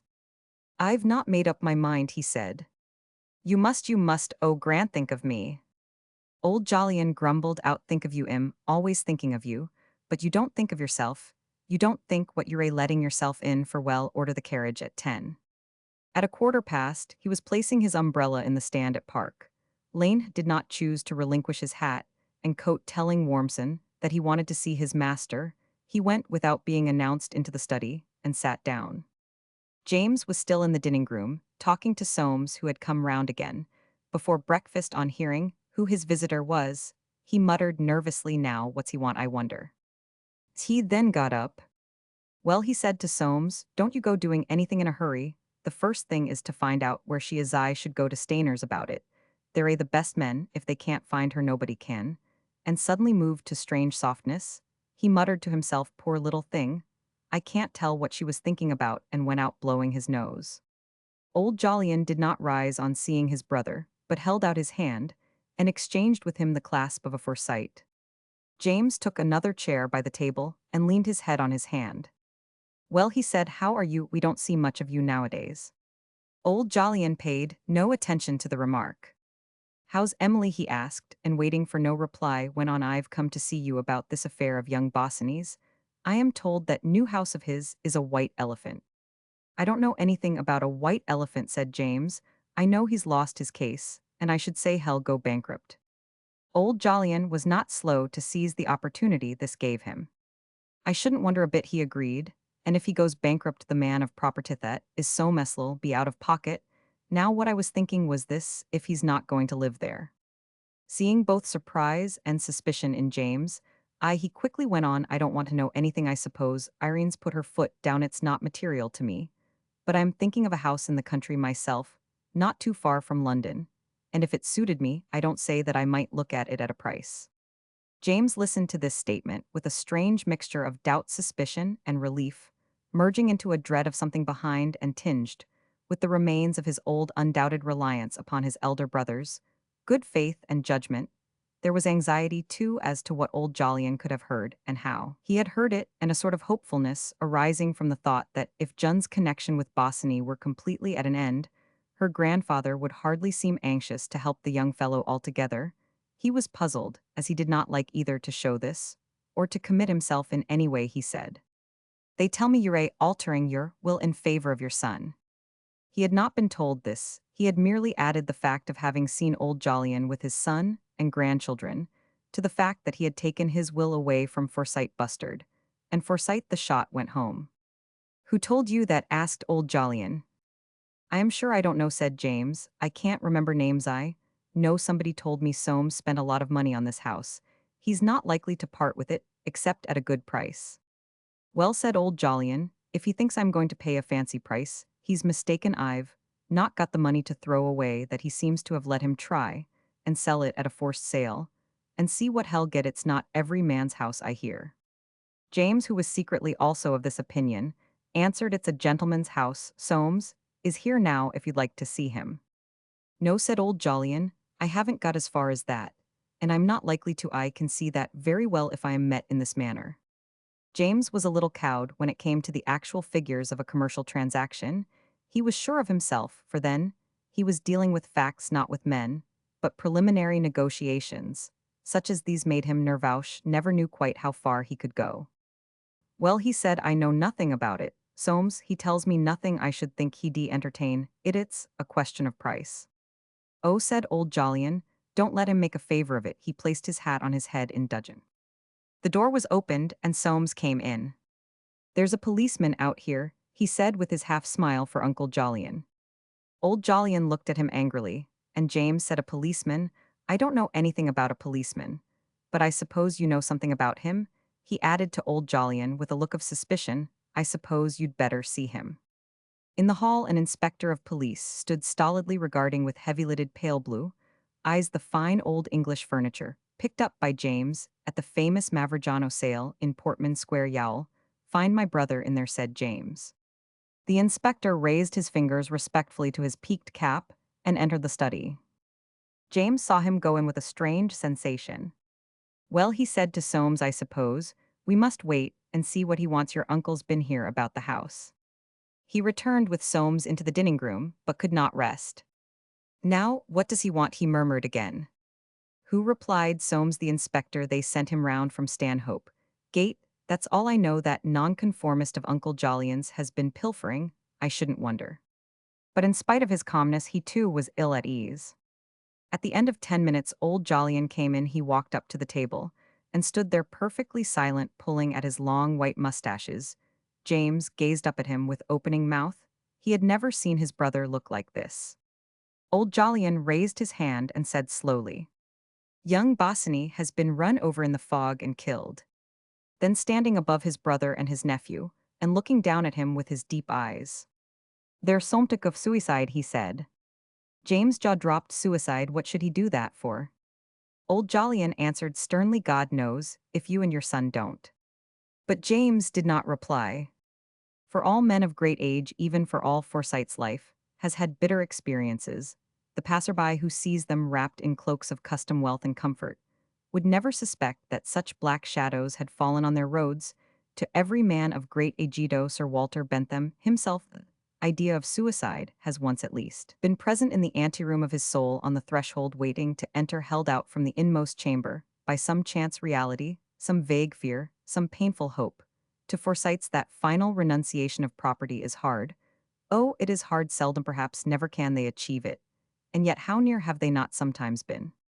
So even with James, then, in the medley of his thoughts, he broke out, why, I saw it in the paper yesterday, run over in the fog.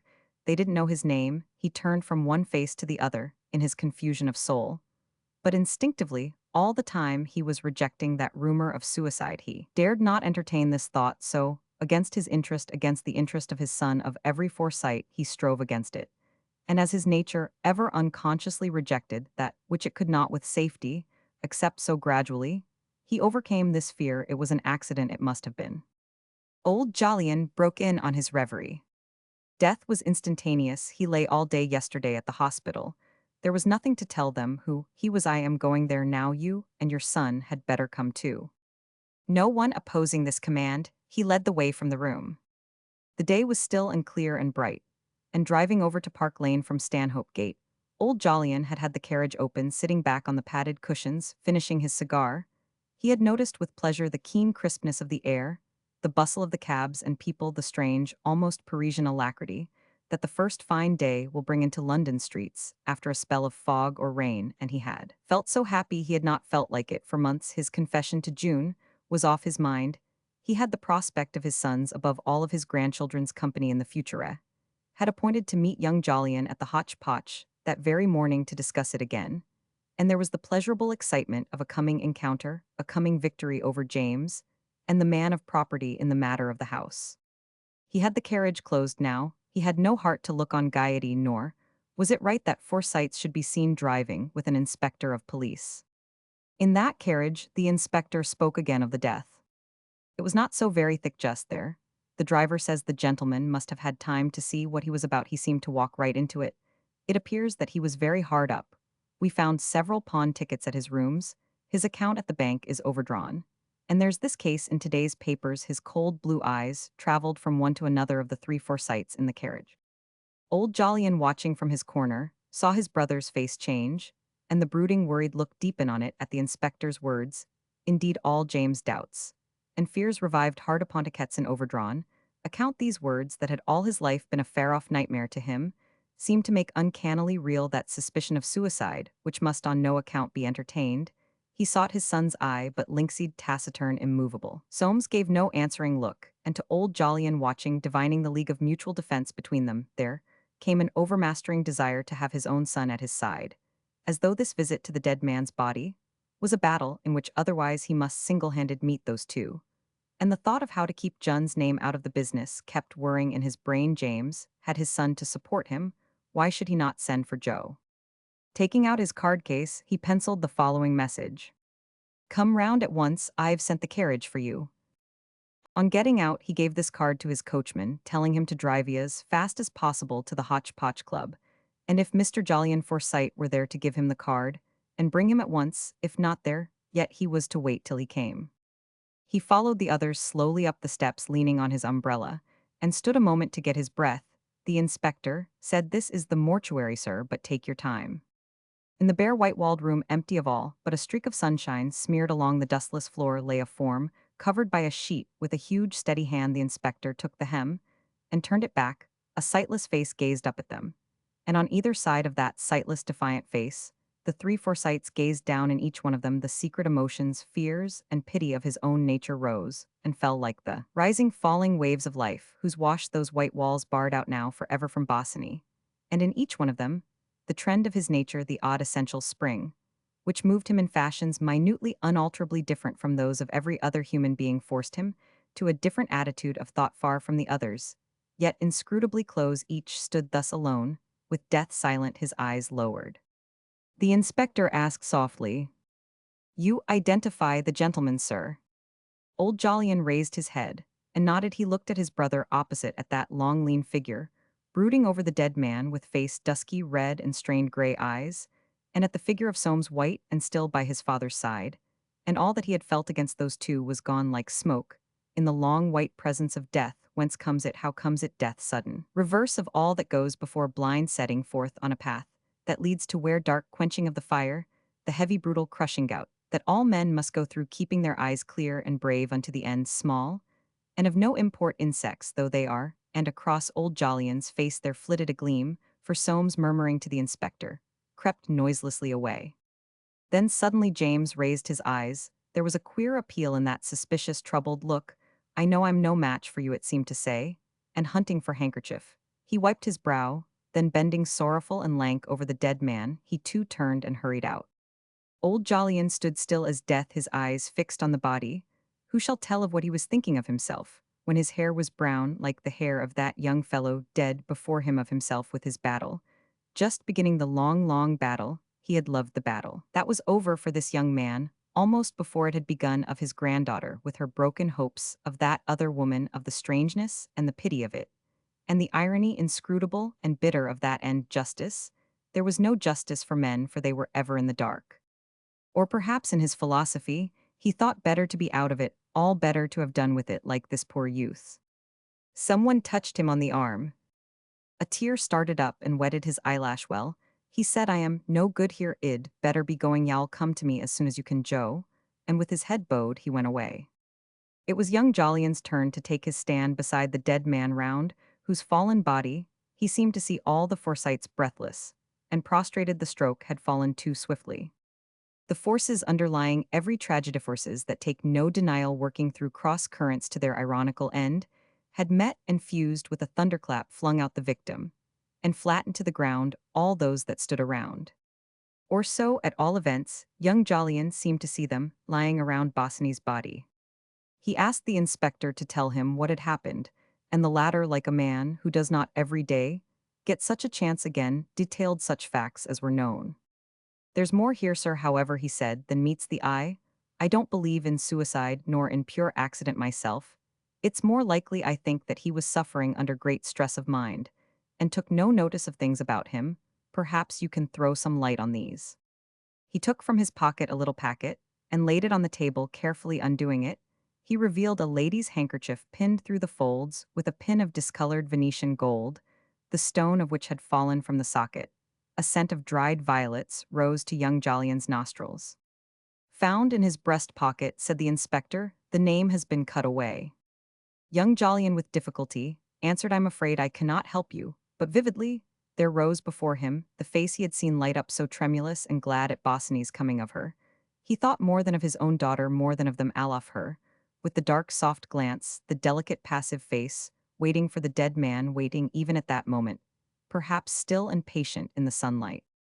He walked sorrowfully away from the hospital towards his father's house, reflecting that this death would break up the Forsyte family. The stroke had indeed slipped past their defenses, into the very wood of their tree they might flourish to all appearance, as before, preserving a brave show before the eyes of London. But the trunk was dead withered by the same flash that had stricken down Bosinney, and now the saplings would take its place, each one a new custodian of the sense of property. Good forest of Forsytes, thought young Jolyon, soundest timber of our land.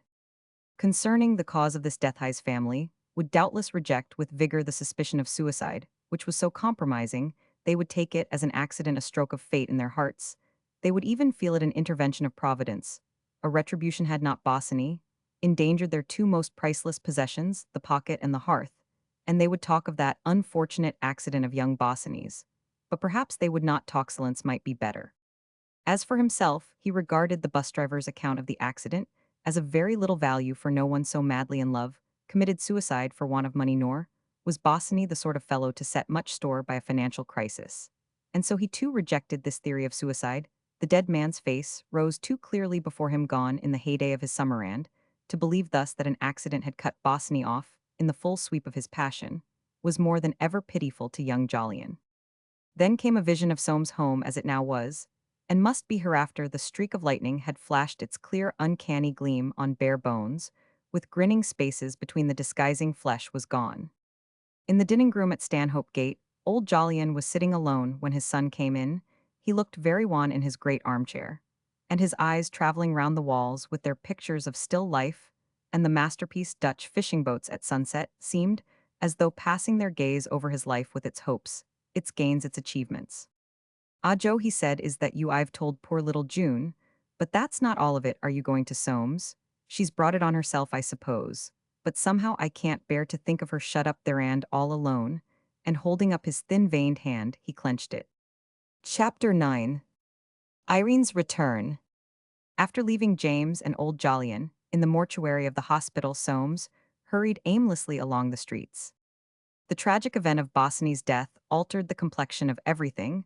There was no longer the same feeling that to lose a minute would be fatal, nor would he now risk communicating the fact of his wife's flight to anyone till the inquest was over.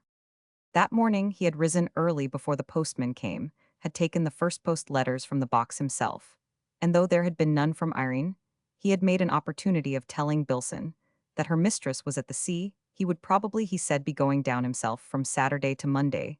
This had given him time to breathe, time to leave no stone unturned to find her. But now cut off from taking steps by Bosinney's death, that strange death, to think of which was like putting a hot iron to his heart, like lifting a great weight from Ithe, did not know how to pass his day, and he wandered here and there through the streets looking at every face he met devoured by 100 anxieties. And as he wandered, he thought of him who had finished his wandering, his prowling, and would never haunt his house again. Already in the afternoon, he passed posters announcing the identity of the dead man, and bought the papers to see what they said. He would stop their mouths if he could, and he went into the city and was closeted with Bolter for a long time. On his way home, passing the steps of Jobson's about 4:30, he met George Forsyte, who held out an evening paper to Soames, saying, "Here, have you seen this about the poor buccaneer?" Soames answered stonily yes. George stared at him. He had never liked Soames. He now held him responsible for Bosinney's death. Soames had done for him, by that act of property, that had sent the buccaneer to run amuck that fatal afternoon. The poor fellow, he was thinking, was so cracked with jealousy, so cracked for his vengeance, that he heard nothing of the omnibus in that infernal fog. Soames had done for him, and this judgment was in George's eyes. "They talk of suicide here," he said at last. "That cat won't jump." Soames shook his head. "An accident," he muttered. Clenching his fist on the paper, George crammed it into his pocket. He could not resist a parting shot. All flourishing at home, any little Soameses yet. With a face as white as the steps of Jobson's, and a lip raised as if snarling, Soames brushed past him and was gone. On reaching home and entering the little lighted hall with his latchkey, the first thing that caught his eye was his wife's gold-mounted umbrella, lying on the rug chest. Flinging off his fur coat, he hurried to the drawing-room. The curtains were drawn for the night. A bright fire of cedar logs burned in the grate, and by its light, he saw Irene sitting in her usual corner on the sofa. He shut the door softly and went towards her. She did not move, and did not seem to see him. "So you've come back," he said. "Why are you sitting here in the dark?" Then he caught sight of her face, so white and motionless that it seemed as though the blood must have stopped flowing in her veins, and her eyes that looked enormous, like the great wide startled brown eyes of an owl. Huddled in her gray fur against the sofa cushions, she had a strange resemblance to a captive owl bunched in its soft feathers against the wires of a cage. The supple erectness of her figure was gone, as though she had been broken by cruel exercise, as though there were no longer any reason for being beautiful and supple and erect. "So you've come back," he repeated. She never looked up and never spoke, the firelight playing over her motionless figure. Suddenly she tried to rise, but he prevented her. It was then that he understood. She had come back like an animal, wounded to death, not knowing where to turn, not knowing what she was doing. The sight of her figure huddled in the fur was enough. He knew then for certain that Bosinney had been her lover, knew that she had seen the report of his death, perhaps like himself, had bought a paper at the drafty corner of a street and read it. She had come back then of her own accord to the cage she had pined to be free of, and, taking in all the tremendous significance of this, he longed to cry, "Take your hated body, that I love, out of my house. Take away that pitiful white face, so cruel and soft before. I crush it. Get out of my sight. Never let me see you again." And at those unspoken words, he seemed to see her rise and move away like a woman in a terrible dream from which she was fighting to awake, rise and go out into the dark, and cold, without a thought of him, without so much as the knowledge of his presence. Then he cried, contradicting what he had not yet spoken, "No, stay there," and turning away from her, he sat down in his accustomed chair on the other side of the hearth. They sat in silence, and Soames thought, "Why is all this? Why should I suffer so? What have I done? It is not my fault." Again he looked at her, huddled like a bird that is shot and dying, whose poor breast you see panting as the air is taken from it, whose poor eyes look at you who have shot it with a slow, soft, unseeing look, taking farewell of all that is good, off the sun and the air and its mate. So they sat by the firelight in the silence, one on each side of the hearth. And the fume of the burning cedar logs that he loved so well seemed to grip Soames by the throat, till he could bear it no longer, and going out into the hall, he flung the door wide to gulp down the cold air that came in, then, without hat or overcoat, went out into the square. Along the garden rails, a half-starved cat came rubbing her way towards him, and Soames thought, "Suffering, when will it cease, my suffering?" At a front door across the way was a man of his acquaintance, named Rutter, scraping his boots with an air of "I am master here," and Soames walked on. From far in the clear air, the bells of the church where he and Irene had been married were pealing in practice for the advent of Christ, the chimes ringing out above the sound of traffic. He felt a craving for strong drink to lull him to indifference or rouse him to fury, If only he could burst out of himself out of this web, that for the first time in his life he felt around him, if only he could surrender to the thought divorce her turn her out she has forgotten you forget her. If only he could surrender to the thought, let her go she has suffered enough. If only he could surrender to the desire, make a slave of her she is in your power. If only even he could surrender to the sudden vision, what does it all matter forget himself for a minute forget, that it mattered what he did forget that whatever he did he must sacrifice something. If only he could act on an impulse. He could forget nothing surrender to no thought vision, or desire. It was all too serious too close around him, an unbreakable cage. On the far side of the square newspaper boys were calling their evening wares, and the ghoulish cries mingled and jangled with the sound of those church bells. Soames covered his ears, the thought flashed across him, that but for a chance he himself, and not Bosinney, might be lying dead, and she instead of crouching there like a shot bird with those dying eyes. Something soft touched his legs, the cat was rubbing herself against them, and a sob that shook him from head to foot burst from Soames' chest. Then all was still again in the dark, where the houses seemed to stare at him, each with a master and mistress of its own, and a secret story of happiness or sorrow.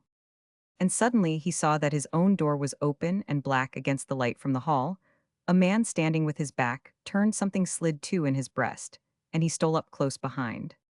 He could see his own fur coat flung across the carved oak chair, the Persian rugs, the silver bowls, the rows of porcelain plates arranged along the walls, and this unknown man who was standing there. And sharply he asked, "What is it you want, sir?" The visitor turned, it was young Jolyon. The door was open, he said, "Might I see your wife for a minute? I have a message for her." Soames gave him a strange sidelong stare. "My wife can see no one," he muttered doggedly. Young Jolyon answered gently, "I shouldn't keep her a minute." Soames brushed by him and barred the way. "She can see no one," he said again.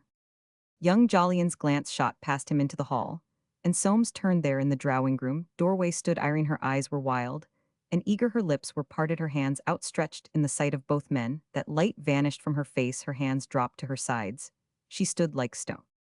Soames spun round and met his visitor's eyes, and at the look he saw in them, a sound like a snarl escaped him.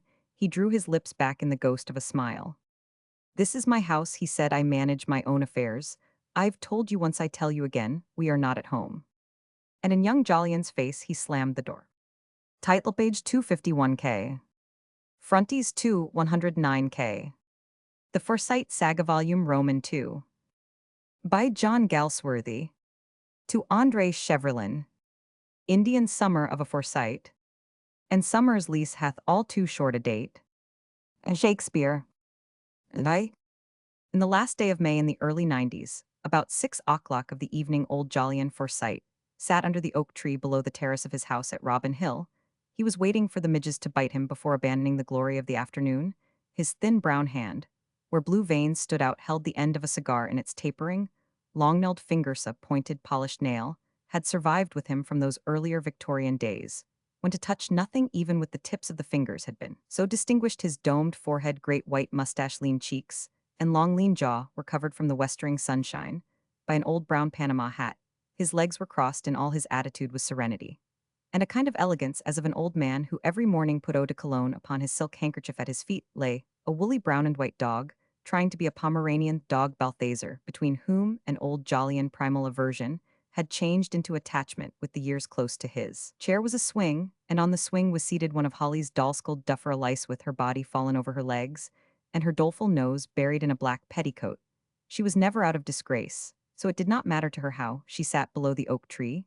The lawn dipped down a bank stretched to the fernery, and beyond that refinement became fields dropping to the pond, the coppice, and the prospect fine remarkable at which Swithin Forsyte from under this very tree had stared 5 years ago when he drove down with Irene to look at the house. Old Jolyon had heard of his brother's exploit, that drive, which had become quite celebrated on Forsyte Change Swithin, and the fellow had gone and died last November at the age of only 79, renewing the doubt whether Forsytes could live forever, which had first arisen when Aunt Anne passed away, died, and left only Jolyon and James Roger, and Nicholas and Timothy, Julia, Hester, Susan. And old Jolyon thought, 8 to 5, I don't feel Ike except when I get that pain. His memory went searching. He had not felt his age since he had bought his nephew Soames' ill-starred house, and settled into it here at Robin Hill over 3 years ago.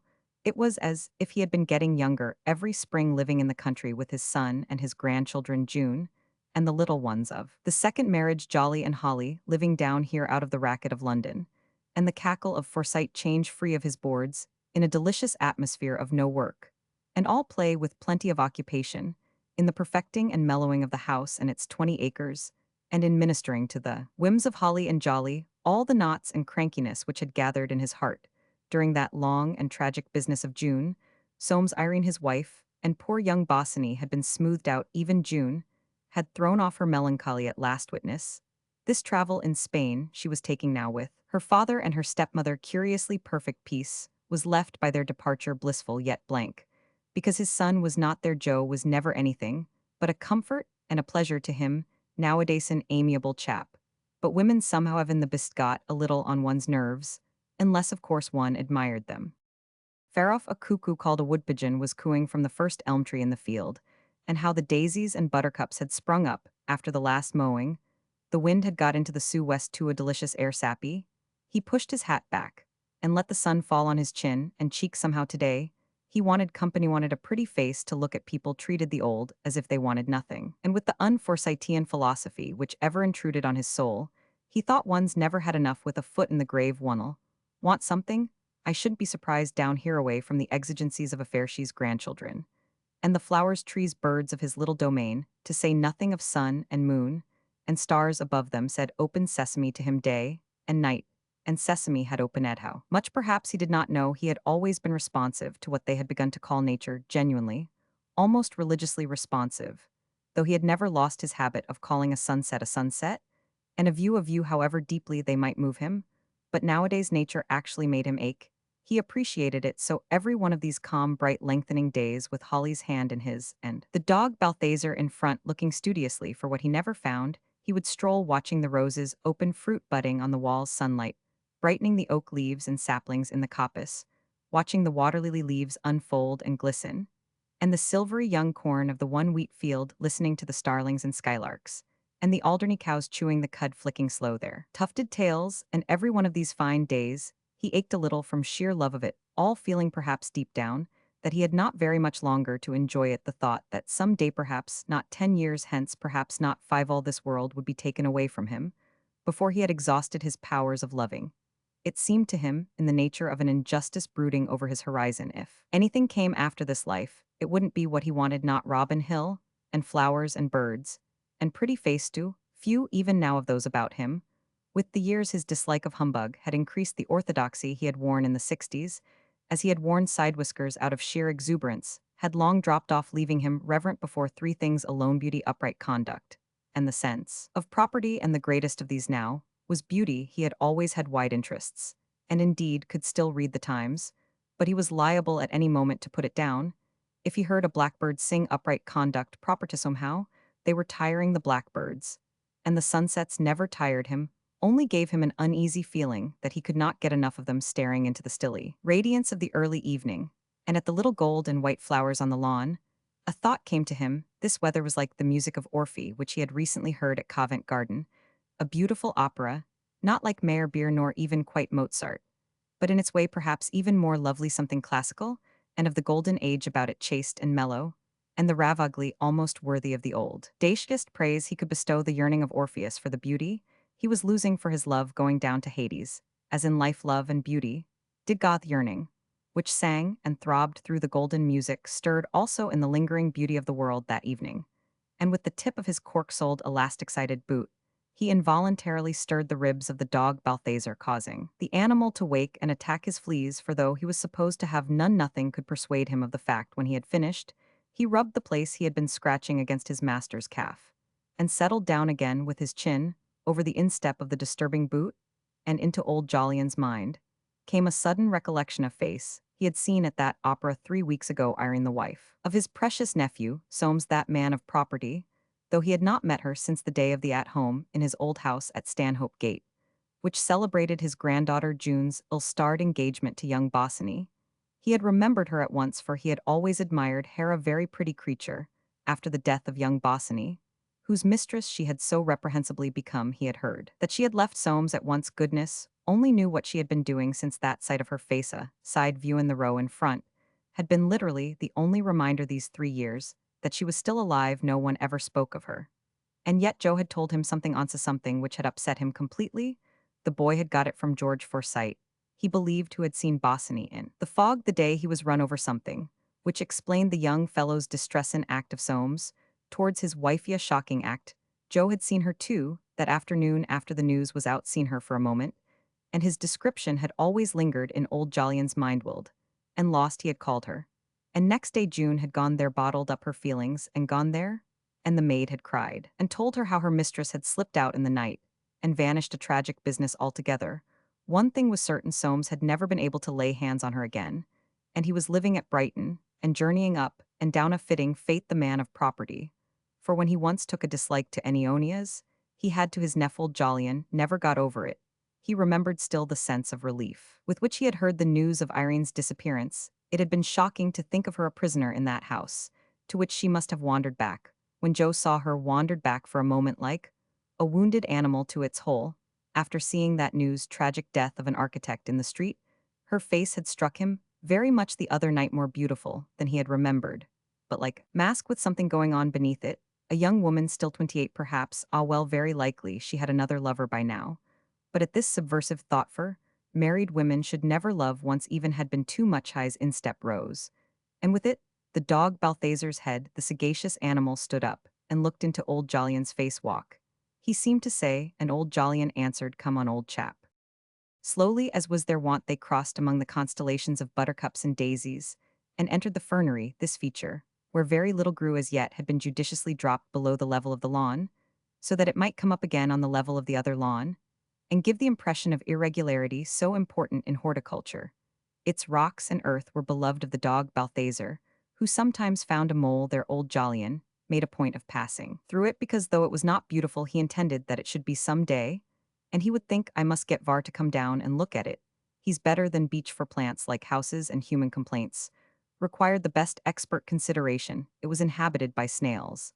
And if accompanied by his grandchildren, he would point to one, and tell them the story of the little boy who said, have plumbers got leggers, mother, no sonny, then darned if I haven't been, and swallowed a snilabob. And when they skipped and clutched his hand, thinking of the snilabob, going down the little boy's red lane, his eyes would twinkle. Emerging from the fernery, he opened the wicket gate, which just there led into the first field, a large and park-like area, out of which, within brick walls, the vegetable garden had been carved. Old Jolyon avoided this, which did not suit his mood, and made down the hill towards the pond. Balthazar, who knew a water rat or two, gamboled in front at the gate, which marks an oldish dog, who takes the same walk every day. Arrived at the edge, old Jolyon stood noting another water lily opened since yesterday.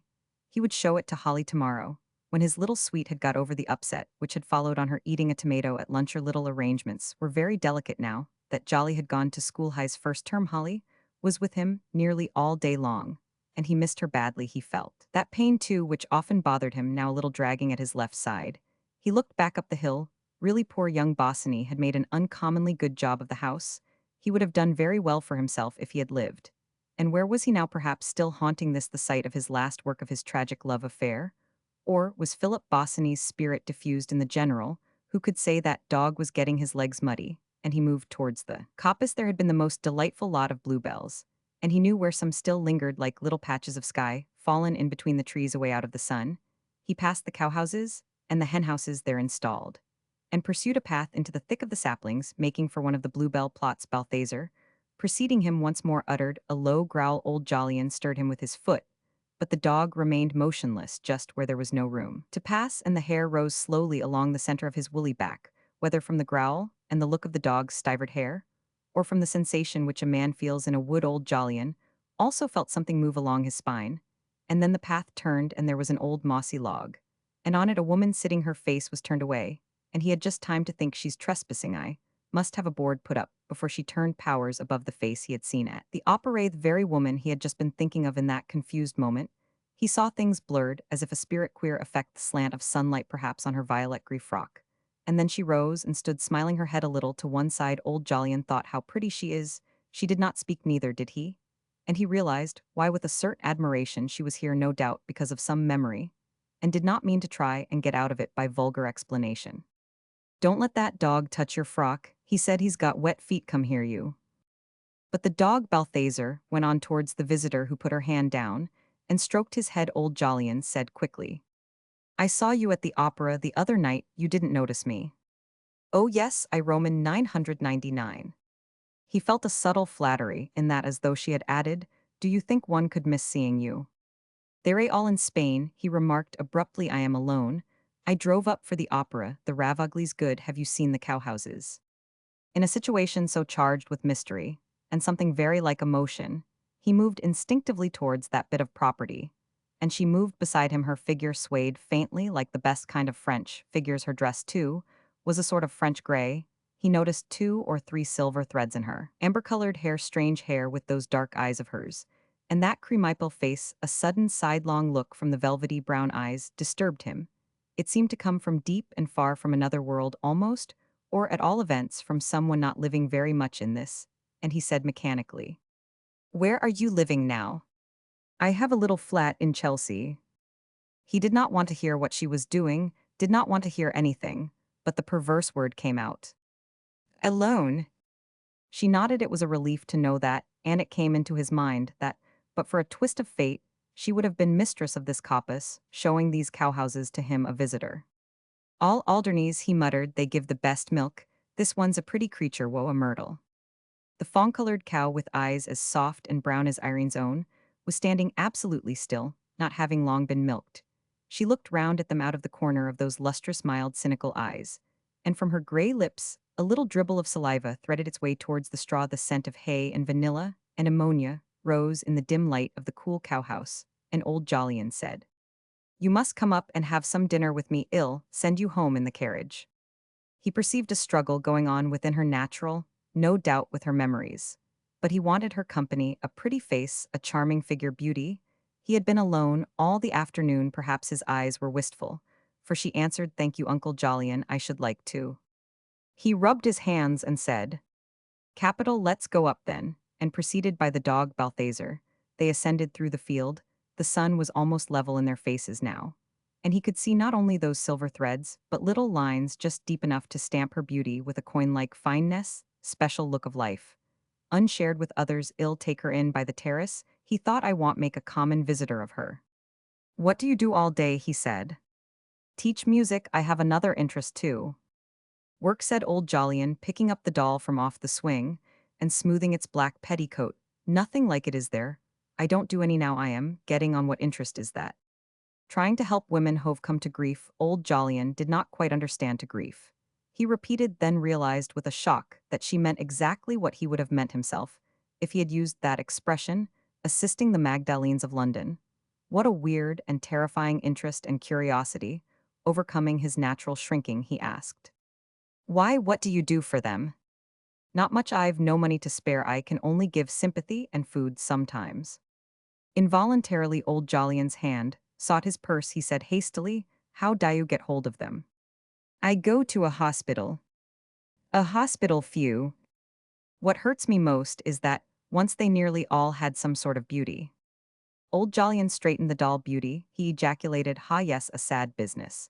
And he moved towards the house through a French window under sunblinds not yet drawn up. He preceded her into the room where he was wont to study the Times and the sheets of an agricultural magazine with huge illustrations of mangold wurzels, and the like, which provided Holly with material for her paintbrush. Dinner's in half an hour. You'd like to wash your hands. I'll take you to June's room. He saw her looking round eagerly. What changes since she had last visited this house with her husband or her lover, or both perhaps? Did not know, could not say. All that was dark, and he wished to leave it so, but what changes? And in the hall he said, my boy Joss a painter, you know, he's got a lot of taste. It isn't mine, of course, but I've let him have his way. She was standing very still, her eyes roaming through the hall and music room, as it now was all thrown into one under the great skylight. Old Jolyon had an odd impression of her. Was she trying to conjure somebody from the shades of that space, where the coloring was all pearl gray and silver? He would have had gold himself, more lively and solid. But Joe had French tastes, and it had come out shadowy like that, with an effect as of the fume of cigarettes. The chap was always smoking, broken here and there by a little blaze of blue or crimson color.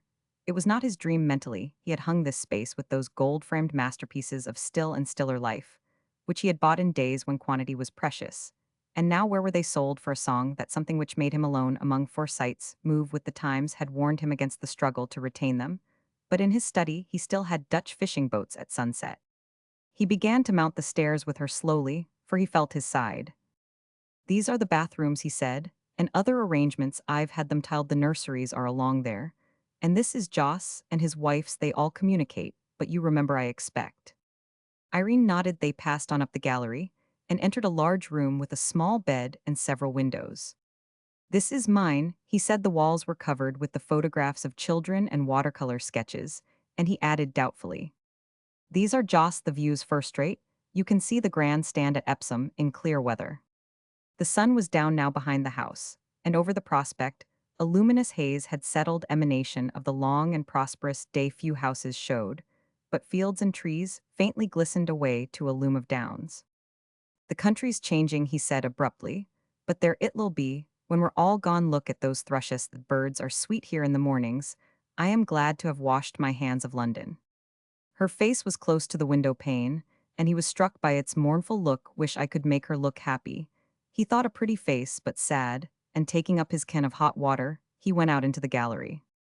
"This is June's room," he said, opening the next door, and putting the can down.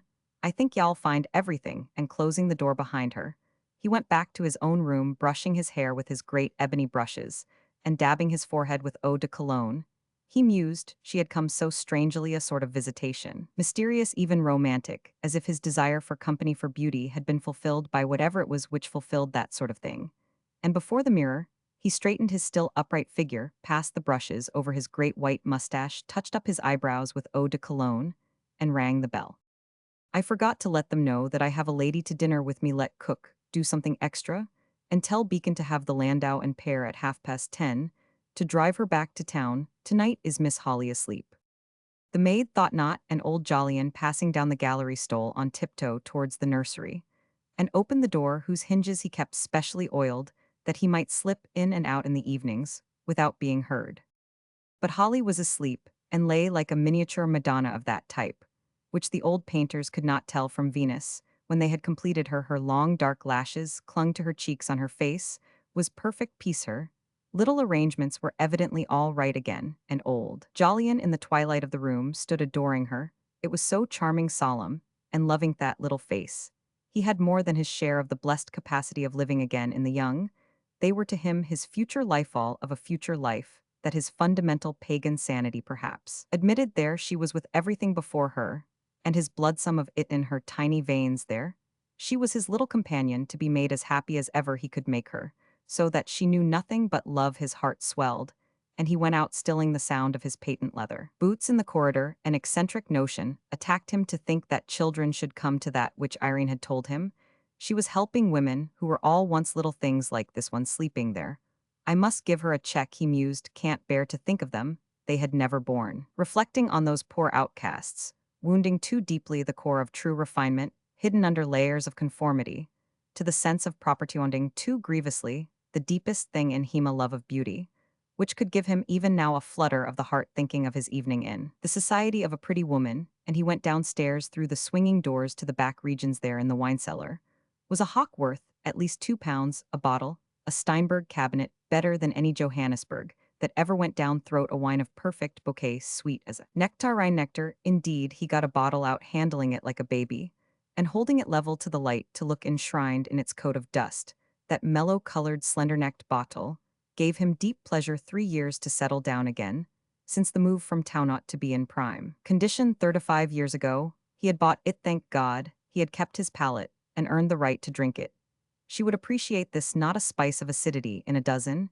He wiped the bottle, drew the cork with his own hands, put his nose down, inhaled its perfume, and went back to the music room. Irene was standing by the piano. She had taken off her hat and a lace scarf she had been wearing, so that her gold-colored hair was visible, and the pallor of her neck in her gray frock. She made a pretty picture for old Jolyon against the rosewood of the piano. He gave her his arm, and solemnly they went. The room, which had been designed to enable 24 people to dine in comfort, held now but a little round table in his present solitude. The big dining table oppressed old Jolyon. He had caused it to be removed till his son came back here in the company of two really good copies of Raphael Madonnas. He was wont to dine alone, It was the only disconsolate hour of his day this summer. Whether he had never been a large eater like that great chaps within, or Sylvanus Haythorpe, or Anthony Thornworthy, those cronies of past times, and to dine alone overlooked by the Madonnas was, to him, but a sorrowful occupation, which he got through quickly, that he might come to the more spiritual enjoyment of his coffee and cigar. But this evening was a different matter. His eyes twinkled at her across the little table, and he spoke of Italy and Switzerland, telling her stories of his travels there, and other experiences which he could no longer recount to his son and granddaughter. Because they knew them, this fresh audience was precious to him. He had never become one of those old men who ramble round and round the fields of reminiscence himself, quickly fatigued by the insensitive he instinctively avoided. Fatiguing others and his natural flirtatiousness towards beauty guarded him specially in his relations with a woman. He would have liked to draw her out. But though she murmured and smiled, and seemed to be enjoying what he told her, he remained conscious of that mysterious remoteness which constituted half her fascination. He could not bear women who threw their shoulders and eyes at you, and chattered away, or hard-mouthed women who laid down the law, and knew more than you. Roman 999. There was only one quality in a woman that appealed to him: charm. And the quieter it was, the more he liked it, and this one had charm. Shadowy as afternoon sunlight on those Italian hills and valleys, he had loved the feeling too, that she was as it were apart, cloistered, made her seem nearer to himself, a strangely desirable companion. When a man is very old and quite out of the running, he loves to feel secure from the rivalries of youth, for he would still be first in the heart of beauty. And he drank his hock and watched her lips and felt nearly young, but the dog Balthazar lay watching her lips too, and despising in his heart the interruptions of their talk, and the tilting of those greenish glasses, full of a golden fluid, which was distasteful to him. The light was just failing when they went back into the music room, and cigar in mouth, old Jolyon said, "Play me some Chopin." By the cigars they smoke, and the composers they love, ye shall know the texture of men's souls. Old Jolyon could not bear a strong cigar, or Wagner's music. He loved Beethoven and Mozart, Handel and Gluck and Schumann, and for some occult reason the operas of Meyerbeer, but of late years he had been seduced by Chopin, just as in painting he had succumbed to Botticelli. In yielding to these tastes, he had been conscious of divergence from the standard of the Golden Age. Their poetry was not that of Milton and Byron, and Tennyson, of Raphael and Titian, Mozart, and Beethoven. It was as it were behind a veil. Their poetry hit no one in the face, but slipped its fingers under the ribs, and turned and twisted, and melted up the heart. And never certain that this was healthy, he did not care a rap so long as he could see the pictures of the one or hear the music of the other. Irene sat down at the piano under the electric lamp festooned with pearlgris, and old Jolyon in an armchair, whence he could see her, crossed his legs, and drew slowly at his cigar. She sat a few moments with her hands on the keys, evidently searching her mind for what to give him. Then she began, and within old Jolyon there arose a sorrowful pleasure not quite like anything else in the world. He fell slowly into a trance, interrupted only by the movements of taking the cigar out of his mouth at long intervals, and replacing it. She was there, and the hock within him, and the scent of tobacco. But there too was a world of sunshine, lingering into moonlight, and pools with storks upon them, and bluish trees above glowing with blurs of wynard roses, and fields of lavender, where milk-white cows were grazing, and a woman all shadowy with dark eyes, and a white neck smiled, holding out her arms, and through air which was like music a star dropped, and was caught on a cow's horn. He opened his eyes, beautiful piece. She played well, the touch of an angel, and he closed them again. He felt miraculously sad and happy, as one does standing under a limmy tree in full honey flower, not live one's own life again, but just stand there and bask in the smile of a woman's eyes, and enjoy the bouquet. And he jerked his hand. The dog Balthazar had reached up and licked it. "Beautiful," he said, "go on, more Chopin." She began to play again this time. The resemblance between her and Chopin struck him. The swaying he had noticed in her walk was in her playing too, and the nocturne she had chosen, and the soft darkness of her eyes, the light on her hair as of moonlight from a golden moon, seductive, yes, but nothing of Delilah in her, or in that music. A long blue spiral from his cigar ascended and dispersed. "So we go out," he thought, "no more beauty, nothing." Again Irene stopped. "Would you like some Gluck?" He used to write his music in a sunlit garden, with a bottle of Rhine wine beside him. "Ah yes, let's have Orphy." Round about him now were fields of gold and silver, flowers, white forms swaying in the sunlight, bright birds flying to and fro, all was summer, lingering waves of sweetness. And regret flooded his soul. Some cigar ash dropped, and taking out a silk handkerchief to brush it off, He inhaled a mingled scent as of snuff, an eau de cologne. Ah, he thought, Indian summer, that's all, and he said, you haven't played me Chief Pharaoh. She did not answer, did not move. He was conscious of something some strange, upset suddenly. He saw her rise and turn away, and a pang of remorse shot through him. What a clumsy chap like Orpheus, she of Corsesh too was looking for her lost one in the hall of memory. And disturbed to the heart, he got up from his chair. She had gone to the great window at the far end gingerly. He followed, her hands were folded over her breast. He could just see her cheek, very white and quite emotionalized. He said, there, there, my love. The words had escaped him mechanically, for they were those he used to Holly when she had a pain, but their effect was instantaneously distressing. She raised her arms, covered her face with them, and wept. Old Jolyon stood gazing at her with eyes very deep from age. The passionate shame she seemed feeling at her abandonment, so unlike the control and quietude of her whole presence, was as if she had never before broken down in the presence of another being. There, he murmured, and putting his hand out reverently touched her. She turned and leaned the arms which covered her face against him. Old Jolyon stood very still, keeping one thin hand on her shoulder. Let her cry her heart out, it would do her good. And the dog Balthazar, puzzled, sat down on his stern to examine them. The window was still open, the curtains had not been drawn. The last of daylight, from without, mingled with faint intrusion from the lamp within, there was a scent of new mown grass. With the wisdom of a long life, old Jolyon did not speak. Even grief sobbed itself out in time. Only time was good for sorrow, time, who saw the passing of each mood, each emotion in turn. Time, the layer torse there came into his mind the words, as panteth the heart after cooling streams, but they were of no use to him.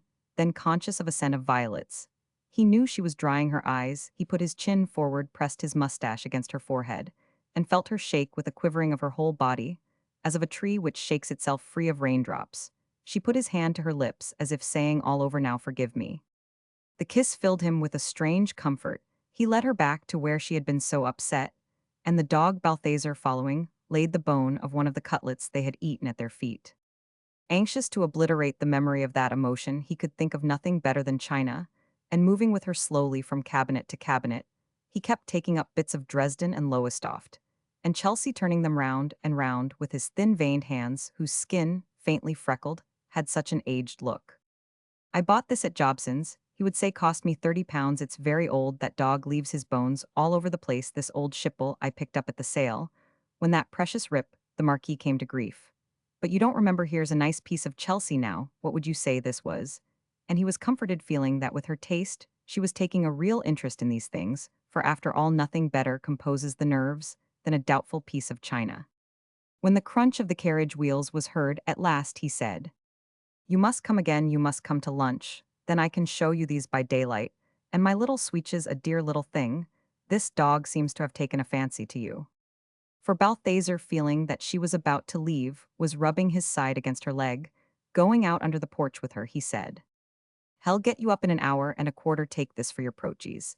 And he slipped a check for £50 into her hand. He saw her brightened eyes, and heard her murmur, oh, Uncle Jolyon, and a real throb of pleasure went through him. That meant one or two poor creatures helped a little, and it meant that she would come again. He put his hand in at the window and grasped hers once more. The carriage rolled away. He stood looking at the moon and the shadows of the trees, and thought a sweet night she. Roman 2. 2 days of rain and summer set in bland and sunny. Old Jolyon walked and talked with Holly. At first, he felt taller and full of a new vigor. Then he felt restless. Almost every afternoon they would enter the coppice and walk as far as the log. Well, she's not there. He would think, of course not, and he would feel a little shorter and drag his feet, walking up the hill home with his hand clapped to his left side now, and then the thought would move in him, did she come, or did I dream it? And he would stare at space, while the dog Balthazar stared at him. Of course she would not come again. He opened the letters from Spain with less excitement. They were not returning. Till July he felt oddly that he could bear it every day at dinner. He screwed up his eyes and looked at where she had sat. She was not there, so he unscrewed his eyes again. On the 7th afternoon, he thought, I must go up and get some boots. He ordered Beacon, and set out, passing from Putney towards Hyde Park. He reflected, I might as well go to Chelsea and see her. And he called out, just drive me to where you took that lady the other night. The coachman turned his broad red face, and his juicy lips answered, the lady in grey, sir. Yes, the lady in grey. What other ladies were there, stodgy chap? The carriage stopped before a small three-storied block of flats, standing a little back from the river. With a practiced eye old Jolyon saw that they were cheap. I should think about £60 a year, he mused, and entering, he looked at the name board. The name Forsyte was not on it, but against first floor flat C were the words Mrs. Irene. Heron. She had taken her maiden name again. And somehow this pleased him. He went upstairs, slowly feeling his side a little. He stood a moment, before ringing to lose the feeling of drag and fluttering there. She would not be in. And then Boots, the thought was black. What did he want with Boots at his age? He could not wear out all those he had. Your mistress at home? Yes, sir. Say Mr. Jolyon Forsyte. Yes, sir, will you come this way? Old Jolyon followed a very little maid, not more than 16, one would see, into a very small drawing room, where the sunblinds were drawn. It held a cottage piano, and little else save a vague fragrance and good taste. He stood in the middle with his top hat in his hand and thought, I expect she's very badly off. There was a mirror above the fireplace, and he saw himself reflected, an old-looking chap. He heard a rustle, and turned round. She was so close that his mustache almost brushed her forehead just under her hair. I was driving up, he said, thought I'd look in on you, and ask you how you got up the other night. And seeing her smile, he felt suddenly relieved. She was really glad to see him, perhaps. Would you like to put on your hat and come for a drive in the park? But while she was gone to put her hat on, he frowned. The park, James and Emily, Mrs. Nicholas, or some other member of his precious family, would be there, very likely, prancing up and down, and they would go and wag their tongues about having seen him with her afterwards. Better not. He did not wish to revive the echoes of the past on Forsyte change. He removed a white hair from the lapel of his closely buttoned-up frock coat, and passed his hand over his cheeks, mustache, and square chin. It felt very hollow there under the cheekbones. He had not been eating much lately. Had better get that little whippersnapper who attended Holly to give him a tonic, but she had come back, and when they were in the carriage, he said, suppose we go and sit in Kensington Gardens instead, and added with a twinkle, no prancing up and down there, as if she had been in the secret of his thoughts. Leaving the carriage, they entered those select precincts, and strolled towards the water. You've gone back to your maiden name, I see, he said. I am not sorry. She slipped her hand under his arm. Has June forgiven me, Uncle Jolyon? He answered gently, yes, as of course, why not? And have you? I forgave you as soon as I saw how the land really lay, and perhaps he had his instinct had always been to forgive the beautiful. She drew a deep breath. I never regretted I couldn't. Did you ever love very deeply, Uncle Jolyon?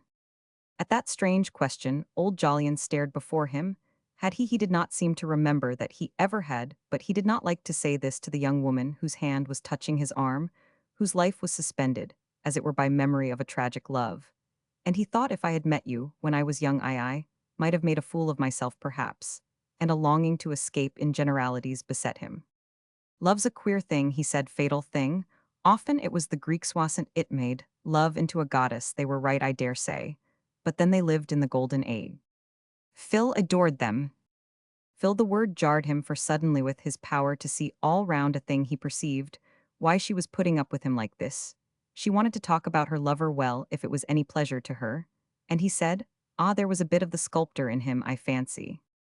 Yes, he loved balance and symmetry. He loved the wholehearted way the Greeks gave themselves to art. Balance, the chap had no balance at all, if he remembered. As for symmetrically built enough, he was no doubt. But those queer eyes of his and high cheekbone symmetry. Ure of the golden age too, Uncle Jolyon. Old Jolyon looked round at her. Was she chaffing him? No, her eyes were soft as velvet. Was she flattering him? But if so, why, there was nothing to be had out of an old chap like him. Phil thought so, he used to say, but I can never tell him that I admire him. There it was again, her dead lover, her desire to talk of him, and he pressed her arm, half resentful of those memories, half grateful, as if he recognized what a link they were between herself and him.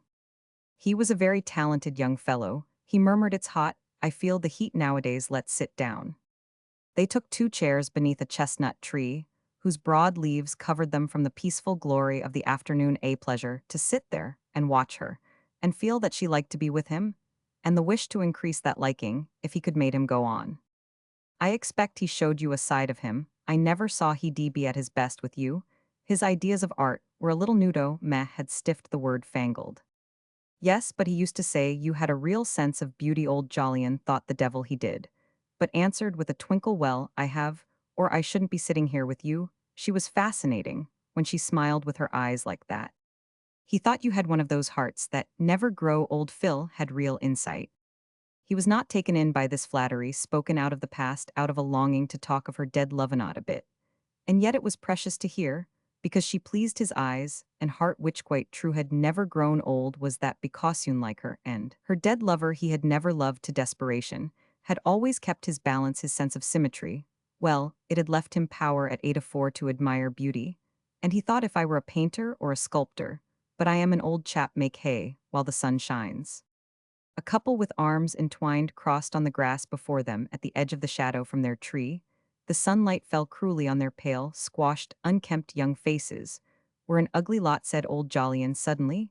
"It amazes me to see how love triumphs over that. Love triumphs over everything. The young think so," he muttered.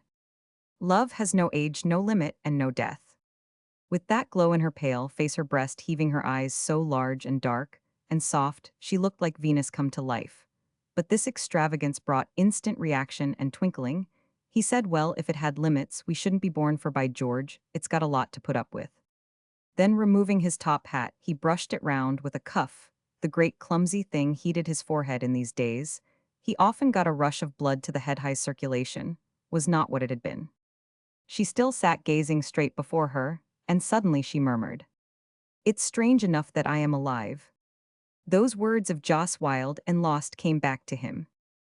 "Ah," he said, "my son saw you for a moment that day." "Was it your son?" I heard a voice in the hall. I thought for a second it was Phil. Old Jolyon saw her lips tremble. She put her hand over them, took it away again, and went on calmly. "That night, I went to the embankment. A woman caught me by the dress. She told me about herself. When one knows that others suffer, one's ashamed." "One of those?" She nodded, and horror stirred within old Jolyon, the horror of one who has never known a struggle with desperation almost against his will. He muttered, "Tell me, want you. I didn't care whether I lived or died. When you're like that, fate ceases to want to kill you. She took care of me 3 days, never left me. I had no money, that's why I do what I can for them now." But old Jolyon was thinking, no money, what fate could compare with that? Every other was involved in it. "I wish you had come to me," he said. "Why didn't you?" But Irene did not answer. "Because my name was Forsyte, I suppose. Or was it June who kept you away? How are you getting on now?" His eyes involuntarily swept her body. Perhaps even now she was. And yet she wasn't, then not really. "Oh, with my £50 a year, I make just enough." The answer did not reassure him. He had lost confidence.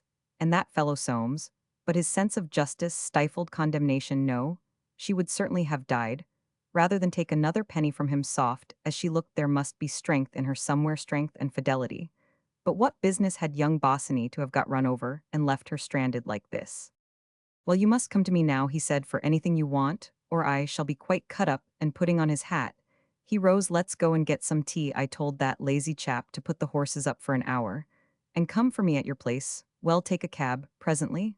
I can't walk as I used to." He enjoyed that stroll to the Kensington end of the gardens, sound of her voice, the glancing of her eyes, the subtle beauty of a charming form moving beside him. He enjoyed their tea at Ruffles in the High Street, and came out thence with a great box of chocolates swung on his little finger. He enjoyed the drive back to Chelsea in a hansom, smoking his cigar. She had promised to come down next Sunday and play to him again, and already in thought he was plucking carnations and early roses for her to carry back to town. It was a pleasure to give her a little pleasure, if it were pleasure from an old chap like him. The carriage was already there when they arrived, just like that fellow, who was always late when he was wanted. Old Jolyon went in for a minute to say goodbye. The little dark hall of the flat was impregnated with a disagreeable odor of patchouli, and on a bench against the wall, its only furniture, saw a figure sitting. He heard Irene say softly, "Just 1 minute," in the little drawing room. When the door was shut, he asked gravely, "One of your proteges?" "Yes, now thanks to you, I can do something for her." He stood staring and stroking that chin whose strength had frightened so many in its time. The idea of her thus actually in contact with this outcast grieved and frightened him. What could she do for them? Nothing, only soil and make trouble for herself perhaps. And he said, "Take care, my dear, the world puts the worst construction on everything." "I know that." He was abashed by her quiet smile. "Well then, Sunday," he murmured. "Goodbye." She put her cheek forward for him to kiss.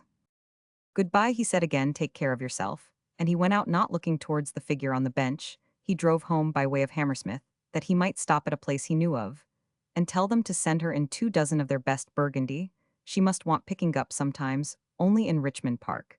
Did he remember that he had gone up to order himself some boots, and was surprised that he could have had so paltry an idea. Romans 3. The little spirits of the past, which throng an old man's days, had never pushed their faces up to his so seldom, as in the 70 hours elapsing before Sunday came the spirit of the future, with the charm of the unknown put up her lips. Instead, old Jolyon was not restless now, and paid no visits to the log because she was coming to lunch. There is wonderful finality about a meal. It removes a world of doubts, for no one misses meals.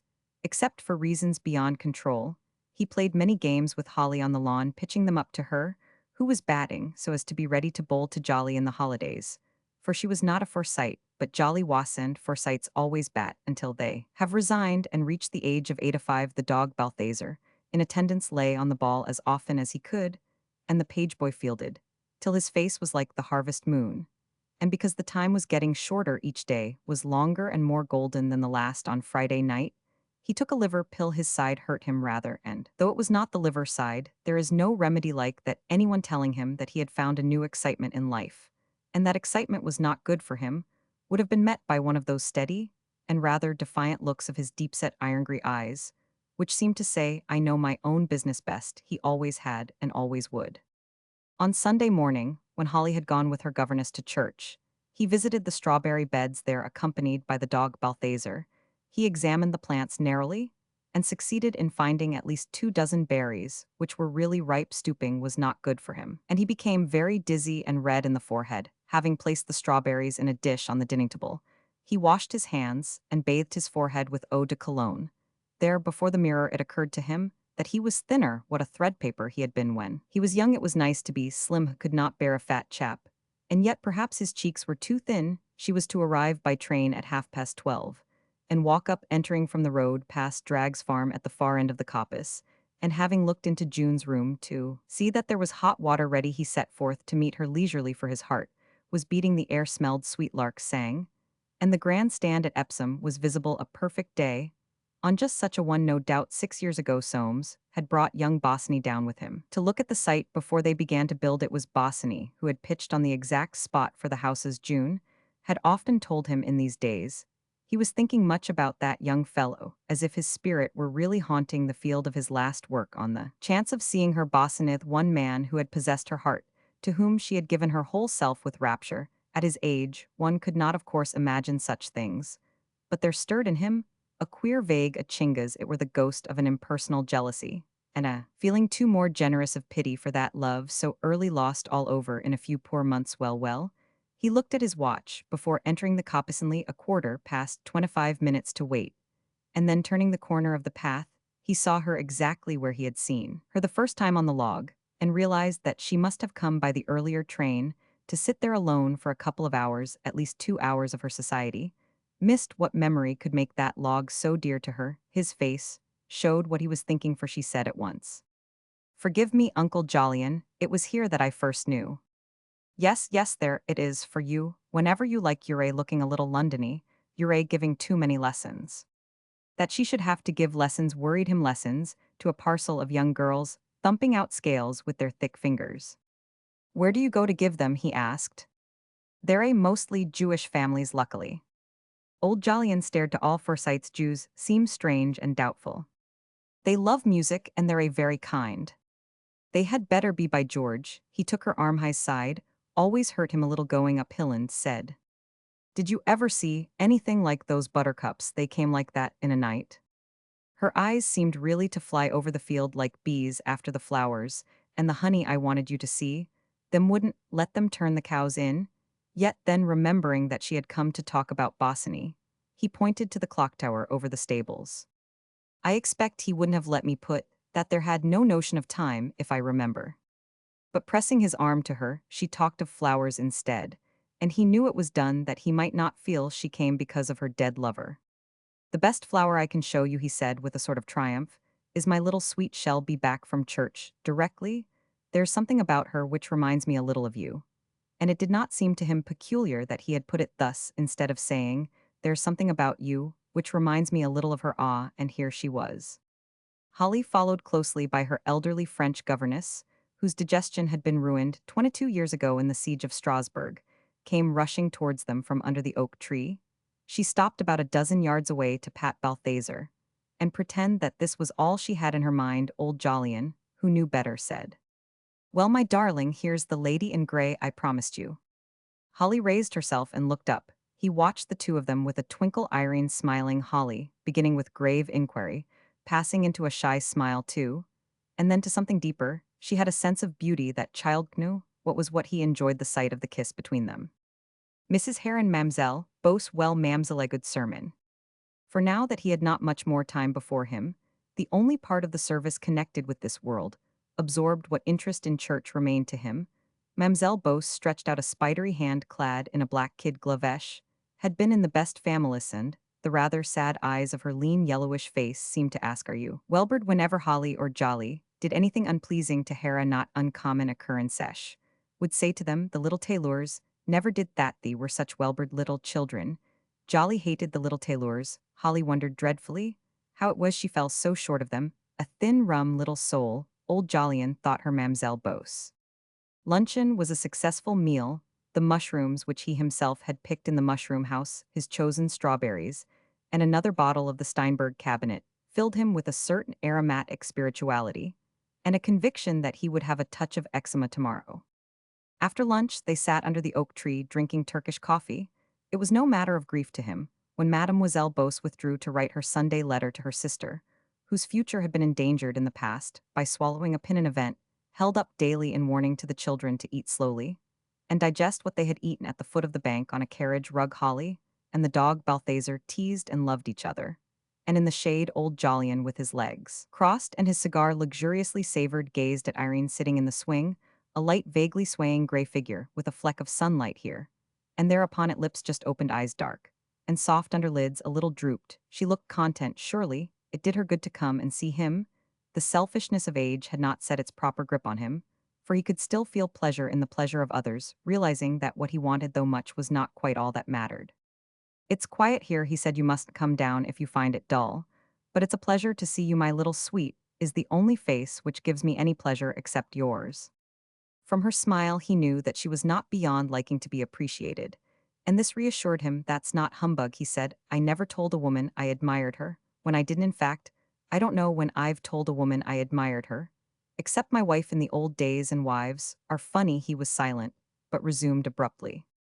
"She used to expect me to say it more often than I felt it." And there we were. Her face looked mysteriously troubled, and afraid that he had said something painful. He hurried on, "When my little sweet marries, I hope shall find someone who knows what women feel. I shan't be here to see it, but there's too much topsy-turvydom in marriage. I don't want her to pitch up against that." And aware that he had made bad worse, he added, "That dog will scratch." A silence followed of what was she thinking, this pretty creature whose life was spoiled, who had done with love, and yet was made for love. Some day, when he was gone perhaps, she would find another mate not so disorderly as that young fellow who had got himself run over. Ah, but her husband. "Does Soames never trouble you?" he asked.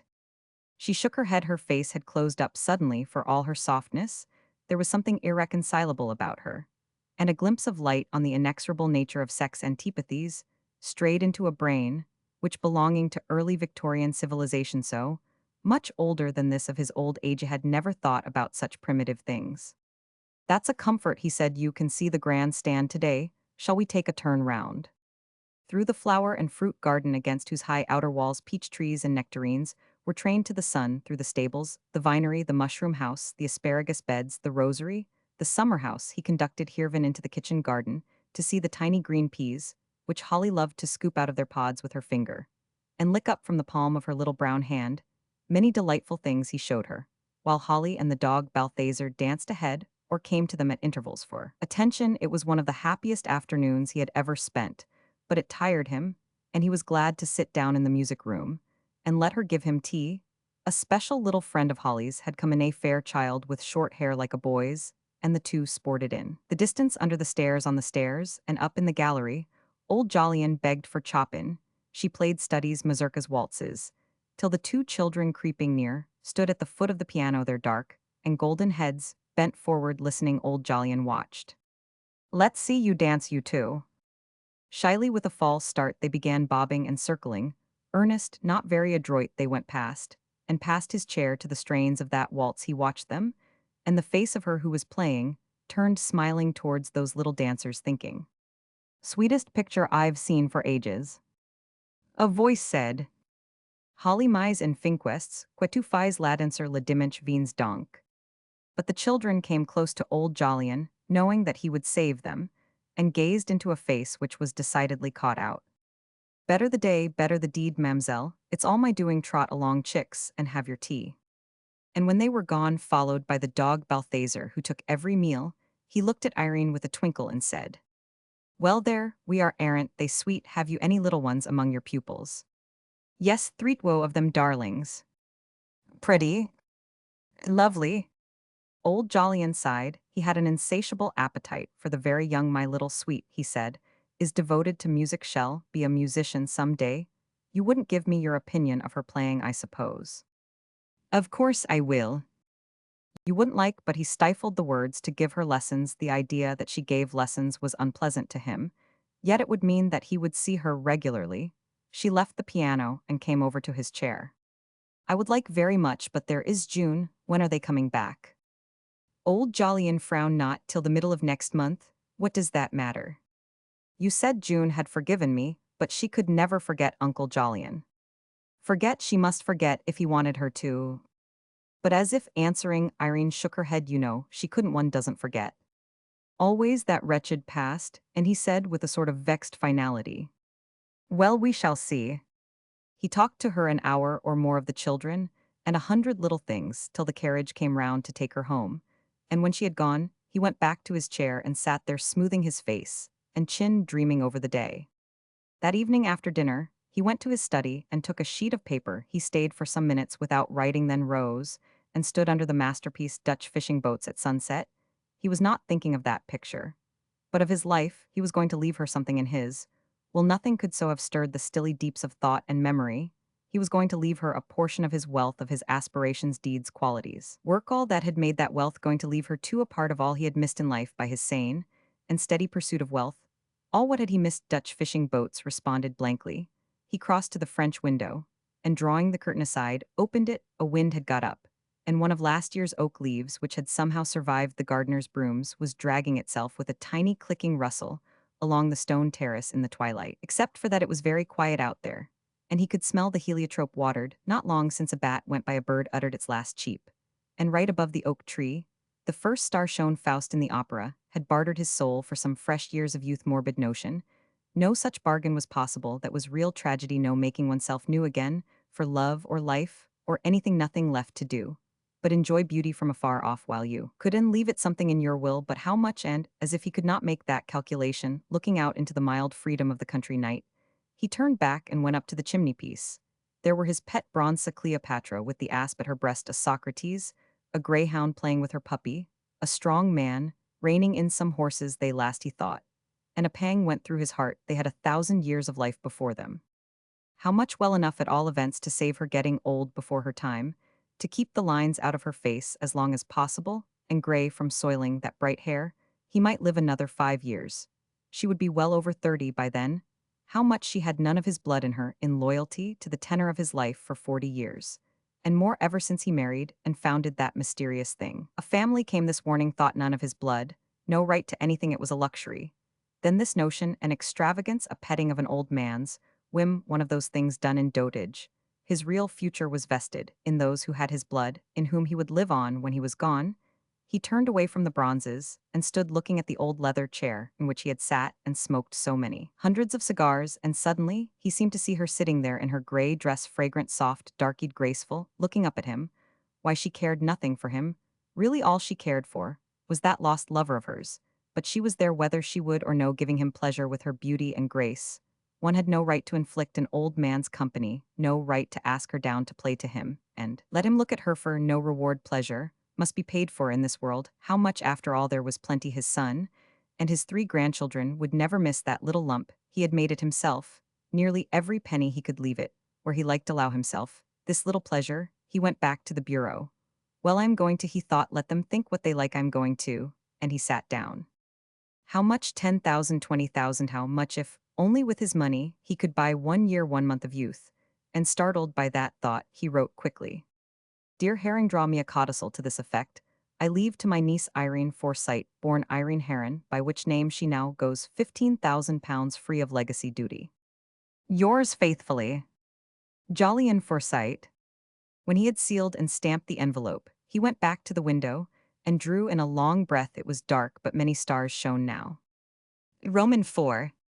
He woke at 2:30, an hour which long experience had taught him, brings panic intensity to all awkward thoughts. Experience had also taught him that a further waking at the proper hour of 8 showed the folly of such panic on this particular morning. The thought which gathered rapid momentum was that if he became ill at his age, not improbable, he would not see her from this. It was but a step to realization that he would be cut off too. When his son and June returned from Spain, how could he justify desire for the company of one who had stolen nearly mourning? Does not mince words. June's lover, that lover was dead. But June was a stubborn little thing, warm-hearted, but stubborn as wood, and quite true, not one who forgot by the middle of next month they would be back. He had barely 5 weeks left to enjoy the new interest which had come into what remained of his life. Darkness showed up to him, absurdly clear the nature of his feeling admiration for beauty, craving to see that which delighted his eyes. Preposterous at his age, and yet what other reason was there for asking June to undergo such painful reminder? And how prevent his son and his son's wife from thinking him very queer? He would be reduced to sneaking up to London, which tired him, and the least indisposition would cut him off even from that. He lay with eyes open, setting his jaw against the prospect, and calling himself an old fool while his heart beat loudly, and then seemed to stop beating altogether. He had seen the dawn lighting the window chinks, heard the birds chirp and twitter, and the cocks crow before he fell asleep again, and awoke tired, but sane. 5 weeks before he need bother at his age an eternity. But that early morning panic had left its mark, had slightly fevered the will of one who had always had his own way. He would see her as often as he wished. Why not go up to town and make that codicil at his solicitor's, instead of writing about it? She might like to go to the opera, but by train, for he would not have that fat chap Beacon grinning behind his back. Servants were such fools, and as likely as not they had known all the past history of Irene, and young Bosinney servants knew everything, and suspected the rest. He wrote to her that morning. My dear Irene, I have to be up in town tomorrow. If you would like to have a look in at the opera, come and dine with me quietly. But where it was decades since he had dined anywhere in London save at his club or at a private house, that newfangled place close to Covent Garden. Let me have a line tomorrow morning to the Piedmont Hotel, whether to expect you there at 7 o'clock. Yours affectionately, Jolyon Forsyte. She would understand that he just wanted to give her a little pleasure, for the idea that she should guess he had this itch to see her was instinctively unpleasant to him.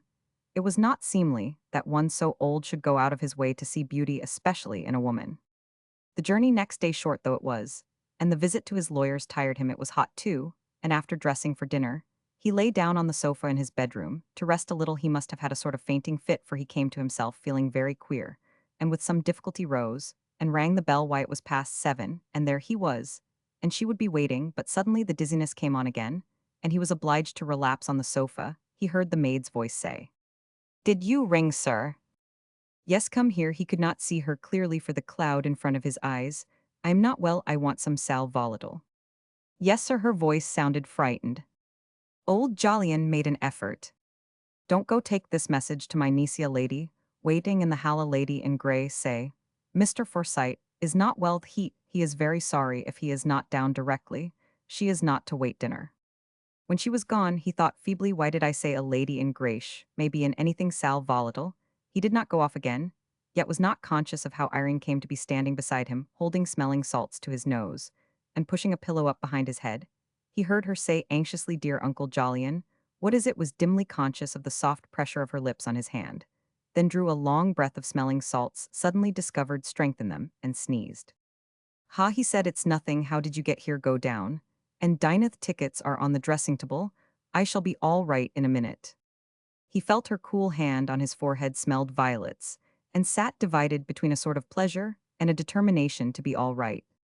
"Why, you are in grey," he said. "Help me up." Once on his feet, he gave himself a shake. "What business had I to go off like that?" And he moved very slowly to the glass. "What a cadaverous chap," her voice behind him murmured. "You mustn't come down, uncle. You must rest." Fiddlesticks, a glass of Champagnell soon set me to rights. I can't have you missing the opera. But the journey down the corridor was troublesome. What carpets they had in these newfangled places, so thick that you tripped up in them at every step in the lift. He noticed how concerned she looked and said with the ghost of a twinkle, I am a pretty host. When the lift stopped, he had to hold firmly to the seat to prevent it slipping under him. But after soup and a glass of champagne, he felt much better and began to enjoy an infirmity which had brought such solicitude into her manner towards him. I should have liked you for a daughter, he said suddenly, and watching the smile in her eyes went on. You mustn't get wrapped up in the past at your time of life, plenty of that, when you get to my age. That's a nice dress, I like the style. I made it myself. Ah, a woman who could make herself a pretty frock had not lost her interest in life. Make hay while the sun shines, he said, and drink that up. I want to see some color in your cheeks. We mustn't waste life. It doesn't do, there's a new Marguerite. Tonight, let's hope she won't be fat. And Mephistoniathing more dreadful than a fat chap, playing the devil I can't imagine. But they did not go to the opera after all, for in getting up from dinner, the dizziness came over him again, and she insisted on his staying quiet and going to bed early when he parted from her at the door of the hotel, having paid the cabman to drive her to Chelsea. He sat down again for a moment to enjoy the memory of her words. You are such a darling to me, Uncle Jolyon. Why, who wouldn't be? He would have liked to stay up another day and take her to the zoo, but 2 days running of him would bore her to death. No, he must wait till next Sunday. She had promised to come then. They would settle those lessons for Holly. If only for a month, it would be something. That little Mamselle Bose wouldn't like it, but she would have to lump it, and crushing his old opera hat against his chest, he sought the lift. He drove to Waterloo next morning, struggling with a desire to say drive me to Chelsea, but his sense of proportion was too strong. Besides, he still felt shaky, and did not want to risk another aberration like that of last night away from home. Holly, too, was expecting him, and what he had in his bag for her. Not that there was any cupboard love in his little sweetch, was a bundle of affection. Then, with the rather bitter cynicism of the old, he wondered for a second whether it was not cupboard love which made Irene put up with him. No, she was not that sort either. She had, if anything, too little notion of how to butter her bread, no sense of property, poor thing. Besides, he had not breathed a word about that codicil, nor should he sufficient unto the day was the good thereof. In the Victoria which met him at the station, Holly was restraining the dog Balthazar, and their caresses made Juby his drive home all the rest of that fine hot day. And most of the next he was content and peaceful, reposing in the shade while the long lingering sunshine showered gold on the lawns and the flowers. But on Thursday evening at his lonely dinner, he began to count the hours 6 to 5, till he would go down to meet her again in the little coppice, and walk up through the fields at her side. He had intended to consult the doctor about his fainting fit, but the fellow would be sure to insist on quiet, no excitement, and all that, and he did not mean to be tied by the leg, did not want to be told of an infirmitive. There were one could not afford to hear of it at his time of life now that this new interest had come, and he carefully avoided making any mention of it in a letter to his son. It would only bring them back with a run. How far this silence was due to consideration for their pleasure, how far to regard for his own, he did not pause to consider. That night in his study, he had just finished his cigar, and was dozing off when he heard the rustle of a gown, and was conscious of a scent of violets. Opening his eyes, he saw her dressed in gray, standing by the fireplace, holding out her arms. The odd thing was that, though those arms seemed to hold nothing, they were curved, as if round someone's neck, and her own neck was bent back, her lips open, her eyes closed. She vanished at once. And there were the mantelpiece and his bronzes, but those bronzes and the mantelpiece had not been there, when she was only the fireplace and the wall shaken. And troubled, he got up. I must take medicine, he thought. I can't be well. His heart beat too fast. He had an asthmatic feeling in the chest. And going to the window, he opened it to get some air. A dog was barking far away, one of the dogs at Gage's farm, no doubt beyond the coppice. A beautiful still night, but dark. I dropped off, he mused. That's it. And yet ill swear my eyes were open. A sound like a sigh seemed to answer. What's that? He said sharply. Who's there? Putting his hand to his side to still the beating of his heart, he stepped out on the terrace. Something soft scurried by in the dark shoe. It was that great gray cat. Young Bosinney was like a great cat. He thought it was him in there. That Shethet, she was. He's got her still. He walked to the edge of the terrace and looked down into the darkness. He could just see the powdering of the daisies on the unmown lawn. Here today and gone tomorrow. And there came the moon, who saw all young and old alive and dead, and didn't care a dump his own turn soon for a single day of youth. He would give what was left, and he turned again towards the house. He could see the windows of the night nursery up there. His little sweet would be asleep. Hope that dog won't wake her. He thought, what is it makes us love and makes us die? I must go to bed. And across the terrace stones growing gray in the moonlight, he passed back within. Avi, how should an old man live his days, if not in dreaming of his well-spent past, in that at all events there is no agitating warmth, only pale winter sunshine. The shell can withstand the gentle beating of the dynamos of memory. The present he should distrust, the future shun. From beneath thick shade, he should watch the sunlight creeping at his toes. If there be sun of summer, let him not go out into it, mistaking it for the Indian summer sun. Thus peradventure, he shall decline softly, slowly, imperceptibly, until impatient nature clutches his windpipe, and he gasps away to death some early morning before the world is aired, and they put on his tombstone in the fullness of years. Yea, if he preserve his principles in perfect order, a Forsyte may live on long after he is dead. Old Jolyon was conscious of all this, and yet there was in him that which transcended Forsytism, for it is written that a Forsyte shall not love beauty more than reason, nor his own way more than his own health, and something beat within him in these days, that with each throb fretted at the thinning shell. His sagacity knew this, but it knew too that he could not stop that beating, nor would if he could. And yet if you had told him he was living on his capital, he would have stared you down. No, no, a man did not live on his capital. It was not done. The shibboleths of the past are ever more real than the actualities of the present, and he to whom living on one's capital had always been anathema could not have borne to have applied so gross a phrase to his own case. Pleasure is healthful, beauty good to see, to live again in the youth of the young. And what else on earth was he doing?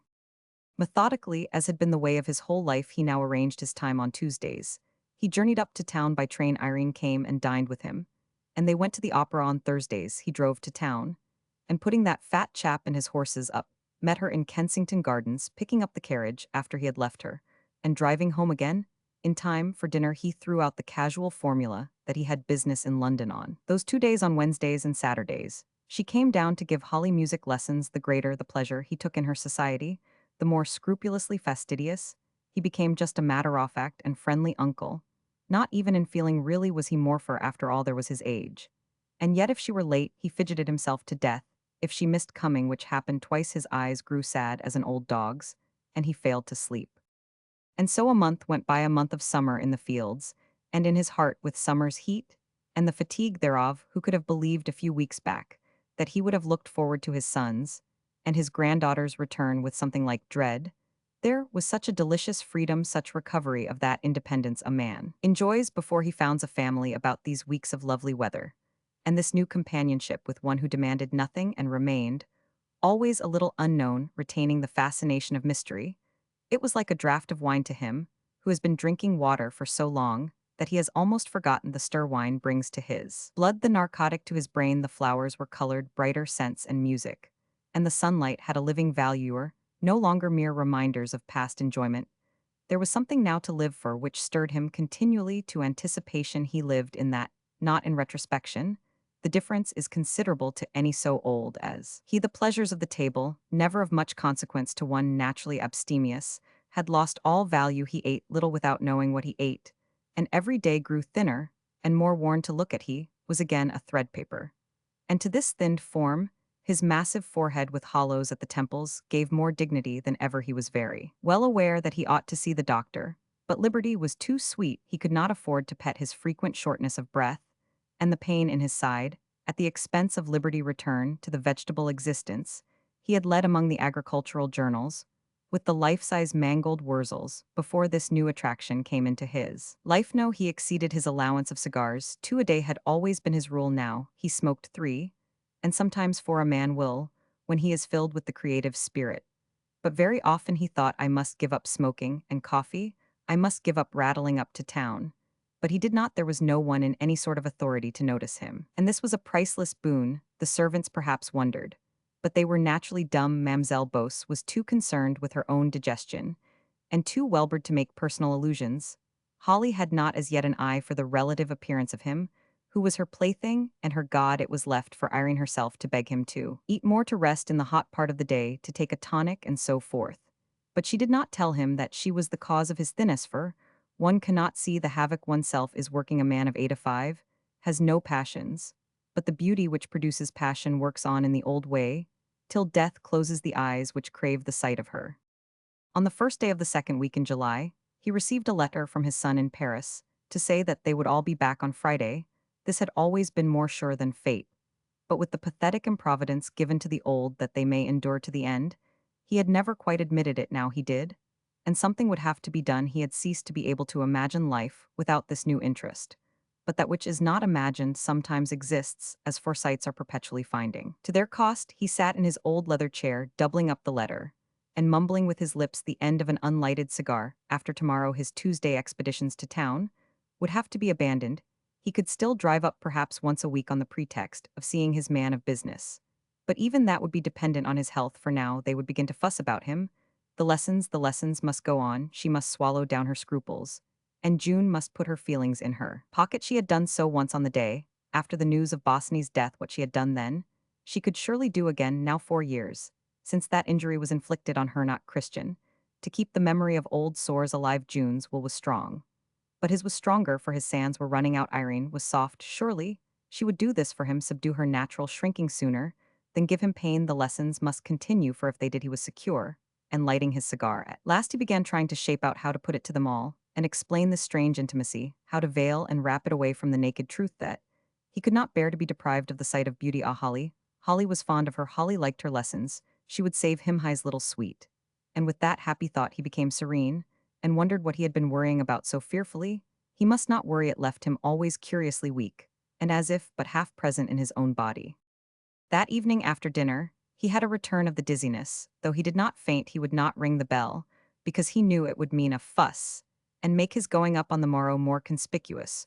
When one grew old, the whole world was in conspiracy to limit freedom, and for what reason? Just to keep the breath in him a little longer. He did not want it at such cost. Only the dog Balthazar saw his lonely recovery from that weakness, anxiously watched his master go to the sideboard and drink some brandy instead of giving him a biscuit. When at last old Jolyon felt able to tackle the stairs, he went up to bed, and though still shaky next morning, the thought of the evening sustained and strengthened him. It was always such a pleasure to give her a good dinner. Suspected her of underreading when she was alone, and at the opera to watch her eyes glow and brighten. The unconscious smiling of her lips, she had much pleasure, and this was the last time he would be able to give her that treat. But when he was packing his bag, he caught himself wishing that he had not the fatigue of dressing for dinner before him, and the exertion, too, of telling her about June's return. The opera that evening was Carmen, and he chose the last entr'acte to break the news, instinctively putting it off till the latest moment. She took it quietly, queerly. In fact, he did not know how she had taken it before the wayward music lifted up again, and silence became necessary. The mask was down over her face, that mask behind which so much went on that he could not see. She wanted time to think it over. No doubt he would not press her, for she would be coming to give her lesson tomorrow afternoon, and he should see her then, when she had got used to the idea in the cab. He talked only of the Carmen he had seen better in the old days, but this one was not bad at all. When he took her hand to say good night, she bent quickly forward and kissed his forehead. "Goodbye, dear Uncle Jolyon, you have been so sweet to me." "Tomorrow then," he said. "Good night, sleep well," she echoed softly. "Sleep well." And from the cab window, already moving away, he saw her face screwed round towards him and her hand put out in a gesture which seemed to linger. He sought his room slowly. They never gave him the same, and he could not get used to these spick-and-spandy bedrooms, with new furniture and grey-green carpets, sprinkled all over with pink roses. He was wakeful, and that wretched habanera kept throbbing in his head. His French had never been equal to its words, but its sense he knew, if it had any sense, a gypsy thing-willed and unaccountable. Well, there was in life something which upset all your care, and planned something which made men and women dance to its pipes, and he lay staring from deep-sunk eyes into the darkness, where the unaccountable held sway. You thought you had hold of life, but it slipped away behind you, took you by the scruff of the neck, forced you here and forced you there, and then likely as not squeezed life out of you. It took the very stars, like that he shouldn't wonder, rubbed their noses together, and flung them apart. It had never done playing its pranks. 5 million people in this great blunderbuss of a town, and all of them at the mercy of that life force, like a lot of little dried peas, hopping about on a board. When you struck your fist on it, ah well, himself would not hop much longer. A good long sleep would do him good. How hot it was up here, how noisy. His forehead burned. She had kissed it just where he always worried, just there, as if she had known the very place, and wanted to kiss it all away for him. But instead her lips left a patch of grievous uneasiness, She had never spoken in quite that voice, had never before made that lingering gesture, or looked back at him as she drove away. He got out of bed and pulled the curtains aside. His room faced down over the river. There was little air, but the sight of that breadth of water flowing by calm eternal soothed him. The great thing, he thought, is not to make myself a nuisance, ill think of my little sweet, and go to sleep. But it was long before the heat and throbbing of the London night died out into the short slumber of the summer morning, and old Jolyon had but 40 winks. When he reached home next day, he went out to the flower garden, and with the help of Holly, who was very delicate with flowers, gathered a great bunch of carnations. They were, he told her, for the lady in grey, a name still bandied between them, and he put them in a bowl in his study, where he meant to tackle Irene the moment she came on the subject of June and future lessons. Their fragrance and color would help after lunch.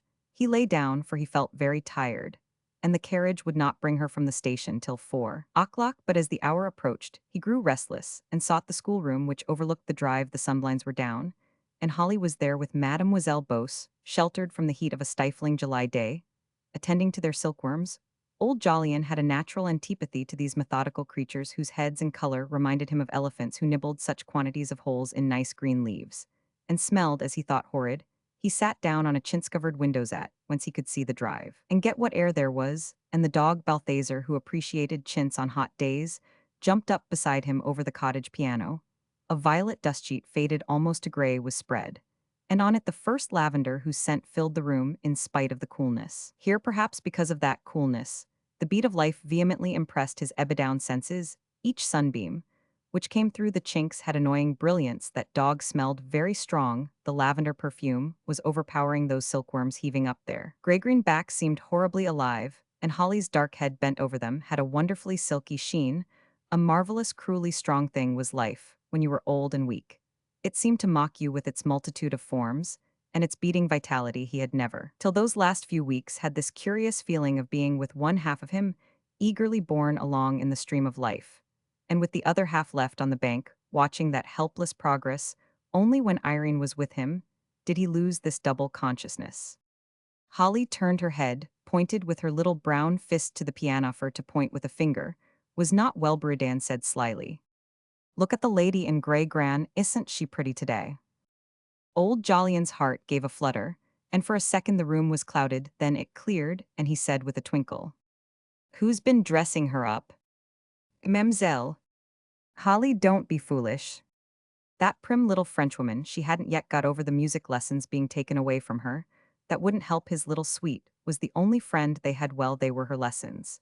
And he shouldn't budge for anything." He stroked the warm wool on Balthazar's head, and heard Holly say, "When mother's home there won't be any changes, will there? She doesn't like strangers, you know." The child's words seemed to bring the chilly atmosphere of opposition about old Jolyon, and disclose all the menace to his newfound freedom. Ah, he would have to resign himself to being an old man at the mercy of care and love, or fight to keep this new and prized companionship. And to fight tired him to death, but his thin, worn face hardened into resolution, till it appeared all jaw. This was his house and his affair. He should not budge. He looked at his watch. Old and thin like himself, he had owned it 50 years past 4 already. And kissing the top of Holly's head in passing, he went down to the hall. He wanted to get hold of her before she went up to give her lesson. At the first sound of wheels, he stepped out into the porch, and saw at once that the Victoria was empty. "The train's in, sir, but the lady 'asn't come." Old Jolyon gave him a sharp upward look. His eyes seemed to push away that fat chap's curiosity, and defy him to see the bitter disappointment he was feeling. "Very well," he said, and turned back into the house. He went to his study, and sat down, quivering like a leaf. What did this mean? She might have lost her train. But he knew well enough she hadn't. "Goodbye, dear Uncle Jolyon." Why goodbye, and not good night? And that hand of hers lingering in the air? And her kiss, what did it mean? Vehement alarm and irritation took possession of him. He got up and began to pace the Turkey carpet between window and wall. She was going to give him up. He felt it for certain, and he, defenseless, an old man, wanting to look on beauty. It was ridiculous. Age closed his mouth, paralyzed his power to fight. He had no right to what was warm and living, no right to anything but memories and sorrow. He could not plead with her. Even an old man has his dignity defenseless for an hour lost to bodily fatigue. He paced up and down past the bowl of carnations he had plucked, which mocked him with its scent. Of all things hard to bear the prostration of willpower is hardest for one who has always had his way. Nature had got him in its net, and like an unhappy fish, he turned and swam at the meshes here. And there found no hole, no breaking point. They brought him tea at 5 o'clock, and a letter for a moment hope beat up in him. He cut the envelope with the butter knife and read. Dearest Uncle Jolyon, I can't bear to write anything that may disappoint you, but I was too cowardly to tell you last night. I feel I can't come down and give Holly any more lessons now that June is coming back. Some things go too deep to be forgotten. It has been such a joy to see you, and Holly, perhaps I shall still see you sometimes when you come up, though I am sure it's not good for you. I can see you are tiring yourself too much. I believe you ought to rest quite quietly all this hot weather. And now you have your son and June coming back. You will be so happy. Thank you a million times for all your sweetness to me. Lovingly your Irene. So there it was not good for him to have pleasure, and what he chiefly cared about to try and put off feeling the inevitable end of all things, the approach of death with its stealthy rustling footsteps. Not good for him. Not even she could see how she was his new lease of interest in life, the incarnation of all the beauty he felt slipping from him. His tea grew cold, his cigar remained unlit, and up and down. He paced, torn between his dignity and his hold on life. Intolerable to be squeezed out slowly, without a say of your own to live on, when your will was in the hands of others, bent on weighing you to the ground with care and love. Intolerable. He would see what telling her the truth would doth truth that he wanted the sight of her more than just a lingering on. He sat down at his old bureau and took a pen, but he could not write. There was something revolting in having to plead like this, plead that she should warm his eyes with her beauty. It was tantamount to confessing dotage. He simply could not, and instead he wrote. I had hoped that the memory of old sores would not be allowed to stand in the way of what is a pleasure and a profit to me and my little granddaughter. But old men learn to forgo their whims. They are obliged to. Even the whim to live must be foregone sooner or later, and perhaps the sooner the better. My love to you, Jolyon Forsyte. Bitter, he thought, but I can't help it. I am tired. He sealed and dropped it into the box for the evening post, and hearing it fall to the bottom, thought, there goes all I've looked forward to. That evening after dinner, which he scarcely touched after his cigar, which he left half-smoked for it made him feel faint, he went very slowly upstairs and stole into the night nursery. He sat down on the windows at a nightlight was burning, and he could just see Holly's face with one hand underneath the cheek.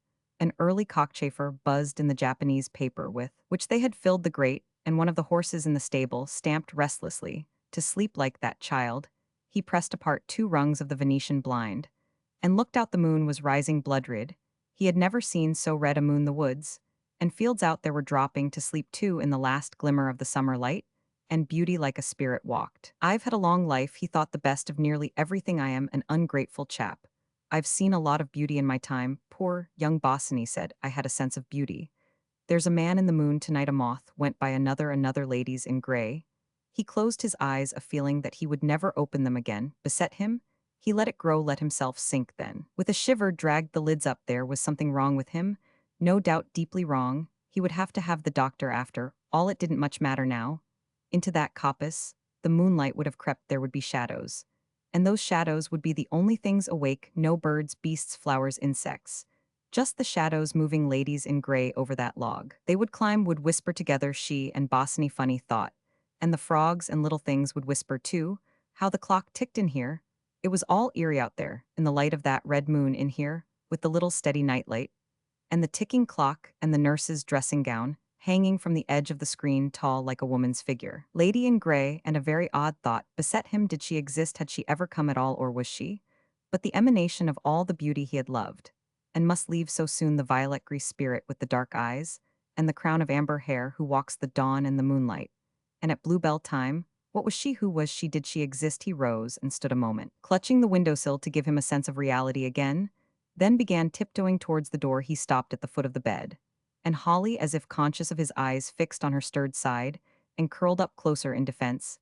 He tiptoed on and passed out into the dark passage, reached his room, undressed at once, and stood before a mirror in his nightshirt. What a scarecrow, with temples fallen in and thin legs. His eyes resisted his own image, and a look of pride came on his face.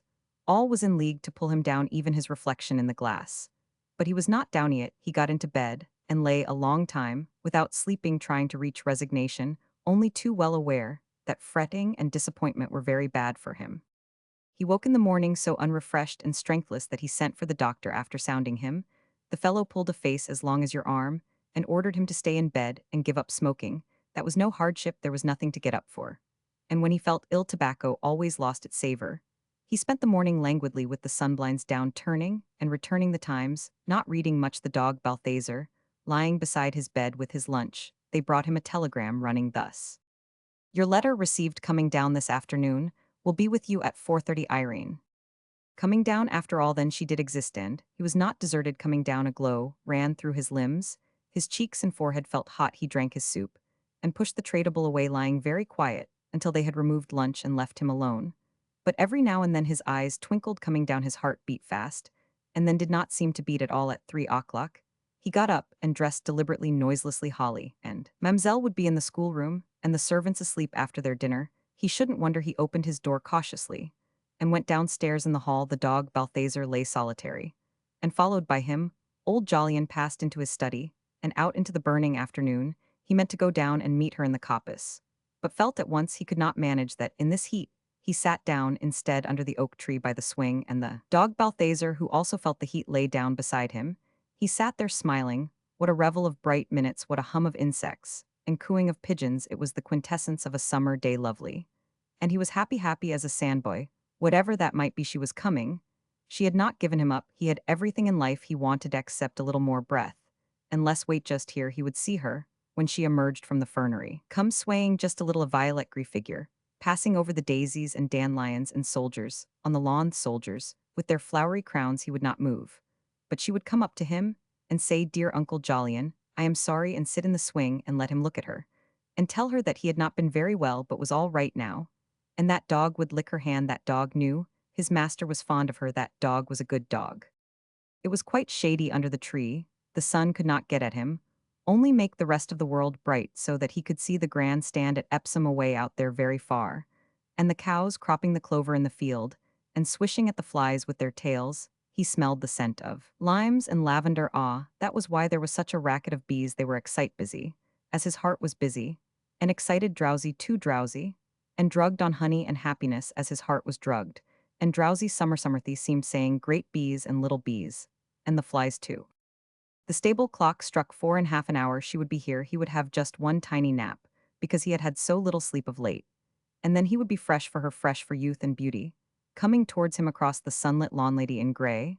And settling back in his chair, he closed his eyes. Some thistledown came on what little air there was and pitched on his mustache, more white than itself. He did not know, but his breathing stirred. It caught there. A ray of sunlight struck through and lodged on his boot. A bumblebee alighted and strolled on the crown of his Panama hat, and the delicious surge of slumber reached the brain beneath that hat, and the head swayed forward and rested on his breast. Summer, so went the hum. The stable clock struck the quarter past. The dog Balthazar stretched and looked up at his master. The thistledown no longer moved. The dog placed his chin over the sunlit foot. It did not stir. The dog withdrew his chin, quickly rose, and leaped on old Jolyon's lap, looked in his face, whined, then leaping down sat on his haunches gazing up, and suddenly he uttered a long, long howl. But the thistledown was still as death, and the face of his old master. Summer, the soundless footsteps on the grass. 1917. In Chancery. Two households both alike in dignity. From ancient grudge break into new mutiny. Romeo and Juliet. To Jesse and Joseph Conrad. Part 1. Chapter 1. At Timothy's. The possessive instinct never stands still through fluorescence and feud frosts and fires. It followed the laws of progression, even in the Forsyte family, which had believed it fixed forever. Nor can it be dissociated from environment any more than the quality of potato from the soil. The historian of the English 80s and 90s will, in his good time, depict the somewhat rapid progression from self-contented and contained provincialism to still more self-contented, if less contained, imperialism. In other words, the possessive instinct of the nation on the move. And so, as if in conformity was it with the Forsyte family, they were spreading not merely on the surface but within. When in 1895, Susan Hayman, the married Forsyte sister, followed her husband, at the ludicrously low age of 74, and was cremated, it made strangely little stir among the 6 old Forsytes. Left for this apathy, there were 3 causes. First, the almost surreptitious burial of old Jolyon in 1892, down at Robin Hill. First of the Forsytes to desert the family grave at Highgate, that burial coming a year after Swithin's entirely proper funeral had occasioned a great deal of talk on. Forsyte changed the abode of Timothy Forsyte on the Bayswater Road, London, which still collected and radiated family gossip opinions, ranged from the lamentation of Aunt Julie to the outspoken assertion of Francie that it was a jolly good thing to stop all that stuffy Highgate business Uncle Jolyon in his later years, indeed ever since the strange and lamentable affair between his granddaughter June's lover young Bosinney and Irene his nephew Soames Forsyte's wife had noticeably rapped the family's knuckles, and that way of his own which he had always taken had begun to seem to them a little wayward. The philosophically vain in him, of course, had always been too liable to crop out of the strata of pure Forsytism, so they were in a way prepared for his interment in a strange spot, but the whole thing was an odd business. And when the contents of his will became current coin on Forsyte change, a shiver had gone round the clan out of his estate, 145,304 gross. With liabilities 35 sevens 4D, he had actually left 15,000 to whomever. Do you think, my dear, to Irene, that runaway wife of his nephew, Soames, Irene, a woman who had almost disgraced the family and still more amazing, was to him no blood relation, not out and out, of course, only a life. Interestingly, the income from it still there it was. And old Jolyon's claim to be the perfect Forsyte was ended once for all. That then was the first reason why the burial of Susan Hayman at Woking made little stir. The second reason was altogether more expansive and imperial. Besides the house on Campden Hill, Susan had a place left her by Hayman when he died just over the border in Hants, where the Hayman boys had learned to be such good shots and riders, as it was believed, which was of course nice for them, and creditable to everybody. And the fact of owning something really countrified seemed somehow to excuse the dispersion of her remains, though what could have put cremation into her head? They could not think. The usual invitations, however, had been issued, and Soames had gone down, and young Nicholas, and the will had been quite satisfactory, so far as it went, for she had only had a life interest, and everything had gone quite smoothly to the children in equal shares.